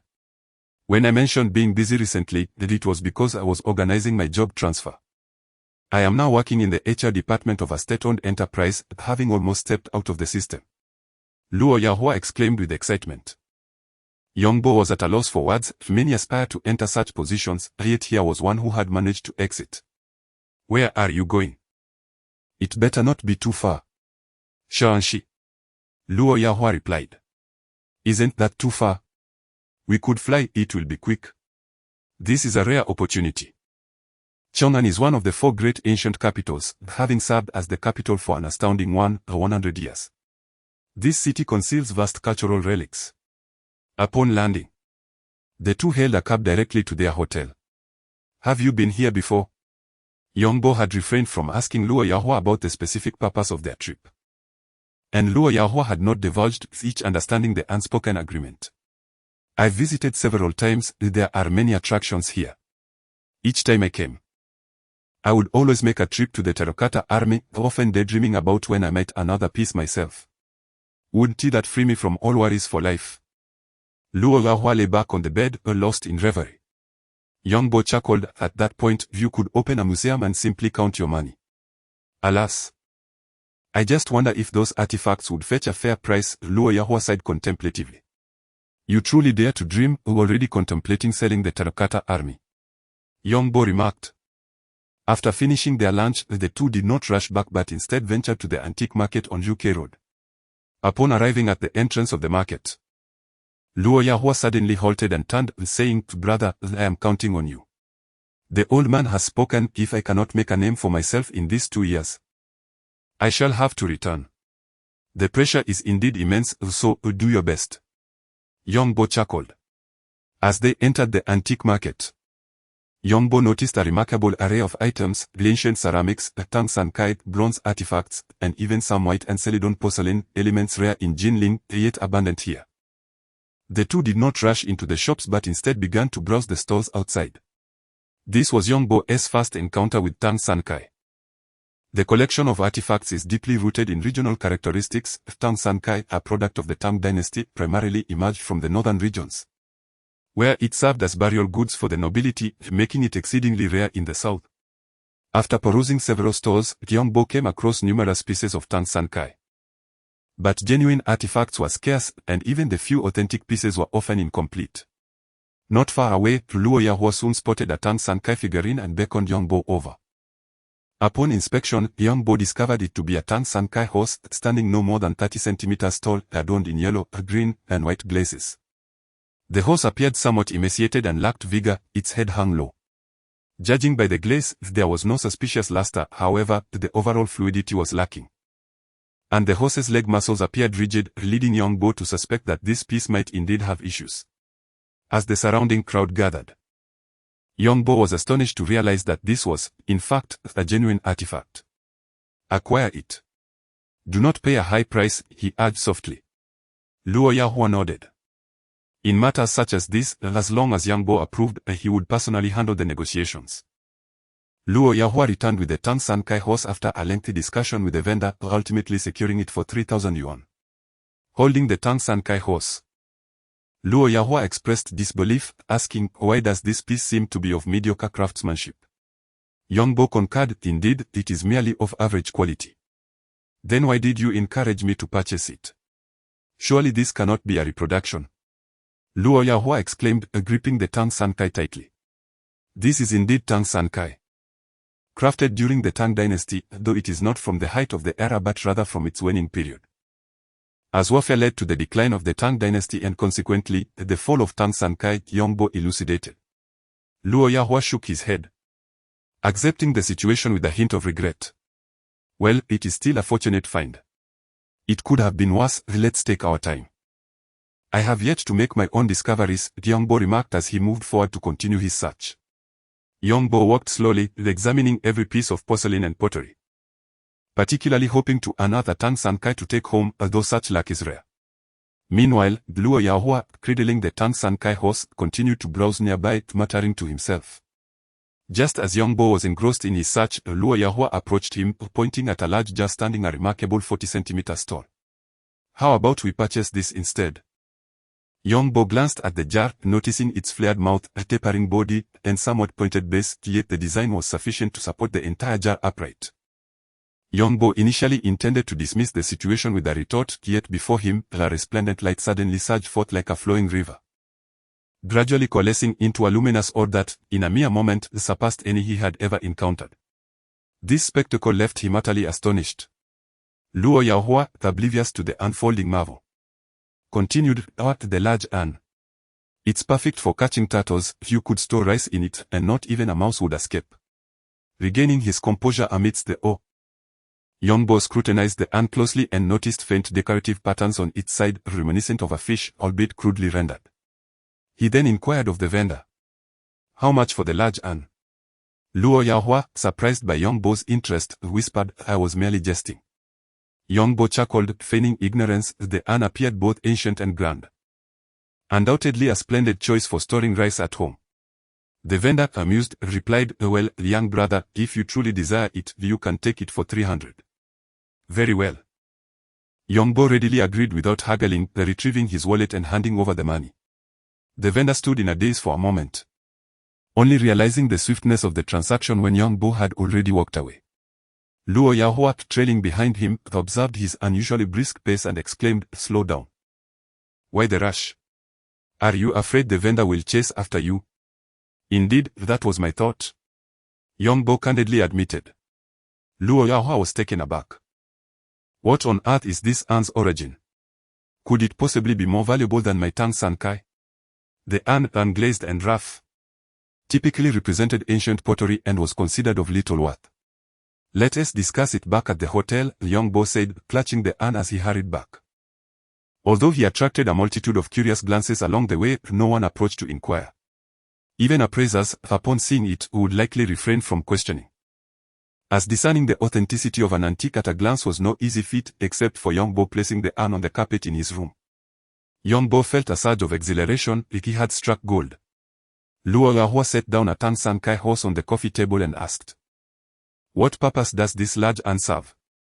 Surely, you aren't intending to use it for rice?" Young Bo retorted, "If you were to place the Tang San Kai in the bedroom, I would certainly use the urn for rice." The Tang San Kai was a funerary object generally deemed inauspicious for the bedroom. Luo Yahua quickly shook his head. How could it possibly be placed in the bedroom? Young Bo clarified, "Then what do you suppose this is for?" "It is a burial urn. Quickly dispose of it. Such a vile object has no place in your room," Luo Yahua exclaimed in alarm. In truth, the burial urn was an ancient coffin made of clay, and placing a Tang San Kai horse in the bedroom was considered unlucky. Likewise, the urn Young Bo had acquired was even more inauspicious. Luo Yahua vehemently opposed it. While Young Bo also felt a tinge of revulsion, yet the immense value of the urn compelled him to endure. Soon, Luo Yahua realized Young Bo's resolute stance and curiously queried, "From which era does this burial urn originate?" Young Bo paused for a moment before responding, "The Yongshao culture." In a moment of confusion, Luo Yahua found himself taken aback. "What? The Han dynasty?" Before Young Bo could elaborate, Luo Yahua's eyes widened in astonishment at the mention of the Yongshao culture. Young Bo nodded, speculating that this urn should date back approximately 5,000 years to the Yongshao culture of 3000 BC. Luo Yahua was engulfed in awe. While porcelain was predominantly used during the Tang dynasty, ancient ceramics were generally not costly. However, artifacts from prehistoric times, even traceable to the Neolithic era, held immeasurable value in the market. Initially, Luo Yahua had perceived the pottery Young Bo purchased as rather rudimentary. But upon closer inspection, it revealed a lustrous interior, a robust body, and the inner walls adorned with an intricate fish pattern, remarkably symmetrical. Such pottery would undoubtedly be considered exquisite in its time.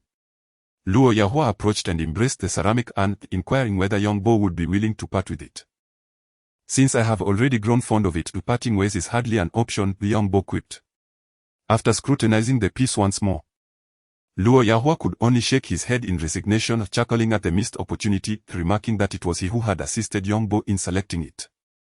"Indeed. I should express my gratitude. I will treat you tonight," Young Bo replied with a smile. "Given the precariousness of our surroundings, let us secure it in a bank safe," Luo Yahua suggested. Young Bo glanced at the time. It was already 2 in the afternoon, so they hurried to make a reservation. As they exited, every passerby turned to gaze at them. Even the hotel's attractive receptionist watched them leave. Once outside, Young Bo suddenly realized that it would be safer to use the hotel's vehicle. Upon reaching the bank, they deposited the urn in the safe. Young Bo took several photographs and sent them to Chow Yuenda, seeking his assistance in identifying the specific branch of the Yongshao culture to which the urn belonged. To his surprise, barely 2 minutes after sending the images, Chow Yuenda called. "Young Bo, where are you now?" "I'm outside. What is the matter?" Young Bo replied. "I meant, which city are you in?" Chow Yuenda insisted. "Chong'an," Young Bo answered, sensing an ominous turn, having not seen Chow Yuenda in recent days, who seemed to have been away on business. "I'm also in Chong'an. You need to bring the urn to me immediately. I will enlist several colleagues to assist in the appraisal." Chow Yuenda's voice was tinged with urgency and excitement. "Weren't you away on business? How could you be in Chong'an?" Young Bo questioned. "I have begun taking on responsibilities and am currently inspecting the Chong'an Museum," Chow Yuenda explained impatiently, urging him to hurry. After hanging up, Young Bo reluctantly retrieved the urn and asked Luo Yahua, "Are we delaying? Is it tonight or tomorrow?" "It will be early tomorrow," Luo Yahua replied. "That is good. Let us head over now." They swiftly made their way to a hotel near the Chong'an Museum, where Chow Yuenda greeted them without delay, ushering them into a conference room. Today, a lengthy meeting unfolded, and to my surprise, as it neared its conclusion, I spotted your message prompting me to invite you over. With numerous experts present, clarity should be swiftly attained, Chow Yuenda remarked, gesturing towards the 10 or more specialists in the conference room with a smile. Yongbo had no choice but to place the pottery on the center table and slightly bow to the experts, expressing, "I sincerely appreciate your assistance." The experts reciprocated with polite reassurances. Yongbo and Luo Yahua sat to the side, awaiting the experts' meticulous examination and evaluation. After approximately half an hour, the discussions commenced. Both Yongbo and Luo Yahua lacked interest in the deliberations and engaged in casual conversation for another half hour before a conclusion was reached. "This fish pattern jar belongs to the Banpo culture," Chao Yuenda explained. Yongbo felt a surge of joy, but then Chao Yuenda pointed to an elderly gentleman with white hair, saying, "This is Director Wu of the Chong'an Museum, he wishes to speak with you." Luo Yahua glanced at his watch and interrupted, "Apologies. But the bank is about to close. We have a prior appointment with them and must depart immediately. Let us discuss this tomorrow." Yongbo discreetly gave Luo Yahua a thumbs up, expressing his embarrassment. "I'm truly sorry, we must leave. Director Wu, we'll chat next time." Without waiting for further words, the two hastily exited. Luo Yahua, wiping his forehead, remarked, "That was a close call. I completely understand that feeling. When one acquires something valuable, the last thing one desires is to encounter those few obstinate museum directors who will insist on donations." Yongbo nodded in agreement, grateful for Luo Yahua's quick thinking. "Since you wish to express gratitude," then Luo Yahua fixed his gaze on him with a mischievous grin. "I shall not part with it lightly," Yongbo resolutely countered, refusing to be misled. Luo Yahua shook his head. After securely storing the fish pattern jar, Yongbo then called Chao Yuenda, apologizing, "Brother Chao, I hope I did not cause you too much embarrassment earlier." Chao Yuenda chuckled, "You two slipped away quickly. I had no qualms. But I felt bad declining his request for an introduction. However, Old Wu later complained to me that he had no intentions of purchasing it due to budget constraints and had yet proposed a rental scheme before you escaped." "Rental?" Yongbo inquired, quickly shaking his head, dismissing the notion that there are far too many instances of borrowing without return. "Let us forgo that. I share your sentiment." Chao Yuenda laughed heartily. It was at this moment that Yongbo heard another voice nearby, realizing that Director Wu might be just across the way. Fortunate that no disparaging remarks were made. Director Wu seemed to have finally seized the phone, saying, "Shao Yang, don't overthink it.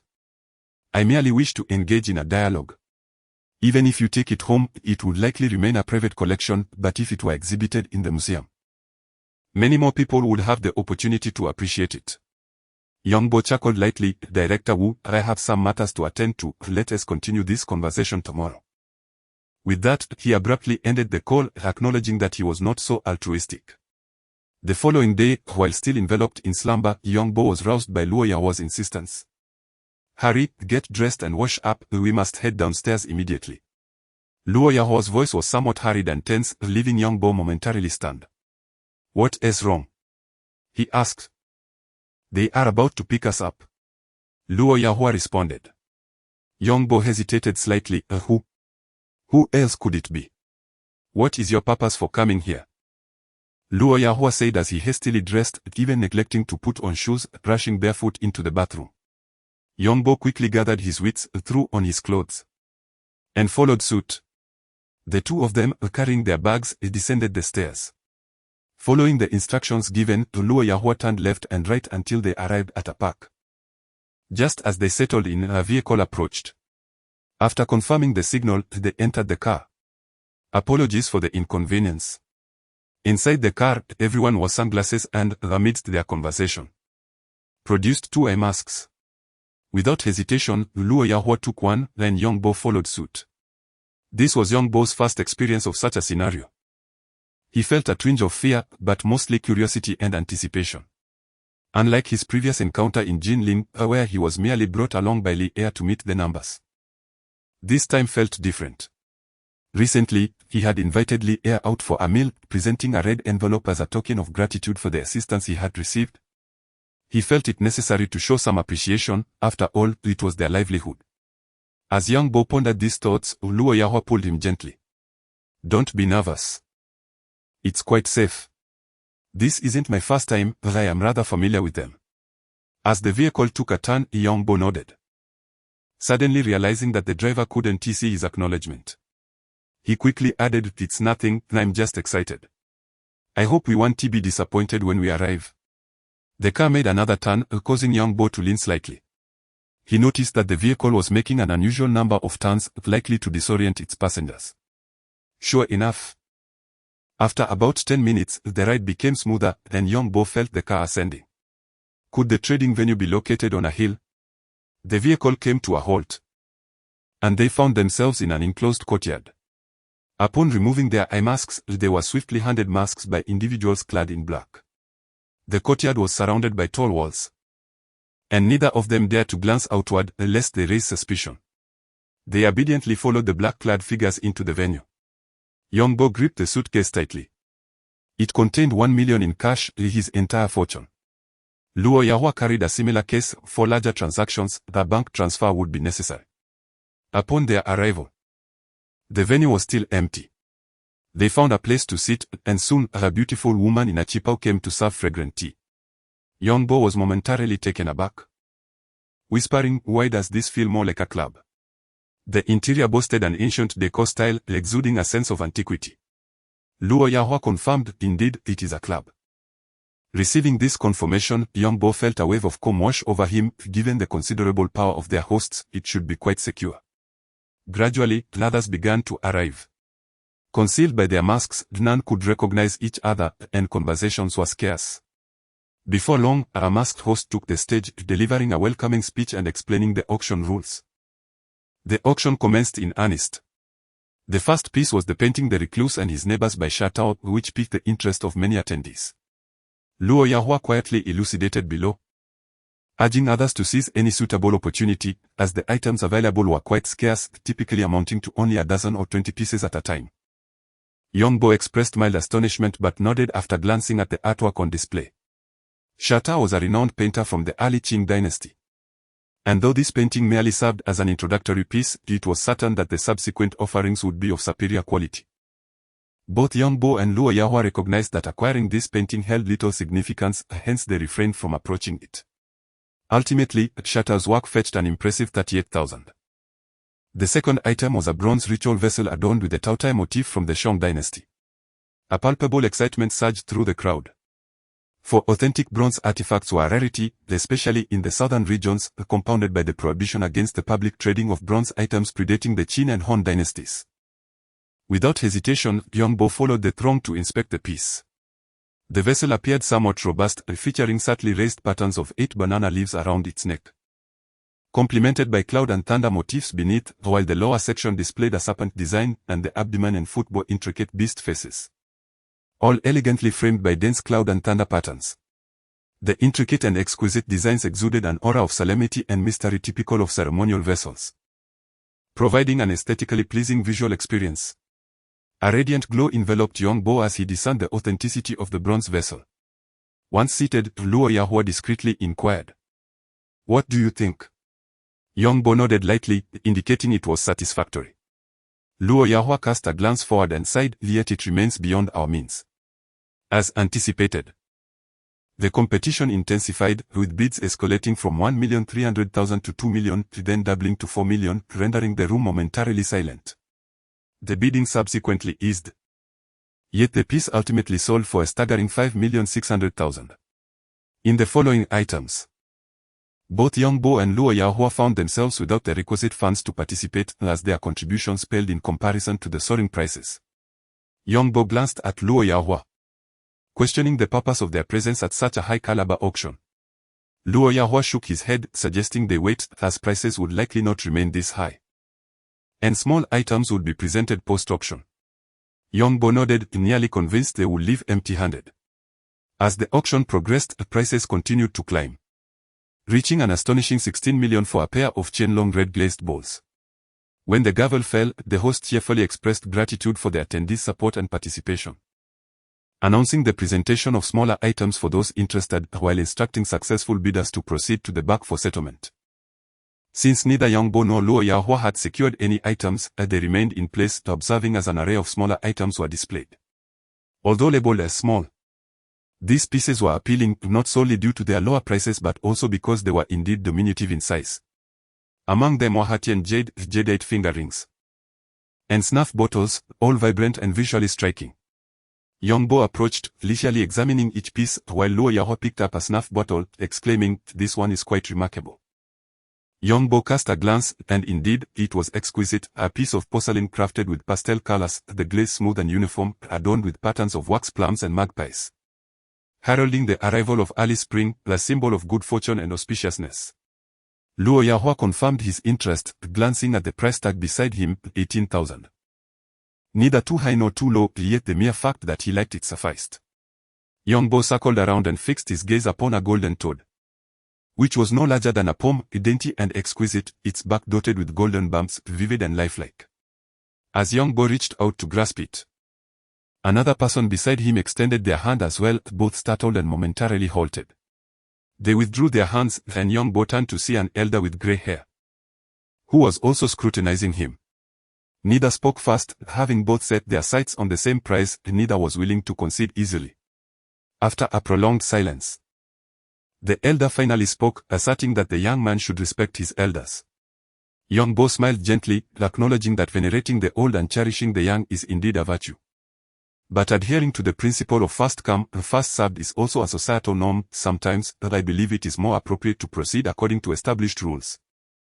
The elder chuckled heartily, yet he did not yield, claiming that the golden toad was worth over 10,000 and it was difficult for the young to earn money, so he should let it go to him. Yongbo, naturally, would not back down, for it was equally challenging for the elder to save up a lifetime of earnings.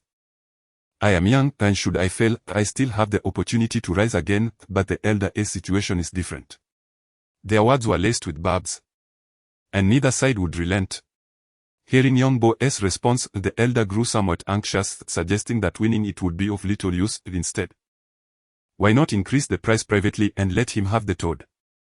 Yongbo turned to examine the golden toad once more, although he had not paid much attention initially. Upon closer inspection, he discovered that this toad dated back merely to the late Qing dynasty. Yongbo shook his head, insisting, "Let us bid." The elder did not oppose. This was the only course of action. They approached the auctioneer, who appeared slightly taken aback, as such occurrences were rare after the conclusion of bidding. However, he quickly regained his composure, acknowledging that since it was the request of both parties, he would not elaborate further. The starting price for the golden toad was set at 130,000, and he hoped that this would not cause any discord. The auctioneer made a perfunctory remark, then declared, "Let us begin. 300,000. Yongbo did not wait for the elder to speak, directly doubling the price and more. The elder was momentarily stunned, unable to process the figure. Perhaps he had never even considered such a number. The auctioneer nudged the elder, asking if he was all right. The elder sighed and shook his head, conceding that indeed, the youth possessed greater audacity than he, and thus he withdrew. With that, the elder turned away, unwilling to say more. Yongbo triumphed with a single bid, feeling quite elated, while Luo Yahua, who had observed the entire process, could not help but exclaim, "What a wasteful youth." Yongbo acquired the golden toad and proceeded backstage to pay the 300,000, and thus their auction experience concluded quite simply. Even as he was blindfolded and escorted back to the hotel, Yongbo remained unable to comprehend the rapidity of it all. Luo Yahua rolled his eyes, remarking that if one could produce 30 to 50 million, such an auction would certainly not conclude so swiftly. "Well, I suppose that is out of the question," Yongbo replied. Luo Yahua placed the snuff bottle on the coffee table, his eyes fixed on the golden toad in Yongbo's hand, inquiring what peculiarities it possessed. Peculiarities? What peculiarities could there possibly be? Yongbo cast a glance and handed over the golden toad. Luo Yahua did not accept it, saying, "How can I trust you based on what you just said? Do not think that your calm demeanor will dispel my doubts. Initially, it was merely a base price of 130,000, yet you have doubled it and more, jumping straight to 300,000. Do you truly expect me to believe that there is no trickery involved?" Yongbo smiled faintly, acknowledging that I was too impulsive, that I should have approached this matter more cautiously. Perhaps I wouldn't have had to spend so much. Let us not dwell on trivialities. Quickly retrieve the golden toad, I wish to examine it. Upon seeing Yongbo reclaim the toad, Luo Yahua hastily intervened, "Did you not say you did not want it?" Luo Yahua took the golden toad, scrutinizing it from various angles, baffled for an extended period. "What is so special about this toad?" Yongbo pointed to one of the hind legs, saying, "Look here." can you move it? Luo Yahua attempted to push it but found it immovable. He even flipped the toad over, indicating that the leg and body were a single entity, thus unable to be manipulated.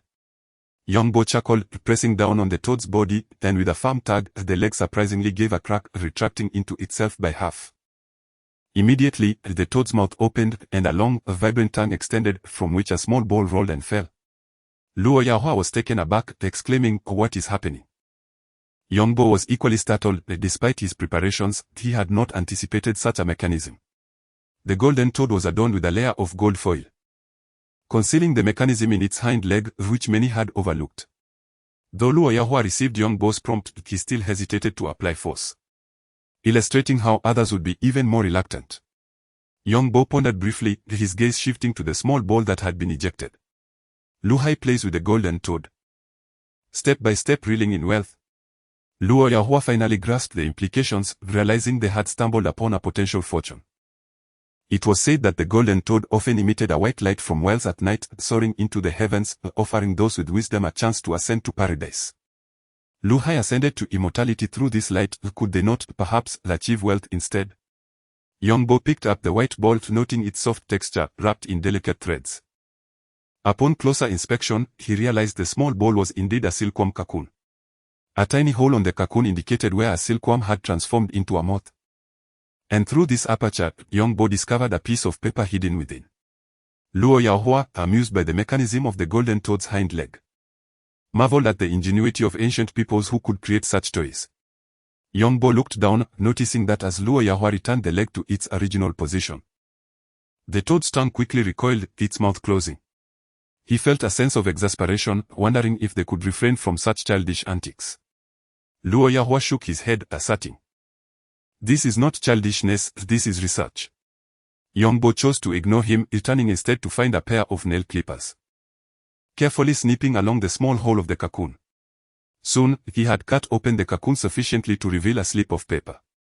Extracting the paper and unfolding it, he was taken aback as Luo Yahua, now standing behind him, exclaimed in astonishment, "This is a treasure map." Yongbo fixed his gaze upon the small piece of paper, which unfolded to a size no larger than a palm. It depicted a topographical illustration featuring a faint red dot that appeared to have faded over time, rendering it somewhat unclear. As he scrutinized the entire map, he found it devoid of any textual explanation, which left him feeling somewhat disheartened. Luo Yahua took the map and remarked that it was indeed a treasure map, otherwise it would not have been concealed so meticulously. "Do you know where this is?" Yongbo inquired.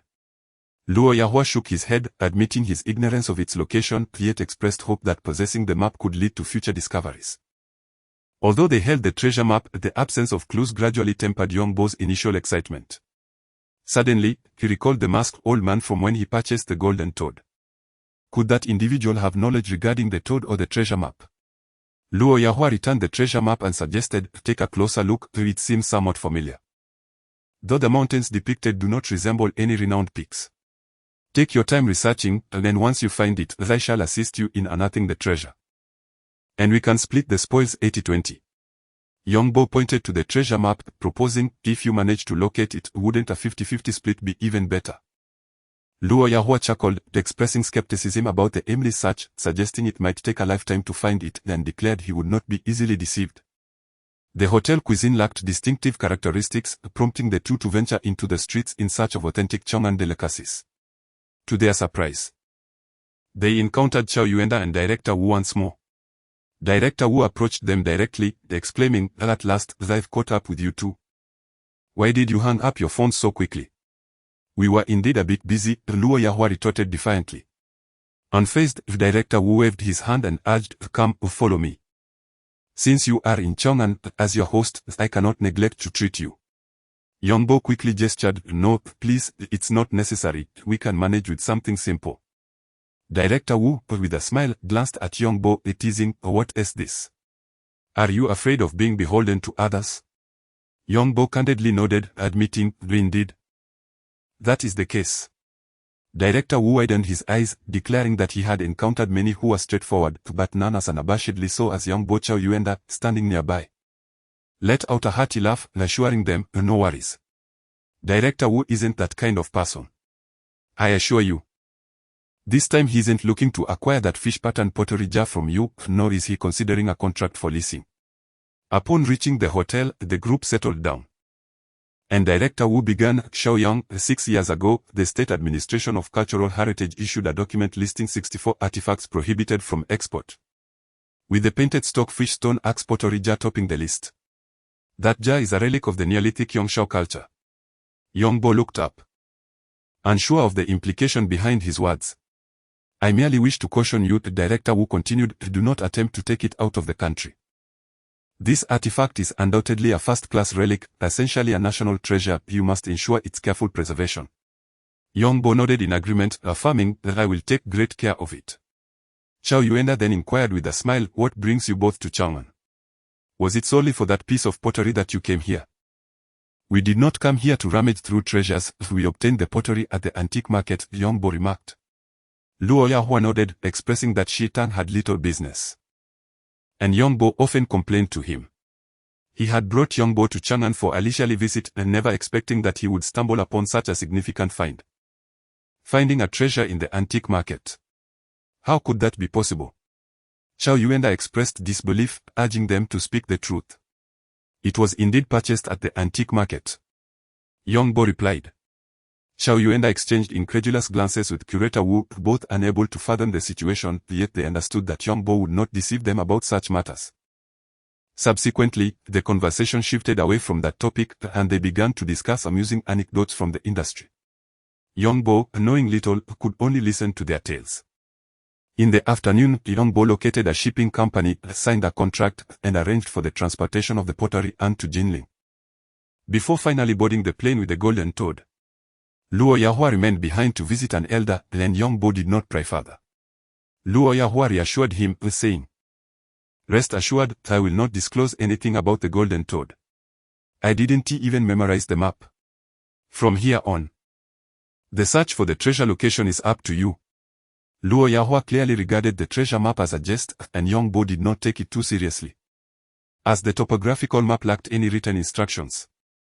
Locating the treasure would undoubtedly be akin to searching for a needle in a haystack. Upon returning home, Yongbo kept a close eye on the shipping progress. Finally, the next afternoon, the shipment arrived. After inspecting it thoroughly and finding no issues, he placed the fish pattern pottery jar into the bank's safety deposit box. Days swiftly passed, and Shi Tang's business finally began to stabilize, with 1 or 2 customers visiting for transactions each day. Yongbo obtained 2 fine pieces and sold 2 others, resulting in a net profit of over 200,000. Consequently, his bank savings surpassed the million mark once again.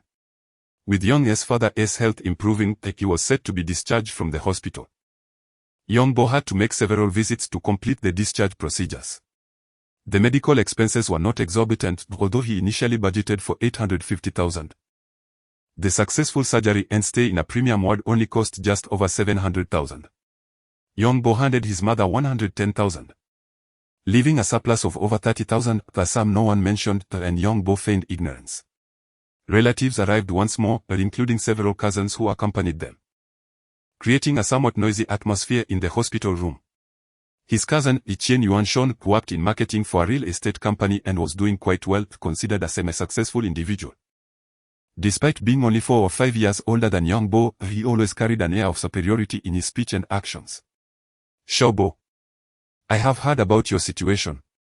To be honest, your progress astounds me. You lack both formal education and technical skills, and even your eloquence is merely average. Yet here you are, making a living through the appraisal of cultural relics. It is truly remarkable. Yongbo felt a bit uneasy listening to this but chose not to elaborate further. He simply nodded and replied, Indeed, it has not been easy. However, the ability to earn substantial medical expenses indicates that you have already established yourself in this field. The future will only bring greater success, but during such times, one must not become complacent or arrogant. Instead, one should remain proactive and strive to learn from higher-level appraisal experts, aspiring to join the Jinling Cultural Relics Collection Committee, ideally securing a position of some authority. Listening to Zheng Yuanshon's outlined path, Yongbo suddenly questioned whether he was lacking ambition. However, he quickly realized that the advice offered held little relevance for him. These notions were not suited to his circumstances. Nevertheless, the young Bo nodded in agreement.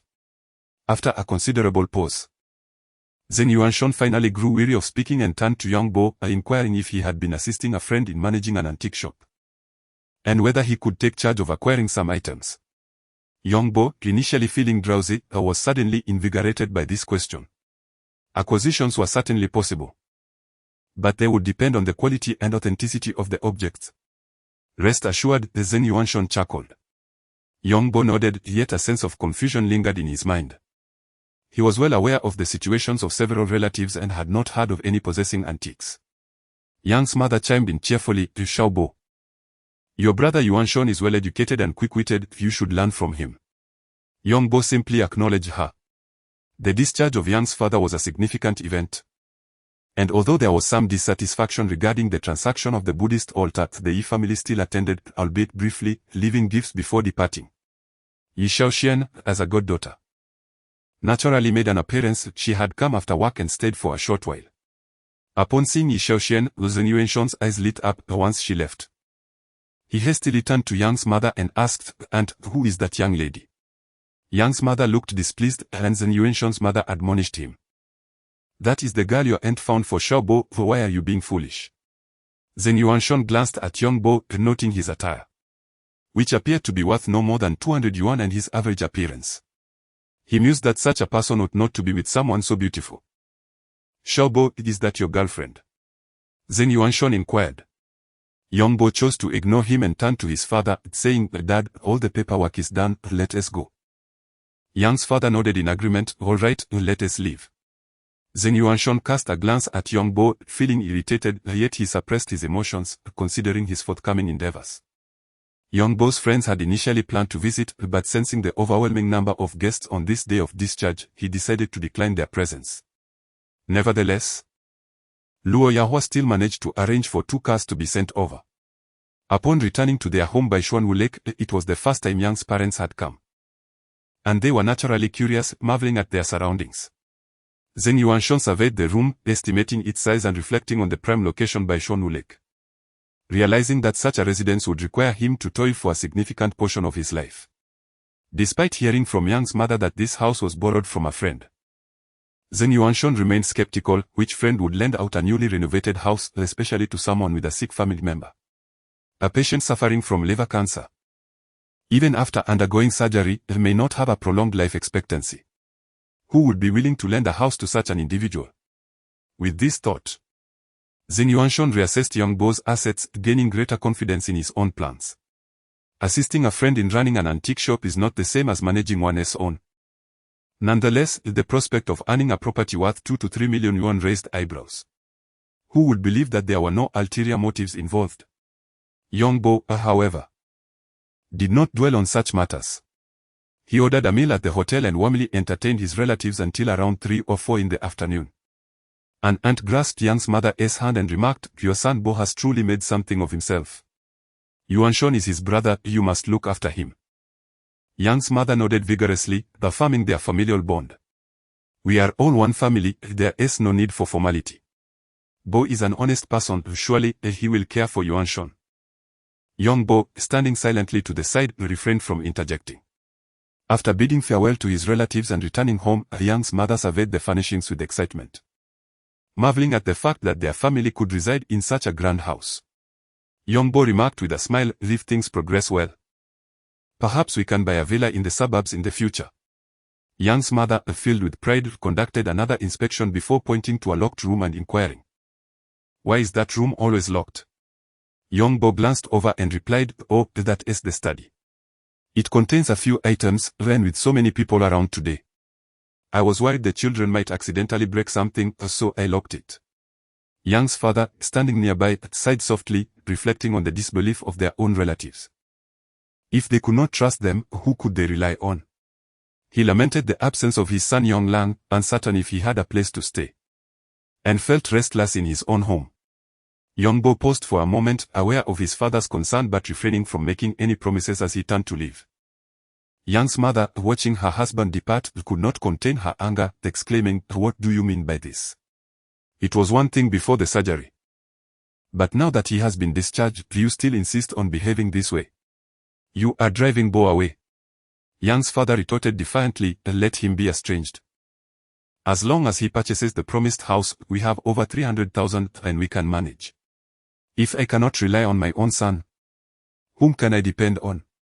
Yang's mother, trembling with rage and pointing at her husband, struggled to articulate her feelings. She had informed Yongbo about the ownership of the house but had kept it hidden from Yang's father. Now, it seemed that her secrecy had been prudent. Had Yang's father discovered the truth, he would undoubtedly lay claim to the property. The following day, as Yongbo sat in the shop reading, Zheng Yuanshun entered with a gentleman by his side. Dressed impeccably in a suit, Zheng appeared rejuvenated, introducing the man behind him. Bo, this is my colleague, Shao Kai. He has a keen interest in collecting and possesses quite a few items. As I mentioned yesterday, he hopes you can assist him in appraising them. Shao Kai, of a similar age to Zheng and slightly plump, nodded at Yongbo, expressing his eagerness to meet the talented cousin he had heard so much about. Yongbo rose with a smile, responding, "You are too kind." He invited the two to sit, pouring them each a cup of tea he had prepared in advance. Urging them to enjoy it. Zheng Yuanshun wasted no time. After sipping his tea, he pushed a box brought by Shao Kai towards Yongbo. "Take a look at this first, we can discuss further afterward." Yongbo nodded, opening the box to reveal a pair of Guangzhou porcelain bowls within. Without even taking them out, he immediately discerned their glaring newness. These were clearly not antiques, but rather freshly acquired pieces from Jingdajian. Covering the box, Yongbo looked up at the two individuals. Zheng Yuanshun, grinning broadly, gestured toward Yongbo. "Shaobo, shall we step inside for a brief discussion?" Yongbo furrowed his brow but did not refuse, and the two moved to a secluded corner of the hall. "Shaobo, you are merely assisting someone with their shop, correct? Since it's not your own establishment, it's common for people to misjudge antiques. Look, why not accept that pair of porcelain bowls?" Zheng Yuanshun's excitement was palpable as he continued, "I've inquired, and that pair of Guangzhou bowls dates back to the Qianlong period, possibly worth around 160,000 to 170,000. I won't ask for much, just give me 130,000, then you can keep the rest as your profit. What do you think?" Yongbo's eyes widened in disbelief at Zheng Yuanshun's audacity. He was clearly attempting to profit at Yongbo's expense. Yet, this shop belonged to him, how could he possibly deceive himself? Firmly rejecting the notion, Yongbo replied, "Those bowls are plainly new porcelain. You must have purchased them from a supermarket, right? What an eye you have, Shaobo," Zheng Yuanshun praised. Yongbo sighed, stating candidly, "With such quality, how could I possibly turn a blind eye? If I did, I would surely lose my job." Zheng Yuanshun nodded, "All right, I understand. Should I go to a market to buy a high-quality imitation? I can head there right now." "No, there is no need for that. I will not accept it," Yongbo insisted. Zheng Yuanshun paused, realization dawning upon him. "You don't wish to proceed?" Yongbo affirmed, "This is something I cannot do." Zheng Yuanshun regarded Yongbo with a deep gaze. "This matter bears no detriment to you. Nevertheless, I cannot proceed," Yongbo reiterated firmly. Zheng Yuanshun chose not to argue further and turned to leave. At noon, Yongbo returned home to place various items from his study into the safe at the Shitang, finally feeling a sense of relief. He could not fathom why. After his hospitalization, the relationship with his father had deteriorated to such a point. He was willing to spend his own money for his father's treatment and endure hardships to save up. Yet the thought of providing financial assistance to young Lang felt inherently wrong. If it were not for the kindness his parents had shown him throughout his life, Yongbo might have felt as though he were adopted. There always seemed to be a barrier between him and his parents. A lack of intimacy compared to their bond with young Lang. For instance, when it came to the 200,000 spent on medical expenses. They entrusted the money to young Lang for safekeeping, never placing it in his hands. For reasons he could not quite understand, Yongbo harbored this unsettling feeling.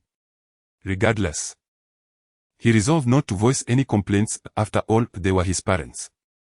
Suddenly, his phone rang, and Yongbo was taken aback to see it was his father calling. Had they not discussed something over lunch? Why the call now? "Shaobo, do you have time this afternoon?" his father inquired. Yongbo hesitated momentarily, unsure of his father's intent, but ultimately replied, "I have time this afternoon." It is as follows: your cousin, Zenienshon, recommended the new residential project, Yulen to me. I examined the map, and the location is quite ideal, situated in the suburbs yet conveniently close to the city center, with a reasonable price as well. Shall we go and take a look this afternoon? Yang's father suggested. Yongbo furrowed his brows. He had not paid much attention to this property. However, his father's eagerness to purchase a home so soon saddened him. All right, you wait for me at the entrance of the community. I will take a taxi back to pick you up. Yongbo got into a taxi, pondering his own need to buy a car. Unfortunately, he lacked a driver's license and his funds were dwindling, leaving him little room to consider a vehicle. Although the property was in the suburbs, the recent conclusion of the Olympics had caused a surge in housing prices. If the prices escalated too high, he would need to part with some belongings to gather enough for a down payment. The Yulen project is located in the southern part of the city. Only a 20-minute drive from the urban center and near a subway station, truly a commendable location. Upon arriving, Yongbo and his parents exited the vehicle and entered the sales office, where Zenienshon was already waiting and quickly approached them. "Aunt and Uncle Xiaobo, you've come." Yang's father nodded. "Yenshon, the environment here seems quite pleasant." Zenienshon promptly replied, "Indeed, it is quite nice, proximity to water and the subway station. Allow me to show you the property so you can see for yourselves." Yang's father followed him without even taking a seat. Soon, Zenienshon began to describe the development. "We are currently in the third phase of construction. The first phase has been delivered, and the second is underway. In the future, we will have a kindergarten, the elementary school, and a community hospital, which have all been approved, along with a commercial center currently under construction." Yongbo was disinterested in the discussion of these amenities and instead approached the front desk to peruse a brochure from the real estate company. The average price per square meter was 13,000, with price variations depending on the floor and location. A two-bedroom apartment of 100 square meters would cost 1,300,000, while a three-bedroom would soar to 1,600,000. After glancing at the prices, Yongbo preferred not to complicate matters or engage in lengthy discussions.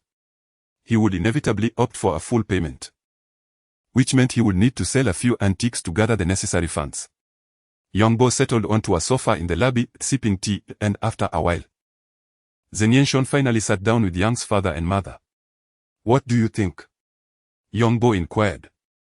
His father nodded. "Very good. It will be convenient for the children to attend school, the market is nearby, and the hospital is not far either. This community is quite commendable." Yang's mother also nodded in agreement. "Indeed, it is quite nice. Uncle, you can rest assured, would I dare deceive you?" Zenienshon chuckled. "What do you think of the house I just recommended?" "It is indeed spacious and ample." Yang's father nodded again. Yongbo remained silent, sensing that something felt amiss. Zenienshon turned to Yongbo. "Xiaobo, I've made the recommendation for the house, but now it's up to you to deliver. It's all in your hands." Yongbo glanced at his mother, noticing her silence, and he began to understand. "Which house are you referring to?" "In our company, we have developed a villa area around the lake, with a single villa spanning over 400 square meters. Given your current financial comfort, residing in a 120 square meter home while your uncle, aunt, and Langu require more space, shouldn't they be entitled to a larger dwelling?" Zeng Yuanshon chuckled. Yongbo frowned and glanced at Zeng Yuanshon. Earlier that morning, he had just declined an unreasonable request from him. Initially, he believed Zeng was merely looking to sell a house for commission, but now, in collusion with Lao Yong, he was clearly attempting to provoke him. "It's unnecessary. I cannot afford it," Yongbo replied languidly. "But couldn't you secure a loan?" Yang's father suggested. Yongbo picked up the phone on the tea table. "You discuss it amongst yourselves. Once you've reached an agreement, I could borrow money for the down payment, but the remaining repayments are beyond my capability." With that, Yongbo remained silent, rising to leave. His abrupt action left Yang's father blushing, yet he understood this was not the time for confrontation. "Xiaobo, please don't go. Let's discuss this further." Yongbo glanced at the time. "Dad, I have another appointment this afternoon, and time is limited. Since the house has been chosen, I must proceed with the down payment."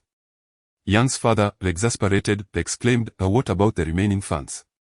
You want to contribute?" I only have so much to offer. Currently, my living situation is borrowed. How can I manage to repay a loan? Are you suggesting I might end up living under a bridge? Yongbo had been suppressing his anger but could no longer contain it, confronting his father furiously. Yonglang is your son, and I am your son too. Why should I incur debt for him to purchase a house? He is my older brother and has never given me a single penny. Why should I provide him with money? If he were a fool or disabled, I would support him without complaint, but he is thriving, living more lavishly than I am. Why should I finance his villa? Yongbo's voice reverberated through the hall, drawing the attention of those present. Yang's father felt shame wash over him. He knew he would be criticized for his actions yet could not deny Yongbo's lineage. He could only urge Xiaobo, let us lower our voices. This house is too expensive. If we don't buy it, let's consider a smaller apartment. Zheng Yuanshon was taken aback. He had encouraged Yang's father to purchase the villa, believing Yongbo would remain calm. He had not anticipated such an outburst, culminating in the table being flipped. Yongbo's anger subsided somewhat. Recognizing the importance of timely decisions regarding property, he returned to his seat. Which unit shall we buy? Yang's father glanced at Zheng Yuanshon. Yuanshon, please elaborate. Still startled, Zheng Yuanshon had almost feared Yongbo would confront him. However, seeing Yongbo's anger dissipate, he smiled. Uncle, the unit I had in mind is in Phase 3. Building 6, 8th floor. Yongbo nodded, acknowledging this as his limit. He looked at his father, feeling a sense of helplessness. Some individuals shall never grasp that the more one demands, the greater the losses that follow. How much is it? Yongbo inquired. 3 bedrooms and 1 living room. 120 square meters, the total price 1,600,000. Zheng Yuanshon quoted a figure, then added, of course, you are my cousin. And I certainly wouldn't let you suffer a loss. I can offer you a discount of 3 percentage points, which amounts to 48,000 yuan. What do you think? Yongbo furrowed his brow. While perusing the brochure earlier, he had noticed that the ongoing promotion offered a maximum discount of 5 percentage points, which clearly indicated that Zheng Yuanshon was not being truthful. Yongbo glanced at the brochure on the table, causing Zheng Yuanshon's eyelids to twitch, almost revealing his deceit. However, to his surprise, Yongbo did not pursue the matter and instead turned to his father. Dad, are you certain you want to purchase this set? Yang's father nodded affirmatively, declaring, this is the one. Yongbo nodded in agreement. All right then. A look of delight spread across Zheng Yuanshon's face, as he realized he had gained an additional 2 percentage points on this deal, convincing them when signing the contract would be a mere formality. Zheng Yuanshon stood to prepare the contract while Yongbo took out his phone and informed his parents, I'm going to borrow some money. Yang's father appeared elated and expectant, while Yang's mother frowned and sighed repeatedly. Upon seeing Yongbo leave, Yang's mother pulled her husband aside. Aren't you afraid of the repercussions of your actions? Yang's father scoffed. I raised him. This is merely a repayment of his upbringing. I want to be responsible for what he wants in the future. Surely, I can spare this little amount. Yang's mother looked at him, her face filled with sorrow and indignation. One day, you will regret this. We shall discuss regret when that day comes, Yang's father retorted disdainfully. Yongbo dialed Lu Liangyu's number, exchanged pleasantries, and was about to broach the subject of borrowing money when he noticed a group of people walking through the door. The leader, wearing a safety helmet, addressed his companions. I understand the tight schedule, but please prioritize safety during construction. As he spoke, the leader abruptly halted, glancing towards the sales hall, noticing the young man with a phone in hand looking over. You all carry on with your tasks. I've encountered an acquaintance and need to say hello, he said, leaving his group to approach the young man. Yongbo, unable to borrow money, ended the call. Xiaoyang, what brings you here? Lu Dongxing inquired with a smile. Yongbo extended his hand for a shake. Do you think I should only appear in the antique market? Lu Dongxing shook his head with a grin. You are young. It's perfectly normal for you to be out and about, not just in the antique market. I'm here to purchase a property, Yongbo replied, gesturing towards the outside. Given your attire, I assume this community is developed by Shusheng. Lu Dongxing chuckled. What a coincidence. I've been quite busy these past few days and was just planning to visit Shi Hall to discuss something with you. I didn't expect you to come here yourself. Yongbo looked puzzled. What is the matter? Lu Dongxing shook his head, nothing of great importance. How about this, do you have time tomorrow morning? I'm a bit tied up at the moment. Yongbo nodded, I'll be heading to the capital tomorrow afternoon. So I can wait for you at Shi Hall in the morning. Sounds good. Lu Dongxing agreed. With that, Lu Dongxing waved to the marketing manager who had been waiting nearby. Shao, which building did Mr. Yong decide on? Manager Shao appeared to be in his late 20s. Yet he conducted himself with remarkable professionalism. Upon encountering the company's president and Yongbo, he swiftly gathered the pertinent information regarding Yongbo's property purchase. At that moment, he was able to confidently respond that the property in question was located at Building 6, 8th floor, apartment 802 in Phase 3. Lu Dongxing nodded approvingly, acknowledging that Mr. Yong was a distinguished talent and that having him reside in the community was a privilege for them. How much is this apartment? He inquired. Less than 160,000. Manager Shao promptly replied. Here is what we shall do. Phase 1 has already been delivered. Yet there are still 2 backup units available. Let us reserve one for Mr. Yong, applying a discount of 30%. Lu Dongxing declared, waving his hand dismissively as if to cast out the figure of 30%. Manager Shao stood there, stunned into silence, momentarily forgetting to respond. Yongbo quickly gestured. No need for such courtesy, Mr. Lu. I shall pay the actual price. Please, it's merely a token of goodwill. I'm rather busy, so do not feel obliged. Lu Dongxing insisted, glancing at his watch. Shao, do you understand? Yes. Manager Shao affirmed hastily. With a wave of his hand, Lu Dongxing departed. Manager Shao's demeanor towards Yongbo was exceedingly respectful. Mr. Yong, right this way, please. I will show you the location of the remaining 2 units in Phase 1. Zheng Yuanshon emerged excitedly, clutching the steel-worm contract. Xiaobo, the contract is printed. Let us sign it now. Despite the manager's presence, Zheng Yuanshon was unperturbed. Knowing that even a manager would not casually usurp a subordinate's deal. Observing Zheng Yuanshon's enthusiasm, a manager Xiao felt a twinge of amusement. Yuanshon, you need not pursue this deal, leave it to me. Zheng Yuanshon's smile vanished instantly. Manager Xiao, what is going on? Are you attempting to take this deal from me? Manager Xiao shook his head. Yuanshon, do not misunderstand, this is not about me taking your deal. That seems inappropriate. Zheng Yuanshon replied, still incredulous. Each sales contract carried a commission, so why would Manager Xiao covet such a modest deal? Please, do not interrupt me. Manager Xiao's tone grew serious. I must inform you that this is not a matter of me taking your deal, it is a directive from the chairman. You are to amend the contract to reflect the unit in Building 3, 10th floor of Phase 1. Zheng Yuanshon was taken aback, struggling to comprehend the situation at hand. The chairman was commandeering a deal, targeting a property that had already been delivered. But, Manager Xiao, there are no units left in Phase 1. Zheng Yuanshon ventured to ask. Not daring to contradict further. There are. Those are reserved. We need to finalize the contract with Mr. Yong now. Remember, the contract amount should reflect a 30% discount. Manager Xiao instructed. After receiving a reprimand, Zheng Yuanshon instinctively turned to modify the contract.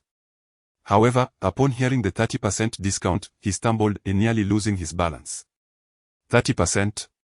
Yes, indeed, 30%. Yongbo's father stood by, witnessing the entire exchange, hesitant to approach. Upon hearing Manager Xiao mention the 30% discount once more, his mind buzzed with confusion, leaving him unsure of what to think. Could it be that Yongbo had reached such a significant milestone? That he could secure such a substantial discount from the real estate mogul?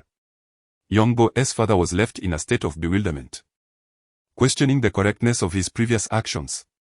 Early in the morning, Yang's parents hurried to the furniture market, eager to move into their newly renovated home, which had already been delivered. Yongbo gathered his belongings, having already coordinated with Chao Yuenda to head to the capital that afternoon. Once seated in the store, he finally found a moment of tranquility.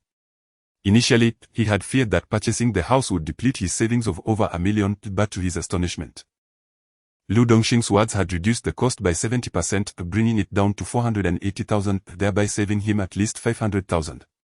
Consequently, young Bo now had surplus funds to consider buying a car. Moreover, his parents were preparing to move out, and he sensed an urgency in their demeanor, as if they were eager to leave. While contemplating this, the wind chime jingled, signaling the entrance of a customer. Young Bo had installed the chime at the store entrance, ensuring it would sound whenever someone entered. "Young boss, how's business lately?" Li-Ling inquired as he stepped inside. Young Bo looked up and smiled. "Business is mediocre. I can barely make ends meet." Li-Ling chuckled. Young Bo certainly has a sense of humor." As he spoke, Li-Ling placed a box on the table, adding, "There have been rumors that you struck gold in Chang'an." Young Bo was momentarily taken aback, assuming Li-Ling was unaware of the truth. He replied nonchalantly, "Struck gold in Chang'an? I don't possess such prowess." Li-Ling continued, "I heard it was a Neolithic fish pattern pottery jar, and the National Museum was reportedly keen to locate you. However, it seems that was merely gossip." Li-Ling spoke slowly, yet his words carried an undeniable weight, particularly given the bloodline between truth and fiction surrounding such matters, leaving young Bo perplexed. His curiosity was piqued, wondering how such a clandestine affair had reached outsiders. Yet, considering the crowds that day, it was indeed plausible for the news to have spread. "Oh, a Neolithic fish pattern pottery jar? I would certainly like to own one. Even if it was sought after by the National Museum, it would be quite prestigious," young Bo remarked with a smile. Li-Ling chuckled and pushed the box toward him. "Young boss, please take a look." Young Bo lifted the lid and discovered a red glazed, lotus-patterned olive vase nestled within. The vase, shaped like an olive, bore a motif of entwined lotus blossoms, symbolizing integrity and purity. Its form was immaculate, and the clay was exceptionally refined, presenting an exquisite appearance. Notably, the inscription at the base read "Made during the Yongsheng period of the Qing dynasty," executed in a vigorous and precise script. Young Bo's interest was piqued as he inquired, "You must have acquired quite a few treasures recently." As he spoke, a brilliance flashed before his eyes, and he was momentarily entranced. To his astonishment, he noticed two distinct halos forming around the vase, one above, thin, and one below, thick. After a brief moment of realization, he understood it was another instance of spliced porcelain. Li-Ling remained silent, and when young Bo glanced up, he found Li-Ling staring blankly at the corner of the room, his expression somber. Having studied authentication under Jia Huairan since childhood, Li-Ling had spent more time in the shop than at home, developing a deep affection for it. However, the sudden change of ownership and Jia Huairan's imprisonment had left him despondent, struggling to come to terms with the rapid transformation of his world. "Are you all right?" young Bo asked gently, his tone softening. Li-Ling shook his head, invigorated, and turned to young Bo, inquiring about his observations regarding the olive bottle. Young Bo speculated that the olive bottle was likely left by Jia Huairan, as the skill required to restore and piece together the entire vessel from the fragmented porcelain was undoubtedly intricate. Thus, he merely pushed the box back, stating, "Li-Ling, I cannot comprehend this olive bottle." Li-Ling furrowed his brows, questioning, "You cannot comprehend it? Look here," he said, taking out the olive bottle and pointing to its foot. "Do you not recognize this type of base? The brushwork of these 6 characters is both upright and imposing, with a well-proportioned structure characteristic of the Yongsheng imperial kiln." Young Bo waved his hand, asserting that such matters did not warrant debate, as prolonged argumentation would yield no benefit for either party. Li-Ling hesitated slightly, letting out a soft sigh. "Very well then." After a moment of silence, Li-Ling suddenly spoke, "It has been a while since we ventured out together. I recently contacted a collector in Yancheng who wishes to part with several pieces of porcelain. Would you be interested in accompanying me?" Young Bo pondered briefly. "When?" "Tomorrow morning," Li-Ling urged eagerly. "Tomorrow might not be feasible," young Bo replied cautiously, aware that since Jia Huairan's arrest, their communication had significantly diminished, and he was oblivious to Jia's current endeavors. "I must head to the capital this afternoon and may be occupied for several days. I sincerely apologize." Li-Ling's face fell in disappointment. "That is truly unfortunate. Is your trip to the capital of such importance? A visit to Yancheng could potentially yield a substantial profit. Though your father's health has improved, you still need to consider buying a house and getting married. It is wise to prepare early." Young Bo chuckled softly. "Marriage and buying a house are still some time away. Moreover, my trip to the capital was arranged long ago. Let us discuss it upon my return. Li Ling nodded, refraining from further comment, and departed with the box. Yongbo watched him leave, contemplating the intricate craftsmanship required to forge such an olive bottle. Puzzled by Jia Huairan's motives for risking everything. As Li Ling exited the she hall, a sense of dejection enveloped him. He had learned appraisal from his uncle since childhood, always playing the role of a semi-mentor when Yongbo first arrived. Now, with Yongbo having established an antique store while he remained in obscurity, it was a bitter pill to swallow. In terms of appraisal skills, he was not inferior to Yongbo, perhaps even more adept. Yongbo had merely stumbled upon good fortune. In terms of family background, his uncle owned an antique shop, giving him a stronger lineage in this trade compared to Yongbo, who hailed from a small county.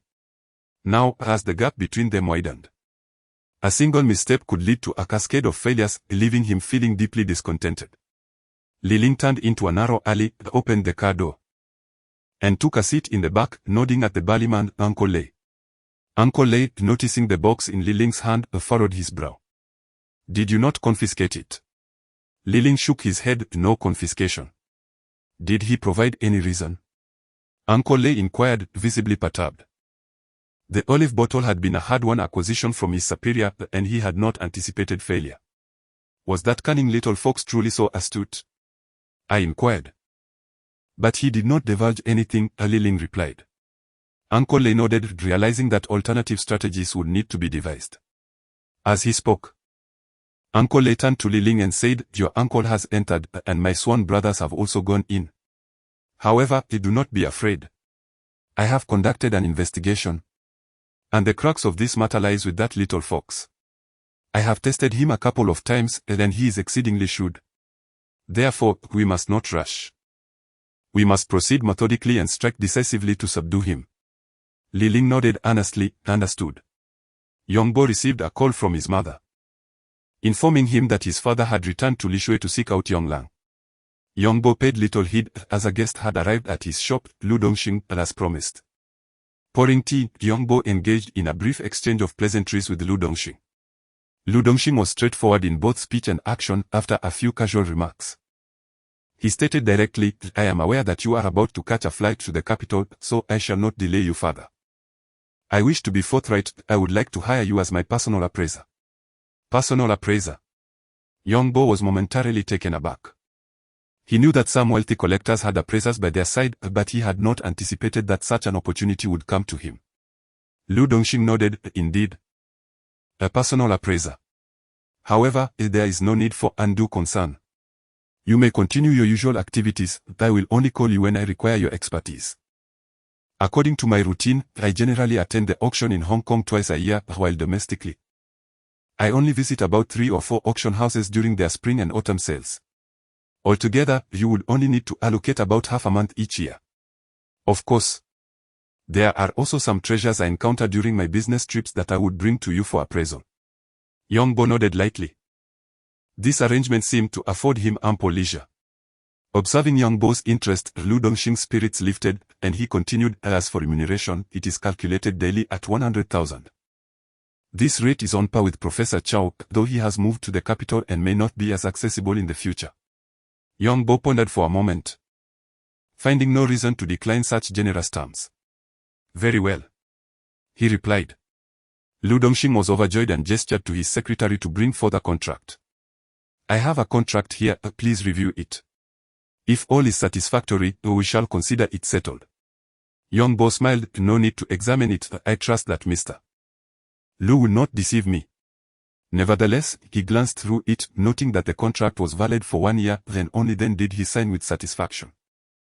Lu Dongxing departed quickly, but the arrivals of the 2 individuals had made Yongbo's schedule somewhat tight. Suddenly, his phone rang. Where are you?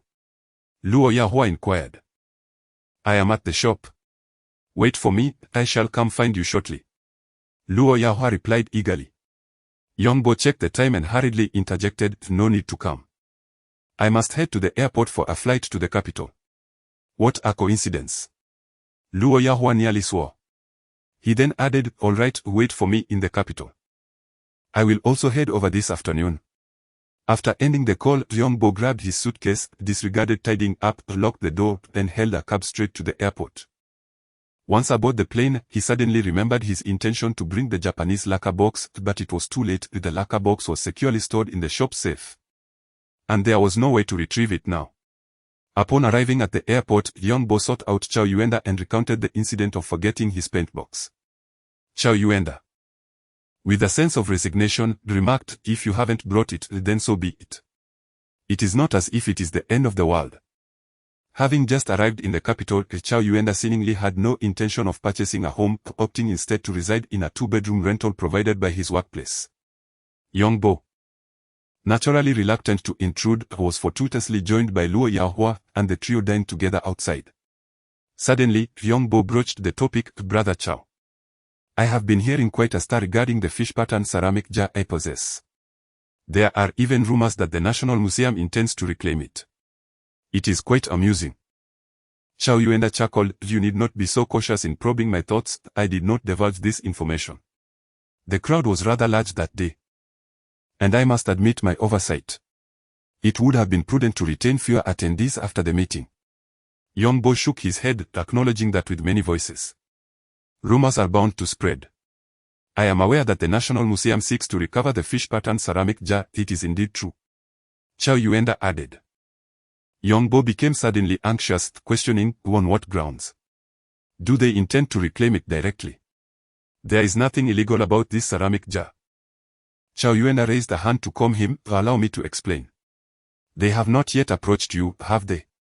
When they first contacted me, I was vehemently opposed. Later, when I informed them that you would be arriving in the capital soon, they decided against pursuing it." Young Bo was momentarily taken aback, exclaiming, "Alaugu, let us leave immediately. The capital is a veritable den of danger."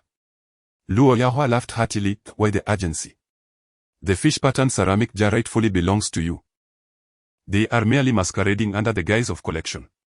As long as you maintain your silence and deny their claims, they will be powerless against you." Young Bo turned to Chow Yuenda, uncertain of the accuracy of this assertion. Chow Yuenda nodded. "Do you truly believe they can easily persuade you?" "It is precisely because they are aware of their slim chances of reclaiming it that they are biding their time." Young Bo sighed in relief. "Thank goodness." The exchange conference was scheduled for the day after tomorrow, and young Bo felt no pressing need to arrive so early. However, he was reluctant to stay in Jinling.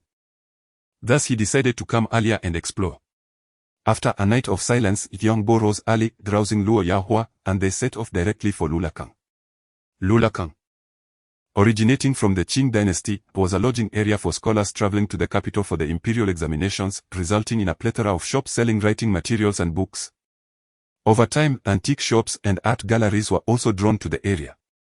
Young Bo and Luo Yahua navigated through the bustling crowds, entering various shops to browse their wares.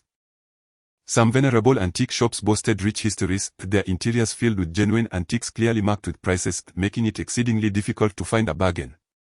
Nevertheless, the two remained spirited. Luo Yahua had a penchant for the four treasures of the study and often boasted of his exceptional calligraphy skills, which young Bo found hard to believe. They first visited the Yuexian for brushes, then Yidage for ink, and finally Qingmage for paper and inkstones, successfully acquiring all the essentials. To young Bo's surprise, Luo Yahua began grinding ink and practicing his calligraphy on the spot. With each stroke, his brush danced with vigor and grace, captivating the onlookers who erupted in applause. Luo Yahua, visibly pleased, bowed to the crowd, saying, "Thank you all for your kindness."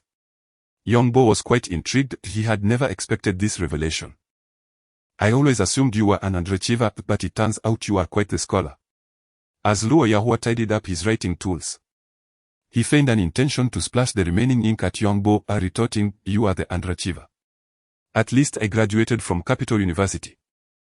I memorized the 1,000-character classic and the 100 family surnames at 3 and practiced calligraphy from the age of 4. This skill has been honed over more than a decade, and it is no mere boast." Young Bo was taken aback. "So you have more than just a dark history. I thought your proudest achievement was charming girls in kindergarten." Luo Yahua shook his head, advising, "You should learn from me in the future.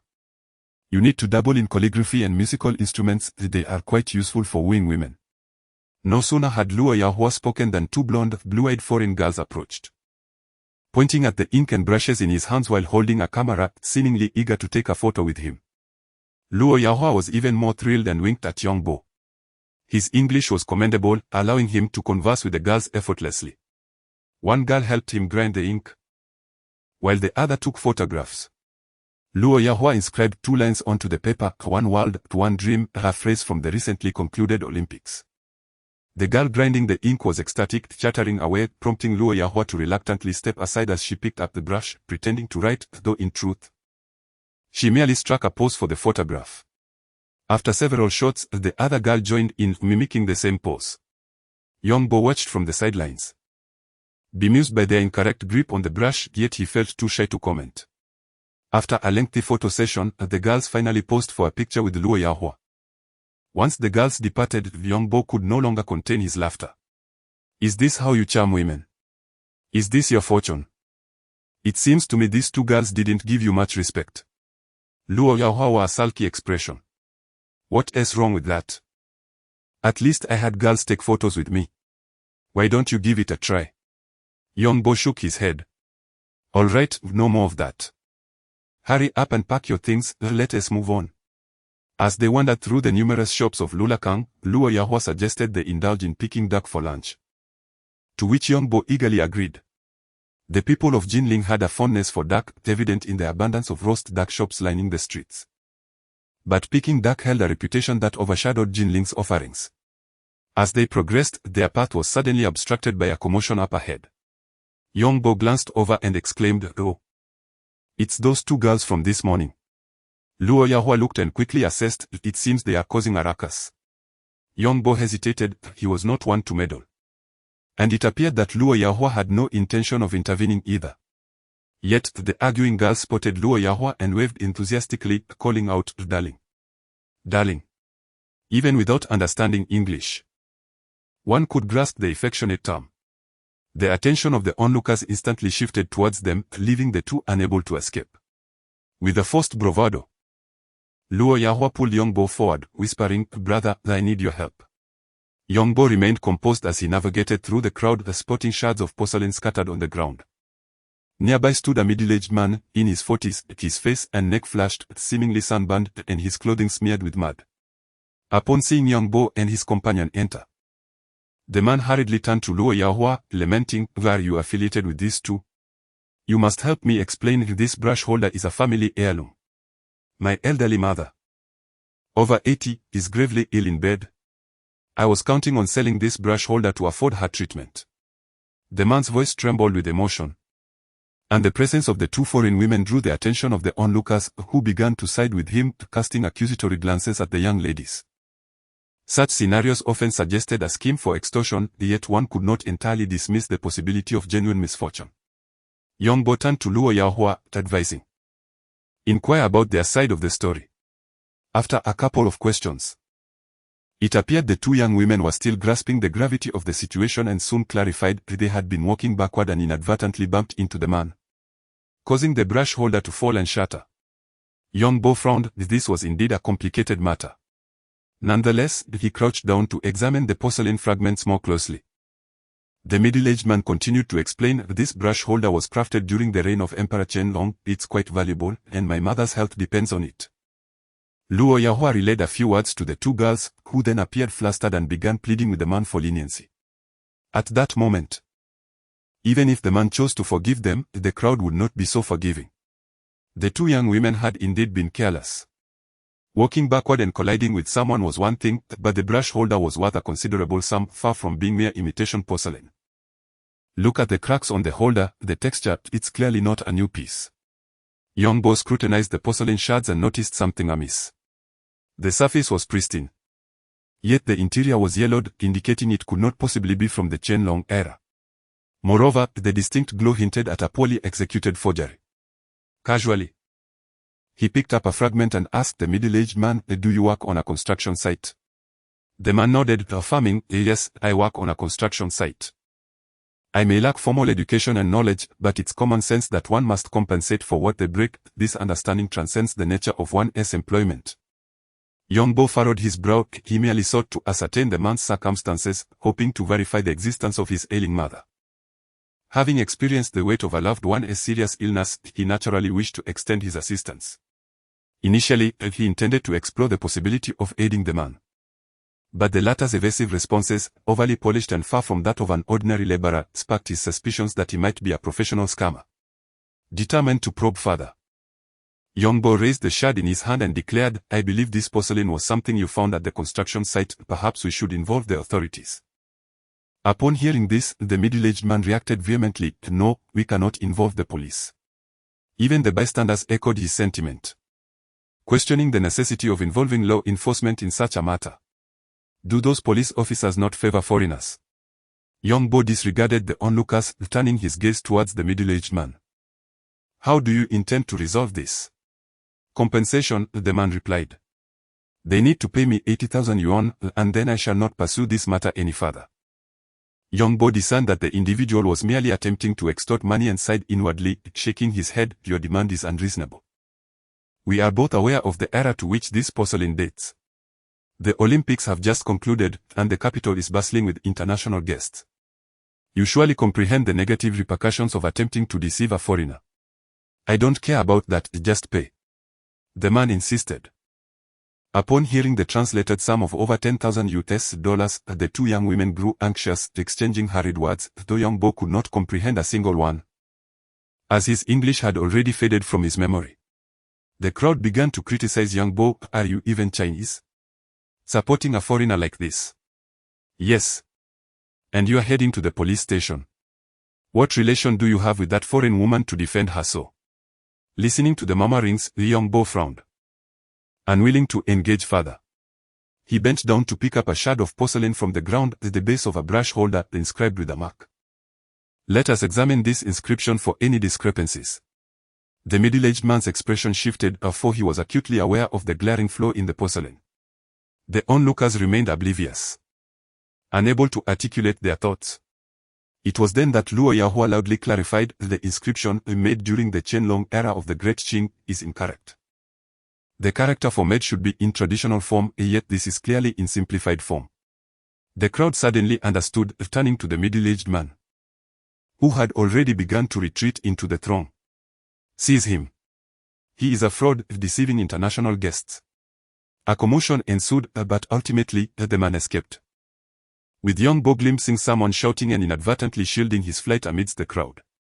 Having unmasked the deceit, Yongbo realized further confrontation would be futile and allowed the man to flee. The two young women approached, awkwardly expressing their gratitude. "Thank you." Yongbo responded with a smile, "You're welcome." He then learned that the two young women hailed from America. The freckled girl was named Lina, while the striking beauty was Cheryl. They expressed immense appreciation for Yongbo's assistance in resolving their predicament and insisted on treating him and Luo Yahua to a meal. Luo Yahua had already made a reservation at a renowned Peking duck restaurant, and accommodating the two additional guests was no trouble. The quartet entered the establishment together. As the two women savored the Peking duck, they extolled its delectable taste. Yongbo found communication challenging, while Luo Yahua engaged them in lively conversation filled with laughter. After the meal, the young women graciously covered the bill. They were planning to climb the Great Wall next and invited Yongbo and Luo Yahua to join them. But Yongbo politely declined, much to Cheryl's dismay. Before departing, Lina gifted Luo Yahua a necklace crafted from seashells, while Cheryl presented Yongbo with a charming little metal sphere. Grateful for their presents, they exchanged the ink and paper they had purchased earlier as tokens of appreciation. As Luo Yahua bid farewell to the two individuals with a lingering sentiment, his expression suddenly shifted, realizing he had missed a significant opportunity. "I should have followed them. Why did you hold me back?" he lamented. Yongbo, with an air of indifference, responded, "Then you should have gone along." Luo Yahua, momentarily taken aback, inquired, "What was the purpose of your restraint?" Yongbo rolled his eyes. "I merely nudged you to reconsider. There was no ulterior motive." Luo Yahua shook his head, fiddling with a shell, pondering the stark disparity in value between their two trinkets. Yongbo, lifting a metallic sphere, chuckled. Luo Yahua glanced at the hollow metal orb, observing the intricate perforations that rendered it seemingly light, and couldn't he help but ask, "What is this?" Without uttering a word, Yongbo brought the sphere closer to Luo Yahua's nose. Luo Yahua gasped, detecting a fragrance. What on earth is this? Is it some kind of incense? Yongbo, with a hint of pride, declared, this is an aromatic ball. The holes are designed to release the scent, and, crucially, this piece dates back to the late Qing dynasty. Luo Yahua exclaimed in disbelief, this is unfair. Why do you receive something of such high value while I am left with merely a handcrafted shell? Yongbo raised an eyebrow. Haven't you noticed that Lina harbors feelings for you? She gifted you something she took from around her neck, indicating its significance. While Cheryl casually handed you a trinket from her bag. She was merely creating an opportunity for Lina. Alas, you failed to seize it. Yongbo sighed. Frustrated. Luo Yahua retorted, get lost. It was your insistence that led to this.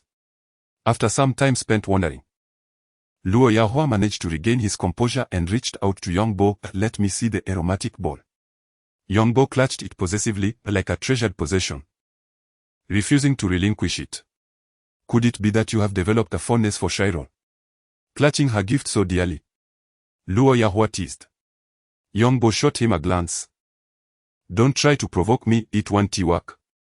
Ultimately, Luo Yahua could not prevail, while Yongbo, having secretly glimpsed inside the sphere, concocted a plan. The two subsequently purchased ink and paper, with Luo Yahua frequently presenting antiques for Yongbo's appraisal and analysis. Yongbo meticulously pointed out the merits and flaws. But his curiosity got the better of him, leading him to ask, have you always been a collector? Luo Yahua chuckled, I am not a collector. I am merely an antique dealer. I procure antiques and consign them to familiar auction houses for profit. Of course, when I encounter exceptional pieces, I keep them. Such as the aromatic ball you hold. Yongbo shook his head. Don't be a rogue, that is not yours. Luo Yahua pressed, I am simply curious. What secrets does it hold? Tomorrow, you shall find out, was Yongbo's cryptic reply. Soon after, Luo Yahua led Yongbo into an art gallery, where he selected several works from promising young artists, purchasing 3 paintings. Despite his initial reluctance, Yongbo succumbed to Luo Yahua's persuasion and spent several thousand on 2 of the artworks. The two continued their banter as they made their way back to the hotel. In the evening, Yongbo visited Chao Yuenda's residence for a brief while Luo Yahua left the hotel without anyone knowing his whereabouts. The following day, as Yongbo exited the hotel, intending to call Luo Yahua together for the exchange meeting, he was suddenly greeted by the sound of a car horn. He looked up to find Luo Yahua leaning against the car window, waving at him. Approaching closer, Yongbo was astonished to discover that the vehicle was a Mercedes-Benz. How did you come to possess such an exquisite car? Yongbo inquired with curiosity. Did you not notice the address on the invitation? It is a renowned high-end club in the suburbs. While we may not aim to impress, we certainly cannot afford to lose face. Luo Yahua replied. Yongbo was somewhat puzzled but chose not to press further. Upon arriving at the parking lot, he indeed observed a plethora of fine cars. Although many ordinary vehicles were also present, he did not perceive a significant distinction. The two of them entered with the invitation, and the hall was already bustling with attendees. Chao Yuenda had arrived and, upon spotting Yongbo, beckoned him over, introducing, this is a young friend I made in Jinling. He possesses considerable insight and commendable appraisal skills. Hence I brought him along to broaden his horizons. As he spoke, Chao Yuenda proceeded to introduce Yongbo to others. This is Professor Chong, this is Professor Li. And that is Professor Hon. Yongbo promptly greeted them. Hello, Professor Chong. Hello, Professor Li. Hello, Professor Hon. A chorus of good, echoed in response. Yongbo understood that such occasions were rife with mutual flattery, where a significant portion of one's reputation within the circle was cultivated through these gatherings. To thrive in such an environment, one must make a notable impression. However, Yongbo soon found himself at a loss, as the conversations among the attendees revolved around amusing anecdotes and personal experiences of various individuals, of which he had no knowledge, leaving him to silently listen from the sidelines. Fortunately, this did not last long, as Luo Yahua soon approached him, whispering, the program is about to commence. Program? Yongbo asked, confused. Luo Yahua chuckled. I learned yesterday that this is an internal exchange meeting, where many collectors will present significant replicas or peculiar antiques. Those who received invitations are certainly not ordinary. Indeed, Luo Yahua's description of the luxurious venue was accurate. The club was adorned in opulence and splendor. Within the hall, only a few dozen individuals were present, clustered in small groups. In the center stood a long empty table, rendering the space somewhat sparse and disorganized. Just as Luo Yahua finished speaking, they heard the sound of a microphone. Turning to see an elderly gentleman with a round face standing on a makeshift stage, microphone in hand, Luo Yahua introduced. "That is Mr. Kai." Yongbo was taken aback. "Is that the Mr. Kai who established the private museum?" Luo Yahua nodded, explaining that the antique market had flourished in recent years and Mr. Kai was at the forefront, frequently in the public eye. Yongbo nodded in agreement. Mr. Kai, microphone in hand and a smile on his face, began by extending a warm welcome to all the friends who had traveled from afar, expressing heartfelt gratitude for their efforts. The audience erupted in applause. "A few days ago, several friends encouraged me to take on the role of host. Mr. Chow called me, suggesting that I simply take the stage to say a few words and help weave together the speeches.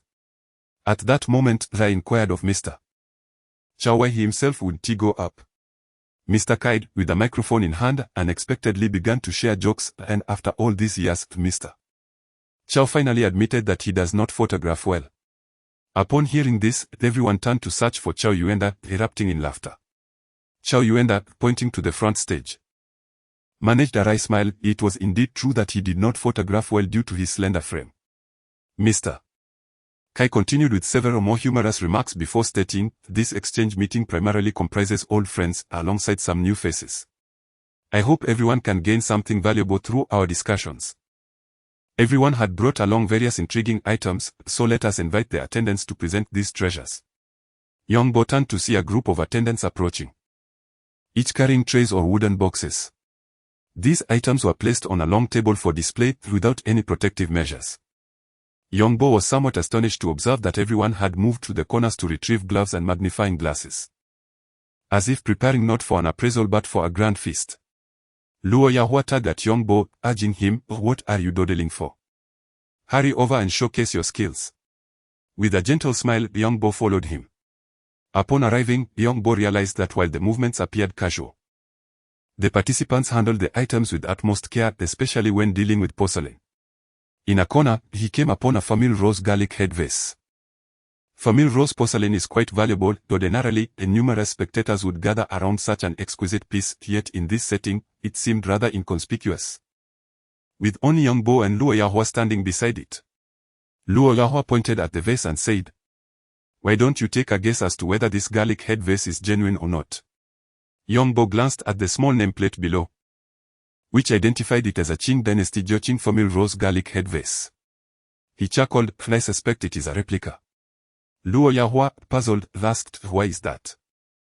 Yongbo explained, "This piece lacks any distinctive features that would qualify it for this exchange meeting. It must possess some exceptional attribute, which leads me to conclude that it is indeed a reproduction, and a finely crafted one at that." As he examined the garlic head vase, Luo Yahua, though somewhat inexperienced in appraisal, also engaged in examining it. The 6-character mark in blue and white, indicating made during the Joqing era of the Great Qing, showcased neat lettering and a rigorous structure, suggesting no apparent issues. The body was substantial, the glaze smooth, and the colors rich. The turquoise glaze on the rim and base was not overly deep, appearing satisfactory, so where might the problem lie? "You possess a discerning eye." An elderly gentleman approached.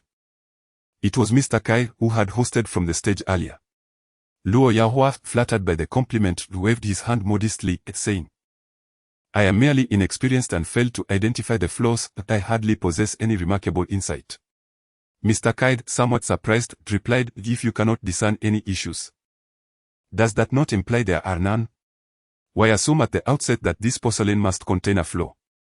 Luo Yahua hesitated briefly but eventually pulled Yongbo out, asserting that if there was a problem, there must indeed be one.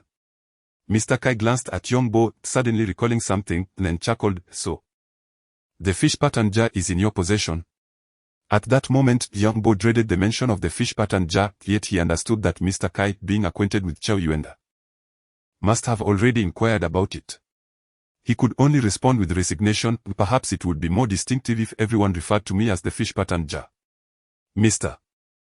Kai laughed heartily, saying, "Young man, do not wear such a reluctant expression. Your ability to possess the fish pattern jar is commendable, and it will help others recognize you.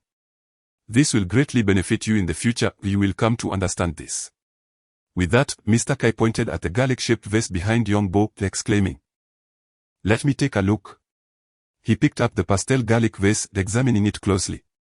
Luo Yahua tugged at Young Bo, expressing, "I can't shake the feeling that everyone seems to already know." Young Bo nodded, acknowledging that the previous day had been too ostentatious, and many had already become aware of it. After a while, Mr. Kai finally looked up, his brows furrowed in confusion. "Is there an issue with this pastel piece?" Luo Yahua also turned to Young Bo, both puzzled. "What seems to be the matter?" Chao Yuenda, having noticed the commotion, approached. Luo Yahua pointed to the pastel garlic vase, saying, "Professor Chao, could you take a look and determine whether this garlic vase is genuine or not?" Chao Yuenda was taken aback by the inquiry. "Even old Kai cannot discern it." Mr. Kai hesitated but eventually spoke. "This young man claims there is an issue with the pastel garlic vase. Yet I am unable to see it, which is indeed strange." Chao Yuenda glanced at Young Bo, intrigued by this peculiar situation. "Let me have a look." He took the pastel garlic vase for inspection. Unbeknownst to them, a few onlookers had gathered behind, and a rotund middle-aged man grinned and asked, "Old Kai, have you examined it? What do you think?"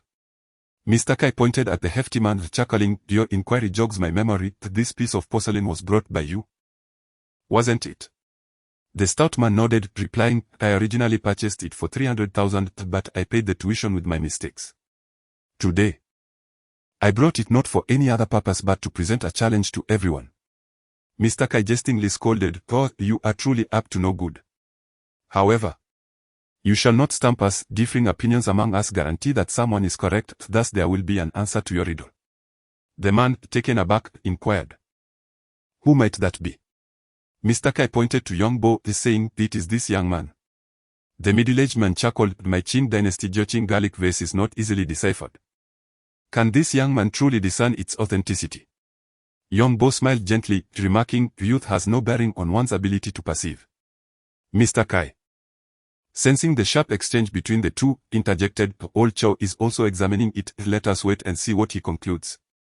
Just then, Chao Yuenda straightened up, turned around, and after a moment of contemplation, declared that, "I too have found no issues." Having spoken, he shifted his gaze towards Young Bo, who had considerable insights into appraisals. Since Lu Fati had already acknowledged the issue, he urged Young Bo to speak candidly. Young Bo glanced at Lu Fati and, noting his silence, began to elucidate. "This garlic head vase is, in fact, an official kiln piece and cannot be classified as either genuine or fake. It merely possesses some discrepancies concerning its age." Upon hearing this, everyone turned their attention to Lu Fati, who appeared astonished, and they all comprehended that Young Bo was indeed correct. This garlic head vase was likely produced during the late Gonshu period, a time when the Qing court was corrupt and the populace was impoverished. Astonishingly, the court invested heavily in imitating Kongxi and Qianlong porcelain, which elevated the quality of certain ceramics to the standards of those illustrious reigns. If I am not mistaken, this vase, marked as from the Joqing period, is likely one of the Gonshu imitation pieces, crafted with such fine artistry that it is difficult to discern. Young Bo elucidated while lifting the vase.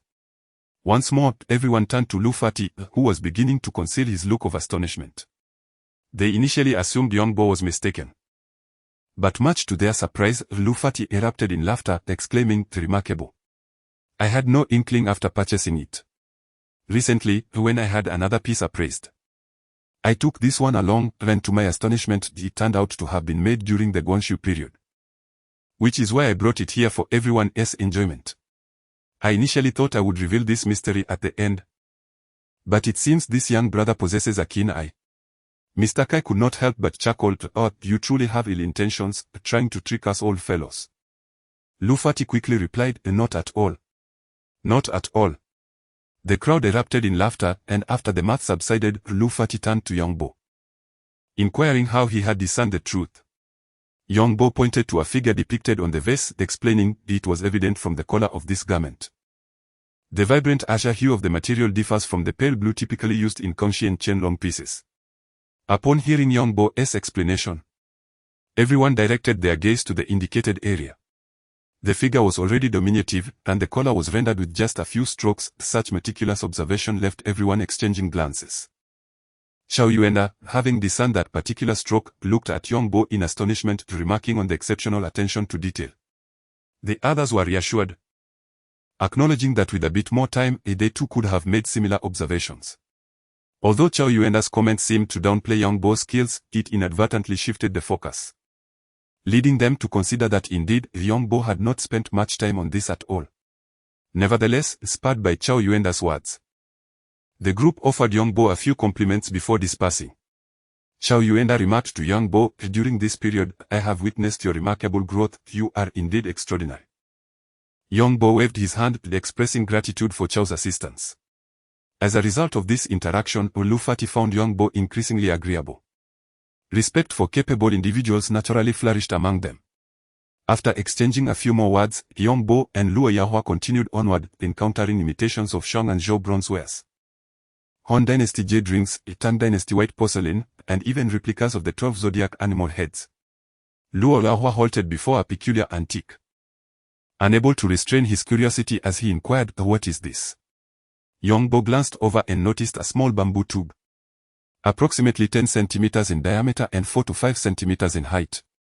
In the center of the tube was a small partition, perfectly bisecting it. Due to the passage of time, the bamboo had begun to decay, with black mole spots adorning its surface. Intrigued, Yongbo speculated it resembles a mandarin duck hotpot, albeit crafted from bamboo. Could it possibly be for bamboo tube rice? One side holds rice, while the other accommodates vegetables, lending a delightful fragrance to the dish. Luo Yahua chuckled in agreement. Yongbo was somewhat astonished by the imaginative exchange between the two. However, he soon noticed a piece of paper beside him, inscribed with a line that read, if you cannot guess, the answer is on the back. Please return it after reading. Luo Yahua also spotted the message and burst into laughter, remarking, this treasure owner is quite amusing, they must be trying to trick us. Despite his words, he quickly snatched the paper and flipped it over. After reading, Luo Yahua's face flushed crimson, his expression bewildered. Yongbo took the paper and peered at it, discovering the words, unearthed from the Ming tombs, La soap box. One side holds soap, while the other contains essential oil. After washing your face with soap, apply the oil for moisturizing. Yongbo felt utterly stunned, the soap box and essential oil. Luo Yahua could no longer contain his laughter, exclaiming, it turns out the people of the Ming dynasty used soap to wash their faces. I always thought ancient folks had oily skin and couldn't clean up. Yongbo shook his head, replying, that merely reflects your limited understanding. Rice washing water can be used to cleanse the face. The Sheshua Sinu recounts how Wang Dan mistakenly consumed the soap beans used for hand washing during a toilet visit after marrying a princess, proving that ancient people were quite clean. As he spoke, Yongbo found himself chuckling as well. It was astonishing to realize that these small items, often overlooked, were indeed utilized by ancient people. The two continued forward, finding the exchange to be quite enjoyable. Yongbo had initially anticipated it would be rather dull. Luo Yahua soon stood before a pair of shoes, crafted from cowhide with round-headed iron nails protruding from the sole and laces adorning the upper. He pressed down on the explanatory note and turned to Yongbo, saying, let us not look just yet, let us guess which dynasty these sneakers belong to. I suspect they are from the Qing dynasty. With that, Luo Yahua cast a self-satisfied glance at Yongbo, convinced of his accuracy. Yongbo paused momentarily, observing the stylish design of the shoes, and conjectured, I believe they are from the Yuan dynasty, as Genghis Khan's conquest reached Europe. Might these shoes have been imported from the West? Luo Yahua chuckled, then lifted the explanatory note, only to find the back bore the words Southern Song. Both Yongbo and Luo Yahua were taken aback. Although they had surmised that these shoes were quite ancient, they never anticipated the Southern Song dynasty. Could these shoes have been invented for the game of Kuju that was popular at the time? Luo Yahua inquired. Yongbo, slightly dazed, replied, perhaps.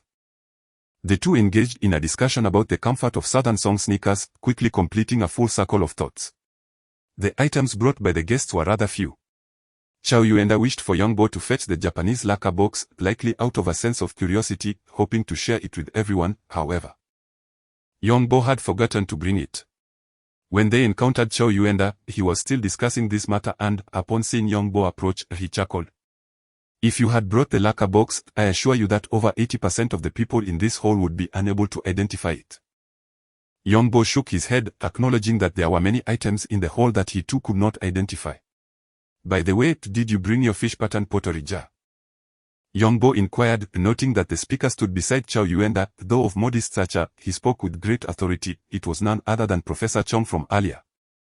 Chow Yuenda suddenly laughed. Didn't you recognize him? This is Director Chong. Young Bo paused in surprise. Recalling a phone call he had received a few days prior from someone claiming to be Director Chong, who was indeed the director of the National Museum. He had not expected to encounter him here. Young Bo awkwardly smiled. Hello, Professor Chong. Director Chong chuckled. I'm hardly impressive. You're the one who keeps procrastinating. Providing a plethora of excuses. We all know you are reluctant to donate and no one will pressure you, so why the avoidance? Young Bo smiled sheepishly, feeling somewhat embarrassed. Director Chong waved his hand dismissively. It's no matter. However, I am quite curious, did you truly not bring any items this time? He brought a small metal ball. Luo Yahua interjected, curious himself, as Young Bo had been speaking of revealing something today, yet there had been no sign of it until now. He surmised that Young Bo intended to showcase it at this exchange meeting, and Director Chong's inquiry provided the perfect opportunity. A metal ball? Everyone's curiosity was piqued. Young Bo produced the aromatic ball and explained it is merely an aromatic ball. I sent this a sensor. Director Chong, knowledgeable and experienced, recognized it immediately. It was likely an ancient vessel used for holding spices to scent bedding. Young Bo smiled as he opened the aromatic ball, revealing a concentric ring within that contained the spices. As Young Bo moved his hand, the concentric ring swayed gracefully, maintaining a state of balance. However, the attendees were well versed and had encountered many aromatic balls before they understood the principle of balance. Luponzi approached, unable to restrain his curiosity, finally asking, this aromatic ball seems quite ordinary, what is so special about it? Young Bo chuckled, patience, please, just a moment. He then turned to Luo Yahua. Could you hand me a lighter? Luo Yahua obliged, and Young Bo weighed the metallic lighter in his hand. The spices within the censer were prepared by him. He took a stick of incense, lit it with a lighter, placed it inside the ring, then closed the aromatic ball, saying to the crowd, please wait a moment. With that, Young Bo set the aromatic ball on the table. Everyone was filled with curiosity, eager to discover what Young Bo was up to. Lupongzi watched as faint wisps of smoke began to seep through the gaps. Unable to contain himself, he remarked, this scent is rather mediocre. Young Bo shook his head. The focus is not on the scent. Is it perhaps the smoke? Director Chong speculated, but quickly dismissed the thought, declaring it impossible. This was not a boson stove. And from its external form, it appeared incapable of taking shape. Young Bo refrained from further explanation, as the aromatic ball had already begun to exude a swirling mist. This particular fragrance was meticulously prepared to produce copious smoke in a short span of time. The smoke billowed forth, ascending from the hollow of the aromatic ball in delicate wisps, rising to a considerable height before gradually dissipating. Initially, the onlookers believed it to be a mere spectacle. But soon the mist began to coalesce, gradually forming a landscape of mountains and waters, becoming increasingly distinct. Astonishingly, atop the mountain, pavilions and towers emerged, transitioning from clarity to a gradual fading, with the lower portions of the structures becoming well defined while the upper parts remained indistinct. The crowd was utterly astonished. It was not until the smoke cleared that they realized the extent of the gathering around them. How is this even possible? Lupongzi asked incredulously. What a marvel of ingenuity, truly astonishing. Chow Yuenda exclaimed in awe. What a significant loss. Luo Yahua lamented, having just witnessed the disparity in value, especially after receiving gifts the previous day. Director Chong stepped forward, suggesting that if the fish pattern pottery jar was non-negotiable, perhaps this piece could be considered. Young Bo quickly shook his head. Director Chong, please do not jest. Is this still an aromatic furnace? An onlooker couldn't help but inquire. Young Bo opened the aromatic ball once more, revealing that the circular rim was already coated in ashes and quite warm. He tilted it slightly. Yet the ashes remained stubbornly inside. With no other option, Young Bo picked up the other half of the bowl and showcased its contents to the crowd. Previously, when lighting the incense, he had only displayed the half with the circular rim, and now, revealing the other half, unveiled the secret. This portion was uneven and riddled with hollows, each corresponding to varying lengths, which astonishingly contributed to the spectacle of pavilions and towers, leaving the crowd in disbelief. What a remarkable artifact! How is it that historical texts do not mention this? Director Chong wondered. One cannot peruse every book, perhaps it is recorded in some obscure volume. Chow Yuenda replied with a chuckle. However, the boss horn stove is shrouded in mist, and I have never seen one that could create such a phenomenon. Director Chong sighed. Xiaoyang, I regret it. May I observe this piece for 2 days? Lu Pengzi interjected, do not let him have it. Beware, he may propose a rental contract and place it in the National Museum, expecting you to retrieve it only to face the ire of the entire nation. Thus, you should entrust the aromatic bowl to me. I assure you it will fetch a handsome price in Hong Kong. Chow Yuenda patted Lu Pengzi's shoulder, admonishing him. You criticize Director Chong, yet your plan is even more reckless. Such actions would surely lead to condemnation. Young Bo waved his hands in gratitude. I appreciate your goodwill. But I intend to keep this aromatic bowl as a family heirloom. It is neither for loan nor sale. After considerable effort, Young Bo finally extricated himself from the crowd's persistent inquiries, and the exchange conference came to a halt, largely due to the aromatic bowl he had brought. As they drove away from the clubhouse, Luo Yahua rested his hands on the steering wheel while glancing at Young Bo. Tell me, wouldn't it be rather delightful if I were to give you a sound thrashing and abscond with the aromatic bowl? Young Bo raised his gaze momentarily, shaking his head.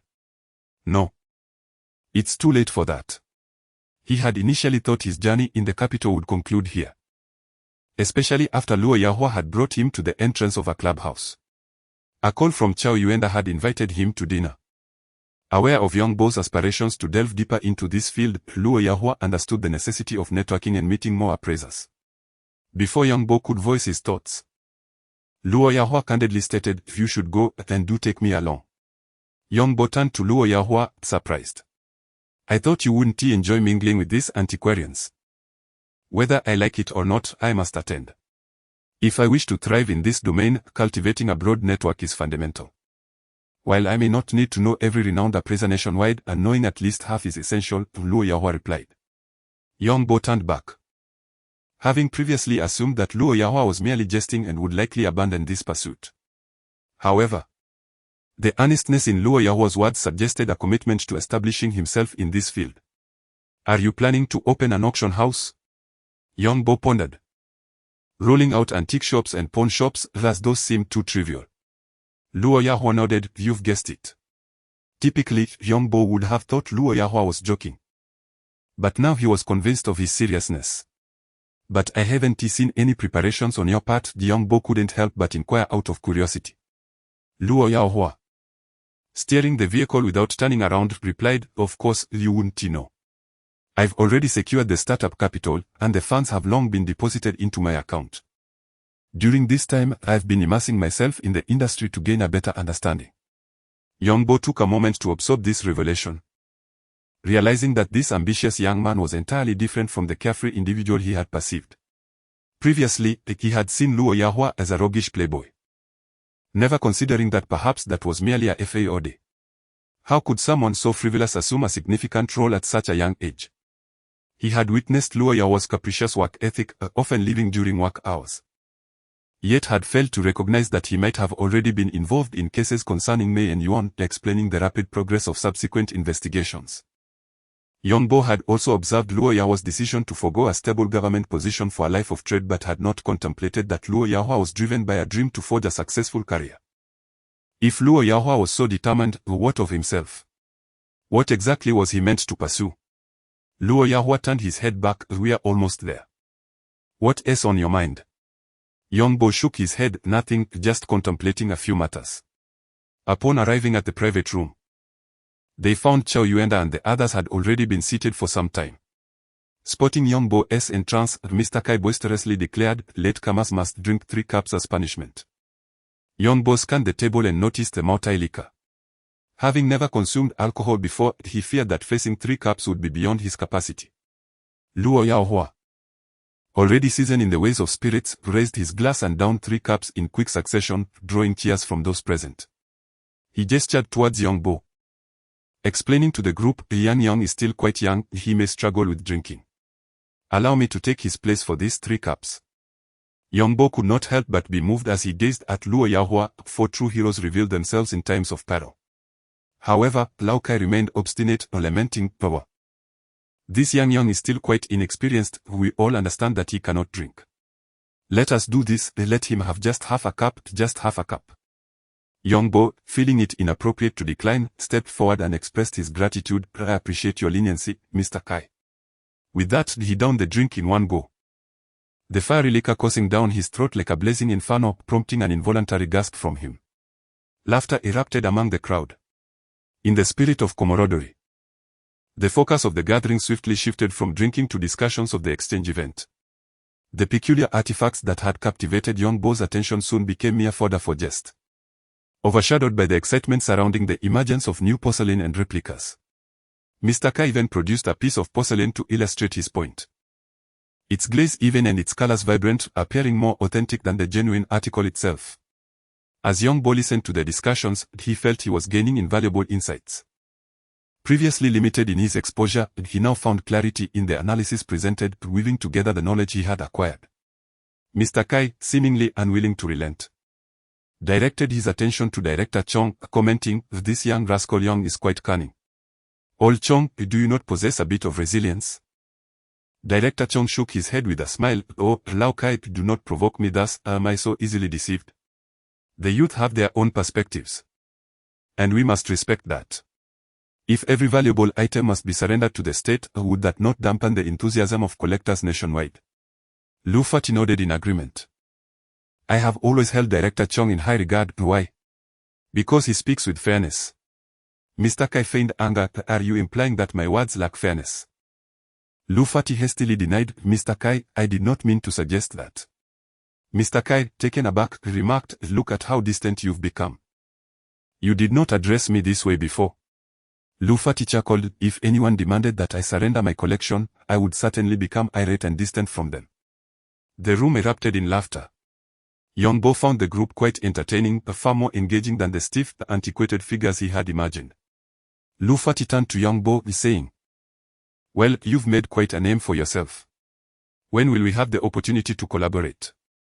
Young Bo recognized Lu Fati as a rare figure in their circle, primarily engaging in business through connections but having gained entry due to his keen insight. Naturally, Lu Fati's invitation was aimed at dealing in antiques. Young Bo responded with a smile, "Certainly, I look forward to future collaborations." Lu Fati feigned a look of despair. "You see, when I mentioned collaboration, I meant if the opportunity were to arise now, that would be ideal." Young Bo laughed heartily, understanding that the group was unfazed. He then pulled Luo Yahua closer. "Brother Lu, I have someone I would like to introduce to you. Perhaps there will indeed be an opportunity to collaborate in the future." Lu Fati's eyes widened in surprise. "Little Luo, after sitting here for so long, still unaware of what you do?" Luo Yahua was pleasantly surprised. He had been pondering how to introduce himself to everyone when Young Bo came to his aid. He quickly explained, "My work is quite similar to yours, but I plan to open an auction house in Jinling by mid-next year. I am currently in the preparatory stages and would love your support when the time comes." The young man is ambitious.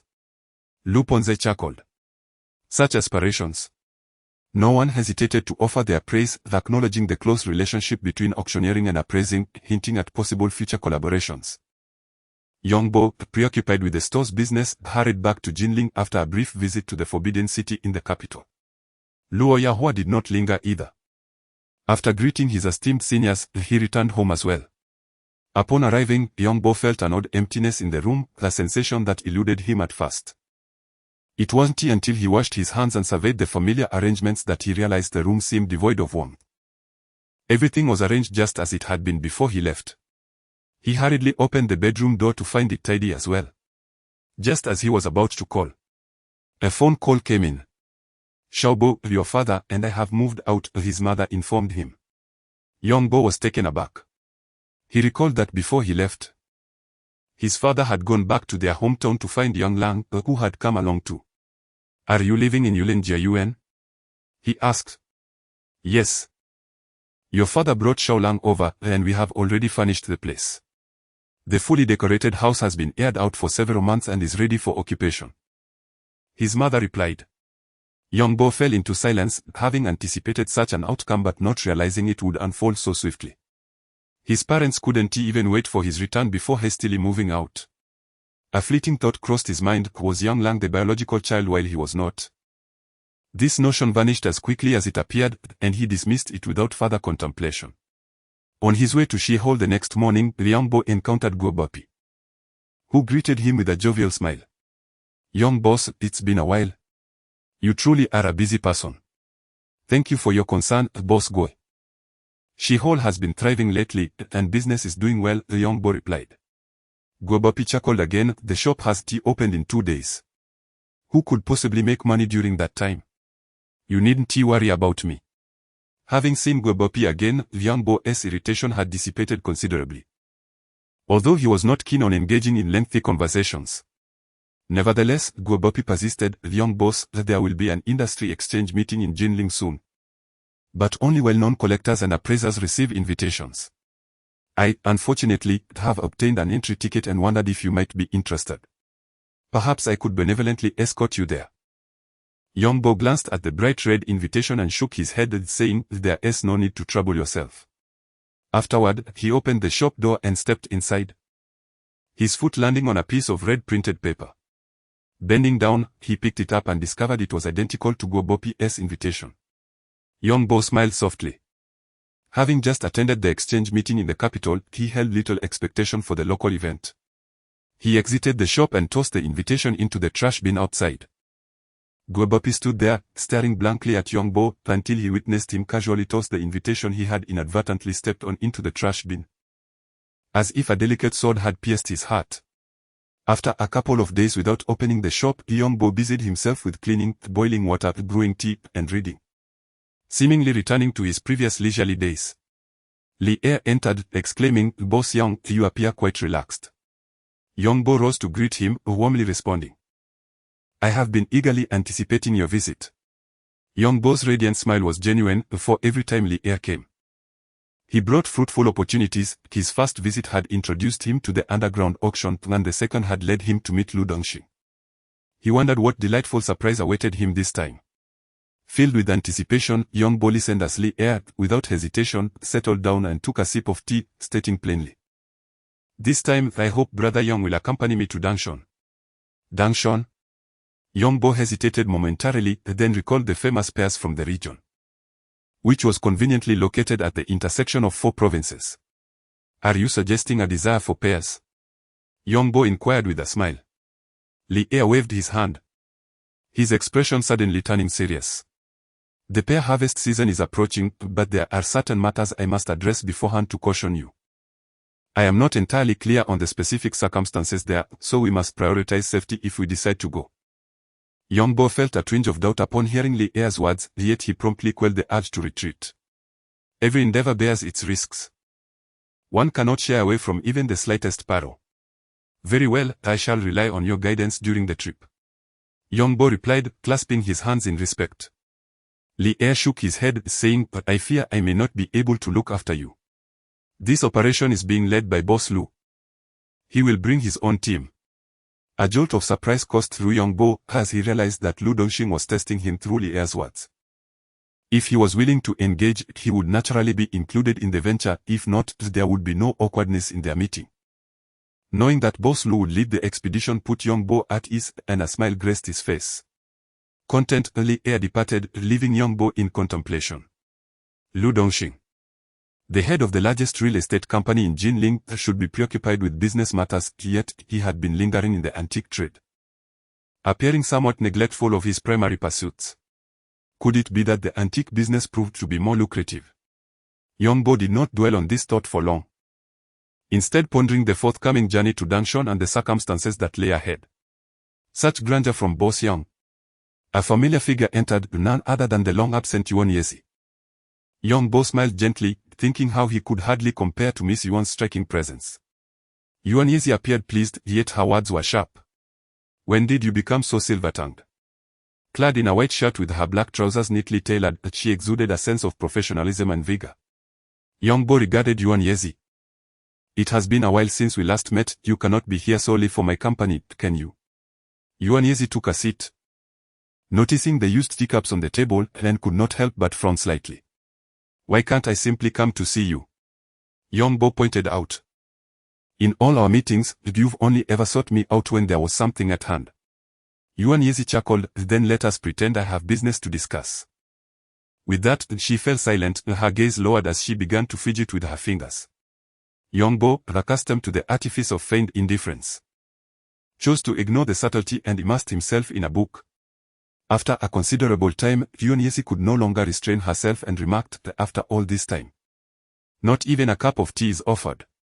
What manner of hospitality is this? Youngbo smiled, suggesting, we are quite familiar with each other now. You could pour yourself a cup.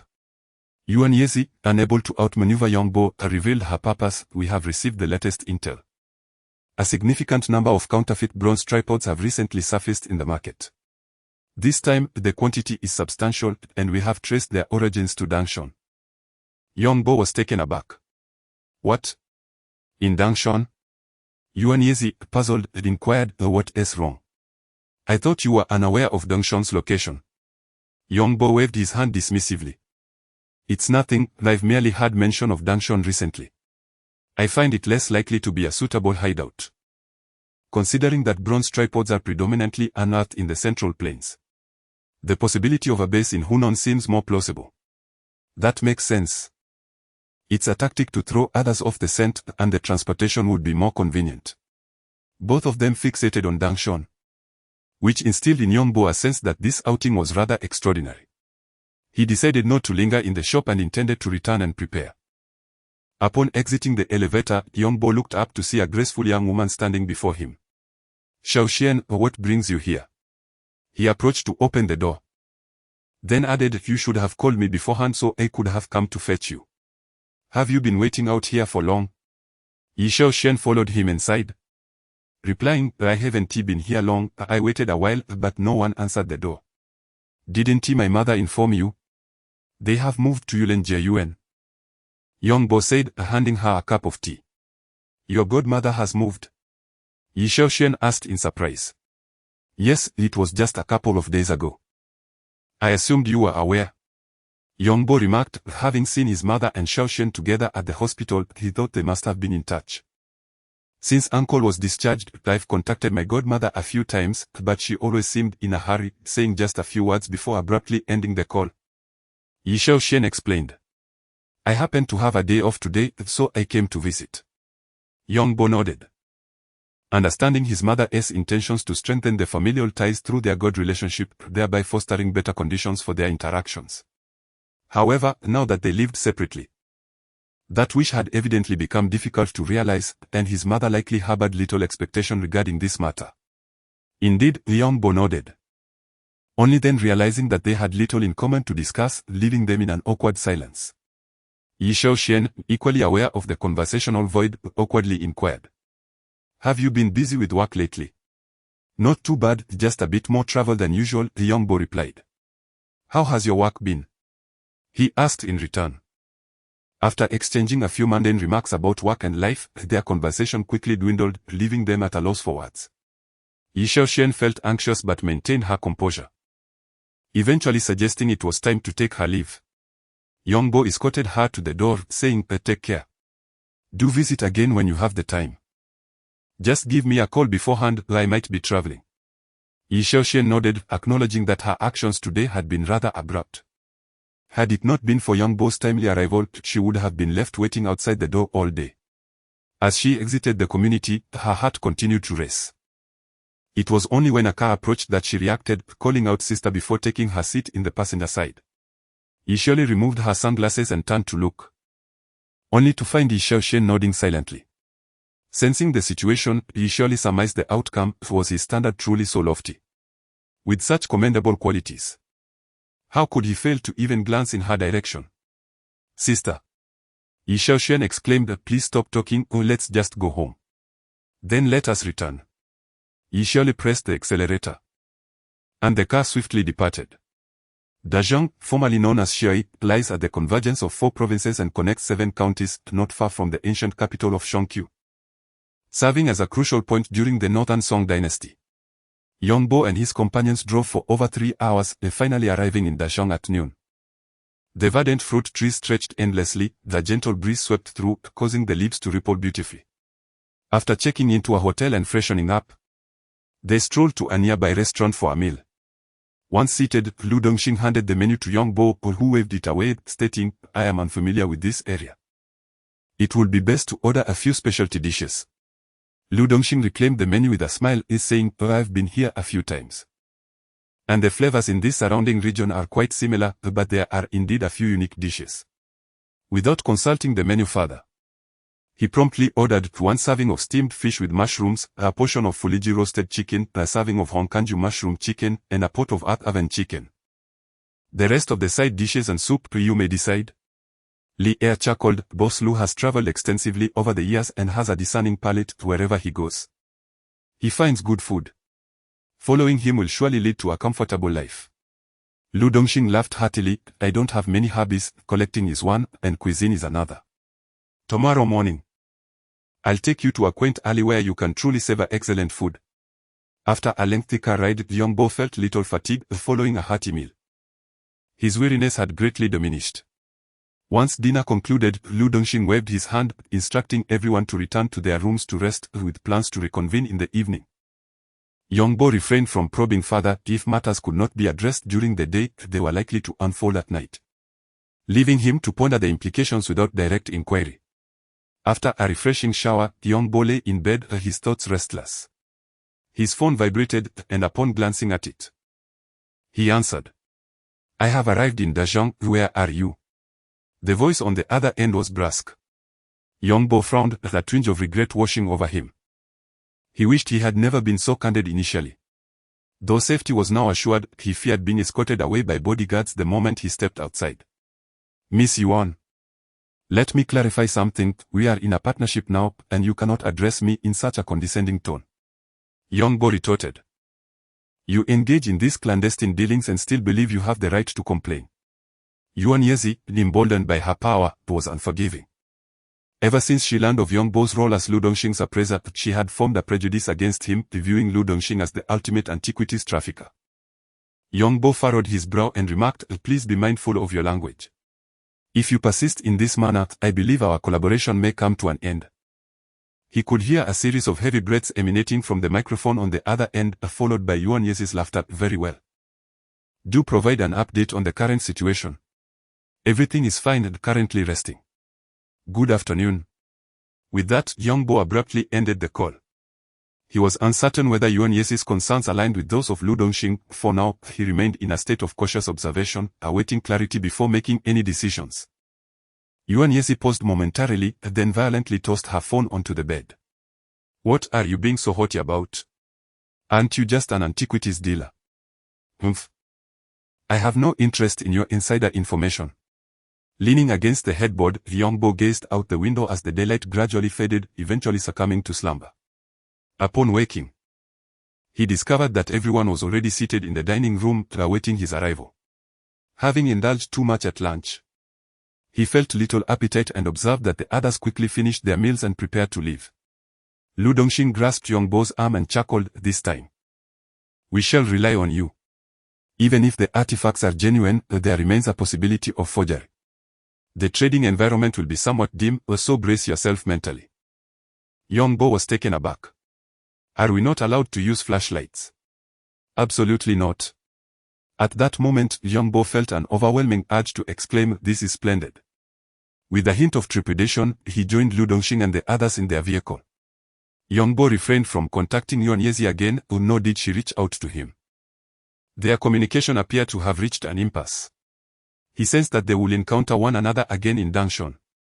Although the name suggests a mountain, the region was actually a vast plain devoid of hills, and the vehicle crawled along, seemingly in circles. After a considerable time, a ringing phone broke the silence as Li Er answered. "Old Lu, I place immense trust in you. Why are we still meandering? When will you make your appearance?" Li Er erupted in frustration upon answering. A voice on the line responded, "A little late, please do not be angry. Let us maintain cordiality for the sake of prosperity. We all seek wealth and, above all, safety. The authorities have been clamping down excessively lately, and we must tread lightly. You know, in our line of work, we must be as elusive as mice. It is no easy feat. Our priority is ensuring safety." "Enough. Spare me the pleasantries. When and where will you show up?" Li Er impatiently interrupted. "Very well, make your way to the outskirts of Jolly Village, and I shall await your arrival there."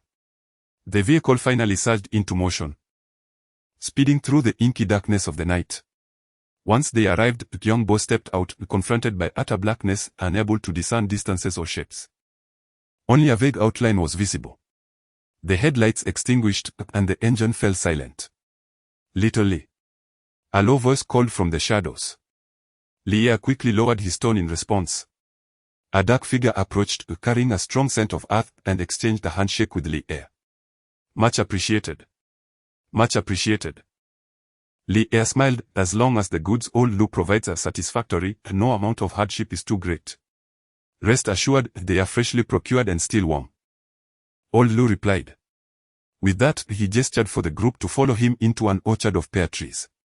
Beneath the pear tree, which stood nearly 1.5 men tall, dark and imposing, the group walked with quiet reverence, yet their presence stirred a dog assigned to guard the area, prompting it to bark. Soon, other nearby dogs joined in the cacophony. The group's steps faltered momentarily, hesitating in their advance. A reprimanding voice echoed nearby, and the dog, seemingly aggrieved, let out a couple of whimpers before falling silent, allowing the group to proceed once more. Upon reaching a modest wooden cabin, the sixth member finally halted. He gestured toward the cabin, opened the door, and entered. Following him was a bodyguard, who signaled that all was well, prompting Li Er, Young Bo, and Lu Dongxing to enter in succession. The interior of the cabin was cramped, unable to accommodate many individuals, with a dim yellow candle flickering at the center. The sixth member explained that there was no electricity in this location, and even flashlights were seldom used, thus it was prudent to minimize any light sources that could compromise their transaction. Young Bo nodded in agreement, realizing that the conditions were far better than he had anticipated. He had expected to conduct their dealings outdoors. The sixth member glanced at Lu Dongxing, recognizing him as the natural leader of their current gathering, exuding an aura that suggested he was indeed the principal financier, though he refrained from further inquiries. Before them lay a collection of assorted items, some seemingly hastily cleaned before being presented, still muddied from their journey. Young Bo frowned, uncertain if this was a deliberate ruse or merely the result of haste. Among the items, a piece of blue and white porcelain was broken, its fracture appearing fresh, indicating it had been inadvertently damaged during handling. Young Bo felt a pang of regret and turned his attention to other artifacts. "What do you think of this bronze ding?" the sixth member asked, noticing Lu Dongxing leaning in to examine the objects. He quickly pointed to a nearby ding. The bronze vessel was adorned with patches of verdigris and was encrusted with a layer of dirt, instantly captivating Lu Dongxing's interest. He had always held a particular fondness for bronze artifacts, and it was through a bronze piece that Young Bo had first encountered him at the ghost market. Thus, upon seeing the bronze vessel, Lu Dongxing was drawn in, disregarding everything else. Young Bo gradually selected over 10 small bronze items, all in relatively good condition. He noted with appreciation that the seller seemed sincere, having not interspersed any fakes among the smaller pieces. Lu Dongxing beckoned to Young Bo. "Come and take a look at this ding, how does it appear?" Young Bo approached, gently tapping the bronze ding and listening intently to the rich resonance it emitted. He then circled the vessel, quickly realizing that its dimensions were remarkably similar to a counterfeit he had encountered at the night market. And the decorative patterns bore striking resemblance as well. Crucially, these ding bore inscriptions, and to his surprise, they were in traditional Chinese characters. The characters Tongding were recognizable to him. During the Shang and Zhou dynasties, traditional characters were not in use, implying that this vessel might be a later imitation. A flash of insight illuminated Young Bo's mind, as he discerned that the faint aura surrounding the ding indicated it was no more than 20 years old. Its surface appeared as if it had only recently been excavated, making the prospect of successfully crafting such a convincing forgery within that time frame quite remarkable. Taking a step back, Young Bo shook his head, declaring, "This significant artifact is beyond my comprehension. Lu Dongxing appeared somewhat surprised, as if he believed that the bronze ding was indeed authentic. Nevertheless, he chose to trust Yongbo, shaking his head and remaining silent beside him. Yongbo meticulously sifted through the items, soon realizing that there were hardly any valuable objects to be found. Even the items he selected were merely the least flawed among a poor selection. It dawned on him that Lu Dongxing had come here primarily for the ding. Since the bronze vessel could not be taken, did the items he chose hold any significance? With this thought in mind, Yongbo hastened his pace, quickly emerging after a few minutes, gesturing towards the pile of selected items and saying, "You discuss it." He refrained from participating in the bargaining, finding it thrilling to listen to Li Er and Lao Lu contesting while lowering their voices. Yongbo surveyed the dimly lit room, where the flickering candlelight cast shadows. A small wooden table stood to the side, adorned with a teapot, teacups, and a bowl containing remnants of noodles, with chopsticks scattered haphazardly. He approached the table, picked up a glass, and poured himself a cup of water. Naturally, he had no intention of drinking it. He tested the temperature with his hand and discovered the water was cool, prompting him to voice his dissatisfaction. "You don't even have hot water here." Lao Lu glanced back, recognizing Yongbo as the appraiser among the group, and thus spoke courteously, "You are quite amusing, my friend. That is an old man's cup. Do you not find it dirty?" Yongbo inspected the bottom of the cup and noted its darkened state and murky exterior. Lu Dongxing interjected, "There is water in the vehicle, you can drink it later." Yongbo squeezed the cup, pouring out the water. "Why is this cup so filthy?" Lao Lu explained, "It's been years since I acquired this cup from a grave. I've used it ever since, then miraculously, it hasn't broken in over a decade." Upon hearing Lao Lu's explanation, the others felt a sense of revulsion. The notion of Lao Lu drinking from a funerary cup sent shivers down their spines. Only someone with such a reverence could dare to pursue a profession like tomb raiding.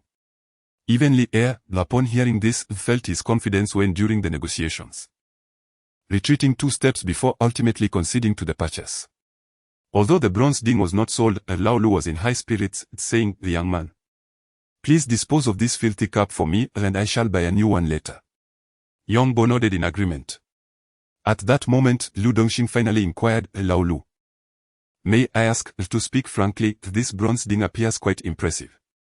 It does not seem to resemble styles from the Xia, Shang, or Zhou dynasties. It must be a replica from a later period. If I may be so bold, where did this ding come from?" Lu Dongxing's question was indeed audacious.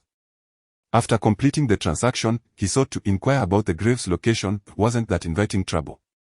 Lao Lu glanced at him and shook his head. "I cannot say." Lu Dongxing felt a twinge of disappointment but replied, "That is fine." Yongbo recalled Lu Dongxing's earlier remark regarding the ding resembling a later dynasty's imitation. Which dynasty could it be? He could not recall. As they transferred the items into the trunk and settled into the car, Yongbo still held the glass cup. Lu Dongxing, sitting beside him, remarked with a smile, "Are you still thirsty? Shall I fetch you a bottle of water?" Yongbo, coming to his senses, shook his head, replying, "I am not thirsty."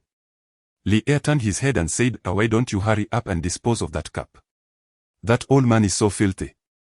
You've seen the dark spots on the rice bowl. This glass cup has yellowed and is equally dirty." To his surprise, the driver assisted Yongbo in rolling down half the window, which left Yongbo both amused and exasperated. "Mr. Lu, let us take a look first," he said, handing the cup to Lu Dongxing. Although Lu Dongxing displayed a hint of disdain, he understood that Yongbo would not have acted so if he hadn't discovered something amiss. Nonetheless, he took 2 pieces of paper and wrapped the cup. The dim lighting within the vehicle facilitated the driver's safety. Lu Dongxing shone a flashlight onto the cup. The cup was of a common shape, wider at the top and tapering at the bottom, comfortably fitting in hand, devoid of any ornamentation. Its design was remarkably simple. However, as the beam of light illuminated the cup, Lu Dongxing quickly noticed something unusual. The cup sparkled brilliantly, yet within the glass he discerned numerous filaments resembling cotton. Such impurities would not appear in modern craftsmanship. Only natural crystal could possibly exhibit such characteristics. Then, Lu Dongxing unexpectedly scraped the cup against the car window, producing a sharp sound. When he retrieved the cup, he discovered it was unscathed, but the glass revealed a distinct scratch when illuminated by the flashlight. "Is this not a glass cup?" Lu Dongxing looked at Yongbo, astonished. Yongbo nodded. Indeed, it was not glass. Li Er, witnessing Lu Dongxing's reaction and hearing their conversation, could not help but inquire, could it possibly be made of crystal? It is indeed made of crystal. Yongbo pointed to the crystal cup. Li Er appeared somewhat dumbfounded. It was simply unbelievable. Is this real? He exclaimed. Then turned to inspect the crystal cup himself. Lu Dongxing gazed at Yongbo, bitterly impressed. Yongbo returned to the room with the crystal cup, intending for each of the three of them to have a share, but Lu Dongxing declined, as it was Yongbo who had discerned it with his keen eye. Li Er too felt it inappropriate to press further. Yongbo refrained from elaborating on the cup's origins, and they did not inquire further. At that moment, as Yongbo admired the thick halo surrounding the crystal cup, he could not contain his exhilaration. This was indeed a crystal cup from the Warring States period. The existence of such a cup during that era was astonishing, yet the reality lay before them. After rinsing the crystal cup multiple times and sterilizing it, Yongbo carefully stored it away. Subsequently, Yongbo began to research information on his computer. The 9 tripod cauldrons had vanished since the Qin dynasty, and the inscriptions on the pre-Qin 9 tripod cauldrons could not possibly be in traditional characters. They must have been replicas. Wu Zetian of the Wuzhou dynasty cast the 9 tripods, named after the 9 provinces, which could naturally be excluded. Finally, there was Emperor Huizong of the Song dynasty, who, despite being an inept ruler, had indeed cast the 9 tripods, one of which was distinctly a Tongding. Yongbo recalled Lu Dongxing's final question: what was the purpose behind that inquiry? The next morning, after finishing his morning rituals, Yongbo went out for breakfast and found Lu Dongxing dressed in pajamas, beckoning him to join in the meal. Yongbo hesitated to inquire, waiting until breakfast concluded before asking, "Are we not returning today?" Lu Dongxing waved his hand dismissively. "Are you anxious, Boss Yang? Regardless, you are being compensated for the day. Does your shop earn this much in a single day? No need to rush." Yongbo smiled faintly, choosing not to elaborate, and knowing he was paid daily. A handsome sum of 100,000. Unexpectedly, Lu Dongxing led everyone on a shopping expedition, appearing quite familiar with the area as he meandered through the streets, sharing anecdotes about various signs. After an entire afternoon of exploration, they settled in an old establishment for a bowl of spicy soup, and Lu Dongxing exhibited a demeanor of complete satisfaction. Yongbo remained silent, his gaze carefully observing the surrounding crowd. Lu Dongxing's unusual behavior puzzled him, hinting at potential underlying issues. Upon returning to the hotel, no one mentioned the prospect of leaving, and Lu Dongxing seemed reluctant to depart. Yongbo continued to wait, and the following day unfolded similarly. That evening, as Yongbo prepared to retire, his phone rang. Upon glancing at the caller ID, he saw it was Yuan Yezi.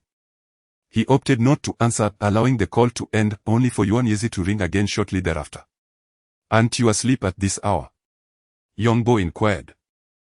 "Do you still have the luxury to sleep?"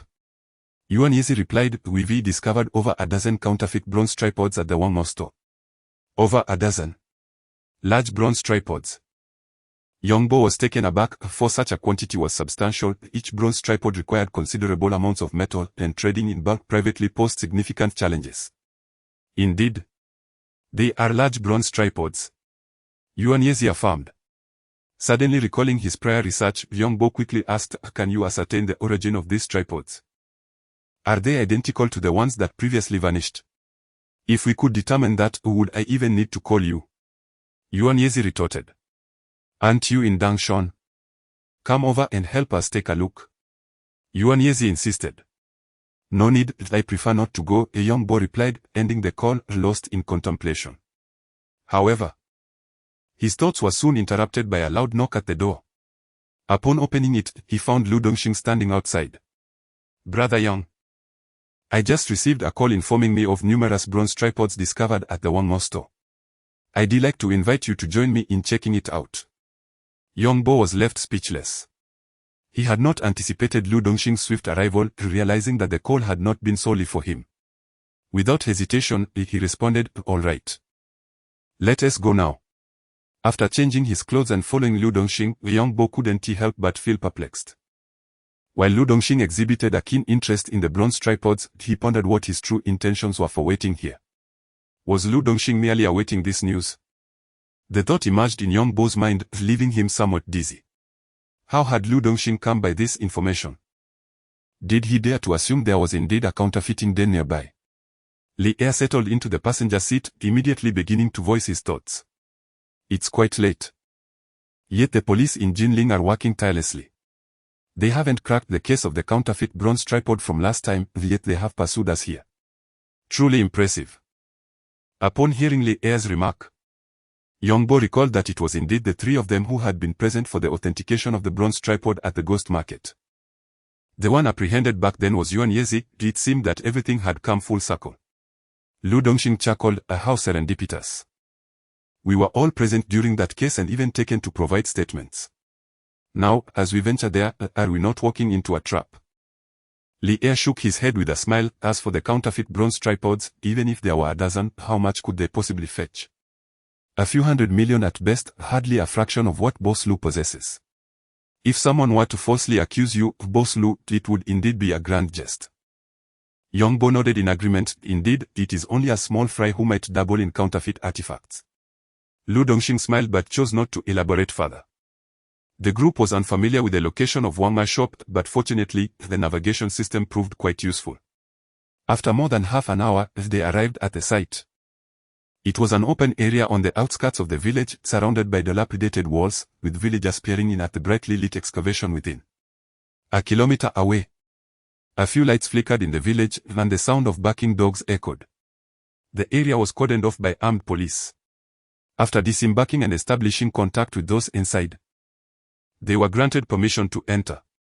Upon entering, they witnessed a flurry of activity, with individuals wielding shovels and picks, calling out warnings of caution. A crane stood at the edge of the site. Due to the uncertainty surrounding the authenticity of the bronze tripods, excavators were deemed too risky for use. Yet the crane was suitable for transporting them. Indeed, Yongbo spotted two bronze tripods already set aside, only to be met with the striking figure of Yuan Yezi. Weren't you supposed to be unavailable? Yuan Yezi clearly had no intention of letting Yongbo off easily. Yongbo gestured towards Lu Dongxing. The boss is here, so as his employee, cannot afford to be idle. Yuan Yezi shot him a glare before turning to Lu Dongxing. It's been a while, Boss Lu. How have you been?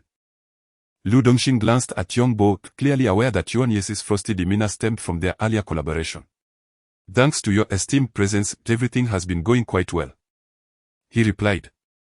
With that, Lu Dongxing pointed towards the two bronze tripods in the corner. May we take a look? Yuan Yezi nodded, indicating Yongbo. You may proceed. But he must stay behind. Lu Dongxing smiled at Yongbo and shrugged as he departed. Yongbo turned to Yuan Yezi. Must there be such distinctions? Yuan Yezi's expression suddenly grew serious. What capacity do you intend to participate in this matter? Yongbo hesitated for a moment before realizing that the tension stemmed from their previous collaboration. Yuan Yezi was evidently still displeased. With no alternative, he shifted the topic. How did you come to discover this place? First, you must answer my question. Yuan Yezi insisted. I will participate as an artifact appraiser and can assist with basic evaluations. Yongbo replied after a moment of contemplation. Fortunately, Yuan Yezi did not persist and spoke up. Someone has anonymously reported that years ago, this place was involved in the production of bronze wares, raising suspicions that it may have been a small workshop. Most importantly, a recent batch of counterfeit bronze artifacts appears to have been unearthed in this vicinity, although many have kept this information under wraps. It has certainly drawn the attention of those with a discerning eye. Yongbo did not anticipate that the situation would be so straightforward. There was none of the urgency he had imagined in battling dark forces, as the bronze cauldron lay before him. Even though he could not approach it closely, Yongbo, with the aid of his aura, discerned that these bronze pieces were crafted during the Song dynasty and were likely to be the 9 tripod cauldrons from the era of Emperor Huizong. After exchanging thoughts for a while, both Yongbo and Yuan Yezi found the situation astonishing. It seemed as though someone had laid out a trail for them to follow, and they were bound to ignite the revelation. As dawn broke and the sky lightened, the crowd that had gathered to witness the spectacle had long since dispersed. 6 bronze cauldrons had been unearthed. Although this number paled in comparison to the more than 10 that Yuan Yezi had mentioned, they stood in a magnificent row, exuding an impressive aura. The passage of a single night was ample time for experts from Jinling to arrive. The first to arrive was Master Feng. With a magnifying glass in hand, he circled the bronze cauldrons again and again. Upon completing his inspection, he turned to Yongbo and inquired about his thoughts. Yongbo pondered for a moment. After the Jinkang incident, the 9 tripod cauldrons ordered to be cast by Emperor Huizong vanished, their whereabouts unknown. From the inscriptions on these 6 cauldrons, they appeared to be penned by Kai Jing, both the motifs and external characteristics aligned with historical accounts. I believe there is an 80 to 90% certainty regarding this matter, Master Fong concluded. With a discerning eye, Yuanyezi pulled Yongbo aside, asking what Kai Jing had to do with this. Yongbo pointed to the 6 cauldrons and explained of the original 9 cauldrons. Only one bore the personal inscription of Emperor Huizong, while the others were written by Kai Jing. Yuanyezi nodded. Can we then reasonably conclude that these are indeed the bronze cauldrons from the era of Emperor Huizong? I must report this to the higher-ups immediately. Yongbo reflected for a moment. I am waiting for the other 2. With their presence, this matter can be fully substantiated. Do not give me any more of this ambiguity. I demand to know, can you guarantee that these bronze cauldrons were indeed produced during the reign of Emperor Huizong? Yuanyezi exclaimed anxiously. Yongbo, startled by her urgency, could not help but chuckle. Master Fong had already stated an 80 to 90% certainty. So what further discrepancies could there be? Having said that, Yongbo turned his gaze back to the site. There were supposed to be 9 cauldrons. Yet only 6 had appeared, leaving 3 missing. The area had been thoroughly excavated, and the other 3 were still unaccounted for. Yuanyezi received news and hurriedly departed. She was engaged in an interprovincial investigation and needed to secure results swiftly to avoid complications with local authorities. Just past 8 o'clock. Several vehicles blocked the entrance to the factory, with the occupants requesting to meet the person in charge. Yuanyezi furrowed her brows. This operation was under her command. A task she had taken on by chance. In truth, her rank was not particularly high, and she was not well versed in handling external disputes. Thus, she had enlisted Yongbo to accompany her.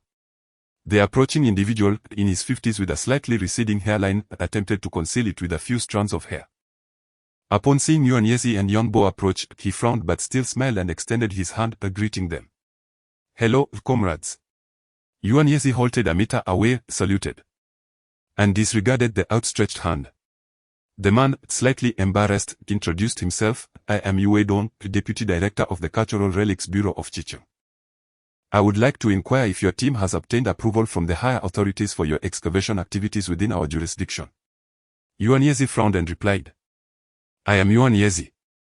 We are currently investigating a case and have already contacted the Chicheng police, who have dispatched personnel to assist us in maintaining public order at the scene. Yue Dong grinned broadly. We are all brother cities, one big family.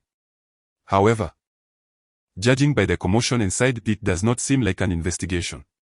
We received reports from nearby villagers, which prompted our visit. Yuanyezi maintained her stern demeanor. We are indeed investigating. Yue Dong nodded. Officer Yuan, I understand. How about this? We must respond to the reports we received and need to enter the scene to assess the situation. Just let us take a look, and we will leave right after. Director Yu, my earlier explanation was clear. This matter pertains to a counterfeit antique case from Jinling, and this is a crime scene, not what you perceive as an excavation site. Yuanyezi reiterated. Yue Dong had anticipated that the 2 young officers would be easier to persuade but was taken aback by their resolute stance, which caused a flicker of discomfort on his face. Seeing this, Yongbo quickly pulled Yue Dong aside, saying, Director Yu, she has a stubborn temperament. Her disposition is quite inflexible, and even I, as a colleague, find it hard to address her. Yue Dong, surprised by Yongbo's intervention, quickly categorized him as a Jinling officer. Indeed, such a stubborn attitude, all for a brief entry. Yongbo smiled gently. Director Yu, we are all part of the same system. To be frank, it is unlikely you will gain entry today. I understand the responsibilities of local governance, but it would be more efficient to report this to higher authorities for communication, wouldn't it? With his temper dissipated, Yue Dong realized this was the only viable option. After bidding farewell to Yue Dong, Yongbo turned to Yuanyezi, advising, as for the physical evidence, gather it swiftly. If the higher-ups are indeed informed, the Anhui Provincial Museum will likely be quite anxious. Curiously, Yuanyezi asked, how did you manage that? with one being the enforcer and the other the negotiator. It was bound to succeed. Yongbo replied. Oh, you must have been speaking ill of me behind my back. Yuan Yezi retorted angrily. Ultimately, there were no significant discoveries at the scene. After reporting, Yuan Yezi promptly organized the transport of the physical evidence back. In reality, this action was somewhat inappropriate, however. When it came to disputes over cultural relics between provinces, Jinling would not harbor any fears. After all, possessing the 9 tripod cauldrons conferred a sense of authority. And acquiring them was a monumental honor. Even if the case remained unresolved, it posed no issues. Merely bringing the 9 tripod cauldrons back would be deemed an accomplishment.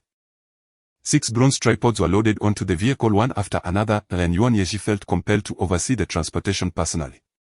She turned to Yongbo and inquired, "Shall we set off now?" Yongbo shook his head, replying, "No, I will stay behind and search a bit longer. It feels like something is missing with 3 tripods unaccounted for." Lu Dongxing, in high spirits, marveled at the sight of so many bronze tripods for the first time. Realizing how limited his previous experiences had been, he felt as though he had been gazing at the world from the confines of a well. "I too feel greatly enlightened." Yongbo chimed in with a hint of reflection. With no further discussion, the group exited and boarded the vehicle, which then set off, leaving behind a trail of dust. At that moment, the province of Huizhou remained oblivious to their activities. Following Yuan Yeji's proposed route, they were poised to enter Su province from the southeast of Dangshan. Once they passed through the checkpoint, their journey would become considerably easier. As the vehicle advanced, Yongbo suddenly raised his hand, commanding, "Stop. We must return to the village." Lu Dongxing furrowed his brow, questioning, "What is the matter?" Yongbo, unable to contain his thoughts, exclaimed, "Having discovered 6 tripods, where could the remaining 3 possibly be? It makes no sense for all 9 bronze tripods to be separated." He continued, "Thus, I suspect that someone may have unearthed this secret even before Yuan Yeji. Turn around." Lu Dongxing realized the gravity of the situation. The vehicle spun back, and Yongbo noticed 2 cars parked outside the abandoned factory gate. Hesitant to investigate further, they veered directly into the village. Upon entering, they were met with a cacophony of voices. Yongbo glanced up and urgently insisted, "We must disembark here." The vehicle came to a halt, yet Yongbo remained calm, pausing momentarily before stepping out and approaching the commotion. "Excuse me, could you direct me to Wangmo's store?" Yongbo asked the group embroiled in the dispute. An elderly man scrutinized Yongbo and replied, "What brings you to Wangmo's store?" In rural areas, privacy is scarce. Everyone is aware of each other's relatives, and it was likely that Yongbo's party had already made an impression. Yongbo smiled, "Surely. You have heard of the events occurring outside the village. I have come to acquire a few tripods. Although it is referred to as a counterfeit base, it still holds some research value." The elder promptly grasped his intent, "Though you wish to collect tripods." Yongbo nodded, "I hope to discreetly acquire 2. Please do not spread the word. I will take you to my home. I possess a tripod that appears quite exquisite." A young man volunteered. "No, come to my house. My tripod is clearer and more beautiful." Another interjected eagerly. Yongbo chuckled, recognizing that none were fools. The commotion outside had undoubtedly attracted the attention of the authorities. Previously, there had been rumors of bronze tripods appearing at Wangmao's store, but the police had merely conducted a cursory investigation. This time, however, it would likely be far more complicated. If the households were unable to sell their bronze tripods swiftly, the police would certainly seize them as cultural relics. Yongbo gestured for calm, "Let us not rush. How many tripods are there in the village?" "It seems every household possesses at least 1. Altogether, there are 8.5. The elder replied, tapping his pipe against a tree. "Do you think you could procure more?" 8.5. Yongbo was greatly astonished, yet he eagerly exclaimed, "Dear elder, please allow me to take a look first. If there truly are so many and they possess research value, I shall report to my superior and strive to acquire as many as possible." Yongbo's enthusiasm was akin to treating the bronze as if it were a roasted duck, ready to transport it at will. Li Er turned to glance at Lu Dongxing, apprehensive that Lu might be displeased with Yongbo's presumption. However, to his surprise, he saw Lu Dongxing smiling, following Yongbo forward. The old man paused in front of a dilapidated tile-roofed house and turned to say, "They say there are 8.5, but that is because this family possesses a damaged bronze, the others can still be sold, only theirs remains." After a brief explanation, he pushed the door open. Young Bo felt no dissatisfaction, instead, the flicker of excitement surged within him. Others would not desire a damaged. But he was different. He recalled vividly that one of the 9 ding cast by Emperor Huizong of Song had already been damaged at that time. The old man, wishing to assist the family, called out Li Si. Upon hearing this, both Young Bo and Lu Dongxing turned to Li Er, who looked embarrassed, saying, "I have no brother." Just then, a voice from within the house responded with a weak and a round, ball-like figure slid into view. Upon closer inspection, they realized it was a man with his lower body amputated, resting his upper half on a skateboard. Young Bo, initially taken aback by the man's filthy appearance and the pungent odor that wafted through the air, soon felt his annoyance dissipate, replaced by sympathy. The old man explained. Li Si had an accident 5 years ago, his wife and children left him, and now he struggles to make a living, unable to do anything. After this, he turned to Li Si and asked, "Did this gentleman wish to see the large from your family? Where have you placed it?" Li Si, appearing to be in his 40s or 50s, spoke in a low voice, "People still come to see my broken. I had someone help me move it to the back of the house last year, I can take you there to have a look." Young Bo felt a twinge of urgency. If it was placed outside, would it be covered? Would the wind and rain cause it to rust? Wind and rain? What does it matter? Li Si replied. "Ever since my father unearthed it, it has been over 10 years, and I have treated it as a precious treasure. Yet to what avail? In the past, there were those curious enough to come and see it, but in recent years, no one has bothered. Not a single person has even suggested buying it." Young Bo felt a sense of helplessness, knowing the hardships this man faced. That he had managed to keep it for over a decade was no small feat. They circled around the dilapidated house, and behind it stood a few poplar trees. Beneath the trees lay A, which was already in a state of disrepair. Its walls had collapsed in places, with a significant piece missing, its whereabouts unknown. Inside a layer of fallen leaves lay nestled, and the entire surface was corroded with rust, the green rust staining the ground beneath. Young Bo hurriedly approached, cautiously examining the intricate designs on these walls, which, although encased in rust, remained discernible. On the side, in regular script, was inscribed "Treasure." Joy surged within Young Bo as a radiant light flashed before him, gradually coalescing around the midsection of the bronze. Its thickness increasing until a glimmering beam shot forth and entered his eyes. At last, Young Bo was certain this was indeed the bronze crafted by Emperor Huizong of Song. Young Bo rose to his feet as Lu Dongxing approached, taking him aside. Confused, Young Bo inquired about the situation. "What do you think of this ding?" Lu Dongxing asked.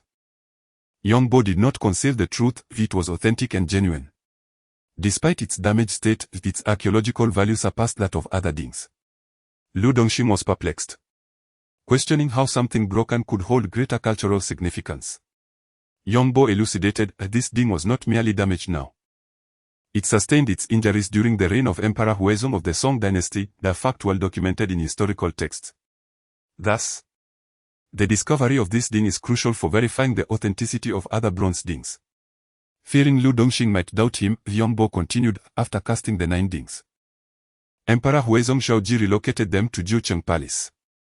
The following day, when he performed a ritual there, he approached the northern ding, which suddenly cracked, causing water to spill out. Zhaoji was left astonished. Kaijing quickly knelt, exclaiming, "Your Majesty, the crack in the northern ding foretells turmoil in the Liao kingdom. We can seize this opportunity to conquer them, unifying the Song dynasty." Upon hearing this, Lu Dongxing nodded thoughtfully and asked, "What are your plans? What will you do after purchasing it?" Young Bo paused, quickly realizing that Lu Dongxing had his own intentions. "Mr. Lu, you take the lead. You may purchase it and handle it as you see fit." Lu Dongxing did not hesitate, stating, "I intend to buy it, hand it over to the police in Jinling, and subsequently donate it to a museum. What do you think?" Young Bo, although he had different plans, felt it inappropriate to voice them at that moment. Simply nodding in agreement, appreciating the suggestion. Lu Dongxing smiled, assuring him, "Rest assured, your commission will not be lacking." Next, they discussed the price. Given Li Si's circumstances, He would accept even 10,000, but for a wealthy individual like Lu Dongxing, it was merely a number. Li Si, this ding is worth 1 million. Do you find that acceptable? Li Si was momentarily stunned, his expression vacant, until the old man slapped him, urging him to respond promptly. Li Si nodded repeatedly, expressing his gratitude. Thank you. Lu Dongxing waved his hand dismissively, indicating that no thanks were necessary. The subsequent payment arrangements would be managed by others. Yongbo hastily led the old man to the next location. As time was of the essence, the local Cultural Relics Bureau would soon begin their inspections. However, they had not yet thought to come here. The second establishment was more imposing, featuring high walls and an elegant two-story villa. The old man knocked on the door, stating their purpose, and soon a middle-aged, portly man approached with an air of arrogance. Uncle Wu, you must clarify that I will not make a move unless this din is priced at 2 million. Just recently, the one at the previous shop sold for 1,500,000. Yongbo stepped forward, suggesting, the price is negotiable, let us first examine the item. The middle-aged man relented, and the group proceeded to the backyard, where they soon beheld a complete bronze ding. Yongbo approached and saw the inscription reading Fong Ding. Without a second glance, he turned and walked outside. Sir, let us hasten, what was the name of that family at the village entrance? Don't they have one as well? The old man appeared somewhat bewildered. Is that all? The middle-aged man, plump and anxious, exclaimed, what does this mean? Yongbo certainly could not elucidate the matter to him. The Fong Ding had already been taken by Yuan Yezi, then this one must undoubtedly be a counterfeit. He could only respond, there are a total of 8 dings. I cannot possibly take them all. I wish to inspect them first and select 2. The middle-aged man retorted, since you wish to choose more, do not expect to return. Yongbo turned to leave, having no intention of coming back at all. The third place was the abode of a young man he had seen at the village entrance. He greeted Yongbo with warmth, but Yongbo was disinclined to linger, heading straight for the bronze ding. After a brief moment, he departed. By the 4th and 5th houses, until the 6th, Yongbo finally made a discovery. However, the proprietor of the bronze ding was a roguish man in his 30s named Molien, who was both unruly and unkempt. Molien shouted, this ding won't leave my possession for less than 10 million. We have 1,000 mouths at Wangmiao, you shall find it impossible to enter or leave. He continued, do not think I jest, my words are as solid as iron. If anyone dares to steal from me, I will pursue them and annihilate their entire family. Yongbo, observing the scene, furrowed his brow. After 4 fruitless attempts, no one had anticipated that the genuine article would be in the hands of a knave. Lu Dongxing patted Yongbo on the shoulder, saying, you should proceed to the next house, allow me to handle this matter. You lack the experience for such dealings. Yongbo considered briefly before agreeing, very well, I shall continue my search, I leave this to Mr. Lu. As they exited, he and the old man moved toward the next house.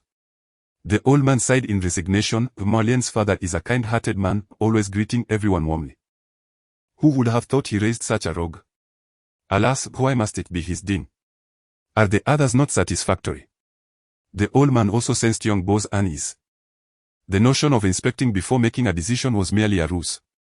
Otherwise, there would be no urgency to acquire Molien's bronze ding. Yongbo smiled, noting that while it may seem similar to the average person, there was still a subtle distinction. I am merely hoping to gather some items. Let us proceed to the next 2 houses and see if we can acquire another. The old man did not press further. They moved on to 2 more houses. Yet no genuine articles were found. Yongbo felt perplexed and turned to the old man, is this all there is in our village? Are there no others? There are only 8.5, the old man nodded. Yongbo grasped the implication in the old man's words. Now, does that mean there might have been more in the past? In the past, there were 11, 3 were sold earlier this year. Yongbo suddenly understood that the last genuine piece must surely be one of those 3. Recalling the transaction from the night he arrived, he surmised that there must have been a counterfeit among them, leaving 1 genuine piece remaining. The 2 individuals returned to Molien's residence, where they found him sitting quietly in a chair, too timid to move. Yongbo noticed a bruise at the corner of Molien's mouth, yet refrained from inquiring further. Have we made the deal? He asked. It's settled. What about your end? Lu Dongxing inquired. It's already sold, Yongbo replied, shaking his head. Time is too pressing to ponder over details, we must swiftly transport these 2 tripods. Lu Dongxing pulled Yongbo aside and whispered, the provincial exit has begun inspections. There are grievances regarding the cross-province investigation in Jinling, and negotiations are underway to reclaim the bronze tripods. Transporting these 2 tripods back has become a conundrum. Yongbo understood that Lu Dongxing wished to take the artifacts with him, and thus they had no choice but to employ subterfuge. Lu Dongxing paused momentarily. How shall we manage this? Yongbo proposed, purchase 2 large carts of pears at a premium. The Mid-Autumn Festival is approaching, and Shushan Real Estate ought to provide some benefits to its employees. The boss even went to the renowned pear-producing region of Daxing to procure Daxing pears. A smile spread across Lu Dongxing's face. What a splendid idea. We can indeed transport them without drawing attention. The next step involved coordination. The vehicles would require time to arrive. Lu Dongxing discreetly offered the old man a red envelope requesting assistance in acquiring several strong men for the pear procurement. Yongbo actively participated, assisting with the weighing and pricing, while Lu Dongxing oversaw the operation, occasionally indulging in a cigarette. As dusk enveloped the sky, the family returned with the harvested pears, the middle-aged man laboriously transporting them, perspiration glistening on his brow. Observing Lu Dongxing smoking nonchalantly, he couldn't help but exclaim, "Boss." Yongbo sensed Lu Dongxing's body tremble slightly, ash falling from his cigarette. Lu Dongxing paused and turned to the man. Do I resemble a member of the underworld? The middle-aged man, somewhat flustered, waved his hands. No. I merely think you bear a striking resemblance to a former boss of mine. Quite imposing. Yongbo interjected. What type of boss was he so imposing as to resemble Boss Lu? The middle-aged man rubbed his hands together. It has been 10 years since I worked at that factory outside the village, which specialized in bronze casting and various imitative bronze artifacts. Although it was laborious, it was profitable. Alas, it soon went bankrupt. Oh, Yongbo responded without further questioning. All right, this totals 876 pounds. You can verify if it's accurate. The middle-aged man waved his hand. No need to check, I trust the boss. The group worked tirelessly until past 11 o'clock at night, too occupied to rest. Racing back to Jinling. The 2 tripods had cost 2 million, while the pears amounted to an impressive 30 to 40,000, marking a significant investment from Lu Dongxing. The vehicle passed through the checkpoint without incident, largely due to Yuan Yezi drawing the majority of the scrutiny. Upon reaching Jinling, they unloaded the pears and handed over the 2 tripods to the police, leaving only one of the 9 tripods of Song Huizong remaining. The cultural heritage departments of Jiangsu and Zhejiang continued to negotiate, embroiled in disputes over the ownership of the artifacts. Yongbo chose not to involve himself in these matters, returning home to wash up and retire for the night. The following morning, Yongbo discovered a text message from the bank on his phone, indicating a deposit of 600,000 yuan into his account. According to the agreement between Yongbo and Lu Dongxing, the daily earnings were set at 100,000. Accumulating to 300,000 over 3 days from the sale of various items, alongside 2 bronze tripods, which amounted to nearly a 10% commission. However, Yongbo did not feel overly exhilarated, as he understood that this was merely due to the small transaction value. Once the sales exceeded 100 million, the commission would diminish. Nevertheless, having acquired some extra income brought him a sense of relief, alleviating his immediate financial concerns. After rising, he washed up and had breakfast, then retrieved the crystal cup from his suitcase. The crystal, with its dazzling clarity and high hardness, had been unearthed long ago. Yet a piece of such considerable size was indeed a rarity. Especially in ancient times, crystal could not be synthetic. Such a cup could only be carved from a natural crystal, which rendered it even more extraordinary. Yongbo was certain that this was a crystal cup from the Warring States period. He carefully prepared a cleaning solution and submerged the cup in a basin. After 10 minutes, he gently wiped it with a soft cloth, and as the dust fell away, the crystal gleamed with renewed brilliance. After rinsing it with clean water, the crystal cup finally revealed its original splendor, clear and lustrous. One couldn't help but wonder if Lu Dongxing felt any regret during his hesitations. For such a crystal cup was nothing short of a national treasure. Unable to contain his joy, Yongbo deposited the fish-pattern pottery jar in the bank, which was of equal significance and perhaps even greater market value. He locked the crystal cup in a safe before leisurely beginning to organize his belongings. Then made his way to the Sha'i hall. Passing by an antique shop, he noticed an elderly beggar and offered him a bill. The beggar expressed his gratitude profusely. Yet at that moment, young Bo felt none of the compassion he had when he once shared a box of fried rice. That box of fried rice had represented his entire being, whereas now, offering a bill felt trivial, merely a drop in the ocean. Young Bo recalled that sweltering afternoon, after which he had never seen that beggar again. He entered, took a seat, and arranged his table, readying his items. Yuan Yeji soon arrived, dressed in a military uniform and accompanied by a girl of similar age. Mr. Young, it seems you are finally open for business today. Yuan Yeji teased. Young Bo gestured towards a chair at the table, inviting her to sit. How formal this is. Yuan Yeji shot him a glare, then pointed to the girl beside her. Let me introduce you, this is my colleague, Shaolin. She has come along today to seek your guidance on a few matters. Guidance, you say? Please feel free to ask any questions. Young Bo replied, his playful demeanor fading as he recognized that Yuan Yeji had brought a colleague, signaling that their conversation would take on a more formal tone. We have a total of 8 tripods. We have already consulted domestic experts for authentication. And the results are they are indeed 8 of the 9 tripods cast during the reign of Emperor Huizong of Song. Yuan Yeji straightened her posture and inquired, then you, Mr. Young, have appeared at the scene of the incident on 2 occasions, isn't that quite a coincidence? Young Bo furrowed his brows. Yet he dutifully elucidated the sequence of events. Yuan Yeji cast a glance at Shaolin, signaling her, and continued, this matter pertains to a large-scale counterfeit bronze ding case from a decade ago. At that time, there were at least a dozen incidents of counterfeiting Song Huizong's bronze dings across the nation, with the amount involved reaching a staggering 50 million. This caused a significant uproar in society. The Ministry of Public Security had even issued a warrant for a nationwide manhunt, but all those implicated vanished without a trace. The recent case has spurred our suspicions, and now, with the mysterious arrival of this letter and the discovery of genuine bronze dings, Boss Young has become deeply embroiled in this affair. We wonder if you could assist us in deducing some insights. Young Bo had not anticipated that the matter would be linked to events from a decade prior. Despite his suspicions, he refrained from elaborating further. Officer Yuan, you jest.